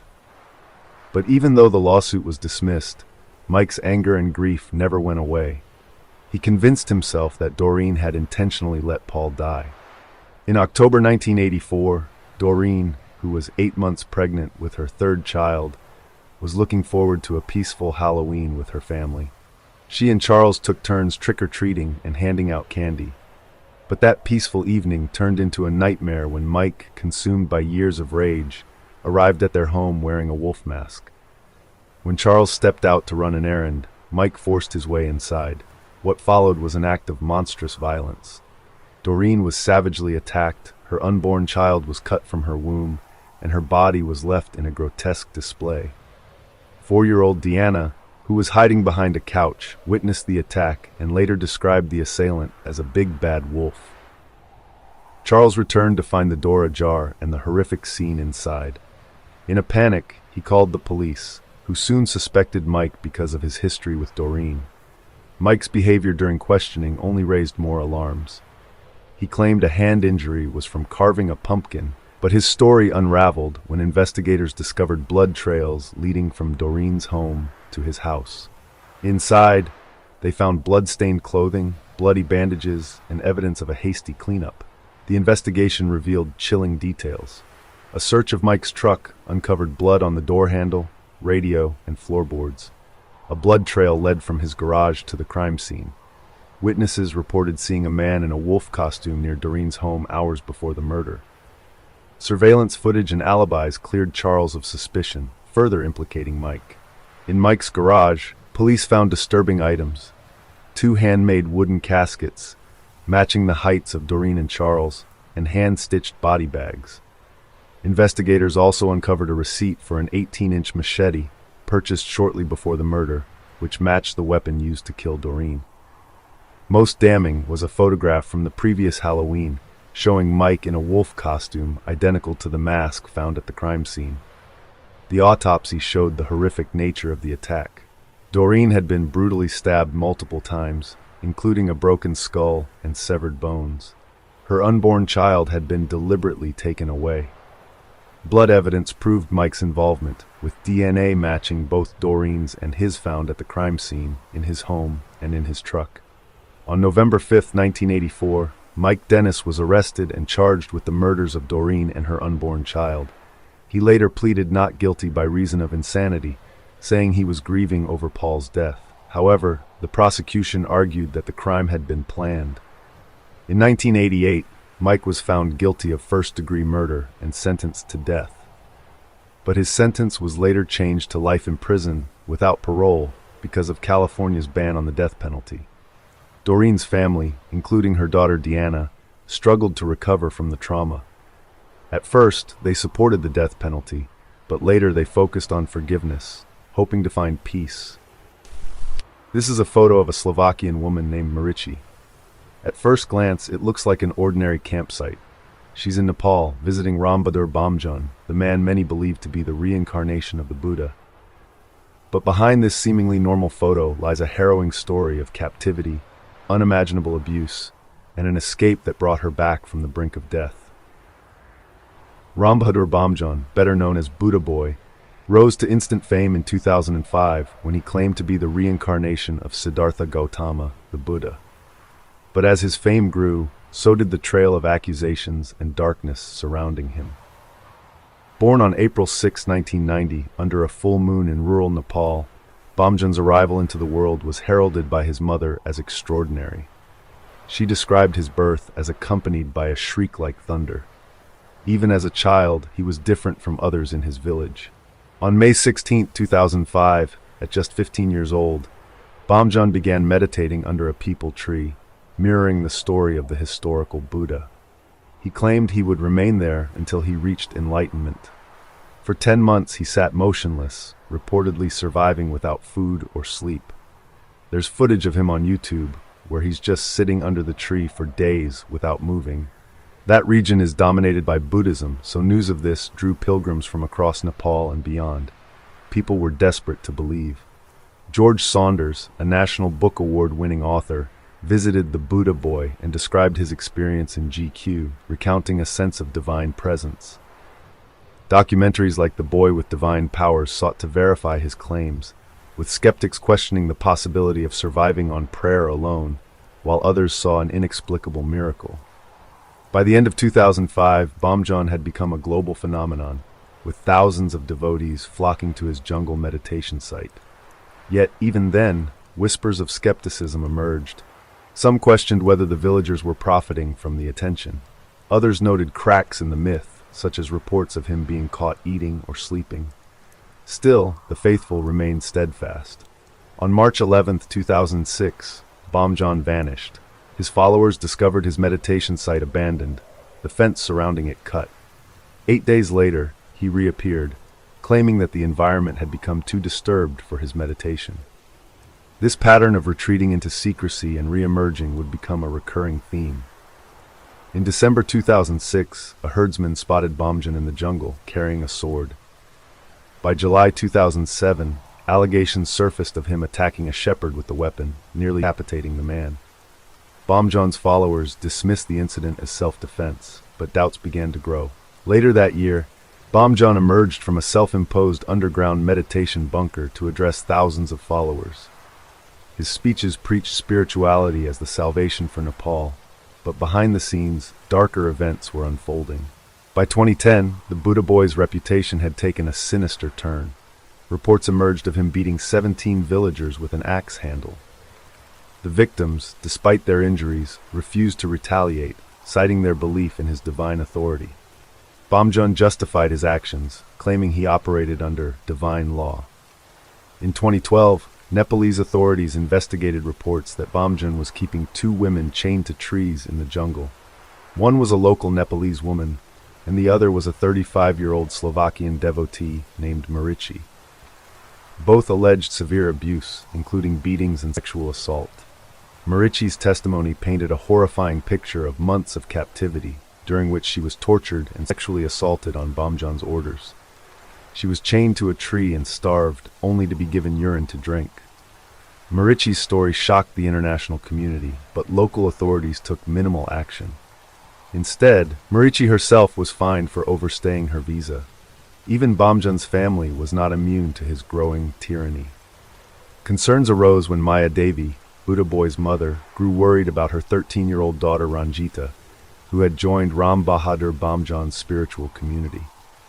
When Maya sent her sons to bring Ranjita home, they reported being held at the compound for 5 days before being released, though without their sister. Over the years, Bomjon's community became surrounded by troubling rumors.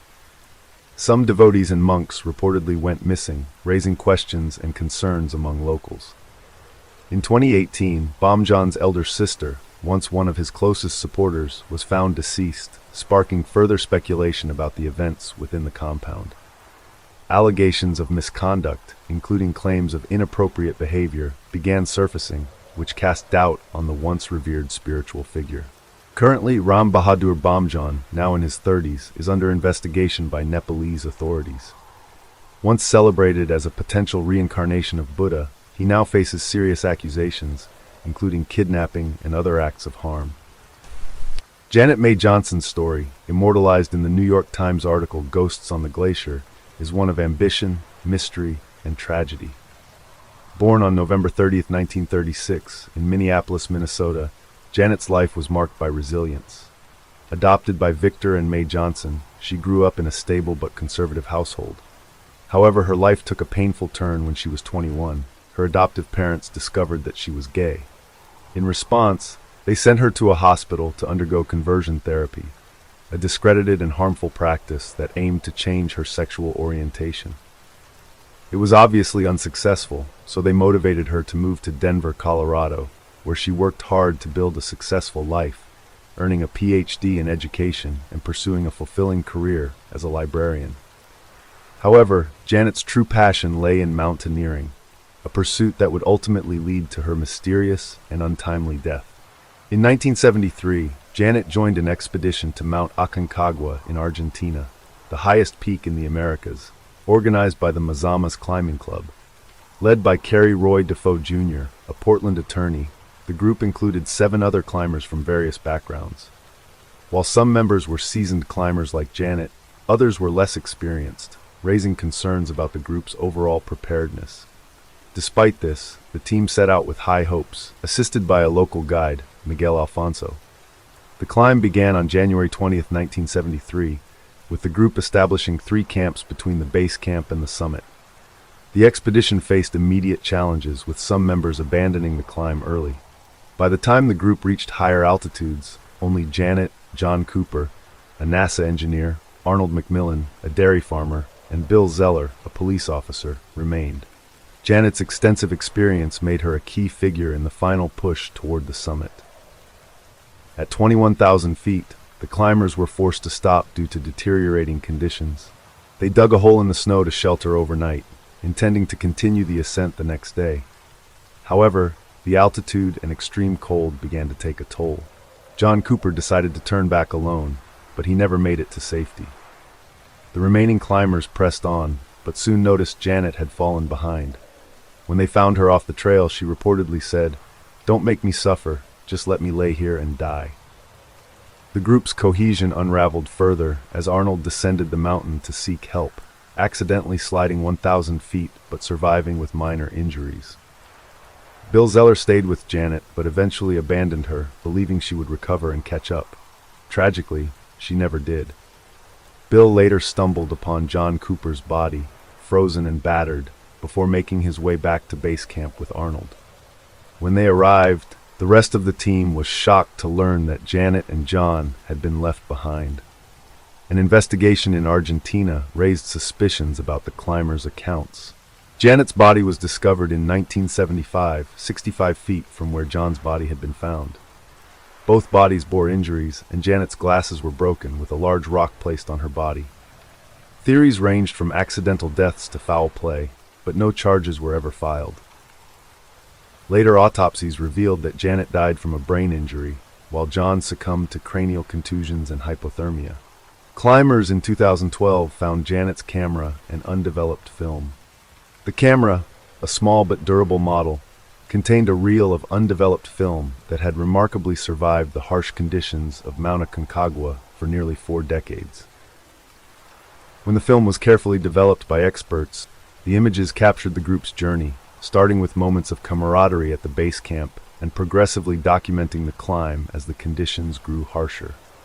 This is the final photo of her, showing Janet standing and smiling. The discovery of the camera reignited interest in Janet's story and the mysterious circumstances surrounding the expedition. Theories once again surfaced, ranging from the possibility of infighting among the climbers to accusations of negligence or foul play. Some questioned the group's decision-making and why Janet was left behind, particularly when she had been such an experienced and capable climber. On the morning of September 16, 2019, a 3-year-old boy wearing only a diaper was discovered curled up in a cardboard box on the porch of a home on Potomac Avenue in Buffalo, New York. Lois Asperger, the homeowner, had left the box out for stray cats. When she found the boy, he was wrapped in a blanket for warmth. Upon asking him where his mother was, the child replied that his car had been on fire. What began as a simple case of a found child soon unraveled into a horrifying series of events. Buffalo police immediately began searching for the boy's family. Missing person reports were checked, and neighbors were canvassed, but no one recognized the child or knew where he came from. Unable to locate his parents, authorities placed the toddler in the care of Erie County Child Protective Services. Police posted the boy's photo on Facebook, hoping a family member would come forward. Typically, parents or guardians respond quickly in such cases, but as the hours passed with no response, concern grew.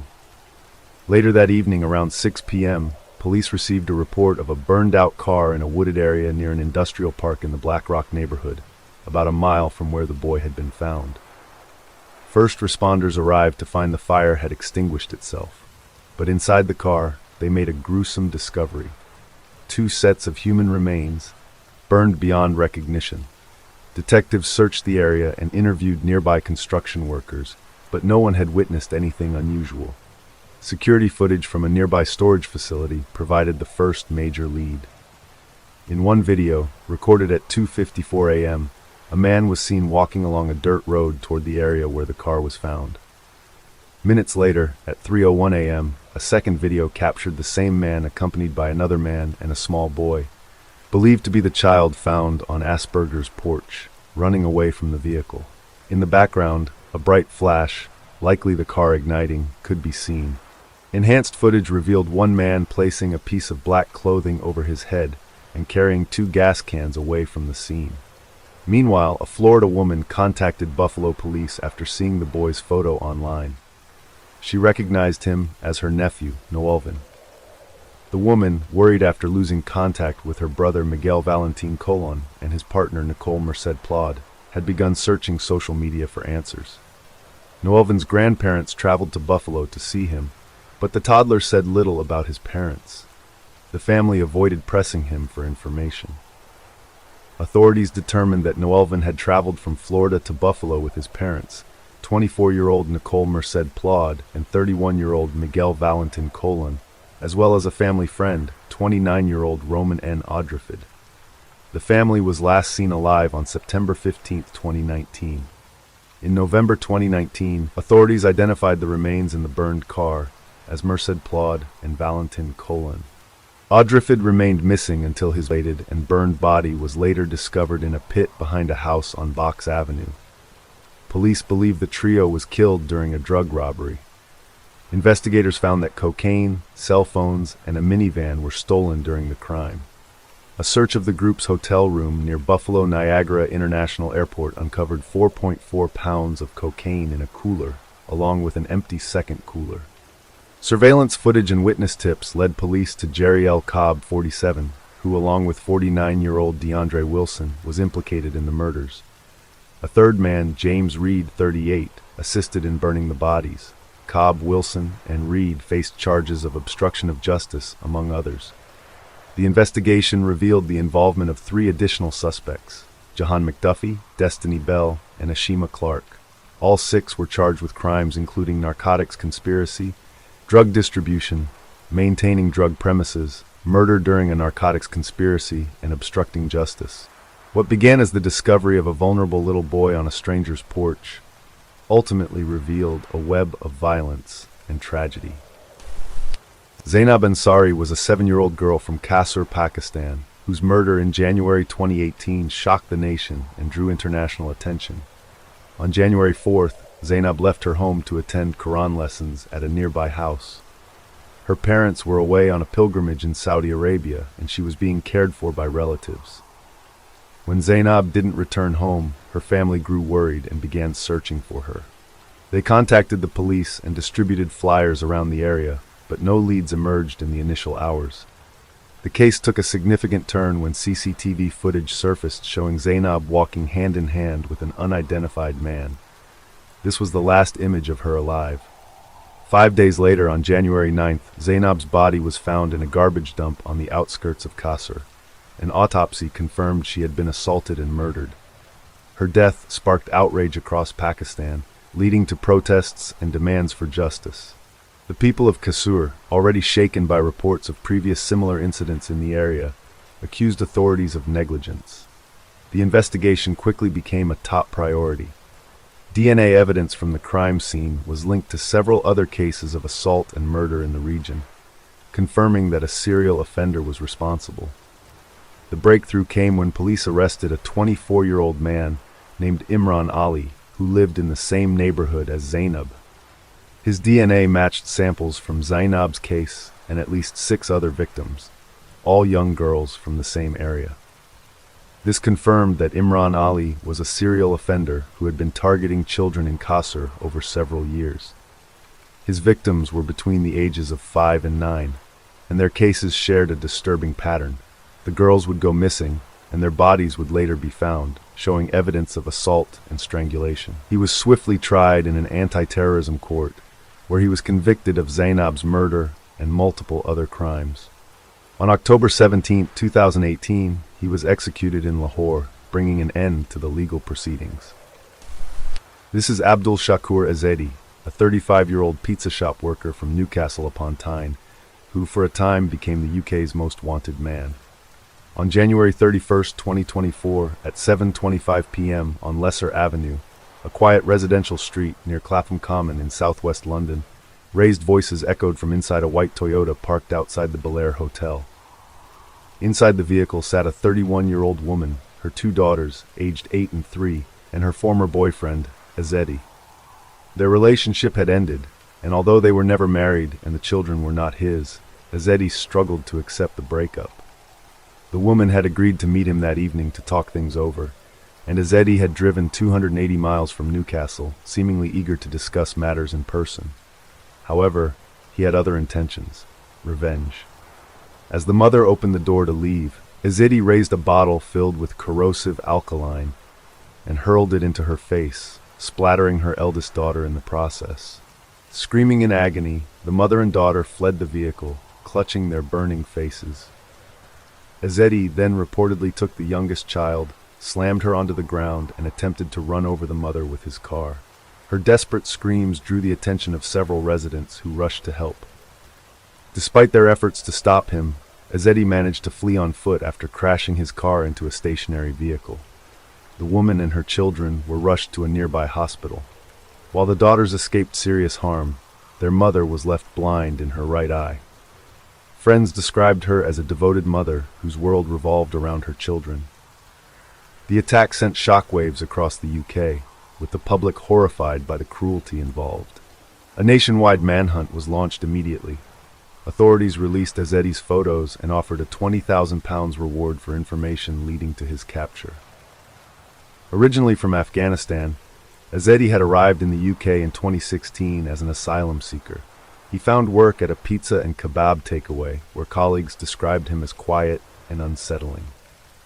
In 2018, he was convicted of sexual assault against a female friend, but received only a suspended sentence, remaining in the UK due to the unstable situation in his home country. Under mounting public pressure, police combed through hundreds of hours of CCTV footage to trace Ezeti's movements. London, one of the most surveilled cities globally, with 67 cameras per 1,000 inhabitants, became a crucial asset in the investigation. Footage showed him shopping in Newcastle the day before the attack, driving to London, and being spotted across various locations, including Clapham and Streatham, before the attack. Post-incident, he was seen using his bank card to travel on the Underground, buying water at a Tesco Express, and walking with visible burns on his face. Despite numerous tips, Ezeti remained at large.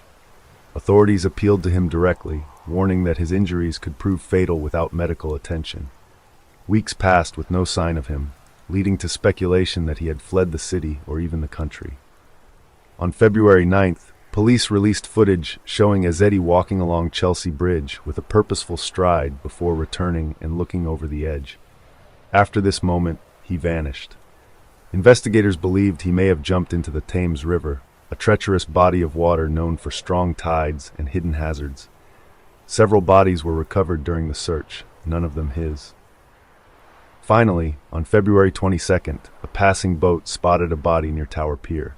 Though initially unidentifiable due to bloating, it was later confirmed to be Ezeti through his clothing and personal items. An autopsy ruled his cause of death as drowning. Whether Ezeti planned to take his own life from the start or made a desperate decision in his final hours remains unknown. The Lady of the Lake. This is the photograph of Hallie Latham Illingworth and her story in 1937. Hallie was a waitress who lived in Port Angeles, Washington, with her husband, Monty Illingworth. Hallie had endured a troubled marriage marked by violence, but no one could have predicted the horrifying events that would follow. For 3 years, Hallie's whereabouts remained a mystery until a chilling discovery brought the truth to light. In the summer of 1940, 2 fishermen on Lake Crescent stumbled upon a horrible sight, a body floating to the surface, wrapped in blankets and tied with heavy rope. The victim had been strangled, but what made the case particularly gruesome was the body's condition. Instead of decomposing, the cold, mineral-rich waters of the lake had caused a rare process called saponification, turning the flesh into a soap-like substance. This led to dubbing the victim the Lady of the Lake. The body was eventually identified as Hallie Illingworth, thanks to a dental plate recognized by a South Dakota dentist. Investigators quickly zeroed in on her husband, Monty, who had claimed she had run off with another man while he moved to California with a new lover. Evidence mounted against him, ropes matching the kind Monty borrowed from a local store and witness testimonies connecting the corpse's clothing to Hallie. Monty's trial in 1942 captivated the nation, even overshadowing World War II headlines. Despite his claims that the body wasn't Hallie's, the jury took just 4 hours to convict him of second-degree murder. He was sentenced to life in prison, but was paroled after serving 9 years. The most likely scenario, according to criminologists, is that Monty and Hallie had a violent altercation that December night in 1937. Monty fatally beat and strangled her, then transported her body to Lake Crescent, where he wrapped her in blankets, secured her with rope and weights, and dropped her into the lake's depths. While rumors suggested Monty might have had help, no one else was ever charged. The Lady of the Lake remains one of the most chilling murder cases tied to the Olympic Peninsula. In January 1991, Gernot Reinstadler, a 21-year-old Austrian ski racer, was competing in the qualification rounds for the prestigious Lauberhorn downhill race in Wengen, Switzerland. On January 18th, Gernot launched himself down the icy track, pushing his limits on one of the sport's most challenging courses. As he approached a section known as the Ziel S, a notoriously tricky finish, he lost control at high speed. Careening into the safety net, Gernot's body struck the edge with devastating force. The impact was catastrophic. His pelvis was split in half, and the severe injuries ruptured major blood vessels. Despite immediate medical intervention, including a rushed helicopter evacuation and hours of surgery, the blood loss was too great. Gernot succumbed to his injuries later that evening. The entire video of his crash and last moments is available on YouTube if you want to look. Although just know there's a reason why I'm not showing it here. Also, this entry is here because of ASMR Arboretum's suggestion, so I know you're probably watching. Thank you for the suggestion, and take care. John Jones, a 26-year-old medical student, came from a family of avid spelunkers, a group with a passion for exploring underground caves. During the Thanksgiving holiday, John was back in Utah with his family.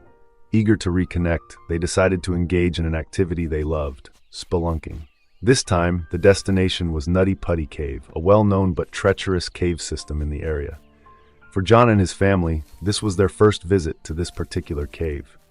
On the evening of November 24, 2009, around 8 p.m., John, his younger brother Josh, 23 years old, and 9 other friends and family members entered the cave. Together, they explored a section known as the Big Slide, which was relatively easy to navigate. However, feeling confident in his abilities despite years away from spelunking, John decided to take on a more challenging part of the cave called the Birth Canal. He and Josh split from the group and used a map to locate what they believed was the entrance to this narrow passage. When they arrived at a small, waist-high hole in the cave wall, John, believing it was the right path, decided to squeeze through. Memories of cave exploring as a child fueled his confidence, but John underestimated the limitations of his adult body. He was now over 6 feet tall and weighed more than 200 pounds. Without hesitation, he went headfirst into the narrow passage. As John pressed deeper into the tunnel, the walls closed in tighter around him. His arms became pinned under his body, and he had to exhale fully to slide past an obstacle, a protruding lip of rock. Unfortunately, this move trapped him. When he tried to inhale, his chest expanded and became wedged against the rock. Worse still, the tunnel ahead of him ended abruptly. It was not the birth canal. He was trapped, nearly upside down, in a dead-end tunnel with no room to turn back. John called out to Josh, who tried to help but also got stuck.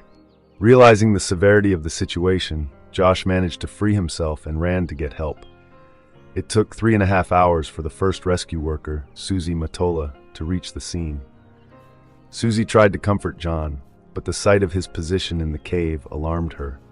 Rescuing him was going to be extremely difficult. John was nearly vertical, with his head lower than his feet, a dangerous position that causes blood to pool in the brain and makes it difficult for the heart to pump blood effectively. Time was running out. Rescue teams worked tirelessly to free John. They used ropes, pulleys, drills, and chisels to try to widen the passage and pull him out. Despite their best efforts, progress was minimal. John had been stuck for hours, and the trauma physician on site estimated he had only 8 to 10 hours to live due to the strain of being inverted. Rescue workers faced another complication. John's legs needed to bend to navigate the tunnel's twists on the way out. This would require breaking his legs, a move likely to send him into fatal shock. After 27 grueling hours, John became unresponsive. He was declared dead in the early hours of November 25, 2009. His body remains inside Nutty Putty Cave, which was permanently sealed with concrete shortly after the tragedy to prevent further accidents. John left behind his wife, Emily, their 1-year-old daughter, and an unborn child. Emily was carrying at the time. Here's the last photo of John during his exploration of Nutty Putty Cave, taken before he entered the fateful tunnel and lost his life. Amelia Schoberg appeared to be just an average teenager, capturing a quick selfie before heading off to spend the evening at a friend's house. What makes this seemingly mundane image unforgettable, however, is the tragic story that follows. It would be the last photo ever taken of her alive.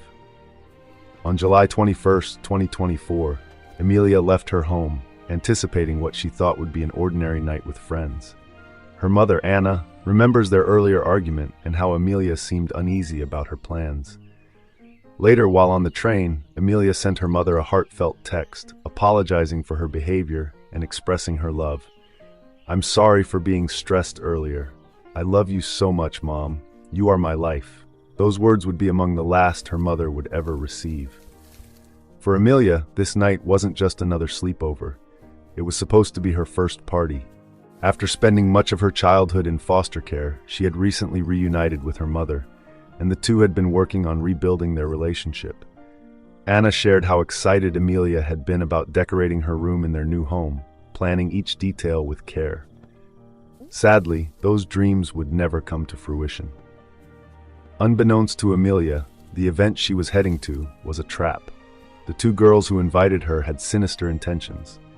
Investigators later uncovered evidence showing that the pair had stolen duct tape and knives from local shops as part of their plan. Amelia was lured to an isolated industrial area near the train tracks in Linköping, Sweden. There, a confrontation broke out, possibly over a boy, though the exact cause remains unclear. What followed was horrifying. Amelia was restrained, attacked, and stabbed multiple times. When authorities discovered her body in the early hours of July 23rd, she had injuries to her neck and numerous bruises and cuts.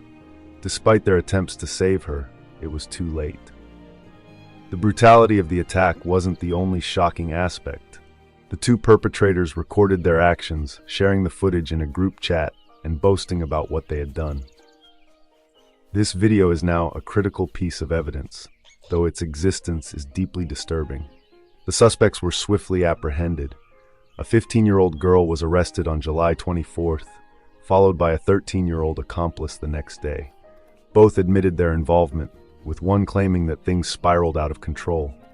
However, the stolen supplies and planned recording paint a different picture, one of premeditation.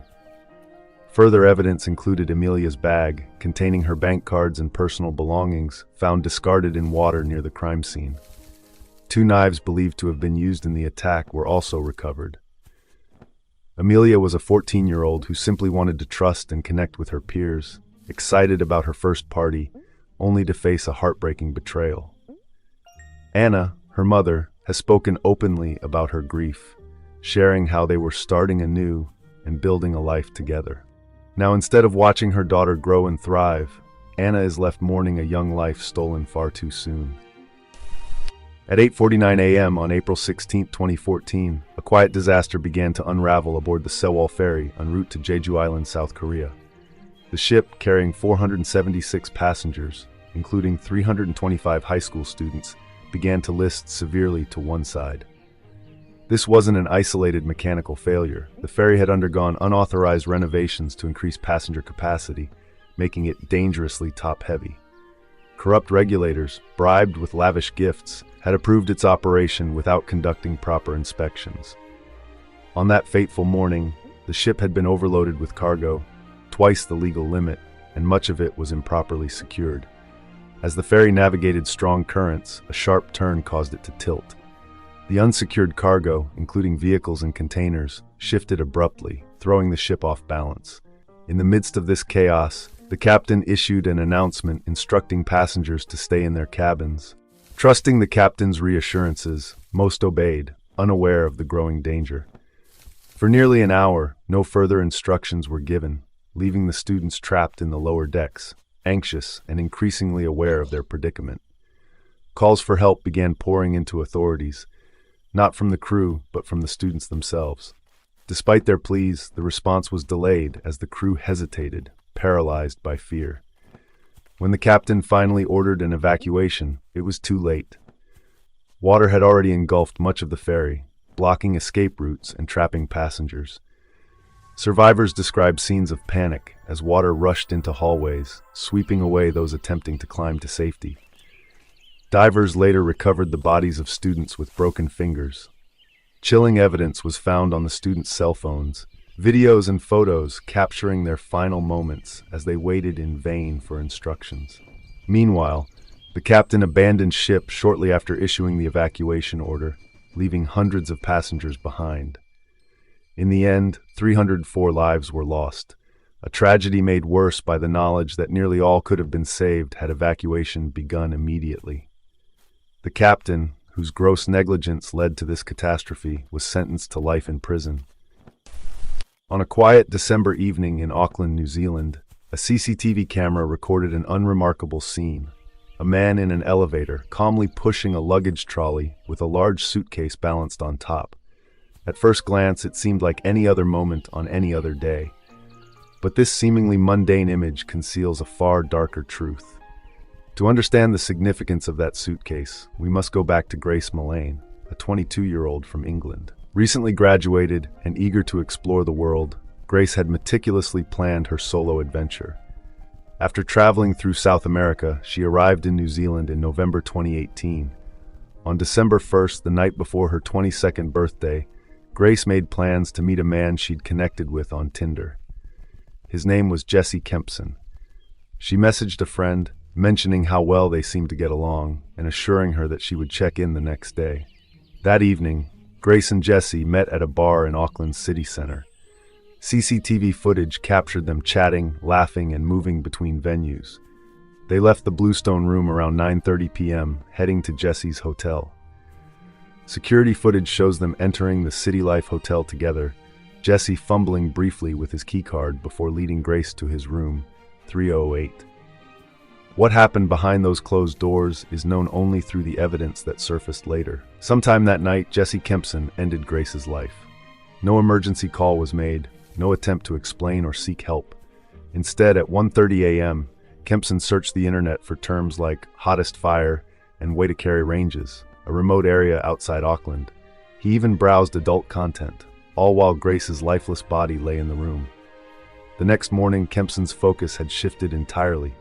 He sent messages to another woman on Tinder, trying to arrange a date for later that day. He then left the hotel, stopping at a nearby store to purchase cleaning supplies and a suitcase. Upon returning, his plan was already in motion. Later, CCTV footage showed him transporting 2 suitcases out of the hotel using a luggage trolley. In one of them was Grace's body, folded to fit inside. Her family, meanwhile, was growing increasingly concerned. December 2nd was Grace's birthday, and she hadn't responded to their messages. By December 5th, with no word from her, they reported her missing.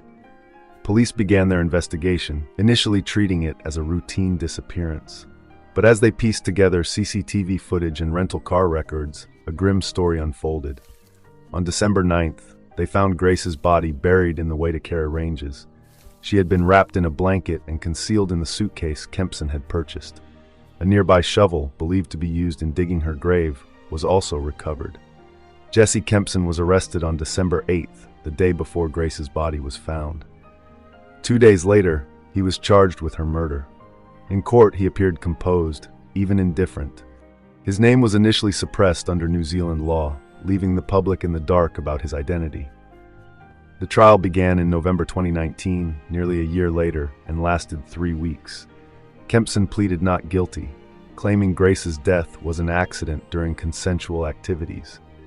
However, the evidence, including his internet searches, the purchase of cleaning supplies, and his casual attempts to move on immediately afterward, told a very different story. In February 2020, Kempson was convicted and sentenced to life in prison, with a minimum of 17 years before parole eligibility. But the revelations didn't stop there. When the court lifted his name suppression later that year, the public learned of other crimes he had committed, including assaults on multiple women. One victim, another British tourist, came forward after recognizing him in the news. And so, we return to that haunting image. A man in an elevator, calmly pushing a luggage trolley with a suitcase on top. But now we know the truth. That suitcase held the body of Grace Mullane, a young woman whose bright future was cut short by someone she had trusted. At first glance, the photograph is serene, a woman walking barefoot along a sunlit beach, the ocean stretching endlessly behind her. The caption reads, "The time that is enjoyed is the true time lived." It's an image of carefree joy, the kind of picture you might scroll past on social media without a second thought. But this seemingly idyllic moment hides a chilling reality, a story of neglect, betrayal, and unimaginable loss. The woman in the photo is Crystal Candelario, a mother from Cleveland, Ohio. At home, her 16-month-old daughter, Jalen, was at a stage of life where she depended on constant care and attention. Jalen was just beginning to explore her world, forming words, and needing the nurturing only a caregiver could provide. But Crystal's ability or willingness to fulfill that role was often called into question by those around her. Neighbors later recounted incidents that painted a troubling picture. Once, Crystal left Jalen with a neighbor for what was supposed to be a weekend. That weekend stretched into 6 weeks, with Crystal ignoring calls and refusing to return for her child. In another incident, she reportedly left Jalen home alone for 2 days. Such behavior was not an anomaly, but a pattern. Then came June 2023, when Crystal embarked on a 10-day vacation to Puerto Rico and Detroit. She left Cleveland on June 6th, sharing snapshots of her trip online. Among them was the now infamous photo of her smiling on a beach, a moment she presented as tranquil and carefree. What the world didn't see was the grim reality back home. Crystal had left Jalen completely alone in their house, with no one to check on her, no food, and no water. For 10 days, Jalen was left to fend for herself. Neighbors later reported hearing her cries from inside the house, but the sounds eventually stopped. Some assumed Crystal was home, while others did nothing. By the time anyone realized what had happened, it was far too late. Crystal returned home on the morning of June 16, 2023, to a devastating scene. In the playpen where she had left her daughter, Jalen lay unresponsive. The playpen was soaked with urine and feces, the blankets around her soiled. Before calling emergency services, Crystal changed Jalen into a clean outfit, but it was already too late. Emergency responders pronounced the toddler dead at the scene. The medical examiner later determined that Jalen had died of starvation and dehydration. Her body bore no signs of physical trauma, but the toll of neglect was undeniable. In the 10 days she was left alone, Jalen had lost nearly a third of her body weight, weighing 7 pounds less than at her last doctor's visit just 2 months prior.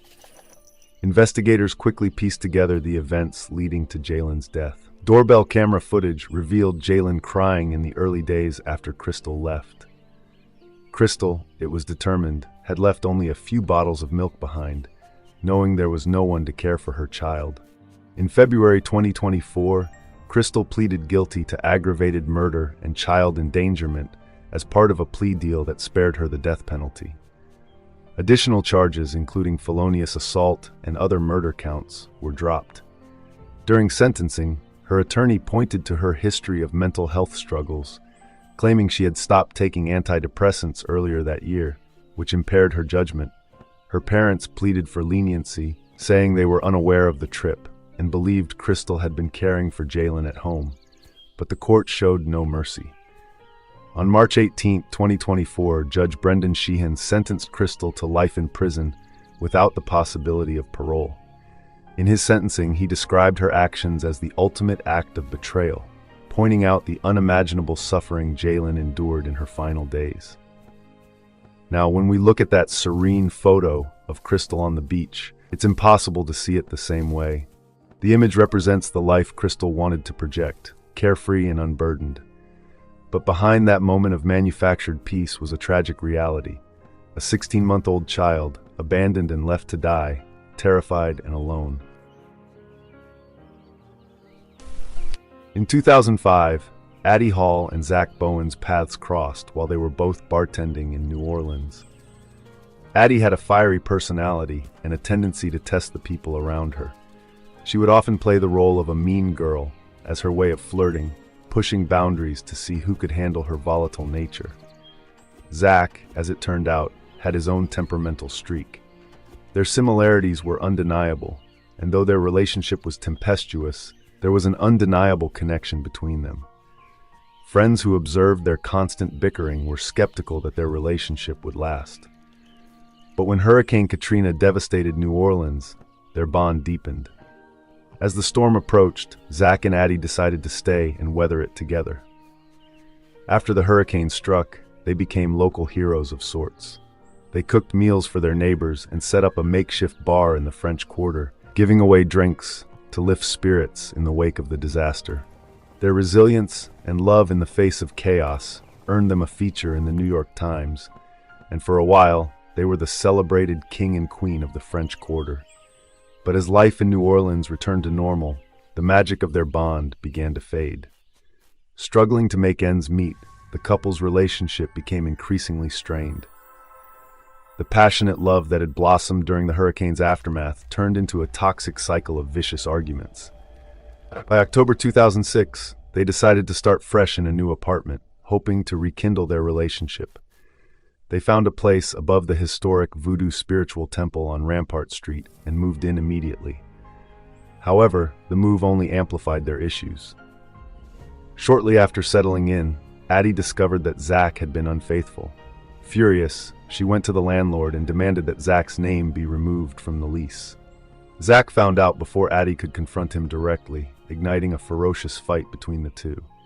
Days later, Zach showed up at work acting oddly. He wore a hat pulled low over his face and sunglasses, avoiding eye contact and deflecting questions from coworkers. Meanwhile, Addie stopped coming to work entirely. When questioned about her absence, Zach claimed they had fought and that Addie had left New Orleans to return to her hometown in North Carolina. While some found this explanation suspicious, they knew Addie to be unpredictable and didn't press further. On October 17, 2006, police received a call from a New Orleans hotel reporting what appeared to be a body on their parking garage roof. When officers arrived, they found a deceased man who had died from an apparent fall. Searching his pockets, they discovered a note addressed to the police. The note revealed a horrifying confession. The man, Zach Bowen, admitted to murdering his girlfriend, Addie Hall, and directed them to their apartment on Rampart Street. Police rushed to the address, bracing for the worst. Inside, the apartment was ice cold, with the air conditioning set to its lowest temperature. Spray-painted messages covered the walls, including phrases like, "I'm a total failure," and "Look in the oven," with arrows pointing toward the kitchen. Following the morbid instructions, officers opened the oven and discovered Addie's remains. In the apartment, they also found her journal, which Zach had used to write an 8-page confession detailing the murder. He described how he had strangled Addie during an argument and attempted to dismember and cook her body to make disposal easier. However, he ultimately couldn't go through with it, overwhelmed by guilt and horror at his actions. Zach's confession and the grim scene in the apartment revealed the depths of his mental unraveling. After killing Addie, he had spent days in the apartment with her remains, drinking heavily and spray-painting his tormented thoughts on the walls. Finally, unable to live with himself, he chose to end his life by jumping from the hotel. Saturation diving is one of the most extreme and demanding professions in the world, requiring divers to work on underwater structures at extraordinary depths for oil and gas companies. These highly trained specialists descend to depths where the pressure on their bodies is so immense that the gas they breathe becomes trapped inside their tissues. While this is harmless while they're under pressure, the problem arises when they ascend to the surface. As they rise, these trapped gases expand and must be released gradually through a process called decompression stops. If a diver ascends too quickly without allowing time for the gases to escape naturally, they can suffer from decompression sickness, or the bends, which can be fatal. The deeper a diver goes, the longer these decompression stops take. For example, at depths of 2,000 feet, it can take about 33 hours to safely return to the surface. Because this process is so time-consuming, oil and gas companies developed a solution: pressurized living chambers aboard ships and oil rigs where divers remain at pressure for the entirety of their multi-week shifts. This ensures that the gases in their bodies remain stable, eliminating the need for decompression after each dive. Divers live in these cramped chambers for weeks, traveling to and from the seafloor in a small, pressurized dive bell that connects to the chamber without depressurizing the entire system. At the end of their shifts, they undergo one long decompression period inside the chamber before being able to return to normal atmospheric pressure.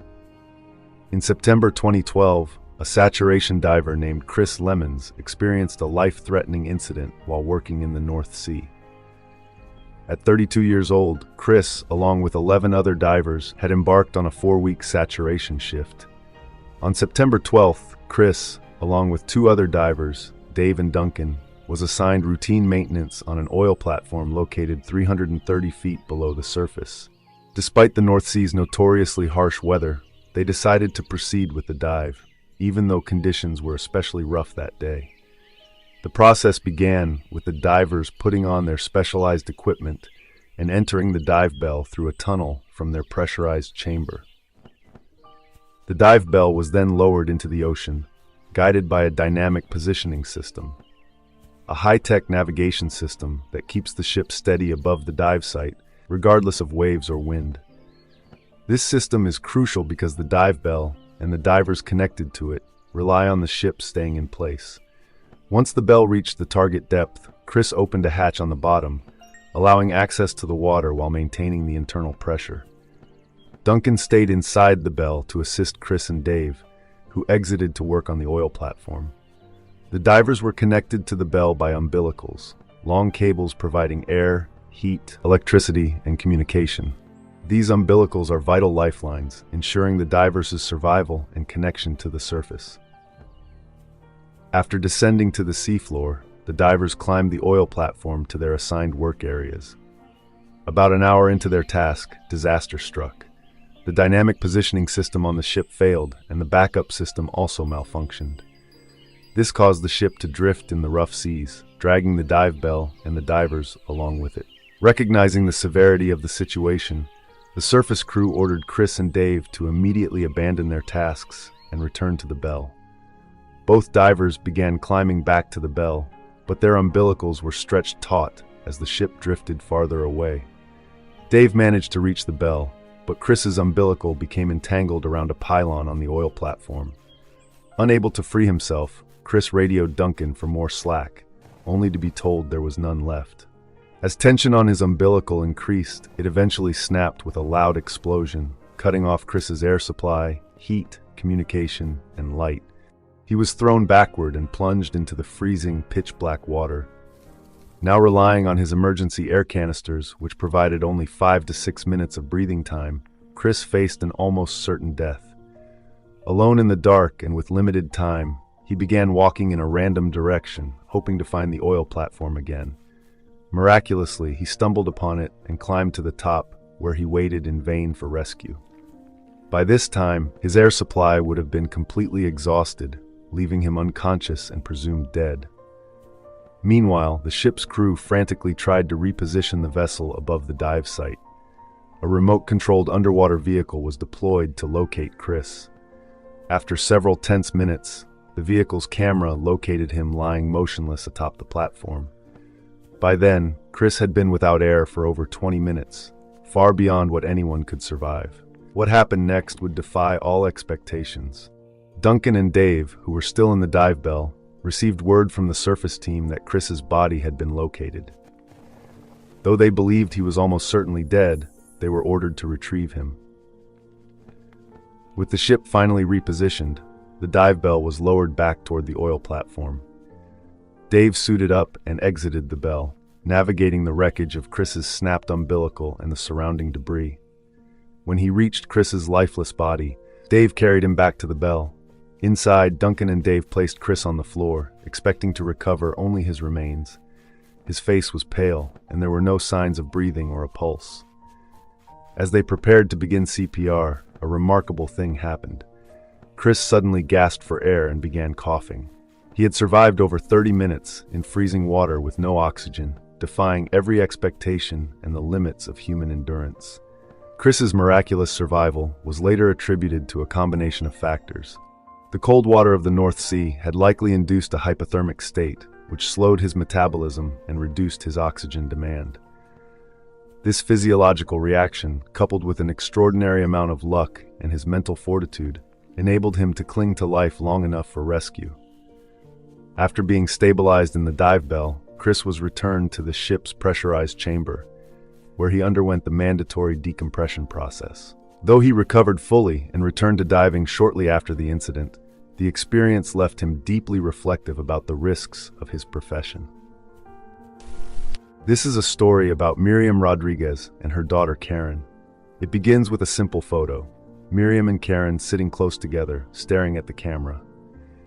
It was 4 a.m. on January 24, 2014, when Miriam Rodriguez's phone rang. Her eldest daughter, Azalea, was on the other end. The news she delivered would change their family forever. Just the day before, Karen, Miriam's 20-year-old daughter, was driving through San Fernando, Mexico, on her way to help at their family business, a cowboy boot shop called Rodeo Boots. But Karen never made it to the shop. Two vehicles had surrounded Karen's car. Armed men forced her out of the driver's seat and into their vehicle. Karen was taken to the Rodriguez family home, where the kidnappers tied her up and prepared to demand a ransom. This was not unusual in San Fernando, a region plagued by cartel violence. The Zetas cartel controlled the area, and kidnappings were a lucrative business for them. While Karen was being held captive, a family friend visited the Rodriguez home to work on a car parked outside. The kidnappers, startled by this unexpected interruption, panicked. They fled, taking both Karen and the friend with them. The Rodriguez family was left to scramble for answers. The kidnappers soon contacted the family, demanding a ransom. Miriam and her husband borrowed money from the bank to meet their demands. In San Fernando, it was so common that banks even offered specific loans for ransom situations. The money was dropped at the agreed location, but Karen never came home. Weeks turned into months without any word. Desperate for answers, Miriam managed to arrange a meeting with a man connected to the Zetas cartel. They met at a small restaurant. Miriam begged him to help bring Karen back. He claimed the cartel didn't have Karen but offered to find out more for $2,000. Miriam agreed, but the money led nowhere. The calls from the kidnappers stopped altogether. Months later, they contacted the family one final time, demanding an additional $500. Miriam paid it, but once again, there was silence. Miriam knew in her heart what this meant. One day, Miriam turned to Azalea and said what no mother should ever have to admit: Karen wasn't coming back. But she also made a promise that would shape the rest of her life. She vowed to find the people who had taken her daughter. Miriam's search began with an unlikely lead: the name of the cartel member she had met months earlier. His name was enough for her to begin her investigation. She found him on Facebook and discovered he had connections to a young woman who worked at a local ice cream shop. Miriam parked outside the shop, watching until she saw him. She followed him home, uncovering his location. But Miriam wasn't ready to act yet. She needed more information. Disguising herself by dyeing her hair red and donning a government uniform, Miriam posed as a survey worker. She went door to door in his neighborhood, asking casual questions and gathering details about him and his associates. Once she had enough evidence, she went to the authorities. With a federal officer's help, they attempted to arrest the man. He escaped during the first raid, but Miriam persisted. Eventually, he was caught. His arrest led to more names and more leads. One of those names was an 18-year-old named Zapata Gonzalez. Despite his youth, he knew critical details about Karen's kidnapping. He revealed the location of a ranch where Karen had been held. When authorities searched the ranch, they uncovered some of Karen's belongings: a scarf, a cushion from her truck, and eventually, part of her remains. The ranch was a grim discovery, littered with the bodies of other victims. For Miriam, it was devastating confirmation of the brutality she was up against. Miriam's search continued. She remembered a strange encounter at a restaurant near the ranch with a woman named Elvia Ulabet Encore, someone Miriam had known for years. At the time, Elvia's behavior seemed odd, but Miriam hadn't thought much of it. Now, with the ranch and Karen's death weighing heavily on her mind, Miriam suspected Elvia knew more than she had let on. Miriam began investigating Elvia. She discovered that Elvia had been in a relationship with one of Karen's kidnappers. Further digging revealed that the ransom calls to the Rodriguez family had been made from Elvia's home. Armed with this evidence, Miriam took the information to the police. She waited outside the prison during visiting hours, watching until Elvia appeared. The police arrested her on the spot. The investigation confirmed that Elvia's home had been used as a base for the kidnapping operation. Miriam didn't stop there. Her search led her to others connected to the crime. One suspect, Enrique Flores, had started attending church regularly and seemed to have turned his life around. Miriam attended services, quietly watching until she was sure it was him. She passed the information to the police, who arrested him during a Sunday service. Another lead brought her to a man who had taken on a new identity as a street vendor selling flowers at the Texas border. When Miriam confronted him, he tried to run. She chased him across a crowded bridge, cornering him and holding him at gunpoint until the police arrived. By the end of her search, Miriam had helped bring 10 people connected to Karen's kidnapping to justice. But her fight didn't end with her daughter's case. Miriam founded a support group for families of the disappeared, known as the Vanished Collective of San Fernando. The group grew rapidly, with over 600 families joining the effort to find their loved ones. Miriam's determination inspired many, but it also made her a target. In early 2017, 29 inmates, including some of Karen's abductors, escaped from a penitentiary. Fearing for her safety, Miriam requested police protection, but the promise of patrols around her home went unfulfilled. On May 10, 2017, Mother's Day in Mexico, Miriam returned home on crutches, having recently broken her foot while chasing yet another suspect. As she approached her house, a white Nissan pulled up. Inside were some of the escaped inmates. They shot Miriam 12 times. Her husband found her moments later, her hand in her purse, where she always kept her pistol. Miriam Rodriguez was 57 years old. After her death, 2 of her killers were arrested, and another was killed in a shootout. Her son attempted to keep the collective she had founded alive, but without Miriam's relentless drive, it gradually dissolved. Miriam's work brought justice for her daughter and inspired countless others to fight for their loved ones. She was not a detective, a police officer, or a person in power. She was a mother who refused to let her daughter's story end in silence. At first glance, it seems like a sweet and innocent moment between a child and her baby brother. But something feels off, something unsettling that you can't quite put into words. What could possibly be wrong with such a seemingly tender scene? This is the story of Lina Medina, a little girl from a remote village in Peru, whose life took an unimaginable turn. Born into a humble family, Lina spent her early years playing with other children, laughing, and exploring her tiny world with the kind of boundless curiosity only a child can have. But as her 5th birthday approached, something about Lina began to change. Her parents noticed her belly was swelling, growing in a way that was inexplicable for a girl so young. At first, they dismissed it as a strange growth spurt, or perhaps a sign of malnutrition.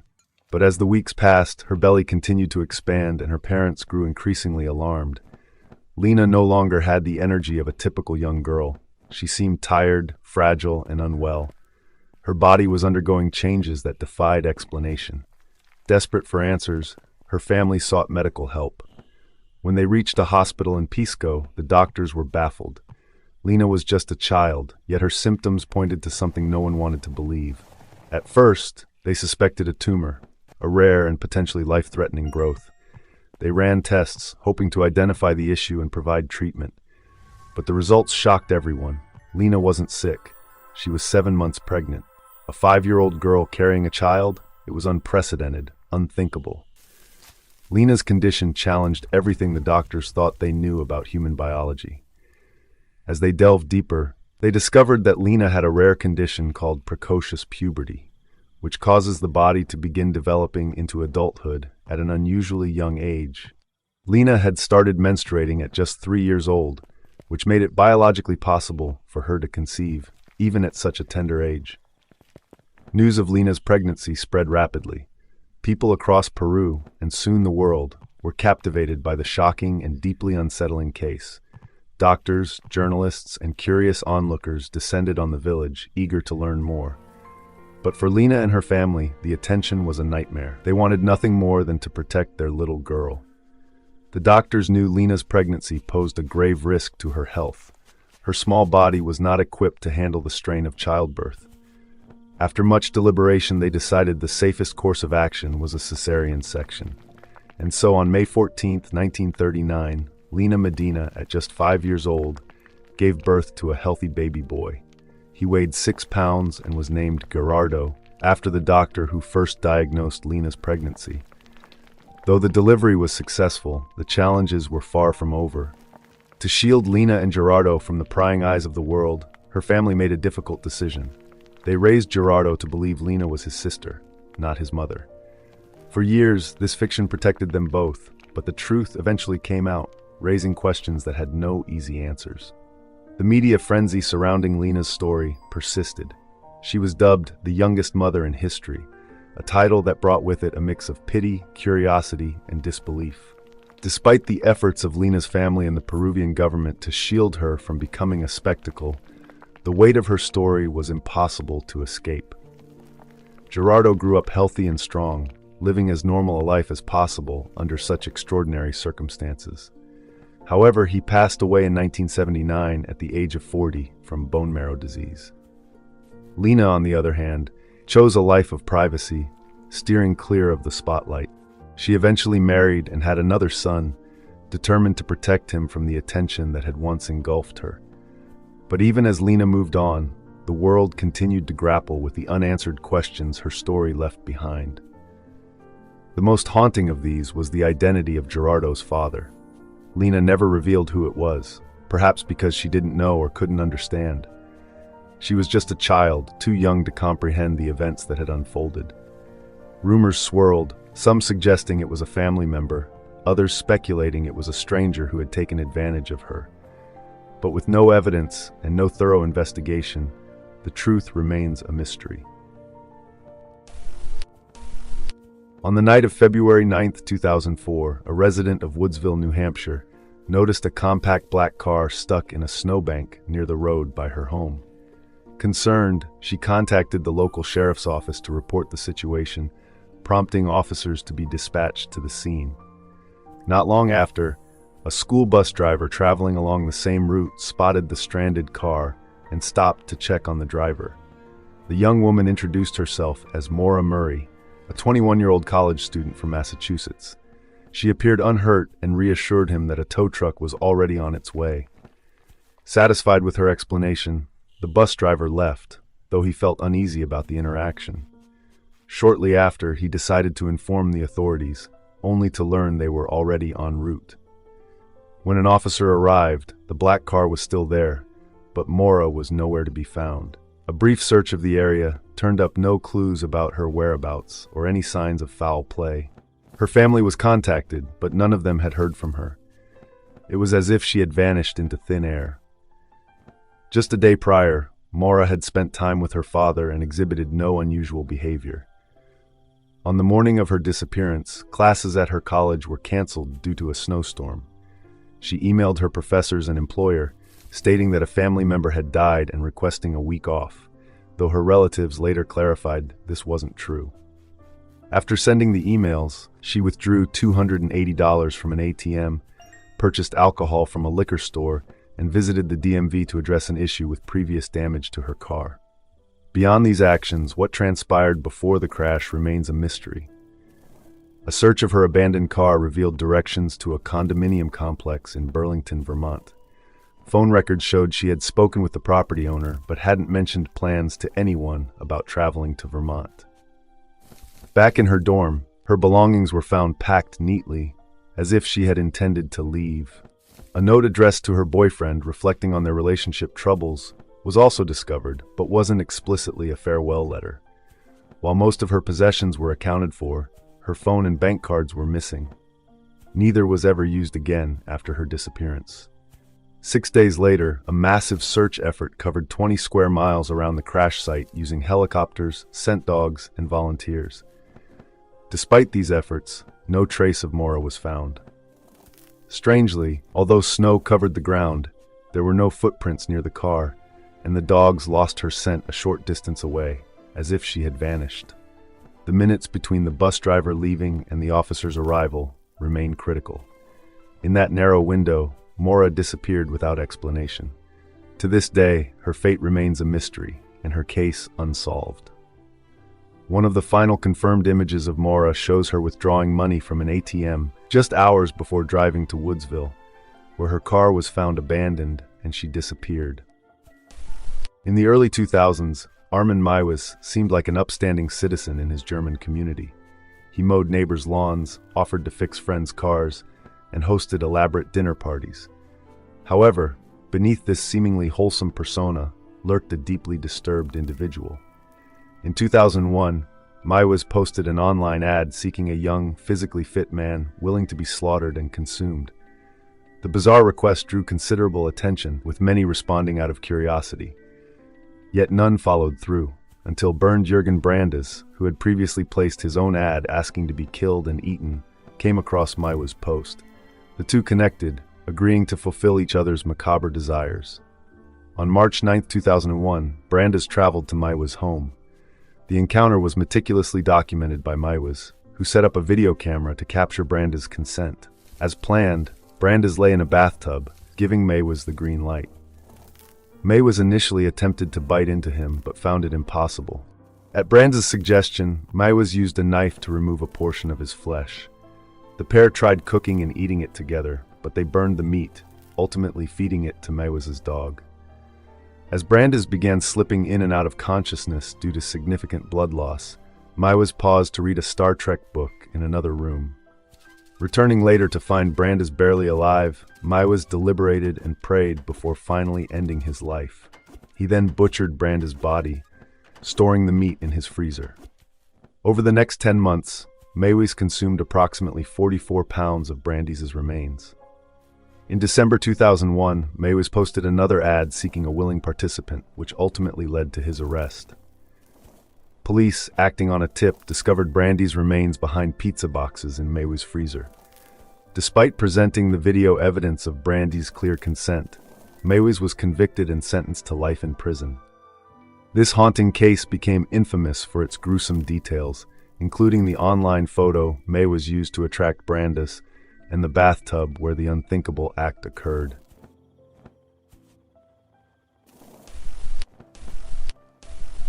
In 1999, Hisashi Uchi's life seemed ordinary and full. He was married, a proud father of a young son, and worked as a technician at the JCO Tokaimura power plant in Japan.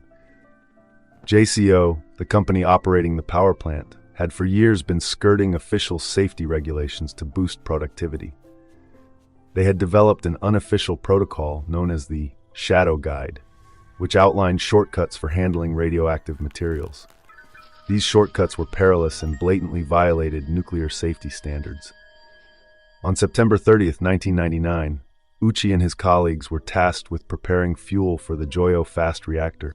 Using the Shadow Guide's methods, they bypassed safety procedures and employed equipment not designed to handle the quantities of radioactive material they were working with. Uchi's role was to hold a funnel over a large steel containment tank while a colleague poured a uranium solution into it. The tank, inadequate for such a purpose, was a ticking time bomb. As Uchi leaned over the tank, a catastrophic event known as criticality occurred. A loud bang echoed through the room, and a vivid blue light engulfed the space. The light was Cherenkov radiation, an ominous signal of an uncontrolled nuclear reaction. Uchi, closest to the tank, absorbed the brunt of the radiation, an astounding 17 sieverts. To put it in perspective, just 8 sieverts is considered a lethal dose. When rescuers arrived, they found Uchi vomiting uncontrollably, dizzy, and disoriented. Despite these symptoms, he bore no visible wounds or burns. He was immediately airlifted to a hospital, where doctors initially marveled at his apparent resilience. Aside from slight redness on his right arm, which had been closest to the tank, his condition seemed stable. He was even able to joke with staff about returning home soon. But Uchi was already a dead man walking, trapped in what is known as the walking ghost phase. The intense radiation had obliterated his chromosomes, the essential blueprint for cellular reproduction. While his body appeared functional, it was irreversibly dying from the inside out. His cells, unable to regenerate, were essentially ticking down to the end of their lifespan. Within weeks, Uchi's condition deteriorated drastically. His intestines began hemorrhaging, and his skin started sloughing off. Skin grafts failed to adhere to his body, forcing medical staff to wrap him in gauze like a mummy to contain his bodily fluids. By November, nearly 2 months after the accident, his pain became so unbearable that he was placed in a medically induced coma. Even in his comatose state, Uchi's body resisted death. His heart stopped 3 times, and each time, the medical team revived him, driven by the hope of learning more about radiation exposure to prevent future tragedies. However, these efforts came at an immense cost. When Uchi briefly regained consciousness, he begged the doctors to let him die, declaring, "I am not a guinea pig." Eventually, a do not resuscitate order was put in place, granting him a measure of peace in his final days. After 83 harrowing days of unimaginable suffering, Hisashi Uchi passed away. The image most associated with Uchi's story is deeply unsettling, showing him in the walking ghost phase, blissfully unaware of the fate awaiting him. While the more graphic photographs of his later condition are rarely shared, scattered across the North American continent are many ghost towns, places that once thrived with life and are now abandoned, left to decay. These towns often feature dilapidated churches, schools, and buildings. The reasons for their demise vary: new railroads or highways bypassing the area, depletion of natural resources, wars, natural disasters, or political upheaval. But one ghost town in North America stands out due to its uniquely dark and mysterious history. That town is Portlock, Alaska. Portlock, also known as Port Chatham, lies on the southwestern tip of the Kenai Peninsula, an area celebrated for its breathtaking beauty, but also known for its extreme remoteness. Accessible only by boat or bush plane, this isolated settlement was technically founded in 1787 by Captain Nathaniel Portlock of the Royal Navy. However, it wasn't until the early 1900s, when commercial fishermen established a cannery there, that it became a thriving town. By 1921, Portlock's fishing industry was booming. The U.S. government recognized its potential and even established a post office, predicting it would become a major commercial fishing hub. But everything changed in the 1930s. Reports began to spread across the Kenai Peninsula of something ominous happening in Portlock. Men from the town were disappearing at an alarming rate, and those who were found were often dead and mutilated, their bodies discovered in a nearby lagoon. At first, these deaths were attributed to bear attacks. But the native people of the Kenai Peninsula, upon hearing of the events, had a chilling explanation. They warned the townsfolk of the Nantina, a creature described as half man, half beast. Standing tall and covered in hair, the Nantina was said to inhabit the dense forests near the town. What started as folklore took on a more sinister tone as the disappearances and deaths continued. From 1930 to 1950, dozens of residents vanished into the surrounding wilderness or were found dead in gruesome conditions. One particularly harrowing incident occurred in 1943. A resident named John Meyer was attacked at his campsite. Something leapt onto his back, pummeling him relentlessly. His dog's barking eventually scared the assailant off, allowing John to stagger back into town. Before succumbing to his injuries, he described his attacker as a large, hairy, man-like figure. In another case, a group of hunters discovered massive 18-inch tracks in the forest. Following the tracks, they came upon a blood-soaked clearing that bore evidence of a ferocious struggle. Pieces of what appeared to be a bear or moose were strewn about. The tracks led up a nearby mountain, but the hunters dared not follow. Even the Alaskan newspapers began speculating about the town's grim fate, acknowledging that something beyond human understanding was at play. By 1949, after nearly 2 decades of disappearances and unexplained deaths, the people of Portlock decided they had endured enough. Practically overnight, the entire town evacuated, leaving their belongings behind. The postmaster was the last to leave, staying only long enough to officially close the post office. He later described his final days in the abandoned town as terrifying, filled with eerie noises and sightings of strange figures in the trees. Since then, Portlock has remained abandoned. Occasionally, fishermen or adventurers have stumbled upon the ghost town, but their experiences have often been unsettling. In the 1970s, a group of fishermen sought refuge there during a storm. After setting up camp, they witnessed something massive moving through the forest. Terrified, they packed up and left, preferring to face the storm rather than whatever lurked in the woods. Few modern photographs or videos exist of the site, but one eerie image captures a lone building standing amidst the ruins. This structure sits close to the forest where many disappeared and near the lagoon where the mutilated bodies were found. While skeptics might dismiss the Nantina as folklore, the undeniable fact remains: something was responsible for the deaths and disappearances in Portlock.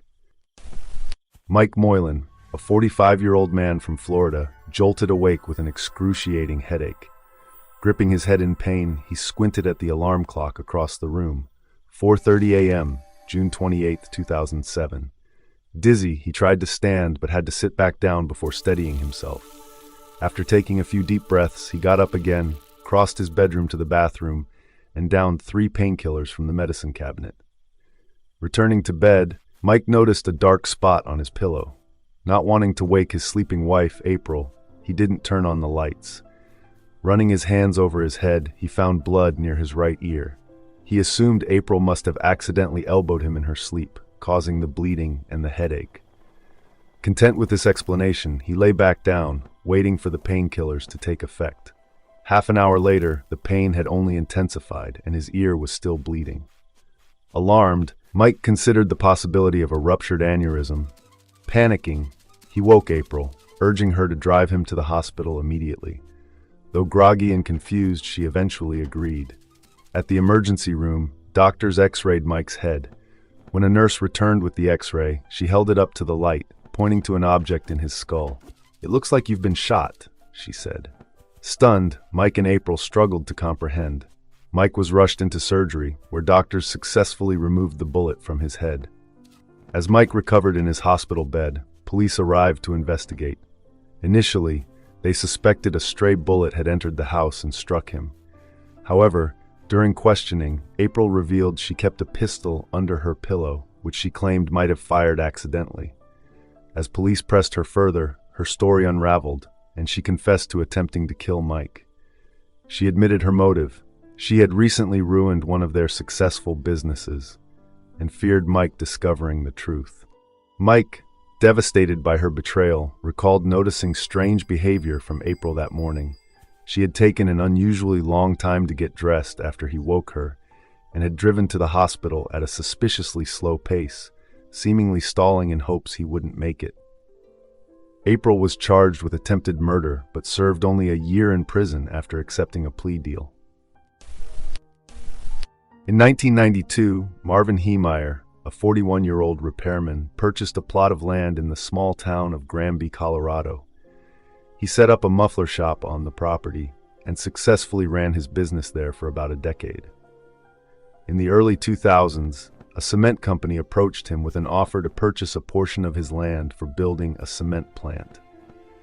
Initially, Marvin was reluctant, but the company offered a substantial amount of money, and after lengthy negotiations, Marvin was ready to sell. However, just before the deal could be finalized, Granby's zoning commission informed the cement company that they didn't need Marvin's land to proceed with construction. They could build the plant adjacent to his property instead. The cement company quickly abandoned the deal, thrilled to avoid the purchase. Marvin, on the other hand, was enraged. Not only had he lost a potentially lucrative deal, but the construction of the plant next to his property also posed major disruptions. The neighboring land, which Marvin had used as a shortcut between his home and muffler shop, was now inaccessible. Marvin began petitioning the town to halt the construction, but every appeal was rejected. Within a year, the cement plant was built and operational, directly beside Marvin's property. The situation left Marvin feeling betrayed and embittered. Over the next few years, his frustrations grew as he clashed with town officials over zoning decisions, and he became convinced that the system was stacked against him. On the afternoon of June 4, 2004, the residents of Granby were startled by a thunderous noise reverberating through the town. When they rushed outside, they were met with a shocking sight: a massive, fully armored bulldozer rumbling down the streets. The vehicle was encased in steel plates over a foot thick in some areas, leaving no visible windows or openings. Inside, the driver had welded himself in and installed cameras on the exterior to navigate. The heavily modified bulldozer, later dubbed the Killdozer, was traveling at a slow but relentless pace of about 4 miles per hour, crushing everything in its path. Marvin Heemeyer was at the controls, seeking revenge against those he believed had wronged him. Over the course of 2 hours, he used the Killdozer to destroy 13 buildings, beginning with the cement plant that had fueled his grudge. He then targeted the town hall, a local bank, the police station, the local newspaper's office, a hardware store, and even the home of Granby's former mayor. Terrified residents fled for safety and frantically called 911. Police scrambled to stop the armored machine, but were helpless against its sheer power and impenetrable exterior. Even their largest vehicles were effortlessly pushed aside, and SWAT teams' high-caliber, armor-piercing rounds proved useless. The rampage only ended when the bulldozer became trapped in the basement of a building, its treads unable to gain traction. Moments later, the engine gave out, leaving the machine immobilized. It took authorities 7 hours to cut through the thick armor and access the inside of the bulldozer. There, they found Marvin, who had taken his own life. It was later revealed that Marvin had spent over a year and a half meticulously modifying the bulldozer into an unstoppable assault vehicle.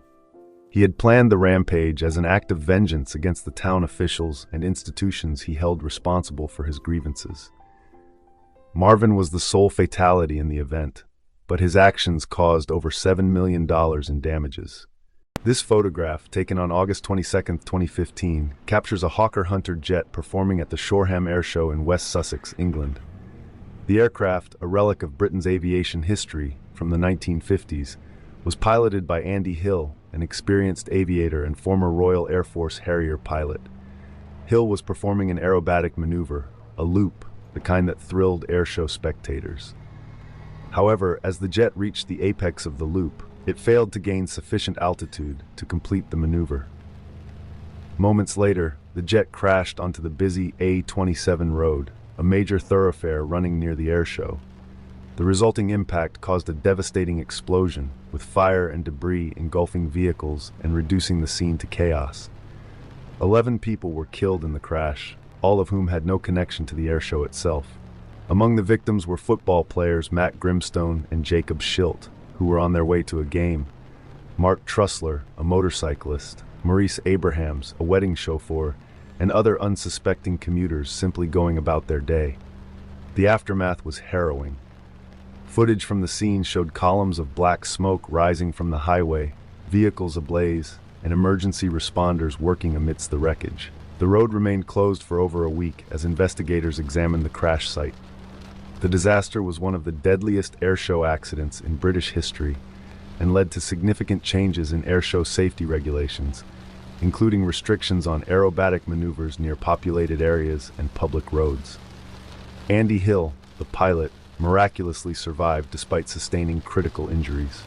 He was placed in a medically induced coma and later faced charges of manslaughter by gross negligence. Prosecutors argued that his flying was reckless and that he should have abandoned the maneuver when it became clear the jet lacked the speed and altitude to complete it. However, Hill maintained that he had no memory of the crash and suggested he might have experienced cognitive impairment during the flight. In 2019, after a highly publicized trial, he was acquitted of all charges, with the jury finding that his actions did not meet the threshold for gross negligence. This seemingly ordinary photograph of a jet mid-display belies the horror that unfolded seconds later. Argument. Captured in Tehran, Iran in 1978 by French-Iranian photographer Abbas, this powerful image freezes an emotionally charged moment during the Iranian Revolution. The photograph shows a grief-stricken rioter holding the shoes of his slain comrade, who had been shot dead when military forces opened fire on a crowd of demonstrators. The soldier, defensive and tense, argues that it was not his unit that carried out the shooting. This photograph is part of Abbas's renowned collection, Iran Diary, 1971-2002, a work that documents the tumultuous period leading up to and following the Iranian Revolution. The revolution was marked by widespread protests against the Shah's regime, fueled by dissatisfaction over political repression, economic disparity, and cultural identity struggles. As tensions escalated, violent clashes between the military and demonstrators became tragically common, leaving thousands dead or injured. Timothy Treadwell, famously known as the Grizzly Man, was a dedicated bear enthusiast whose admiration for these creatures drove his passion for environmentalism and documentary filmmaking. His primary focus was the grizzly bears of Katmai National Park in Alaska. Starting in the late 1980s, Treadwell would spend each summer camping in the park, capturing intimate footage of these magnificent animals. Treadwell would set up camp in an area he called the Grizzly Sanctuary, a lush green field near Hollow Bay where bears congregated in a relaxed and non-aggressive state. This allowed him to approach the bears closely and film them with remarkable proximity. Later in the summer, he moved to a more densely forested region called the Grizzly Maze near Kaflia Bay. Here, the terrain's thick vegetation enabled him to get even closer to the bears, often unnoticed. Treadwell's behavior raised significant concerns among Katmai's park rangers. They deemed his methods reckless, as he routinely entered the personal space of these powerful predators, ignoring the inherent risks. Despite their warnings, Treadwell believed his interactions were safe, claiming to understand and connect with the grizzlies on a deeper level. His emotional attachment to the bears was evident. He even interacted with bear cubs, which the parent bears surprisingly tolerated. Treadwell felt accepted by the grizzlies, likening himself to one of their own. Typically, Treadwell spent his summers alone in Alaska with just his camera.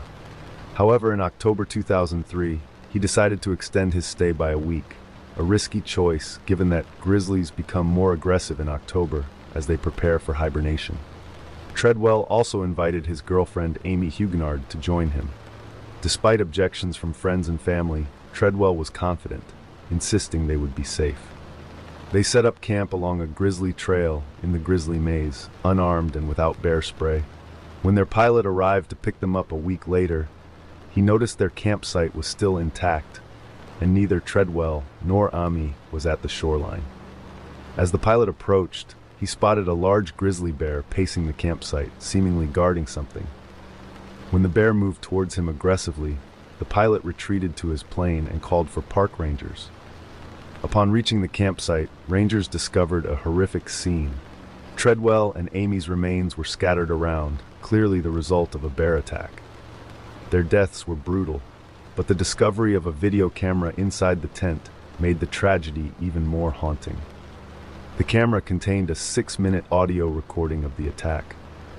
Although the screen was blank, the sounds were disturbingly clear. The recording began with Treadwell leaving the tent after hearing a bear outside. The bear attacked him almost immediately, and Treadwell screamed for Amy to help. His cries of "It's killing me" are heard in the tape as the bear had his head in its jaws. Amy, paralyzed with fear, screamed back instructions to play dead, but it was futile. The recording captured Treadwell's desperate pleas for Amy to flee, but she stayed frozen in terror. After dragging Treadwell away, the bear returned for Amy, and her screams filled the audio before abruptly ceasing.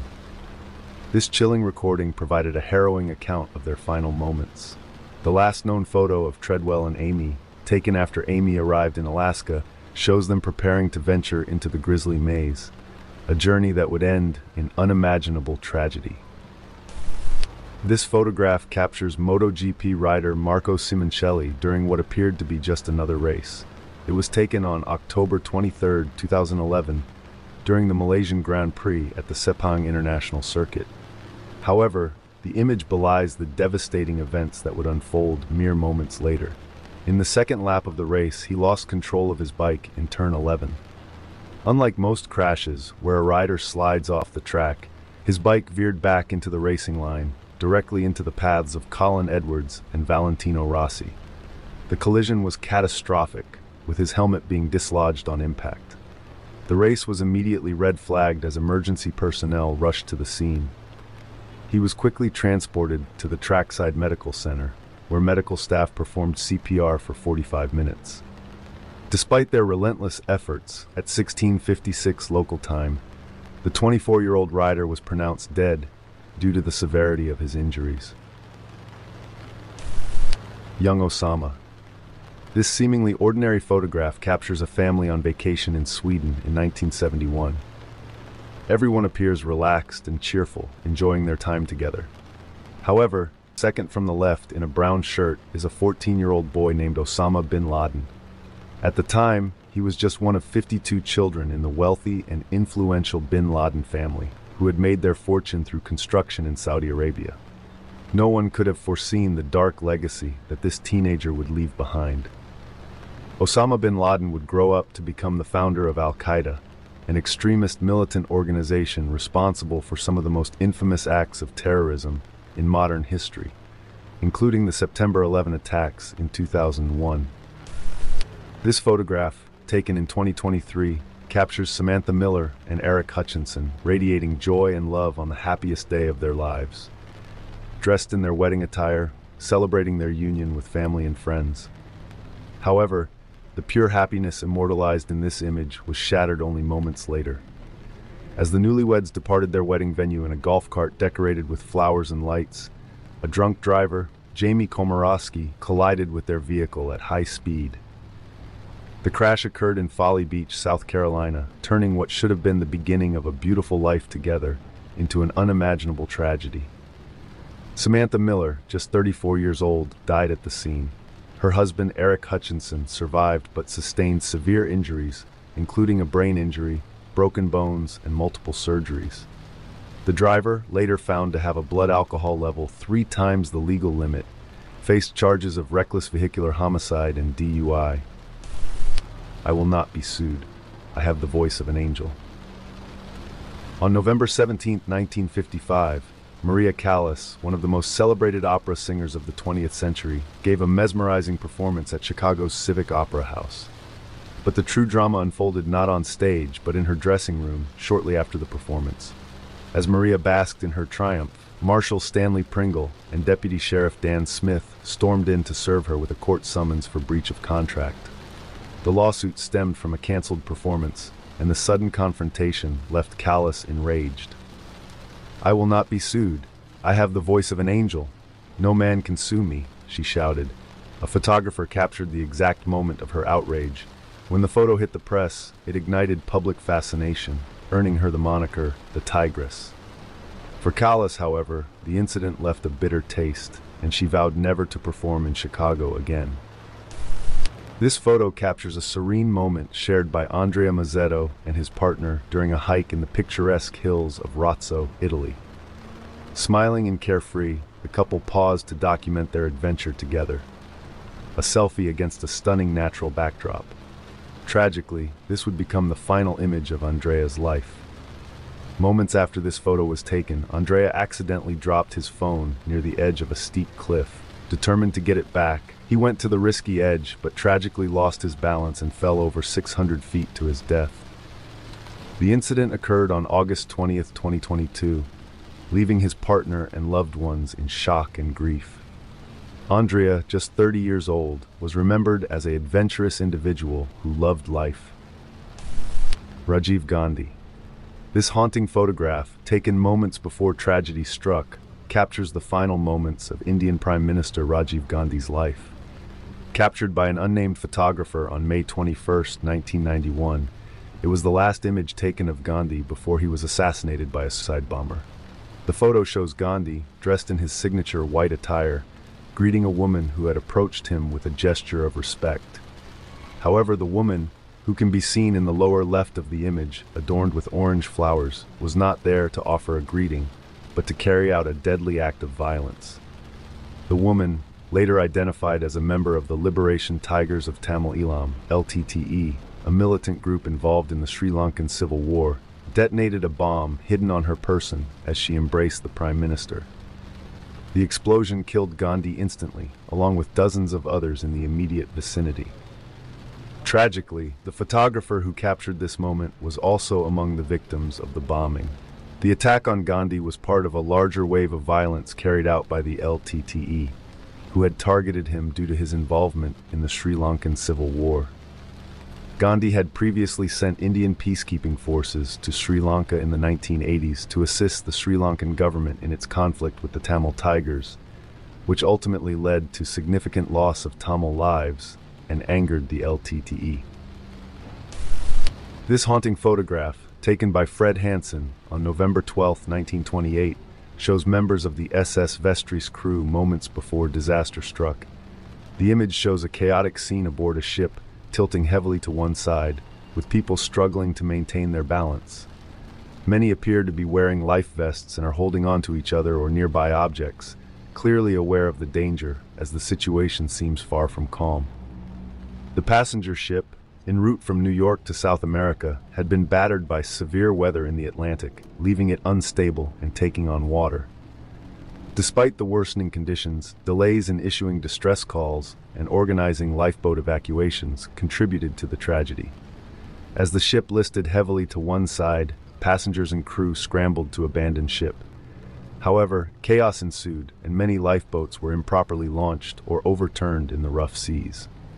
Of the 326 people aboard, 111 perished, including women and children. Investigations later revealed negligence in the ship's maintenance and the crew's response to the emergency.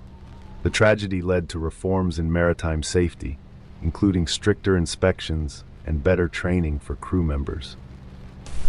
Atomic bomb detonation. Harold Edgerton, a pioneering physicist and photographer from MIT, forever changed the way we see the world through his invention of strobe light photography. Known for his iconic image of a bullet piercing an apple, Edgerton's innovations allowed for the capture of high-speed events with stunning clarity. His work eventually found its way into one of the most destructive and controversial arenas of the 20th century, atomic bomb testing. In 1947, Edgerton's research firm, Edgerton, Germeshausen and Greer, EG&G, was commissioned by the U.S. government to document atomic bomb tests in Nevada and the Pacific. The goal was to provide detailed visual analysis of nuclear explosions, an invaluable tool for military research and scientific understanding. Using his groundbreaking photographic techniques, Edgerton created some of the most striking and scientifically valuable images of atomic detonations. One of these images, captured on June 5, 1952, during the Operation Tumbler Snapper test series at the Nevada Proving Grounds, taken with a shutter speed of just 100 millionth of a second, the photograph freezes an atomic explosion at an almost inconceivable moment in time.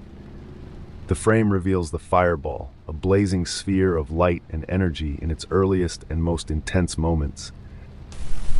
This photograph shows Brazilian priest Adelir Antonio de Carli preparing for his daring and unconventional journey in April 2008. Determined to break a world record, he planned to fly over 19 hours, suspended by 600 helium-filled balloons, combining his faith with a desire to raise awareness for a spiritual retreat. Father de Carli took off from the coastal city of Paranaguá, Brazil, equipped with a parachute, a GPS device, and a satellite phone. Initially, he appeared confident, even communicating with supporters from the air.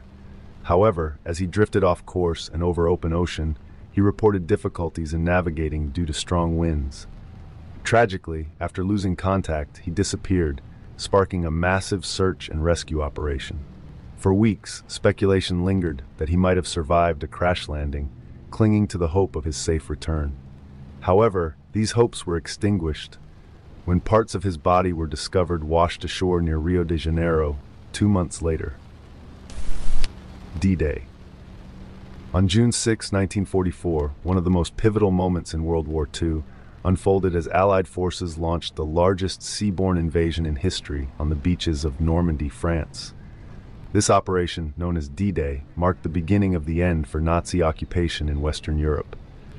The harrowing events of that day were captured by renowned photographer Robert Capa, who was embedded with the troops. His images, though blurry and grainy, powerfully convey the chaos, terror, and sacrifice that defined the brutal landings. One of Capa's most iconic photographs from D-Day shows Private First Class Houston Riley, a 22-year-old soldier, caught in the midst of the battle. Riley had been struck by multiple bullets, but continued to press forward in the midst of the onslaught. As Capa's camera clicked, he witnessed the violence and horror of war up close. In a later recounting of the moment, Riley recalled his disbelief at seeing Capa on the beach. Capa, undeterred by the constant barrage of gunfire, spent about an hour and a half photographing the men around him as they fought for their lives. Many soldiers died within close proximity to him, but Capa continued his work, documenting the brutal reality of war as it unfolded before him. Despite the technical flaws, these photographs became some of the most iconic images of World War II, offering a raw, unfiltered glimpse into the inferno of the beach assault. This chilling photograph, taken by a passenger aboard Japan Airlines Flight 123 on August 12, 1985, captures what appeared to be an ordinary flight moment. Yet, unknown to those aboard, disaster was imminent. Just 12 minutes after takeoff from Tokyo's Haneda Airport, the Boeing 747 suffered a catastrophic structural failure caused by a faulty repair to its rear pressure bulkhead. To understand how this tragedy unfolded, we must go back to 1978. when the aircraft, a Boeing 747-146SR, was involved in a significant incident during a domestic flight. While landing at Atami Airport, the plane suffered a severe tail strike due to an improper landing approach. Although none of the 394 passengers died, 25 were injured, and the aft pressure bulkhead, a critical component of the aircraft's pressurization system, sustained a significant crack. Japan Airlines lacked the expertise to repair such extensive damage and contracted Boeing to handle it. The repair process involved replacing a section of the bulkhead. Typically, overlapping sections are secured with 2 rows of rivets or a splice plate for additional support. However, a grave mistake occurred during the repair. Instead of properly installing a single splice plate, 2 separate plates were used, creating a flawed structure secured by only 1 row of rivets. To make matters worse, a seal concealed this error, allowing it to pass inspection unnoticed. Over the next 7 years, the aircraft endured over 12,000 pressurization cycles, causing the flawed bulkhead to slowly weaken. By August 12, 1985, undetected cracks had compromised the structure. Shortly after takeoff from Haneda Airport, the aft pressure bulkhead catastrophically failed, resulting in rapid cabin decompression. The explosion also tore off a large section of the aircraft's tail, including the vertical stabilizer and rudder, severing all 4 hydraulic systems and rendering the plane uncontrollable. The crew, unaware of the full extent of the damage, struggled to regain control. Without functional hydraulics, the aircraft entered an uncontrollable cycle of pitching and rolling motions.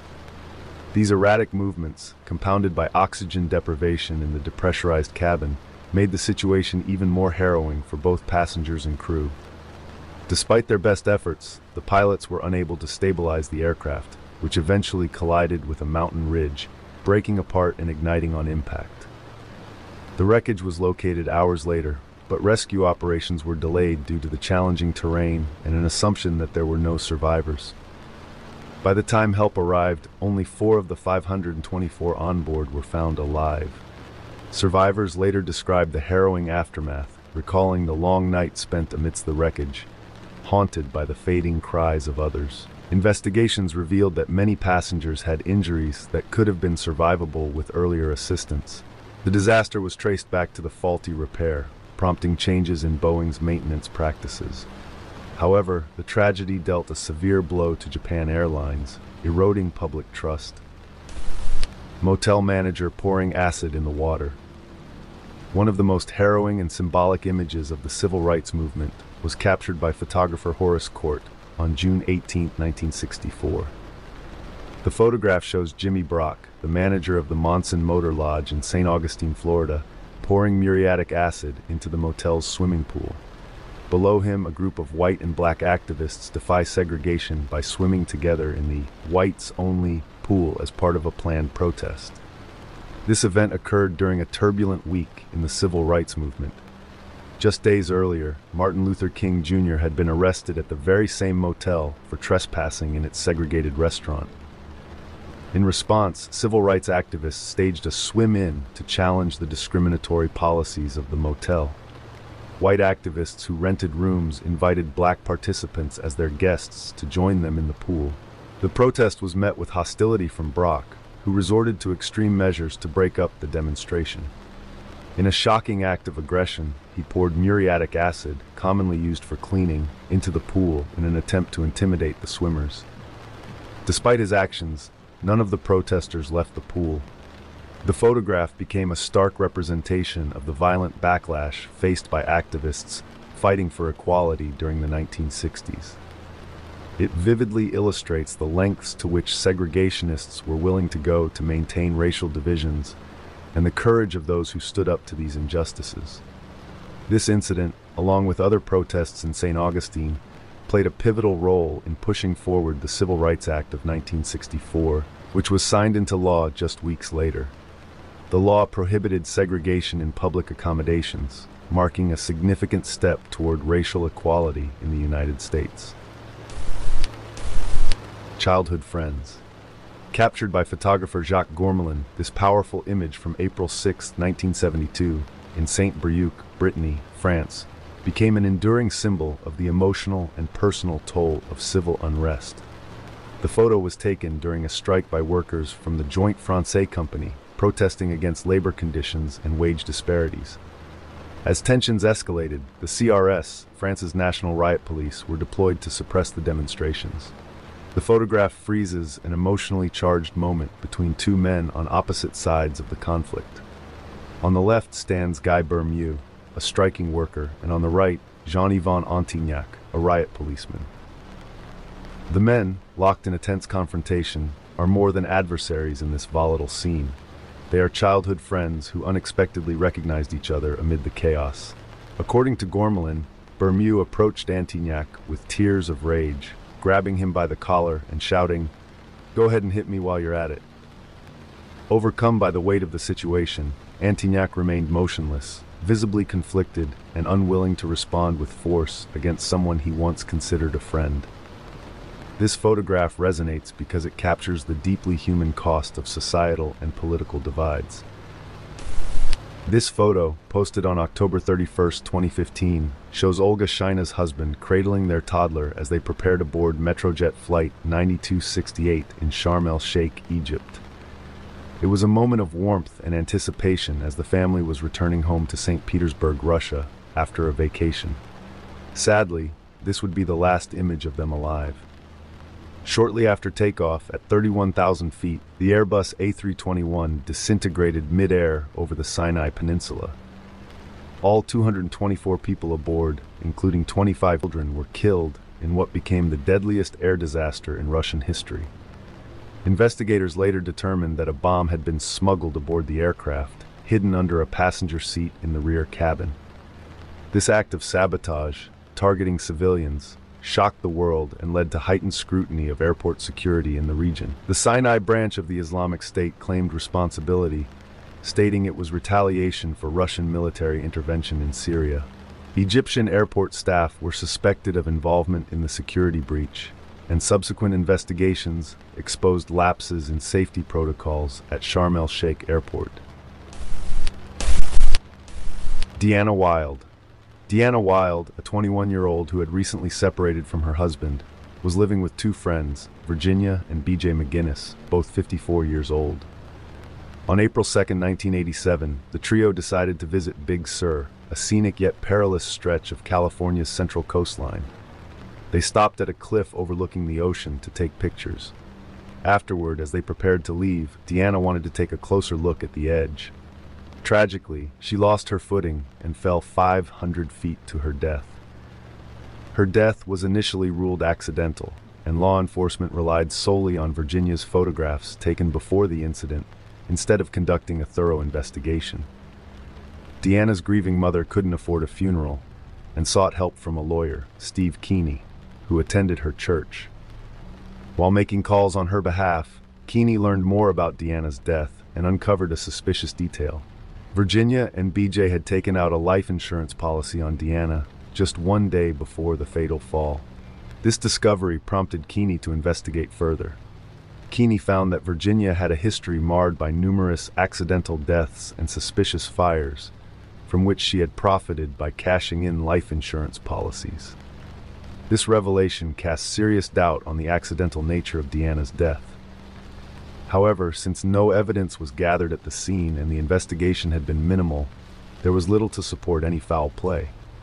Undeterred, Keeney spent 5 years meticulously building a case against Virginia and BJ, ultimately leading to their arrest.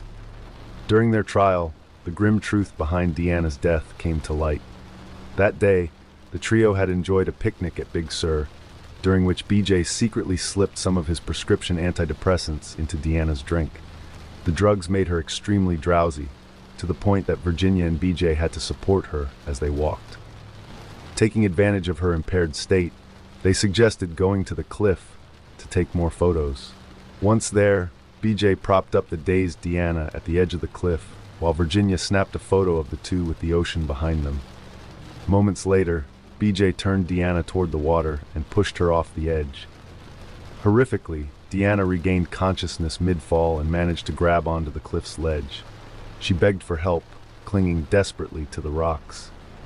Rather than assist her, Virginia and BJ picked up stones and bludgeoned her hands until she lost her grip and plummeted to her death.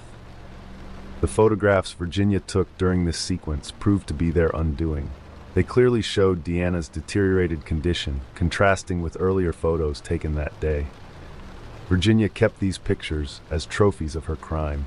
It was eventually discovered that Virginia was an uncaught serial killer who had murdered numerous people to collect life insurance payouts, including her own 3-year-old daughter. BJ passed away during the trial, but Virginia was convicted and sentenced to life in prison.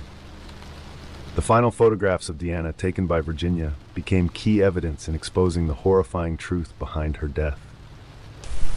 This photo captures Carl Wallenda, the legendary high-wire performer, just moments before his fatal fall on March 22, 1978, in San Juan, Puerto Rico. Wallenda, known for his incredible balance and courage, was attempting a daring high-wire walk between two buildings, 121 feet above the ground, with no safety net below, a hallmark of his performances. Despite his vast experience and previous successes in similar feats, this walk would end in tragedy. As Wallenda made his way across the wire, he lost his balance and fell to the pavement below. The height and the impact led to fatal injuries. The crowd, initially unaware of the severity of the situation, was left in shock and disbelief as emergency personnel arrived on the scene. Carl Wallenda's death marked the end of an era for the Flying Wallendas, a family of acrobats famous for their death-defying stunts. His fall was attributed to a combination of factors, including a strong gust of wind and his age.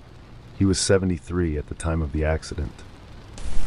This photograph, captured by David Monderer from the pedestrian walkway of the Manhattan Bridge on the morning of September 11, 2001, shows a peaceful and serene view of New York City, with the World Trade Center towers standing tall against a clear sky.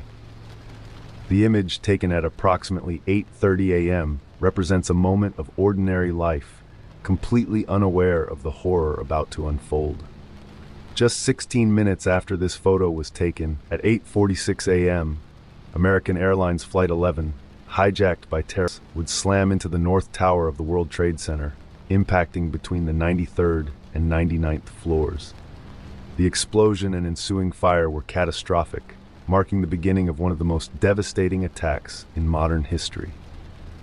The collision ignited a sequence of tragic events, leading to the eventual collapse of both towers and the loss of nearly 3,000 lives. This image, taken from a vantage point of calm, was taken moments before a pivotal moment in history that changed the world forever. This photo captures Hendra Gunawan Sawal and his 3 friends aboard AirAsia flight QZ8501 on December 28, 2014, just moments before the aircraft's tragic departure from Surabaya, Indonesia.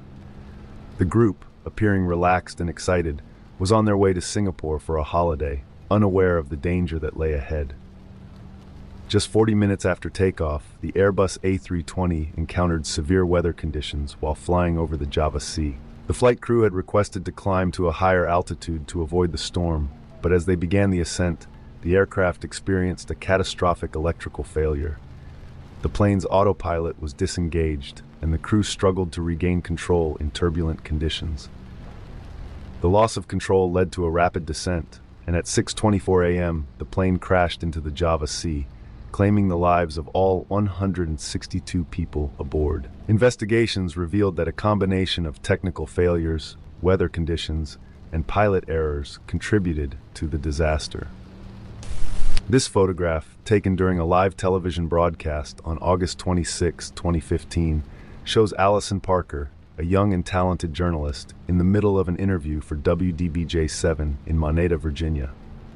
Parker, along with her cameraman Adam Ward, was conducting a routine segment when their lives were abruptly cut short. Just moments after this photo was taken, a former co-worker of Parker's, Vester Lee Flanagan, approached the scene and opened fire on both Parker and Ward. The attack, which occurred live on air, was broadcasted to thousands of viewers, leaving the public in shock and horror. Flanagan, who had previously been fired from the station, filmed the shooting and later posted it on social media. He then fled the scene, leading to a nationwide manhunt. The tragic incident claimed the lives of both Parker and Ward, leaving behind a legacy of their work and dedication. Tereska's Scrawls. Taken in 1948 by David Seymour, one of the founders of Magnum Photos and a prominent photojournalist of the 20th century, this haunting photograph speaks volumes without uttering a single word. The setting is a home for emotionally disturbed children in post-war Warsaw, a place where the scars of World War II lingered in the young lives it sheltered. On this particular day, the children were asked to draw their idea of home on the blackboard. While most children sketched houses and family scenes, Tereska's contribution was markedly different. Her chalk scrawls were chaotic, erratic lines that defied traditional interpretation. But perhaps the most striking element of the image is not the drawing itself, but Tereska's expression. Her piercing, haunted gaze tells a story of trauma that words cannot capture. Tereska had grown up in a concentration camp, a place where the concept of home was likely replaced with terror, loss, and unimaginable suffering. Her drawing, though indecipherable, seems to embody the chaos and pain etched into her memory. Seymour's work as a photojournalist often delved into themes of humanity and its fragility, and Tereska's Scrawls remains one of his most enduring pieces. This photograph captures Marco Siffredi, the fearless French snowboarder, just before embarking on his historic attempt to descend Mount Everest in 2002. Known for his daring exploits, Siffredi was determined to conquer the world's highest peak on his snowboard, a feat that had never been successfully completed. On the morning of September 8, 2002, after summiting Everest without supplemental oxygen, Siffredi began his descent from the summit, poised to make history. He was attempting to ride down the face of the mountain, through the treacherous Lot's Face, a slope feared by even the most experienced climbers. Sadly, Siffredi never returned from his descent. His tracks were lost in a fierce storm, and he was never seen again. Despite extensive search efforts, no trace of him was found. His disappearance remains one of the great mysteries of modern mountaineering.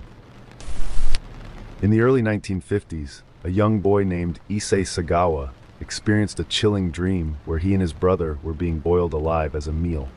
Upon waking, Sagawa found himself consumed by the thought of being on the opposite side of the pot, outside it, watching a human cook inside. This unsettling idea took root in his mind, growing into an obsession with consuming human flesh. By the time he reached first grade, he was already fantasizing about biting into his classmates' legs, his mouth watering at the mere sight of them. For the next 30 years, Sagawa managed to suppress these horrific urges. However, in 1981, while living in Tokyo, his dark desires became uncontrollable. One summer day, he spotted a woman on the street whom he felt an overwhelming urge to eat. Unable to resist, he followed her to her apartment, waited until she was inside, then climbed in through a window. Once inside, he realized he had no plan for what to do next. As he stood there, paralyzed with indecision, the woman woke up and screamed, prompting him to flee. Following this incident, Sagawa sought help from a psychiatrist, confessing that he had broken into the woman's home with the intent to eat her. The psychiatrist deemed Sagawa a high-risk threat to society, stating that he had already begun acting out his fantasies. However, Sagawa's wealthy and influential father intervened. Refusing to let his son face serious consequences, he used his power to bury the psychiatrist's findings and had Sagawa sent to Paris under the guise of furthering his education. In Paris, Sagawa enrolled at the Sorbonne University to study literature, but his cannibalistic urges resurfaced. Instead of seeking further psychiatric help, Sagawa began scouting for a victim. He fixated on finding a tall, beautiful Western woman, whom he believed could somehow transfer her strength and beauty to him through consumption. Eventually, he set his sights on Renee Hartevelt, a 25-year-old Dutch student attending the same university. Using money from his father, Sagawa hired Renee to tutor him, cultivating a friendship and gaining her trust. One evening, he invited her to his apartment. While Renee sat with her back turned, Sagawa retrieved a rifle and attempted to shoot her, but the gun jammed. Unaware of his intentions, Renee remained unharmed, and Sagawa decided to act as if nothing had happened. Still, he interpreted the failed attempt as a possible sign that he should abandon his plan. Yet, his obsession overpowered his doubts. The next evening, Sagawa invited Renee back to his apartment. This time, when he fired the rifle, it worked. For a fleeting moment, he considered calling for help, but he quickly dismissed the thought, convincing himself that he had waited too long for this opportunity. Attempting to bite into her immediately, Sagawa found it too difficult and unappealing. Undeterred, he left his apartment to purchase a knife, returned, and began methodically cutting into Renee's body, consuming her flesh over the next 2 days. Throughout the ordeal, he took photographs of himself engaging in the act. Once satiated, Sagawa stored parts of Renee's remains in his freezer, packed others into suitcases, and attempted to dispose of them in a nearby lake. However, the weight of the suitcases and his suspicious behavior attracted the attention of bystanders, leading to a police inquiry. When officers inspected the luggage, they discovered Renee's remains. Sagawa confessed on the spot, stating plainly that he had killed her to eat her flesh. Sagawa spent 2 years in a French prison awaiting trial. When his case finally went before a judge, the crime was deemed so grotesque that the judge ruled Sagawa insane and unfit to stand trial, ordering his indefinite commitment to a mental institution. Soon after, French authorities deported him to Japan, expecting him to remain institutionalized. However, due to sealed court records, Japanese officials were unable to access the details of his crime, leaving them without grounds to detain him. In 1986, Sagawa walked out of the mental institution a free man. Since his release, Sagawa has lived openly in Japan, profiting from his infamy. He has written books, appeared on television, and even been invited to serve as a food critic. Shockingly, he has expressed a desire to commit cannibalism again, stating that he cannot die without fulfilling his craving to consume another human. This is the reality of a man who blatantly killed and ate someone, openly admits to it, and continues to walk free, exploiting his notoriety to this day. Tadeusz Żydkiewicz holding a picture of himself. The image of Tadeusz Żydkiewicz holding a photo captures a deeply significant moment in medical history. The photo he holds was awarded the title of National Geographic's Best Picture of 1987. It portrays Dr. Zbigniew Religa, a pioneering Polish cardiac surgeon, sitting beside his patient, Żydkiewicz, after Poland's first successful heart transplant. The surgery had lasted a grueling 23 hours, and in the photo, Dr. Religa monitors Żydkiewicz's vitals, his expression a mixture of exhaustion and triumph. In the lower right corner of the frame, one of Religa's colleagues is seen collapsed in sleep, utterly spent after the marathon operation. At the time, heart transplant surgeries were fraught with peril and skepticism, especially in Poland, where access to advanced medical technology was limited under the communist regime. Despite these challenges, Religa undertook the procedure, knowing the odds were against him. His determination paid off, saving Żydkiewicz's life and pushing the boundaries of what was medically possible. The most striking detail of this story is that Żydkiewicz not only survived the surgery, but went on to outlive his surgeon, Dr. Religa, who passed away in 2009 due to lung cancer. In the chaos of World War I, a hero emerged from an unexpected place, a homing pigeon named Cherami. This brave bird played a critical role in saving the lives of nearly 200 soldiers in October 1918 during the infamous Lost Battalion incident in the Argonne Forest.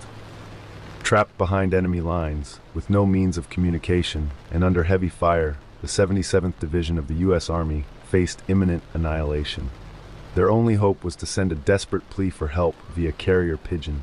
Cherami carried the soldiers' message, which read, "We are along the road parallel to 276.4. Our own artillery is dropping a barrage directly on us. For heaven's sake, stop it." Despite being shot multiple times during the journey, losing an eye and part of her leg, Cherami persevered and completed her mission. She delivered the message to headquarters, allowing the artillery fire to cease and reinforcements to locate and rescue the trapped battalion. In recognition of her extraordinary courage, Cherami was treated as a war hero. She was fitted with a small wooden leg and awarded France's prestigious Croix de Guerre medal for her service. The name Cherami, meaning dear friend in French, was a token of gratitude from the soldiers she saved. Interestingly, despite being named with the masculine form of Ami, the pigeon was later discovered to be female. This photo captures a moment of domestic violence that speaks volumes about the darker realities of relationships often hidden from public view. Taken by renowned photographer Donna Ferrato in 1982, the image features a suburban couple, Elizabeth and Bengt, whom Ferrato had met during a project documenting the lives of wealthy singers. That night, in their seemingly idyllic home, an argument erupted between the couple. As Ferrato's camera clicked, the confrontation escalated, and Elizabeth was struck by her partner. When Ferrato attempted to publish the image, she encountered staunch resistance. Editors deemed the subject too controversial, refusing to highlight domestic abuse in their magazines. But Ferrato was undeterred. She believed it was imperative to expose the hidden epidemic of domestic violence. In 1991, she published Living with the Enemy, a groundbreaking book chronicling the lives of victims of domestic abuse. The book not only shed light on a topic that was often ignored or dismissed, but also galvanized public discourse around the issue. The youngest mother. In one of the most shocking cases in medical history, Lina Medina, a Peruvian girl born on September 23, 1933, became the youngest confirmed mother at the age of just 5. Lina's parents took her to the hospital, alarmed by her rapidly growing abdomen, suspecting a tumor. Instead, doctors discovered an unthinkable reality. Lina was 7 months pregnant. This extraordinary case was attributed to a rare condition called precocious puberty, which causes early onset of sexual and physical development. Lina had fully functional reproductive organs at an age when most children are only beginning to understand the world around them. On May 14, 1939, Lina gave birth via cesarean section due to her small pelvic structure. The baby boy, named Gerardo after one of the doctors who delivered him, was healthy and weighed 2.7 kilograms. The circumstances surrounding Lina's pregnancy remain a disturbing mystery. An Armenian man dances for his lost son. This poignant and unforgettable photograph, taken by Antoine Agougian in 1998, captures a profound moment of grief, resilience, and cultural identity. Agougian, a celebrated French photographer of Armenian descent, was visiting Aparan, a town near Armenia's capital Yerevan. On that day, a local dance troupe was performing outdoors, with the community gathered to watch. As he began photographing the performance, an elderly man approached him, his face streaked with tears. The man, Ishran, shared his story. His son, his pride and joy, had tragically died from electrocution. In a heart-wrenching twist, Ishran told Agougian that he resembled his lost son. Moved by the encounter, Agougian asked Ishran if he would dance for him. What followed was a performance as raw and emotional as it was symbolic. Ishran began to dance, his movements an expression of his anguish and love, his grief and defiance. The dance troupe paused to observe, their figures silhouetted against the rugged Armenian mountains, adding depth and context to the moment. This chilling dashcam footage captures the final moments of TransAsia Flight 235 as it plummets into the Keelung River in Taiwan on February 4, 2015. The footage, recorded by a vehicle on the ground, shows the aircraft struggling to stay airborne after losing engine power shortly after takeoff from Taipei Songshan Airport. The pilots were attempting to restart the failed engine, but they mistakenly shut down the working engine instead, exacerbating the situation. The aircraft, an ATR-72 turboprop, became uncontrollable and fell into the river, impacting a bridge and narrowly missing cars on the road below. Out of the 58 people on board, only 15 survived, with many sustaining severe injuries. The disaster prompted an investigation that revealed serious flaws in pilot training, particularly in handling engine failure scenarios. Behind the counter. Captured on May 28, 1963, this powerful photograph freezes a moment of defiance and degradation in the heart of the American civil rights movement. Taken by Fred Blackwell, a photographer for the Jackson Daily News, the image depicts a sit-in at a Woolworth's whites-only lunch counter in Jackson, Mississippi. Seated from left to right are John Salter, a sociology professor, and students Joan Trumpauer and Ann Moody, all from Tougaloo College, a historically black institution that served as a vital hub for civil rights activism in Mississippi. The trio, steadfast and resolute, represented a challenge to entrenched racial segregation in the South. As they silently demanded the basic human right to be served equally, they were met with a storm of hatred. An enraged white mob surrounded them, pouring ketchup, mustard, and sugar over their heads and bodies. The protesters endured slurs, physical intimidation, and attempts to provoke them into retaliation. Yet they remained stoic. Tougaloo College, where the three protesters were based, was instrumental in training and supporting activists during the civil rights era. It became a safe haven for organizing efforts, and its students and faculty frequently risked their lives to challenge systemic racism. The image, widely circulated after its publication, galvanized support for the civil rights movement by exposing the world to the ugliness of segregation. Soviet soldiers harassing a German woman. This harrowing photograph captures a deeply disturbing moment during the aftermath of World War II. Taken near the West Hall section of the Leipzig Hauptbahnhof railway terminus, it shows two Soviet soldiers openly harassing a German woman. While the image itself is deeply unsettling, the context surrounding it reveals an even graver reality. During the Soviet occupation of German territories at the end of the war, sexual violence became a widespread and devastating consequence of the conflict. Historians estimate that as many as 2 million German women were victims of rape, with some subjected to this brutal violence repeatedly, in instances as horrific as 60 to 70 times. These atrocities were not isolated or incidental. In many cases, they were committed as acts of dominance and revenge, an assertion of power over a defeated enemy. This photo, taken on November 28, 2016, shows the Chapecoense football team and crew smiling together before boarding Lamia Flight 2933. Spirits were high as the team, based in the small Brazilian city of Chapecó, was flying to Medellin, Colombia, to play in the Copa Sudamericana finals, a historic moment for the club. Tragically, the celebration was short-lived. During the flight, the Avro RJ-85 aircraft ran out of fuel just moments before reaching its destination. Investigations later revealed that the flight had departed with insufficient fuel reserves, and the crew failed to declare an emergency in time. The combination of fuel exhaustion and electrical failure caused the plane to crash into a mountainside near Medellin. Out of the 77 passengers and crew on board, 71 lost their lives, including most of the players, staff, and journalists accompanying the team. Miraculously, 6 people survived, including 3 players, who would later carry the memory of their fallen teammates forward. An injured young mill worker. This poignant photograph, taken in October 1912, shows 11-year-old Giles Edmund Newsom, a victim of the harsh realities of child labor in early 20th century America. Earlier that year, while working at the Sanders Spinning Mill in Bessemer City, North Carolina, Giles endured a devastating accident. A piece of machinery fell on his foot, smashing his toe and causing him to fall onto a spinning machine. The accident crushed and tore out 2 of his fingers, permanently disabling him. Giles and his younger brother had been working at the mill for several months before the incident, part of a widespread practice where impoverished families relied on the meager wages their children could earn. After the accident, the family dynamic took a troubling turn. Giles's father, learning that any compensation from the mill would go directly to his injured son rather than to the parents, sought a compromise, while the boy's mother blamed them for taking the jobs in the first place.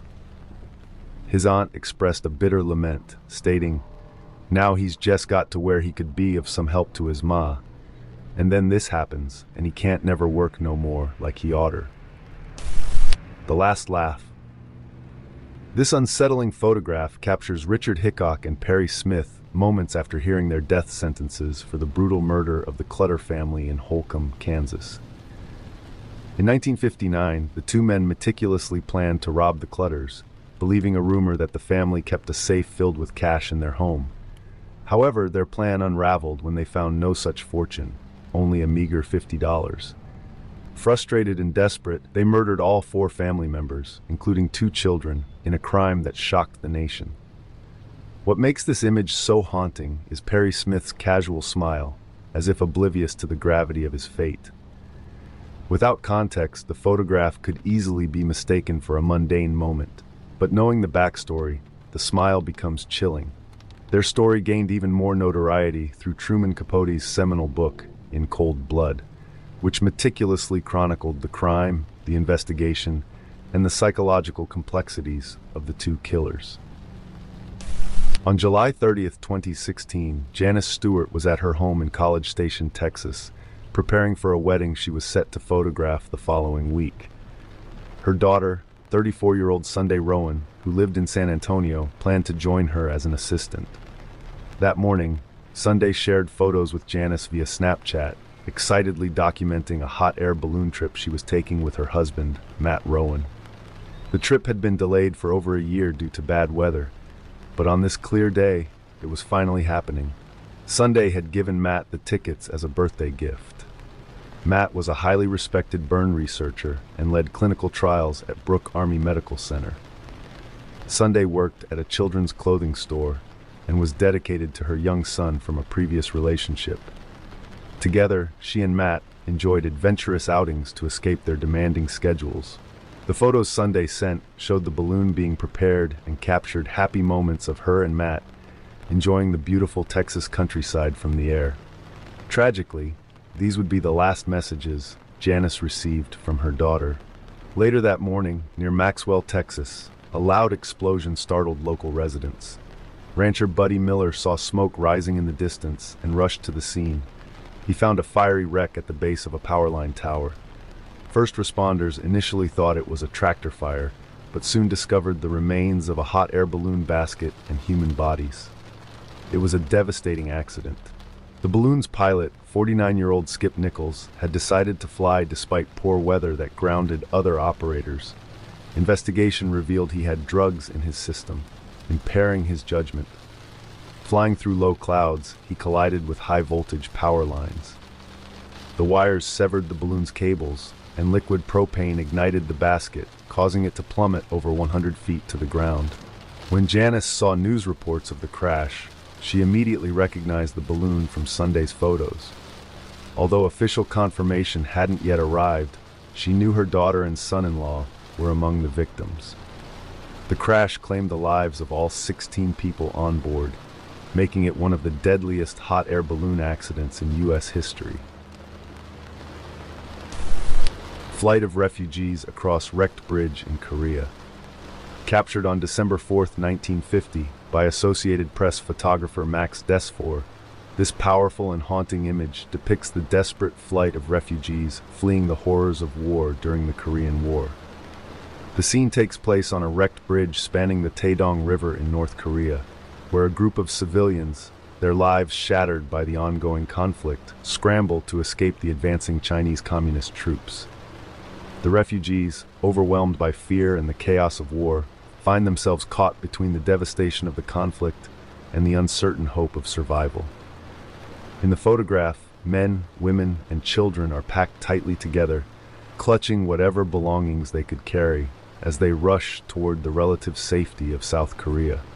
The urgency and peril of the moment are palpable in Desfour's photograph, which captures the raw human emotion of those desperate to escape the rapidly encroaching danger.